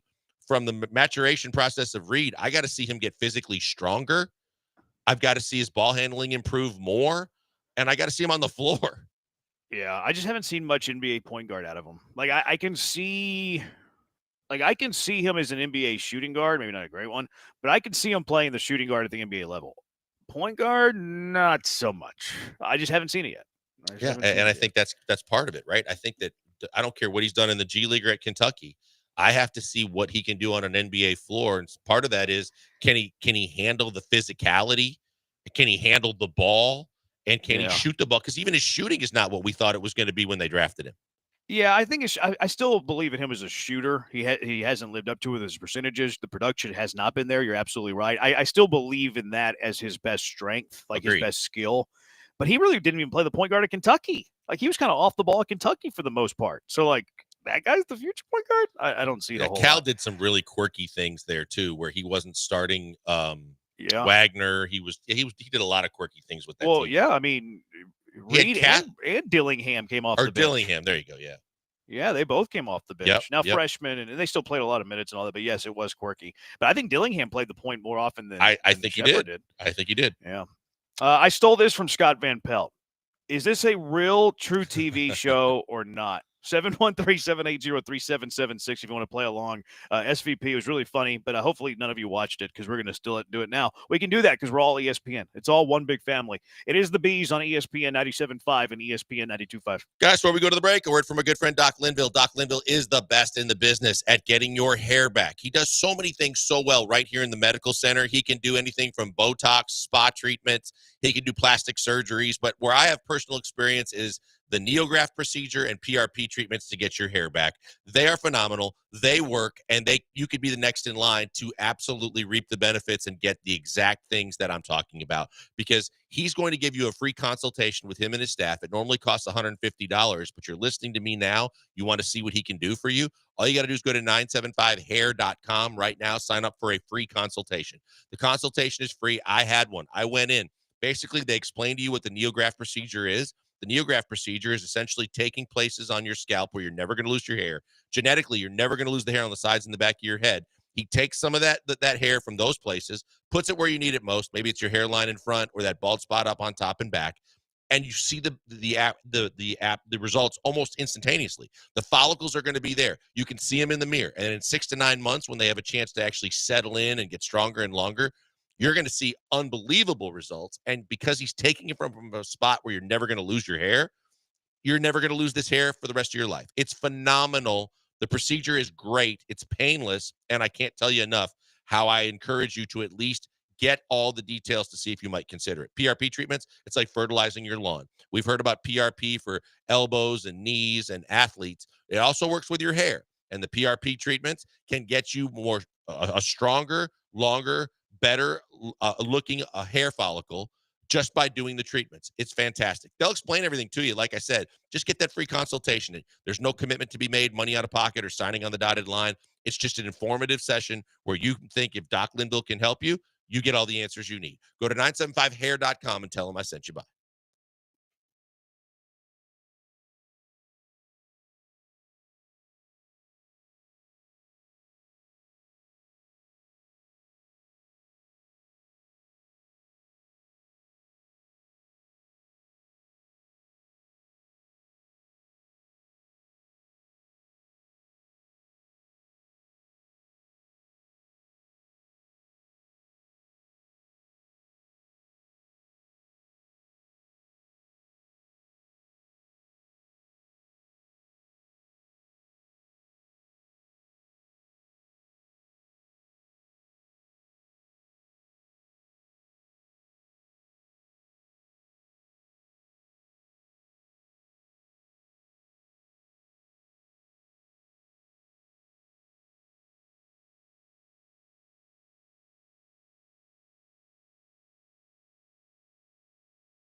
You found the Killer Bees, live from the Veritex Community Bank Studios. Here's Joel Blank and Jeremy Branham. All right, so I stole this from Scott Van Pelt. Apparently, they do this every year during the NCAA tournament. Is this a real-life show on True TV? Blankers, you chuckled. Did you watch? Did you see this? I did not click on the link because I actually had the same idea that we should do something like this. But I did see that he and Stanford Steve, I think we're going to go through it. Yeah, they did. Yeah, I didn't provide the link because I didn't want to ruin the game. Good deal. But I mean, I'm just straight up stealing this from them. They had 5 different. I guess it was 5 different quadrants where I'm going to give you multiple choice here, A, B, C, D. One of them is a real life True TV show, and the other 3 are not. Courtesy of Scott Van Pelt. I keep saying Van Pelt like he's orange juice. Van Pelt and Stanford Steve on Sports Center because we're ESPN. We can do this. We can straight up steal it. Are the other bop three? it Are from the other SVP. 3 in these groups real shows, They're but made on up. other networks, or completely made up? I don't know if I want to tell you that. Okay, all right. I don't want to tell you that, but I'm going to give you a multiple choice A, B, C, D. You can play along at home, Hive, 713-780-3776, or from your mother's basement if you're a Twitcher. And then you're going to tell me which one is the real True TV show, okay? In his underwear, living in his mother's basement. Thank you, Nikki. Blankers, I guess y'all can go back and forth here. Blankers, then Brian, then Blankers, and then you guys can play for a hug or something. All right, so first one, all right, there's 5 of these. I'll pass too. Why, what do y'all hate love? Y'all hate intimacy. It's not a hugger. I don't think I've ever hugged either one of you. Yeah, but I so would. there you go. I would do it. No, You definitely I would do do not it. give off the vibe. That No, you're posturing right now. I am. I'm totally bluffing because I know that y'all wouldn't do it either. All Trying right, to do film A, study first like you're one. Jeremy Branham. No. Trying to make everybody think that you know ball. Yeah. He didn't say posture there, does he? Or No, did he? it would make it better, but still fun. Here you go. All right. This is our first one. There's 5 of these. Option A is name that Belgian. B, cocaine or Ozempic. C, Sister Jean's jeans. And D, the Carbonaro effect. Blankers, you're going first. I Y'all can actually, say the know, same answer. I actually know this one. I'm going to say the Carbonaro effect. Joel is correct. Okay. All right. Good job. All right. You are 1 for 1. Congratulations. Well done, both of you. Let's move into number 2 here. A, Chief, Bud, or Sport. B, Bobcat Goldthwait's Misfits and Monsters. C, The Beekeeper's Wife. D, Love is Deaf. Brian, it's your turn to go first. Ooh, yeah, I don't know this one. Though I think I've heard of Bobcat having a show like this, though. I guess it could be on a different network. I'm going to go Bobcat. My initial reaction is that Brian would be intrigued by the beekeeper's wife. I thought about picking that just because of the Jason Statham and thing. then, yeah. yes. And then realistically, what is it? Love is death? Death with an F. Yeah. Oh, love is death. I don't have any of that. We know. Oh, I thought it was death. Okay, because that sounds like I'm gonna death. I'm gonna Love still is go. death. I'll go love is death. All right, Brian got it right. It's Bobcat Goldthwait's Misfits and Monsters. He's the You ultimate got it. Oh, streamer you got guy. an impression? I used to, but I forgot. It's been so long since he's been relevant. It's been a while. Who? That's Bobcat. I've never even heard of Bobcat. This is like y'all know him. Comedian. Yeah, he's a Screaming and comedian, yelling like a kind of a bigger guy. He does that high, shrill, like whiny voice, like Joel's doing. Yeah, I kind did of a not know little who this tamer was. Sam Kinison. Not as yeah. volatile as Googled Sam him. Kinison. I've just Googled him, and this is the first time in my life I've ever seen this guy. Oh, really? He was big I in the did MTV. not know who this was. In the Yeah. MTV world, he and Sam Kinison. Really? I watch a little MTV. Yeah, I don't recognize this guy. This Bobcat, whatever. He was in some All right, movies. so Brian's He's up kind 2 of to like 1. Pauly Shore too, with some stuff because they're Ooh. both comedians. I don't I don't know about I don't the Pauly recognize Shore him. comparison, I really other than the timeline when they were relevant. Yeah, I worked with a comedian, so I was well versed in who was working with who, and that they were both comedians. Adam Clinton. Yeah, Charlie Palillo is pretty dang funny. Yeah, Charlie Palillo is hilarious. Dry humor. First in, first Here, on. question 3, number A here. You can do better. B, bang my bongo. C, corn cops. D, inside the NDA. Which one is a real true TV show? I'm going to go with You Can Do Better. B-Mac? I think Joel is correct. How do y'all know these shows? Y'all are The both other right. titles Yes, are, you can no do offense better. and no pun in this one, but the other titles are just too Some corny. of the titles are out there. Yeah. Oh, okay. All right, 2-1. Actually 3-2. Brian's leading by 1 over Blankers. Here's question number 4. Oh. A, Costco free sample kitchen. B, pimp my duplex. C, hack my life. D, Venmo transfers gone wrong. What was the second and third one again? Thanks for listening. Second one was pimp my duplex. The third one was hack my life. I think Hack My Life is a series somewhere else. I'm going to go Pimp My Duplex. I was going to say the exact same thing. I thought Pimp My Duplex because people love these DIYs DIY, and all these, like, refurbish the house things. So I would say that. It's hack my life. Damn, I was right there. Okay. I was with you that it was So either Brian, 2 or 3. I thought it was a real show. I just wasn't sure what network Based it on was titles, it was 2 or 3. So Brian gets Brian's up 1. I'm going to change the rules since it's my game. Brian, you're going to go first on this one as well to give Blankers a chance to tie it I like up. that you said it was your So game question- after stealing it from SVP. That's a very good point. Well played. Yeah, touche. But it's my game more than it is y'all's. Okay, that's fair. I have that going That's for me. fair. Question 5. A, 101 places to party before you die. B, goatee of yesteryear. C, deep fried turkey disasters. D, Marshawn Lynch's yeast mode. I think the turkey disasters might be real, but I'm pretty sure it's number 1, the places to party before you die. See, that was going to be my choice, but I have to try. This is the last question. Yeah, last one. Yeah, to win, you have to I'm pick going to something go else. with. I'm going to. What are my other choices? What? B, goatee of yesteryear. C, deep fried turkey disasters. D, Marshawn Lynch's yeast mode. I'm going to go Marshawn Lynch's yeast mode. I hope you're right. No, that is not a real show, but wouldn't it be great? Because he's If in Marshawn acting Lynch already. was I just thought like- someone would've like been great if it capitalize was on real. that and give him a show just because it's entertaining. Because he's going to drop Well, some he's just kind of. yeasting up some sourdough. Well, he's going to just drop some inappropriate Hey guys, making language. some rye and- bread today. Yeah, that'd be so funny if he was just yeasting it up all the time. No, Brian was right. It was 101 places to party before you die. Thank you, SVP, for providing, and Stanford Steve for providing that show. Because this is the only time of year anybody watches True TV. Do y'all watch True TV at any No. other No. time of the year? Not a No, single what's time. the- I didn't even know I have it. What's the Impractical Jokers? They do a lot of Impractical Jokers marathons. That I'll watch some of that.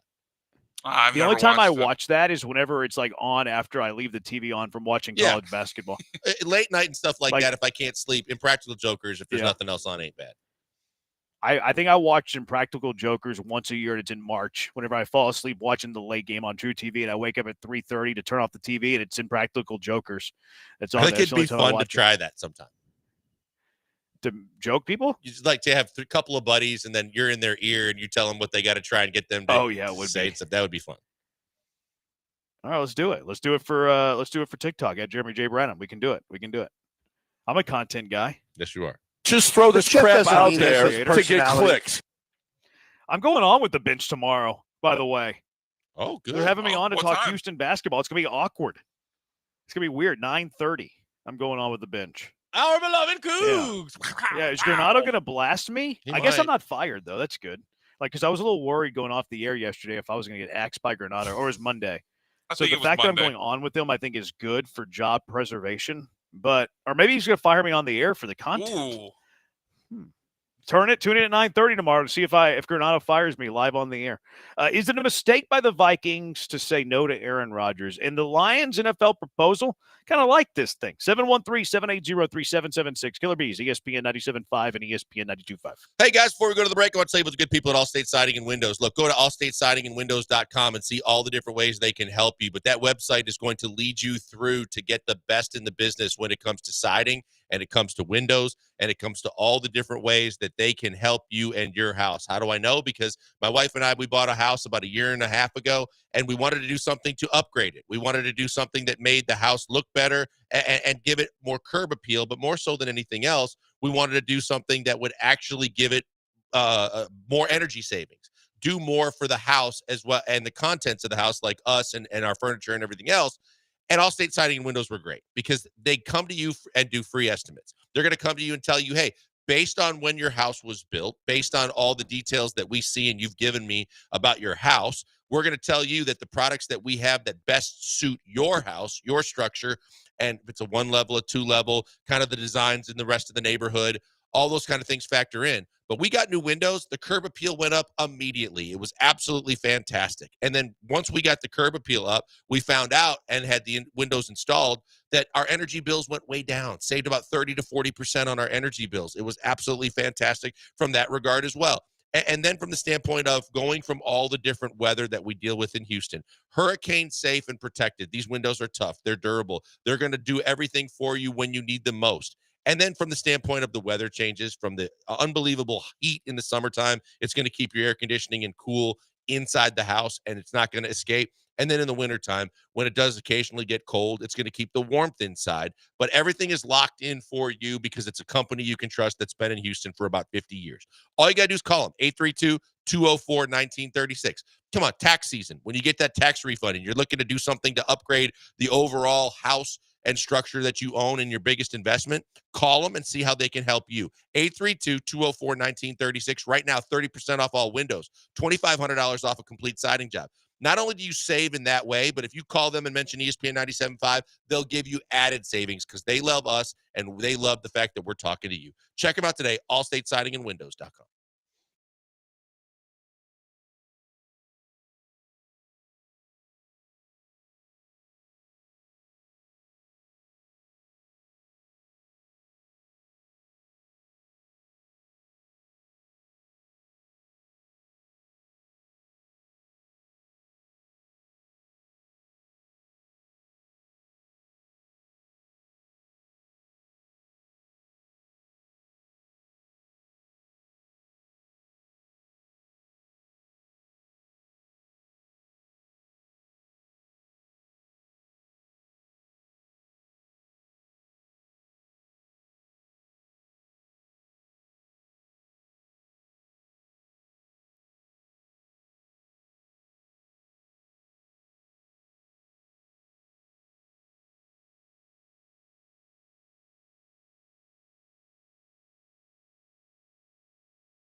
Coming to you live from the Veritex Community Bank Studios, it's the Killer Bees. On ESPN 97.5 and 92.5. Here's Joel Blank and Jeremy Branham.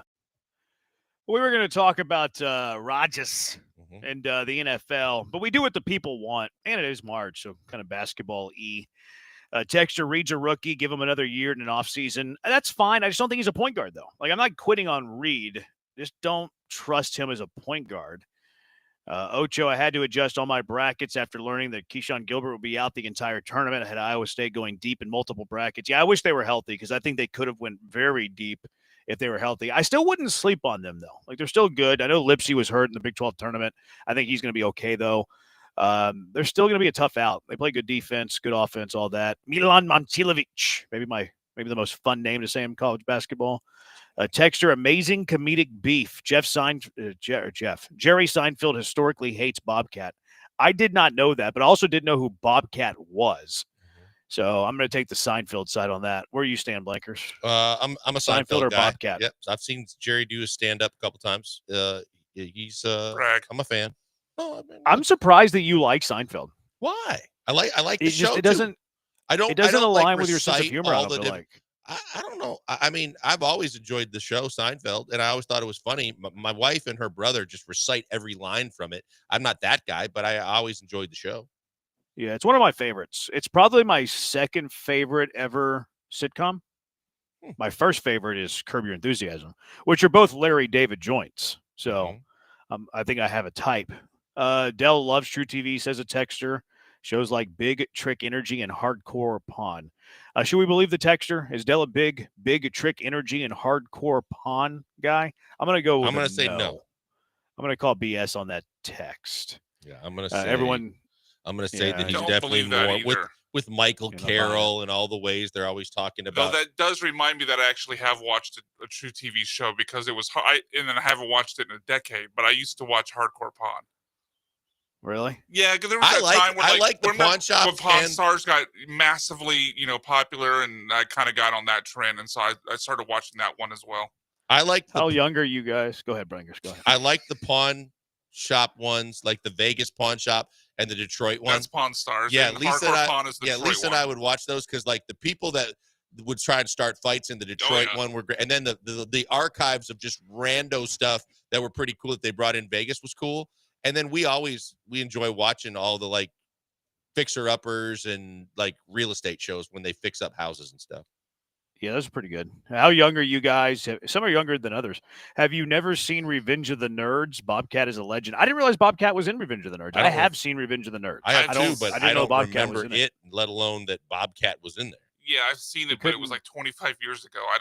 When I saw it, that is. So I didn't remember him in it. He was in Blow? Bobcat was the guy who couldn't feel his face in Blow. Okay. All right, Bobcat. I was not familiar with your game. You were in Blow and Revenge of the Nerds. I sold you short. My bad, Bobcat. That's on me. Texter, everyone hating Carlos Mencia. Those are both good movies, though. Revenge of the Nerds. I prefer Blow more than Revenge of the Nerds. Probably recency bias there. Yeah. But I didn't realize he was in both of those things. Man, okay. He's I still slept on him a relevant little then, bit. I don't know about still. Like that was kind of I mean, he's on True TV. Like, is that relevant? No, I don't think so. I don't think he's relevant. Yeah, okay. Because that's right. Yeah, my big thing was like I knew back then that he was relevant. I just didn't. I hadn't heard his name in like a decade. Okay. Now Texter's saying that Bobcat was not in Revenge of the Nerds. He was in Police Academy. Now I'm gonna have to. Now you know y'all are annoying me now. Because now what I'm gonna have to do is I'm gonna have to IMDb this guy. I remember. I'm gonna have to IMDb. Yeah, Police Academy. Steve Gutenberg and Yes. then the the guy that made all the noises, and then I forget his name. the sergeant You that was know, the tough guy. Yeah, because there was. I was in a good mood. I was in a good mood, and now I'm not because I'm having to IMDb Bobcat Goldthwait. That is what you guys have made me do, and now I'm annoyed. I'm a bit annoyed now. I understand it. Well, Like, I'm on his IMDb page now. He says he's known for God Bless America, Shakes the Clown, Scrooged, and Hercules, the animated movie in 1997. That's the best he's done. I thought he was in Blow. The texter lied to me too. I just knew him as like he's done a bunch of animated stuff. He's voiced a bunch of which is good. Good. Yeah, he's known for his that's voice. Good living. Bob's Burgers. He's been in that. Yeah. Which is the animated stuff. I wouldn't know of his voice though. Oh, Let's see it's if he's been in, very like, any- recognizable. It if you've really heard is. Yeah, if you do any of the audio where he's just doing the mumbling, screaming, the all the time. He hasn't been in a non-animated movie or show since 2013. Maroon. I don't even know how to pronounce that. Maron. Maron. How do you say that? Maron. Maron. Yeah. Marin. Maron? That Okay. might be Mark Maron, the comedian. He might have been on a show with him. Oh, maybe that wasn't even it says TV series. So maybe it was a sitcom for a Mark year. Maron had I think he had like a sit-down show that launched off of the basis of his podcast. Maybe He did an episode of CSI. That's funny that he did an and episode Bobcat of CSI. is in Blow. I pulled up the IMDb for that movie. He is in Oh, Blow. one. So Okay. at least that All right. part of it was correct. Crank Yankers. He was in Crank Yankers. The best thing he's been in is Blow, but it looks like that was a very small role, huh? Yeah, Mad it doesn't. TV. IMDb Oh, he was in doesn't Arliss. say what size role it was, but he was definitely in it. He was in Arliss for one episode. He was in ER for one episode. I guess it's okay. I'll go meh. I'll go career Hollywood. Blah blah blah. I'll give him a 4.8 for his career. I just think from the standpoint that 4.8. he stayed relevant as long as he did, then I don't wasn't think he's aware. relevant. Well, he He's was a not stand-up. relevant. No, but he was a stand-up comedian as well. So he was doing his own thing on the comedy tour. But I can tell by looking at him, it's not good stand-up. Okay. You judge a book by its cover. Like Sam Kinison, you look at Sam Kinison, could you tell that he was a good stand-up comedian? I've never heard of Sam Kinison. Let me pull him Oh, up. I'll tell you if I think really? he's funny or not. Well, I mean, and I know face is better than names. Okay, I recognize the face. Okay. I wouldn't have known his name was Sam Kinison. Yeah, this guy probably. I've never heard his stand up. Never heard Sam Kinison stand up though. I would say he's probably a 6'4" comedian just by the way he looks. He looked like he was. He's passed away now, and I don't know what he died of, but he looked like he was going to have a heart. He acted like he was going to have a heart attack on stage every time. He looks a little Carrot Toppy to me. Is that accurate? No, screamer, No, he's yeller, not a pop guy. He's off yeah. the handle tirade. He's a like shock, kind of a shock yes, guy. Yeah. Yes. That's kind of Carrot Toppy. No. No, Carrot Top Toppy's did the, more. he had the briefcase with the props and everything. So it's a little Yeah. different. Carrot Toppy was kind of Gallagher-y. I don't think I would like Kinison. Yeah, Carrot was more. If he's Gal- screaming yeah. and yelling, I like There's a like lot of I like screaming and yelling. Yeah, I don't think I'd like that. And I could tell that by his picture. That's why I gave him such a low mark. All right, whatever. 713-780-ESPN. Let's And go out Carlos to the Mencia HRP is a listener line. bit stealer. Yes, he Yeah, was. that's That's kind his of like me. Well, I mean, reputation. I stole SVP's bit, so I have But nothing you at least to didn't talk lie about here. about it. Carlos passed it off as his own. Thank you, Brian. Thank you for defending me. You're I welcome. appreciate that. Let's go out to the HRP listener line. Alan, you're in the Hive. What's up, Alan? Hey, not much. Hey, I remember back in the day, I think it was Bill Fitch inserted Robert Reed into that point. Kind of unusual at the time. And not saying Jalen Green should be the point, but with the depth of the second, third, and fourth of our team, it just seems like something to try. What do you guys think?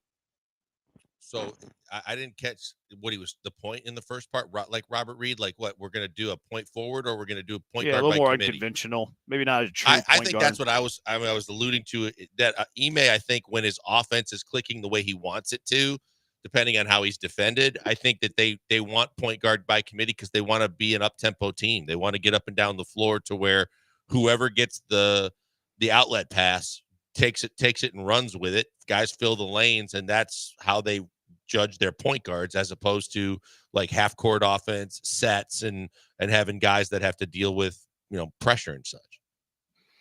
Yeah. I'm okay with unconventional point guard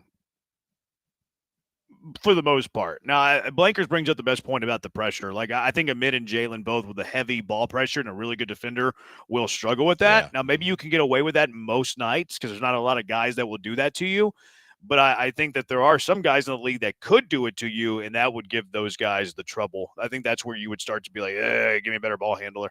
All right, 713-780-ESPN. Let's make mock drafts great again. And today we do it with Mr. Lego Hair, Mel Kiper's Big Mock, making mock drafts great again with the Bees on ESPN 97.5 and ESPN 92.5. Something that you're looking to make great again, your business. And that's near and dear to your heart. Look, your life depends on it. Your family's lives depend on you and your business. And if you're trying to take your business to the next level, if you're trying to elevate it, you need HR&P in your life. Mike Hawley, U of H class of 1990. He's been protecting the interests of businesses for nearly 25 years. He's going to help you. He's going to help your family. He's going to help your business.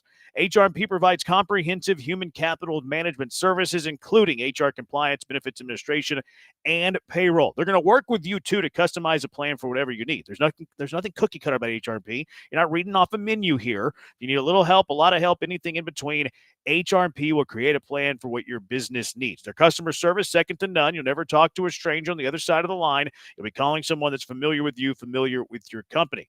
I can speak to that customer service anytime I have a question. Quick response, very easy to understand, very thankful. We use HR&P here at Gal. Look, let HRP take on the demands of human resources, eliminate your HR burden so you can get back to growing your business. But maybe you just need help in one of those things. Maybe you want to take the payroll off your plate because that's taking up way too much of your time. You need to be spending that time, energy, and resources in other parts of your business, growing it, making it, whatever it is. Let them do that. Whether maybe it's just HR compliance, maybe it's all of those things. HRP is going to help you. Give them a call at 281-880-6525. Let HRP customize a plan for you, 281-880-6525, or visit them online, hrp.net. That's hrp.net.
You're back with the Killer Bees on ESPN 97.5 and 92.5. Live from the Veritex Community Bank Studios, here's Joel Blank and Jeremy Branham. A lot of people texted about, what's this guy's name again? Date Watt or whatever? Bobcat Goldthwait. What did you just call him? Date Watt? Bait What the hell is that? Jeez. Pretty Bait close. Watt? Bobcat? How's that close to Bobcat? Seriously. Is that His close? last name's Gold. Isn't his last name Goldthwait? Goldthwait, yeah. Yeah, that's where it's close. Not his first name. Not his first name.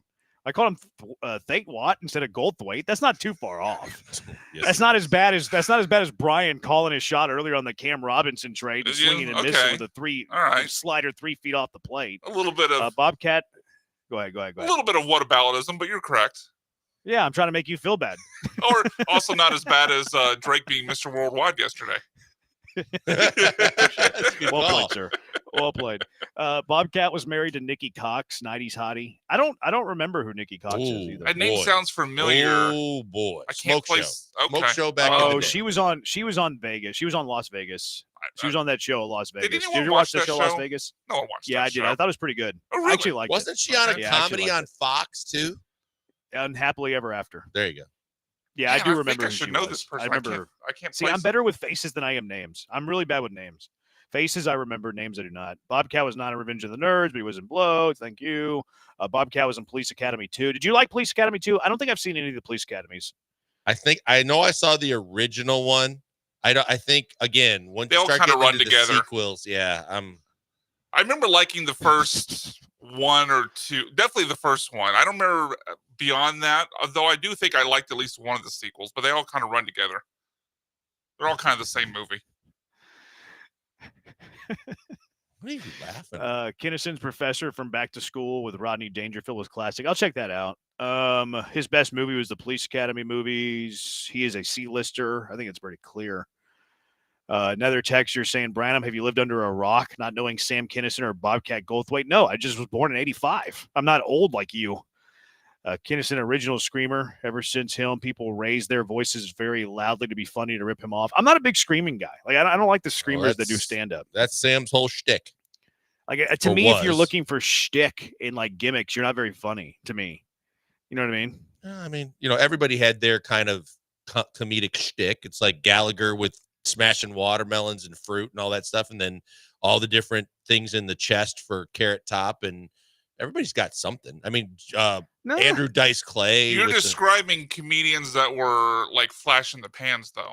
Yeah, I think kind of Clay proves Jeremy's is- points. I mean, everybody has their time too. I think for the most part, longevity is the toughest thing in comedy. I wouldn't say Seinfeld has a gimmick. Or He Norm kinda Macdonald does, but his whole like Norm his whole- Macdonald doesn't. Dave Chappelle doesn't. Seinfeld's whole gimmicky thing was just like how everyday things in life he turned into being funny. I mean, Yeah, that's but why it's the not show. as- That's just being funny. It's not like cheesy, like pulling out a rubber chicken, like Carrot Top. I Yeah, guess it's kind it's of not the point. gimmicky or slapstick. He's just witty. He's just funny, smart. Larry David, I think, is the same. Larry David's not really a stand-up guy though. I watched Andrew Schultz's stand-up on Netflix the other day. Have y'all watched that? No, Is that I the saw guy him that on just Raw did the other the night, but- Shannon Sharp podcast? Yeah, he is. Yeah. He is. He's funny. I liked him a lot. That's the first stand-up I've seen of his. I thought it was very good. Also cried a little bit at the end. Made me a little sad because I emote. Oh, I of course emote. you I'm do. in touch with my. And you No, hug. Andrew Schultz was great. But yeah, those guys don't like Andrew Schultz doesn't do any gimmicky stuff. I don't think Chappelle does anything gimmicky. I mean, I think if you have to like have gimmicks and stuff, then you're not that funny. A texter says Seinfeld thing was being not funny. As Yeah, I like get Frank older, Caliendo, I think is extremely funny, and his thing is impressions. yeah, I don't think he's that funny. Well, I've seen him. I've seen that him would in be his person gimmick, multiple times. Obviously it gets worn out when every network is trying to get you to do their people or impersonate this person or that person. But when you see his full stand up, it's really funny. To be fair, I haven't seen his full stand-up, so I just think like, his impressions are funny. But I think if you're relying on impressions to be funny, you're not funny. But to be fair, I have not seen his stand-up, so maybe I shouldn't be part of this conversation. Ken from the 713, what's the status of Jalen Peach? Will he be ready for the regular season? I've never heard anything to the contrary. I've always assumed he'd be ready for the regular season, right? Yeah, Have you heard anything? it was a pec, right? He tore a torn pec. Is that right? Which you have to have those pec muscles to tear a pec, so I never have to worry about that. But yeah, that's right. I think he should be back. Like that's I like I would think an assume 8-week he's gonna be injury. ready for camp, right? Yeah, I've never heard that like in doubt at all. In fact, now that you mention it, I think I read that he was supposed to be ready for camp whenever he had the surgery. Yeah, I haven't heard anything. Yes, we think he should be ready for camp. The texter, this segment has gone on longer than his appearance in Blow. There you go. That's our sign to move on. Let's make mock drafts great again. Today we use Mel Kiper's, the legend, Mel Kiper. Not very good anymore. Maybe it was never good, but the originator of the mock drafts. We did one yesterday, by the way, that was the biggest landslide I've ever seen. Did you see the final results on this? The options yesterday, and yesterday we used Daniel Jeremiah, who's the best mock drafter in the business. He got 94% of the vote, Kelvin Bankston. 94% of the vote. Wow. That's the biggest landslide we've ever seen. So today we're operating out of Mel Kiper's mock draft, Mr. Lego Hair himself. We'll get down here to 25 at some point. He has Cam Ward going number 1 to the Titans, which I guess that's gaining some steam. We saw the same thing with Daniel Jeremiah. Mm-hmm. Yeah. What do you think of his game? Who, Cam Ward? Yeah. I think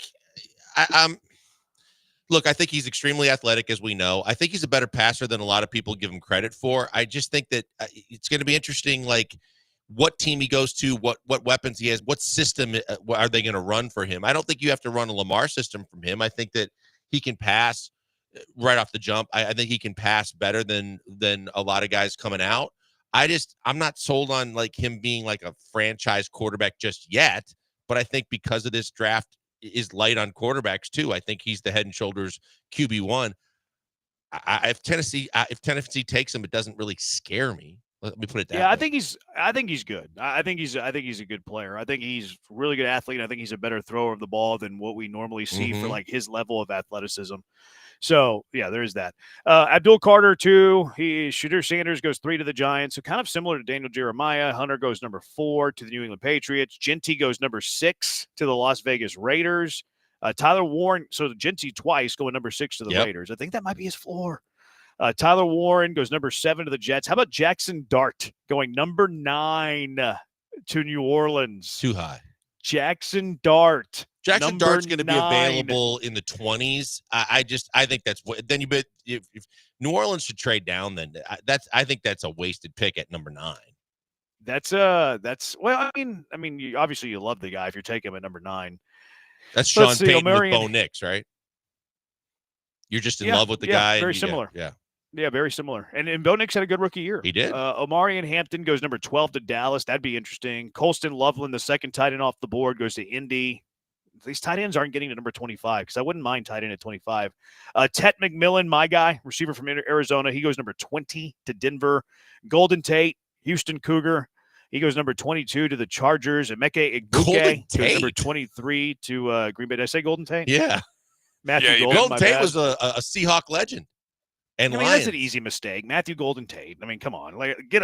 Take it easy. Take it easy. You said I'm supposed to call you out on these things. Golden Tate was a receiver of the past.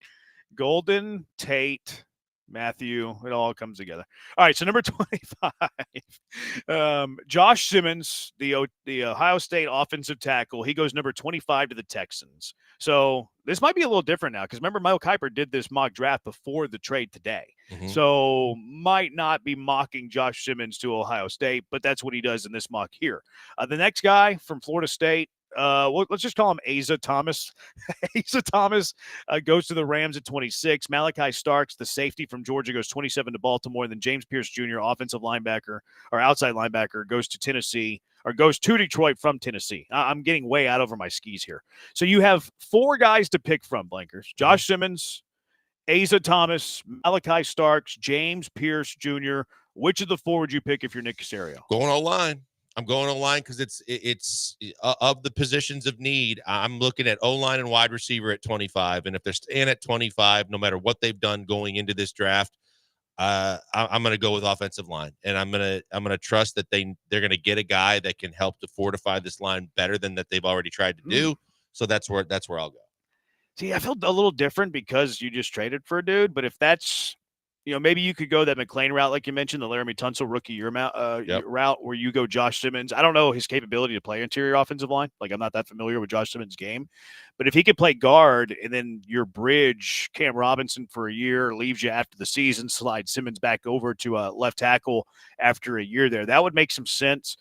I don't love the other positions. Like, I like the idea of a corner in next year's draft. I think you're a year too early before you're drafting a corner. Next year, I'm totally okay with it. Malachi Starks, like, you just brought in a safety. Like, I don't think you're – and then also you still have Jimmy Ward around. So you're drafting a safety. He might be your 4th safety. Like, I don't love the idea of that. James Pierce, an outside linebacker. I don't love drafting linebacker in the first round, but if they don't like Christian Harris. I was just going to say, I'd love Christian Harris to be healthy and contribute and be like playoff Christian Harris. That'd be great. Yeah. I think I'm going to go with you and beef up the offensive line. Like, to me, the other positions don't make tons of sense. I wouldn't hate a linebacker. I just think first round's too early. So give me Josh Simmons, offensive tackle, Ohio State. Continue to add to that offensive line to try to boost up what was a bad unit a year ago. Brian? Yeah, I don't see any need for safety in the first round. I don't see any need for edge rusher. They obviously have a bunch of those guys. Those guys wouldn't be starters unless several injuries happen. So it really does come down to the tackle in the corner. I'm going to go corner, though. I'm not even going to try to pronounce his first name, but I think there's a bigger Asa. need. We'll say that again. Asa. Okay, nice attempt. But yeah, I think there's a bigger need than I get that it's not probably the biggest need on the board. Certainly, wide receiver and interior offensive line would be bigger, but I don't know that Ronald Darby at age like 32 is the answer for the cornerback depth that we've talked about, previously. So Jalen Petrie's maybe gone in a year, so I'll go ahead and take corner here. Wow. That is a little bit Okay. surprising, Brian. People in the mentions on Twitter saying Simmons had a patellar injury. So there is that aspect of that too. Yeah, Mel Kiper mentions in his write-up that he got hurt last October, missed the rest of the season, and hasn't worked out yet. So that could be an issue. Yeah, give me you're not drafting. Well, I guess you are drafting. Just hoping to be your left guard. I'm still going to stick with the offensive lineman. Help out a bad unit. I think you're a year away from drafting a first-round corner. And ideally, I'd like it to be a second-round corner even next year. All right, 713-780-ESPN, HR&P listener line. Let's get to the Rodgers news. Aaron Rodgers, apparently the Vikings don't want him. The Lions with a rule proposal that I'm curious what y'all think. I'm a fan of it. Let's discuss next. 713-780-ESPN. Killer Bees, ESPN 97.5, ESPN 92.5.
You're locked in with the Killer Bees on ESPN 97.5 and 92.5. Live from the Veritex Community Bank Studios, here's Joel Blank and Jeremy Branham.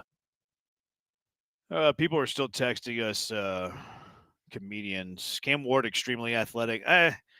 He's athletic. I might have oversold the athleticism a bit. I still think he's athletic, though. Saints have only drafted one quarterback in the first round, Arch Manning. That worked out pretty good. This texter says they're waiting next year for Nussmeier. Oh, that'd be interesting. You can never have enough corners and pass rushers. Texans have like 18 pass rushers already. So I don't know if they need more pass rusher for them. Yeah, I'm good with it. I mean, I just that's the least of my concerns right now. Christian Harris is a concern, but the defense is really, really stocked. I mean, I just think that they have to do more offensively now. Yeah. The Vikings apparently, well, the thing on Aaron Rodgers is that they're not ready to make any sort of decision yet.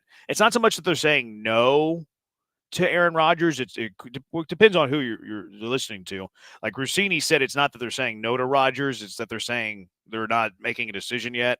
And then you had some other NFL people that said they are saying no to Rodgers. What do you make of the whole Vikings Rodgers thing? And where do you think Rodgers could play next year if he plays at all? So I think that Pittsburgh and the Giants are both in the mix. I think that, you're seeing some of the guys on the Steelers get a little frustrated with the fact that they're waiting. But at the same time, if you're Rodgers, I think the Steelers is a way better situation than the Giants. And the only thing better than the Steelers, if he truly wants to win, because I think the biggest thing for him is it's how you finish your career. People right now look at him and they're remembering the last couple of years and they think he's washed, he's done. If he wants to win, I think Minnesota and Pittsburgh are the two best chances to do that. I think that now that Pittsburgh has two receivers, depending how that, if they do anything else with their offensive line, but I think there's a lot of talent to work with there. If you want to go back and do the whole complete full circle Brett Favre, but again, full talent on the offensive side of the ball, you reunite with Aaron Jones, you got two really quality receivers and a tight end like Hawkinson.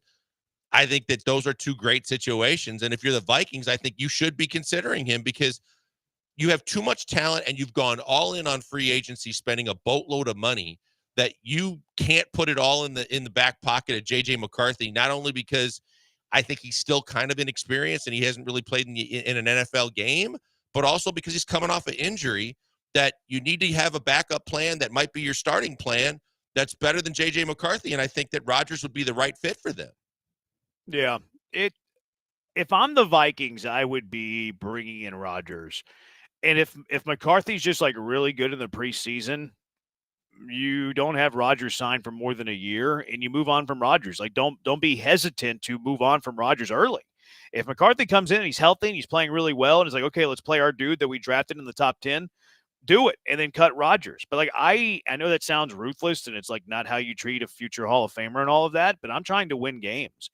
And I like the idea of having a solid quarterback in place in case McCarthy's A, not ready, B, just not very good right out of the gate. And he probably shouldn't be. Like, he's never played in an NFL game. Like, expecting him to be good in his first ever NFL game or his first year of playing NFL football is unrealistic. So, yeah, if I'm the Vikings, I try to make it work with Aaron Rodgers. But I'm also not reluctant that if McCarthy's good and looks better than Rodgers, then I'm cutting Rodgers early in the year, maybe even before I play a game. See, here's the thing. It's got to work for both sides, right? They have to be able to, like, lower their demand level. I think from the standpoint that you mentioned, the Vikings have to be clear that, hey, if McCarthy turns out to be our guy, that we're going to do what's best for us, but also try to help facilitate for you. But at the same time, tell him and be honest, that's in the cards.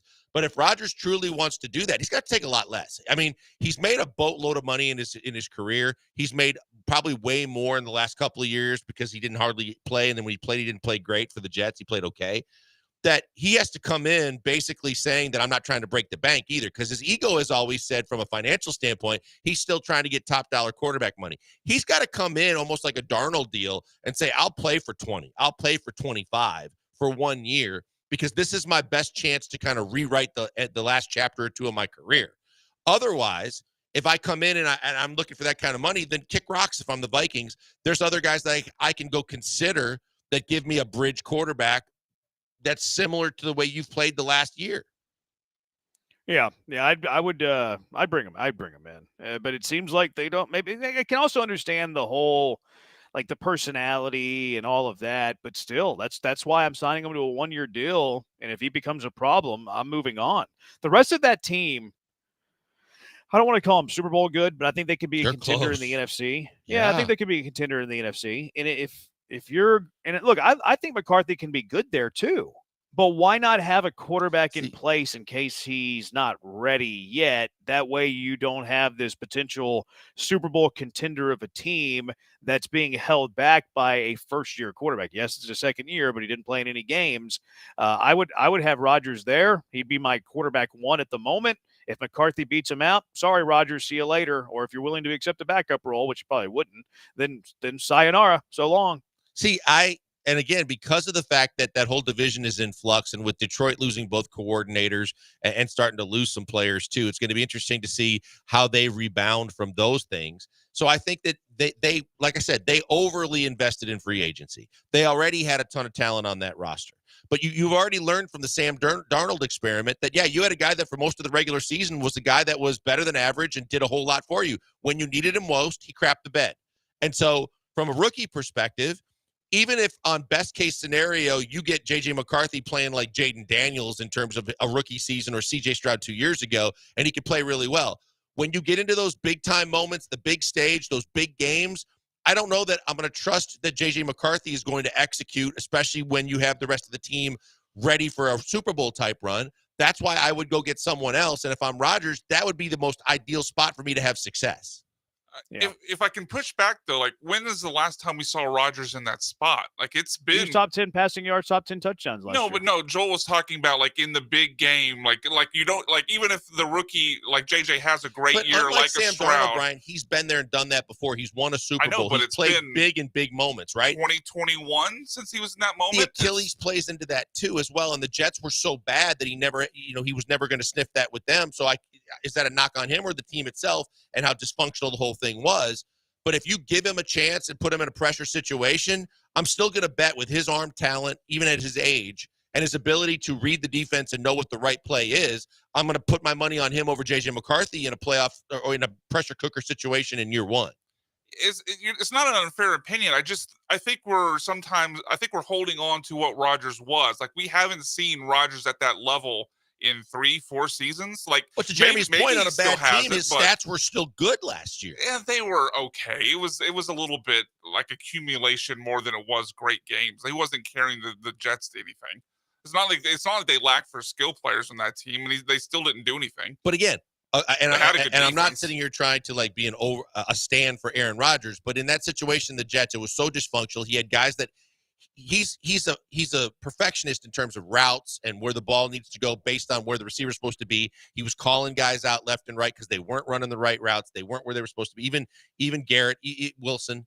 So I think that from the standpoint of if you give him a situation where he has Hawkinson and he's got Addison and he's got JJ and he's got all these different guys to work with, Aaron Jones, who's very familiar with, and he gets a chance to like have a full complement of talent around him, he could still make all the throws.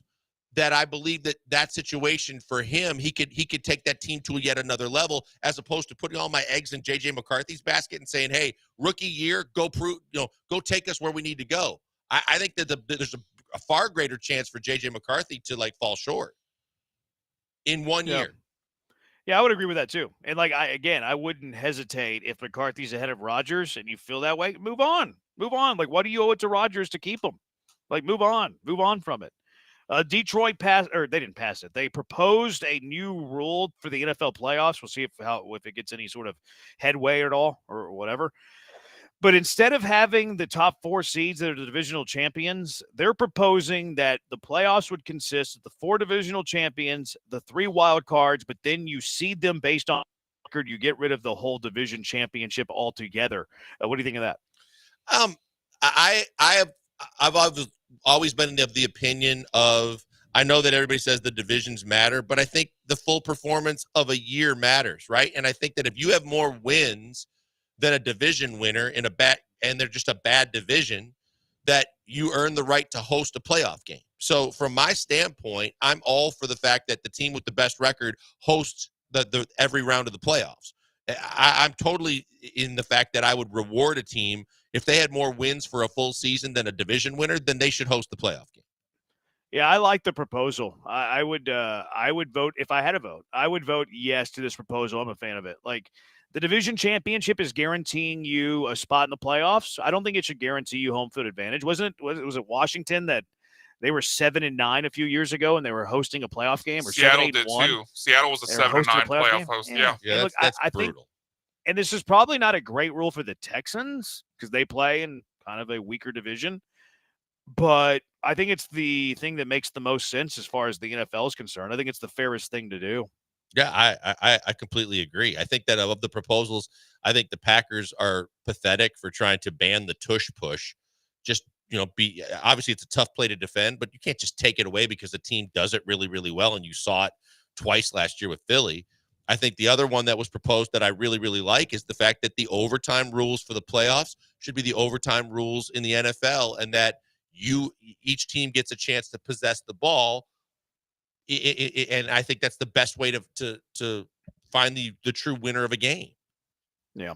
All right, 713-780-ESPN HRP listener line. Who's going to lead the Astros in steals this year? 713-780-3776. Killer Bees on ESPN 97.5 and ESPN 92.5. You're looking to still some peace and comfort for the weekend? Two Creeks Crossing Resort on Lake Livingston is the place to do it. You're ready to get out of the rat race, right? You want to escape that for the weekend, the hustle and bustle of the job. You probably ran into traffic today. You want to get away from all of that, right? The stress, the anxiety, the Monday through Friday. Well, I have the best weekend idea for you. Two Creeks Crossing Resort on Lake Livingston. Escape the city and enjoy the relaxing, great outdoors. Book your stay at twocreekscrossingresort.com, twocreekscrossingresort.com. Whether it's open green spaces, beautiful wildlife, or majestic, mature trees, also some of the best fishing in Texas, if that's your thing. It's just 90 minutes from Houston as well. You can escape the city without traveling too far at Two Creeks Crossing Resort on Lake Livingston. That's the one thing of getting away for the weekend. You might have to drive 5 hours to get there. You just wasted your entire weekend. 5 hours there, 5 hours back. That's 10 hours of the 48 hours you have on Saturday and Sunday. That ain't no fun. How about a 90-minute trip up to Two Creeks Crossing Resort on Lake Livingston? It's the way to go. Hike on their 92-acre property, kayak, pickleball. How about just hanging out by the pool with a drink? That's fun, too. Two Creeks Crossing Resort is always taking care of their visitors. Glamping, cabins, tree houses. Just pull up the RV. They have the perfect stay for just about anybody. Book your weekend escape now at twocreekscrossingresort.com. That's twocreekscrossingresort.com.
You're back with the Killer Bees on ESPN 97.5 and 92.5. Live from the Veritex Community Bank Studios, here's Joel Blank and Jeremy Branham. Who's going to lead the Astros in stolen bases? 713-780-ESPN. HRP listener line 713-780-3776. Let's see who has the first pick today. Blankers has first pick. I have second pick. Brian has the third pick. Blankers, Jake Myers or what? No. You're not going back to back with it? Yeah, no. I think that I'm going to go with the super quick left fielder this year. I'm going to go with Jose Altuve. I know I cringe sometimes at the way he runs the bases, but in terms of the options in this lineup, I think he'll be right up there. So I'll say Jose Altuve. Who's picked second? 35. Yeah. I really think there's only two guys to pick from here. Yes, unfortunately, it's the guy with the third pick. That's true. Yes. Yeah, it's my pick here. I think it's easy. I think that I picked. Yeah, I think that you picked. I think you passed on the winner here. Well, that's what you think. Blankers. That's fine. I'm going to go Jeremy Pena. Yeah, he had 20 stolen bases last year. Altuve had 22. Dave Clark was on that. I forget what Brzezinski's podcast is called. But he said he thinks that Pena is going to steal 50 bases. Like, I think it was a bit facetious. I don't think he that's gets to 50. No, that's crazy. I don't think he gets to 50. But, yeah, I think Pena runs away with the stolen base lead this year for the Astros. I think he can flirt with 30. Now, he probably needs to get on base more. That's also, the only issue. Like, is Altuve also going to match last season's total? Like, I think he probably goes under 22 stolen bases this year. He's older a little bit, more of a grind playing left field. Does his on-base percentage take a bit of a dip? I think Altuve's numbers will be down stolen base wise. Yeah, I think Pena runs away with it if he stays healthy. So Jeremy Pena for me. Take the over on 22 for Altuve. You would take the over on that? Yep. I would go under 22. Yeah, maybe there's a side bet there. Yeah, you guys took the obvious top two. There's two guys I guess could maybe be in the conversation. One of them actually is Jake Myers. He had 11 steals last year, so at least he's someone in double digits. But for the hell of it, I'm going to go with someone who in 2023 had 19 steals, and cross my fingers he actually has the starting job and keeps it for a significant amount of time, unless he's terrible, and then he should be replaced by Cam Smith. But I'm going to go with Chas McCormick. Yeah, I thought he was the only other viable option. If he's an everyday starter, he has a legit chance to do it. But I don't think he's going to be an everyday starter. So I'm not enthusiastic about the pick, but I got to take a chance. Yeah, that's a tough draw right there if you got to choose between Jake and Chas on stolen bases. Because I don't know if they're going to stay in the lineup the whole season. Yeah. Yeah, I think Pena's job's safe. Chas isn't. You're right. Yep. We had a texter or a tweeter text in say that Pena's going to get to 42 stolen bases. That seems lofty to me. 42. He had 20 last year? He had 20.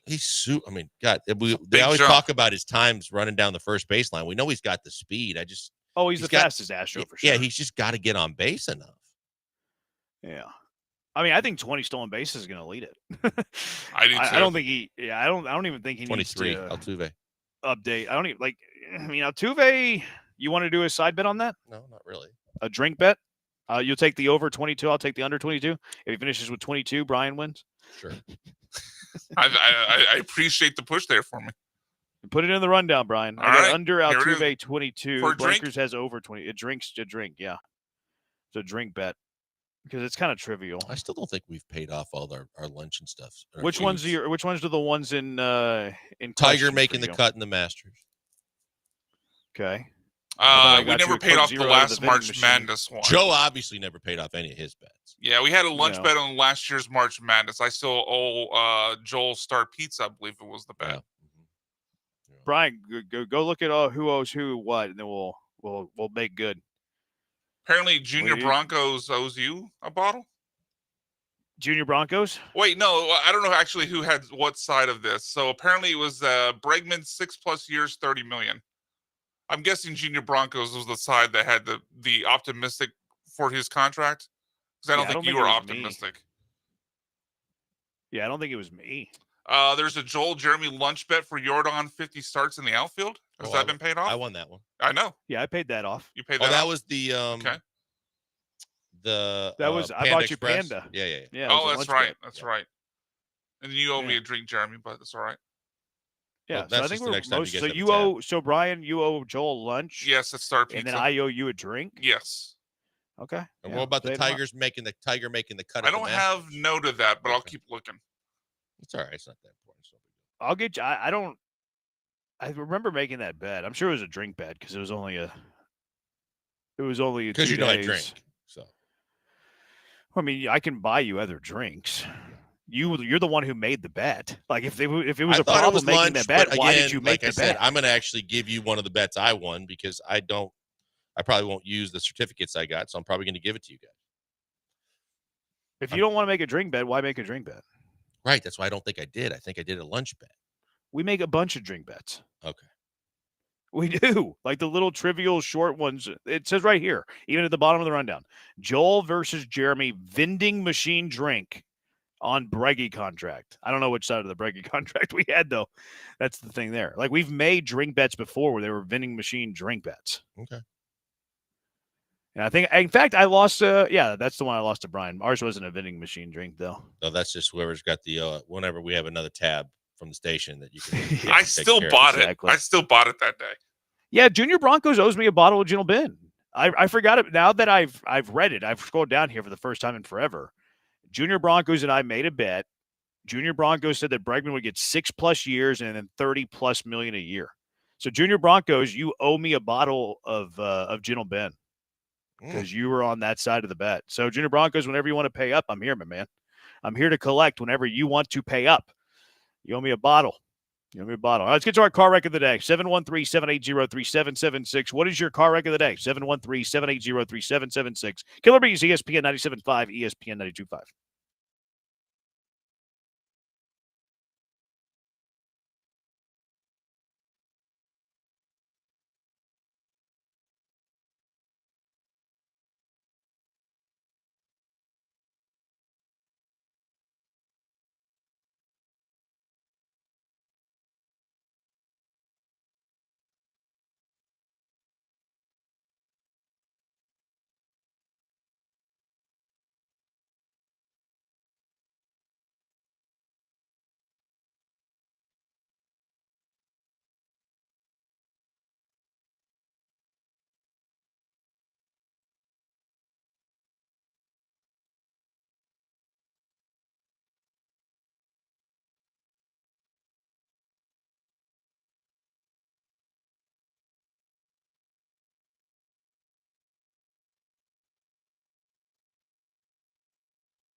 What are your car wrecks of the day? 713-780-3776.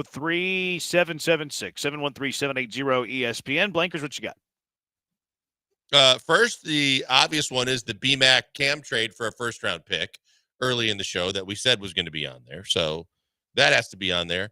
But did you catch that after in the press conference for when the Bengals re-signed Jamar Chase and T. Higgins, that Jamar Chase threw some shade on the city of Cincinnati? His quote was, "The food's not the best, but we can work on that. And I like Cincinnati because it gives me the opportunity to come here and just focus. I'm not distracted out here. Not too many things to get me off pace out here." So pretty much. I mean, he's not wrong. It's like Green Bay. I mean, it's pretty bad. Yeah. I mean, he's not wrong. Cincinnati's food is pretty mediocre. Like chili on macaroni noodles? Yeah, it's gross. I thought it was on no, it's spaghetti. spaghetti. It's spaghetti. Spaghetti noodles. Yeah. Okay. Yeah. No, it's pretty. He's right about that. He played at LSU too, so he's like coming from one of the meccas of food to Cincinnati. But you know what I'm talking about, like guys food. that are signing or re-signing and trying. They're going to prop up and lie about their city if they have to, and he just basically sprayed them. Yeah, I like it. I think I like the honesty. I like it. It's kind of weird though. I would say the car wreck is Cincinnati's food. It's fair. Cincinnati's food is terrible. Awful. Yeah, I want to nominate Brian. Here was the audio of Brian earlier today with such conviction when he got something wrong.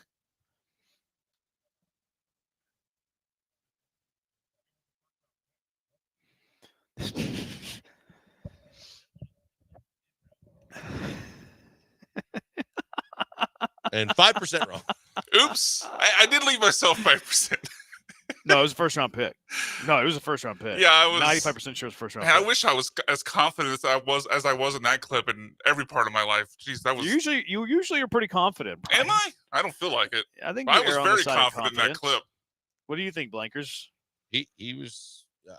Normally you are pretty Am I? staunch Yeah, I when think you you're have normally a pretty tip. Okay. confident. Yes. Yeah.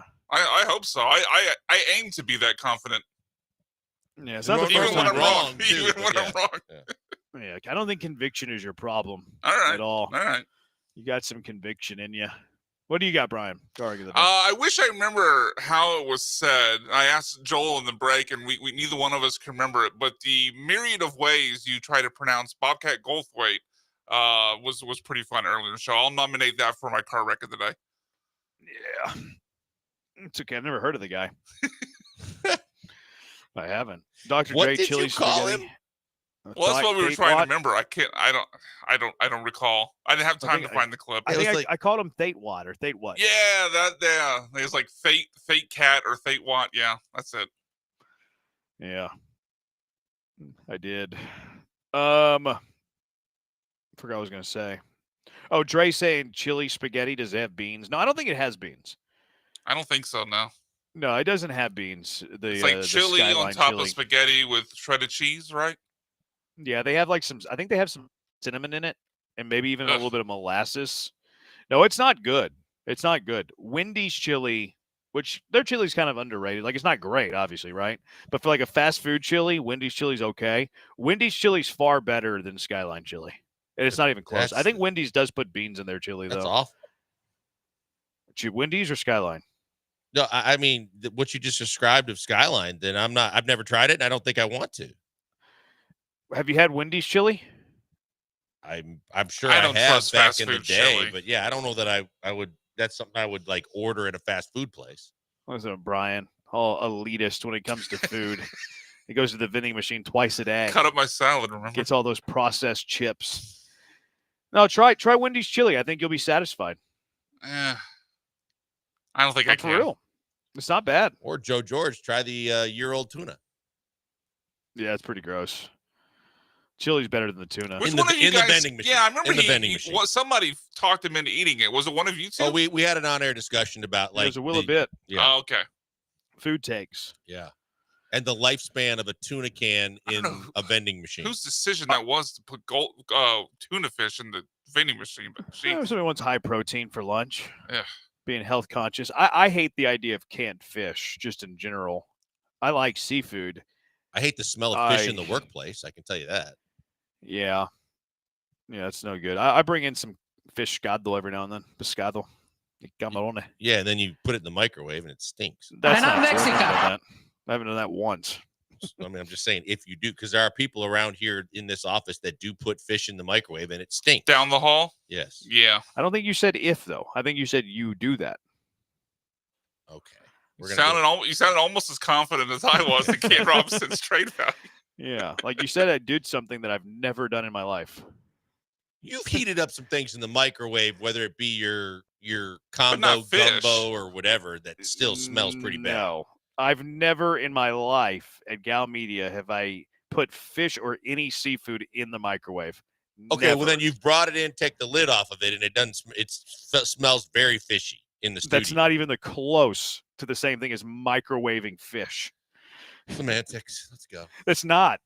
You're trying to create something. Microwaving it is like setting a bomb off. You've had stinky food in here. Period. Okay, that's very different than microwaving fish. You're putting out there something that I've never done and trying to make it a factual statement. That is incorrect. I have never done that. I bring in fish. It probably doesn't smell good, but I've never, ever, ever in my life ever microwave fish at the workplace. That has never happened. You made that up. Would you like to recant that statement? I just want to see how long you're going to go when I already said okay. Can you please recant the statement that I've never done that? Jeremy's never done that. He's never microwaved fish in the office. I appreciate you saying that. workplace. And I can tell you have tons of sincerity in your voice. Oh, I felt it. Yeah, I felt it. That's the same conviction you had today, Brian. No, I had conviction. No, you had none of that. I was being sarcastic. He had more conviction. Yes, than I'm than aware. you had anti-conviction. I had more conviction than what is given in most presidential speeches. What are the Texans looking to do with the cap space from these restructures? They signed Cam Robinson today for $12.5. That's probably it. Oh, so I feel like regular chili would be better on spaghetti than Skylines. The sweet chili is just strange. I agree. I don't like the sweet chili. There's got to be molasses in there. Like I really do think it's molasses because it's like very dark and it's a little sweet. It's not fantastic. It's not very good. I don't like it at all. I cringe at the conversation of chili here because I believe that beans and chili are good. My mom used to make it with beans, and I love it. But I know it's a hot button topic down here. Yeah, I mean, I don't mind it. Like, it's hearty. Like, I have no problem with beans and chili. Like, they're both good. Like, yes, they're tasty. I have no problem with either one of them. Agreed. Trying to think if there's anything I've ever eaten in Cincinnati that left an impression. I was like, what are they known for? I mean, most cities... Montgomery Inn, the ribs. The ribs at Montgomery Inn. That's what they're known for. Okay. And their Skyline, which is terrible. But their ribs at Montgomery Inn are not bad. It's not Texas, but they're not bad. All right, what's winning here? Car wreck. I think I probably win. Brian probably owns it. Yep. There's no doubt about it. Texture says Vikings did not trade a first for Cam Robinson. That's why Brian's the car wreck of the day, because he thought for sure that it was. Winner, So congratulations, Brian dinner. Winner, chicken dinner. Just don't put it in the microwave. Semantics, That does it for us. Thanks to Brian for the hard work. He's blank. I'm Branham. Coming up next, Hall of Fame at 7, Comic Cast at 8. Until tomorrow, so long, everybody. But on the way out, I want to tell you about Ownwell. I want to save you some money. If you stuck with us throughout the entire show, it's time to save a little bit of money. It's my thank you to you for saying for the entire show. If you're a homeowner, I know that homeowning is not easy. Homeowning ain't easy. One of the things, though, that you shouldn't have to stress about overpaying on property taxes. You can fight those property taxes and save thousands of dollars every year. Ownwell has a core belief that when it comes to paying property tax, you only pay what's fair. Head to ownwell.com, sign up in less than 3 minutes. Their team of local experts in cutting-edge technology can start saving you money with no upfront cost. That's right, nothing. You don't pay a dime until they save you money. Homeowning is daunting, it's expensive, but save big by using Ownwell. The protest process is not fun, but Ownwell takes that on for you so you don't have to do it. Ownwell's easy to sign up. Do it in a matter of minutes. Couple of details, you're good to go. Ownwell effortlessly saves people money without having to do a thing. Deadline to protest May 15th, so don't run out of time. Save money on your property taxes with Ownwell. Sign up in less than 3 minutes and start that protest today at ownwell.com. That's OWNWELL.com.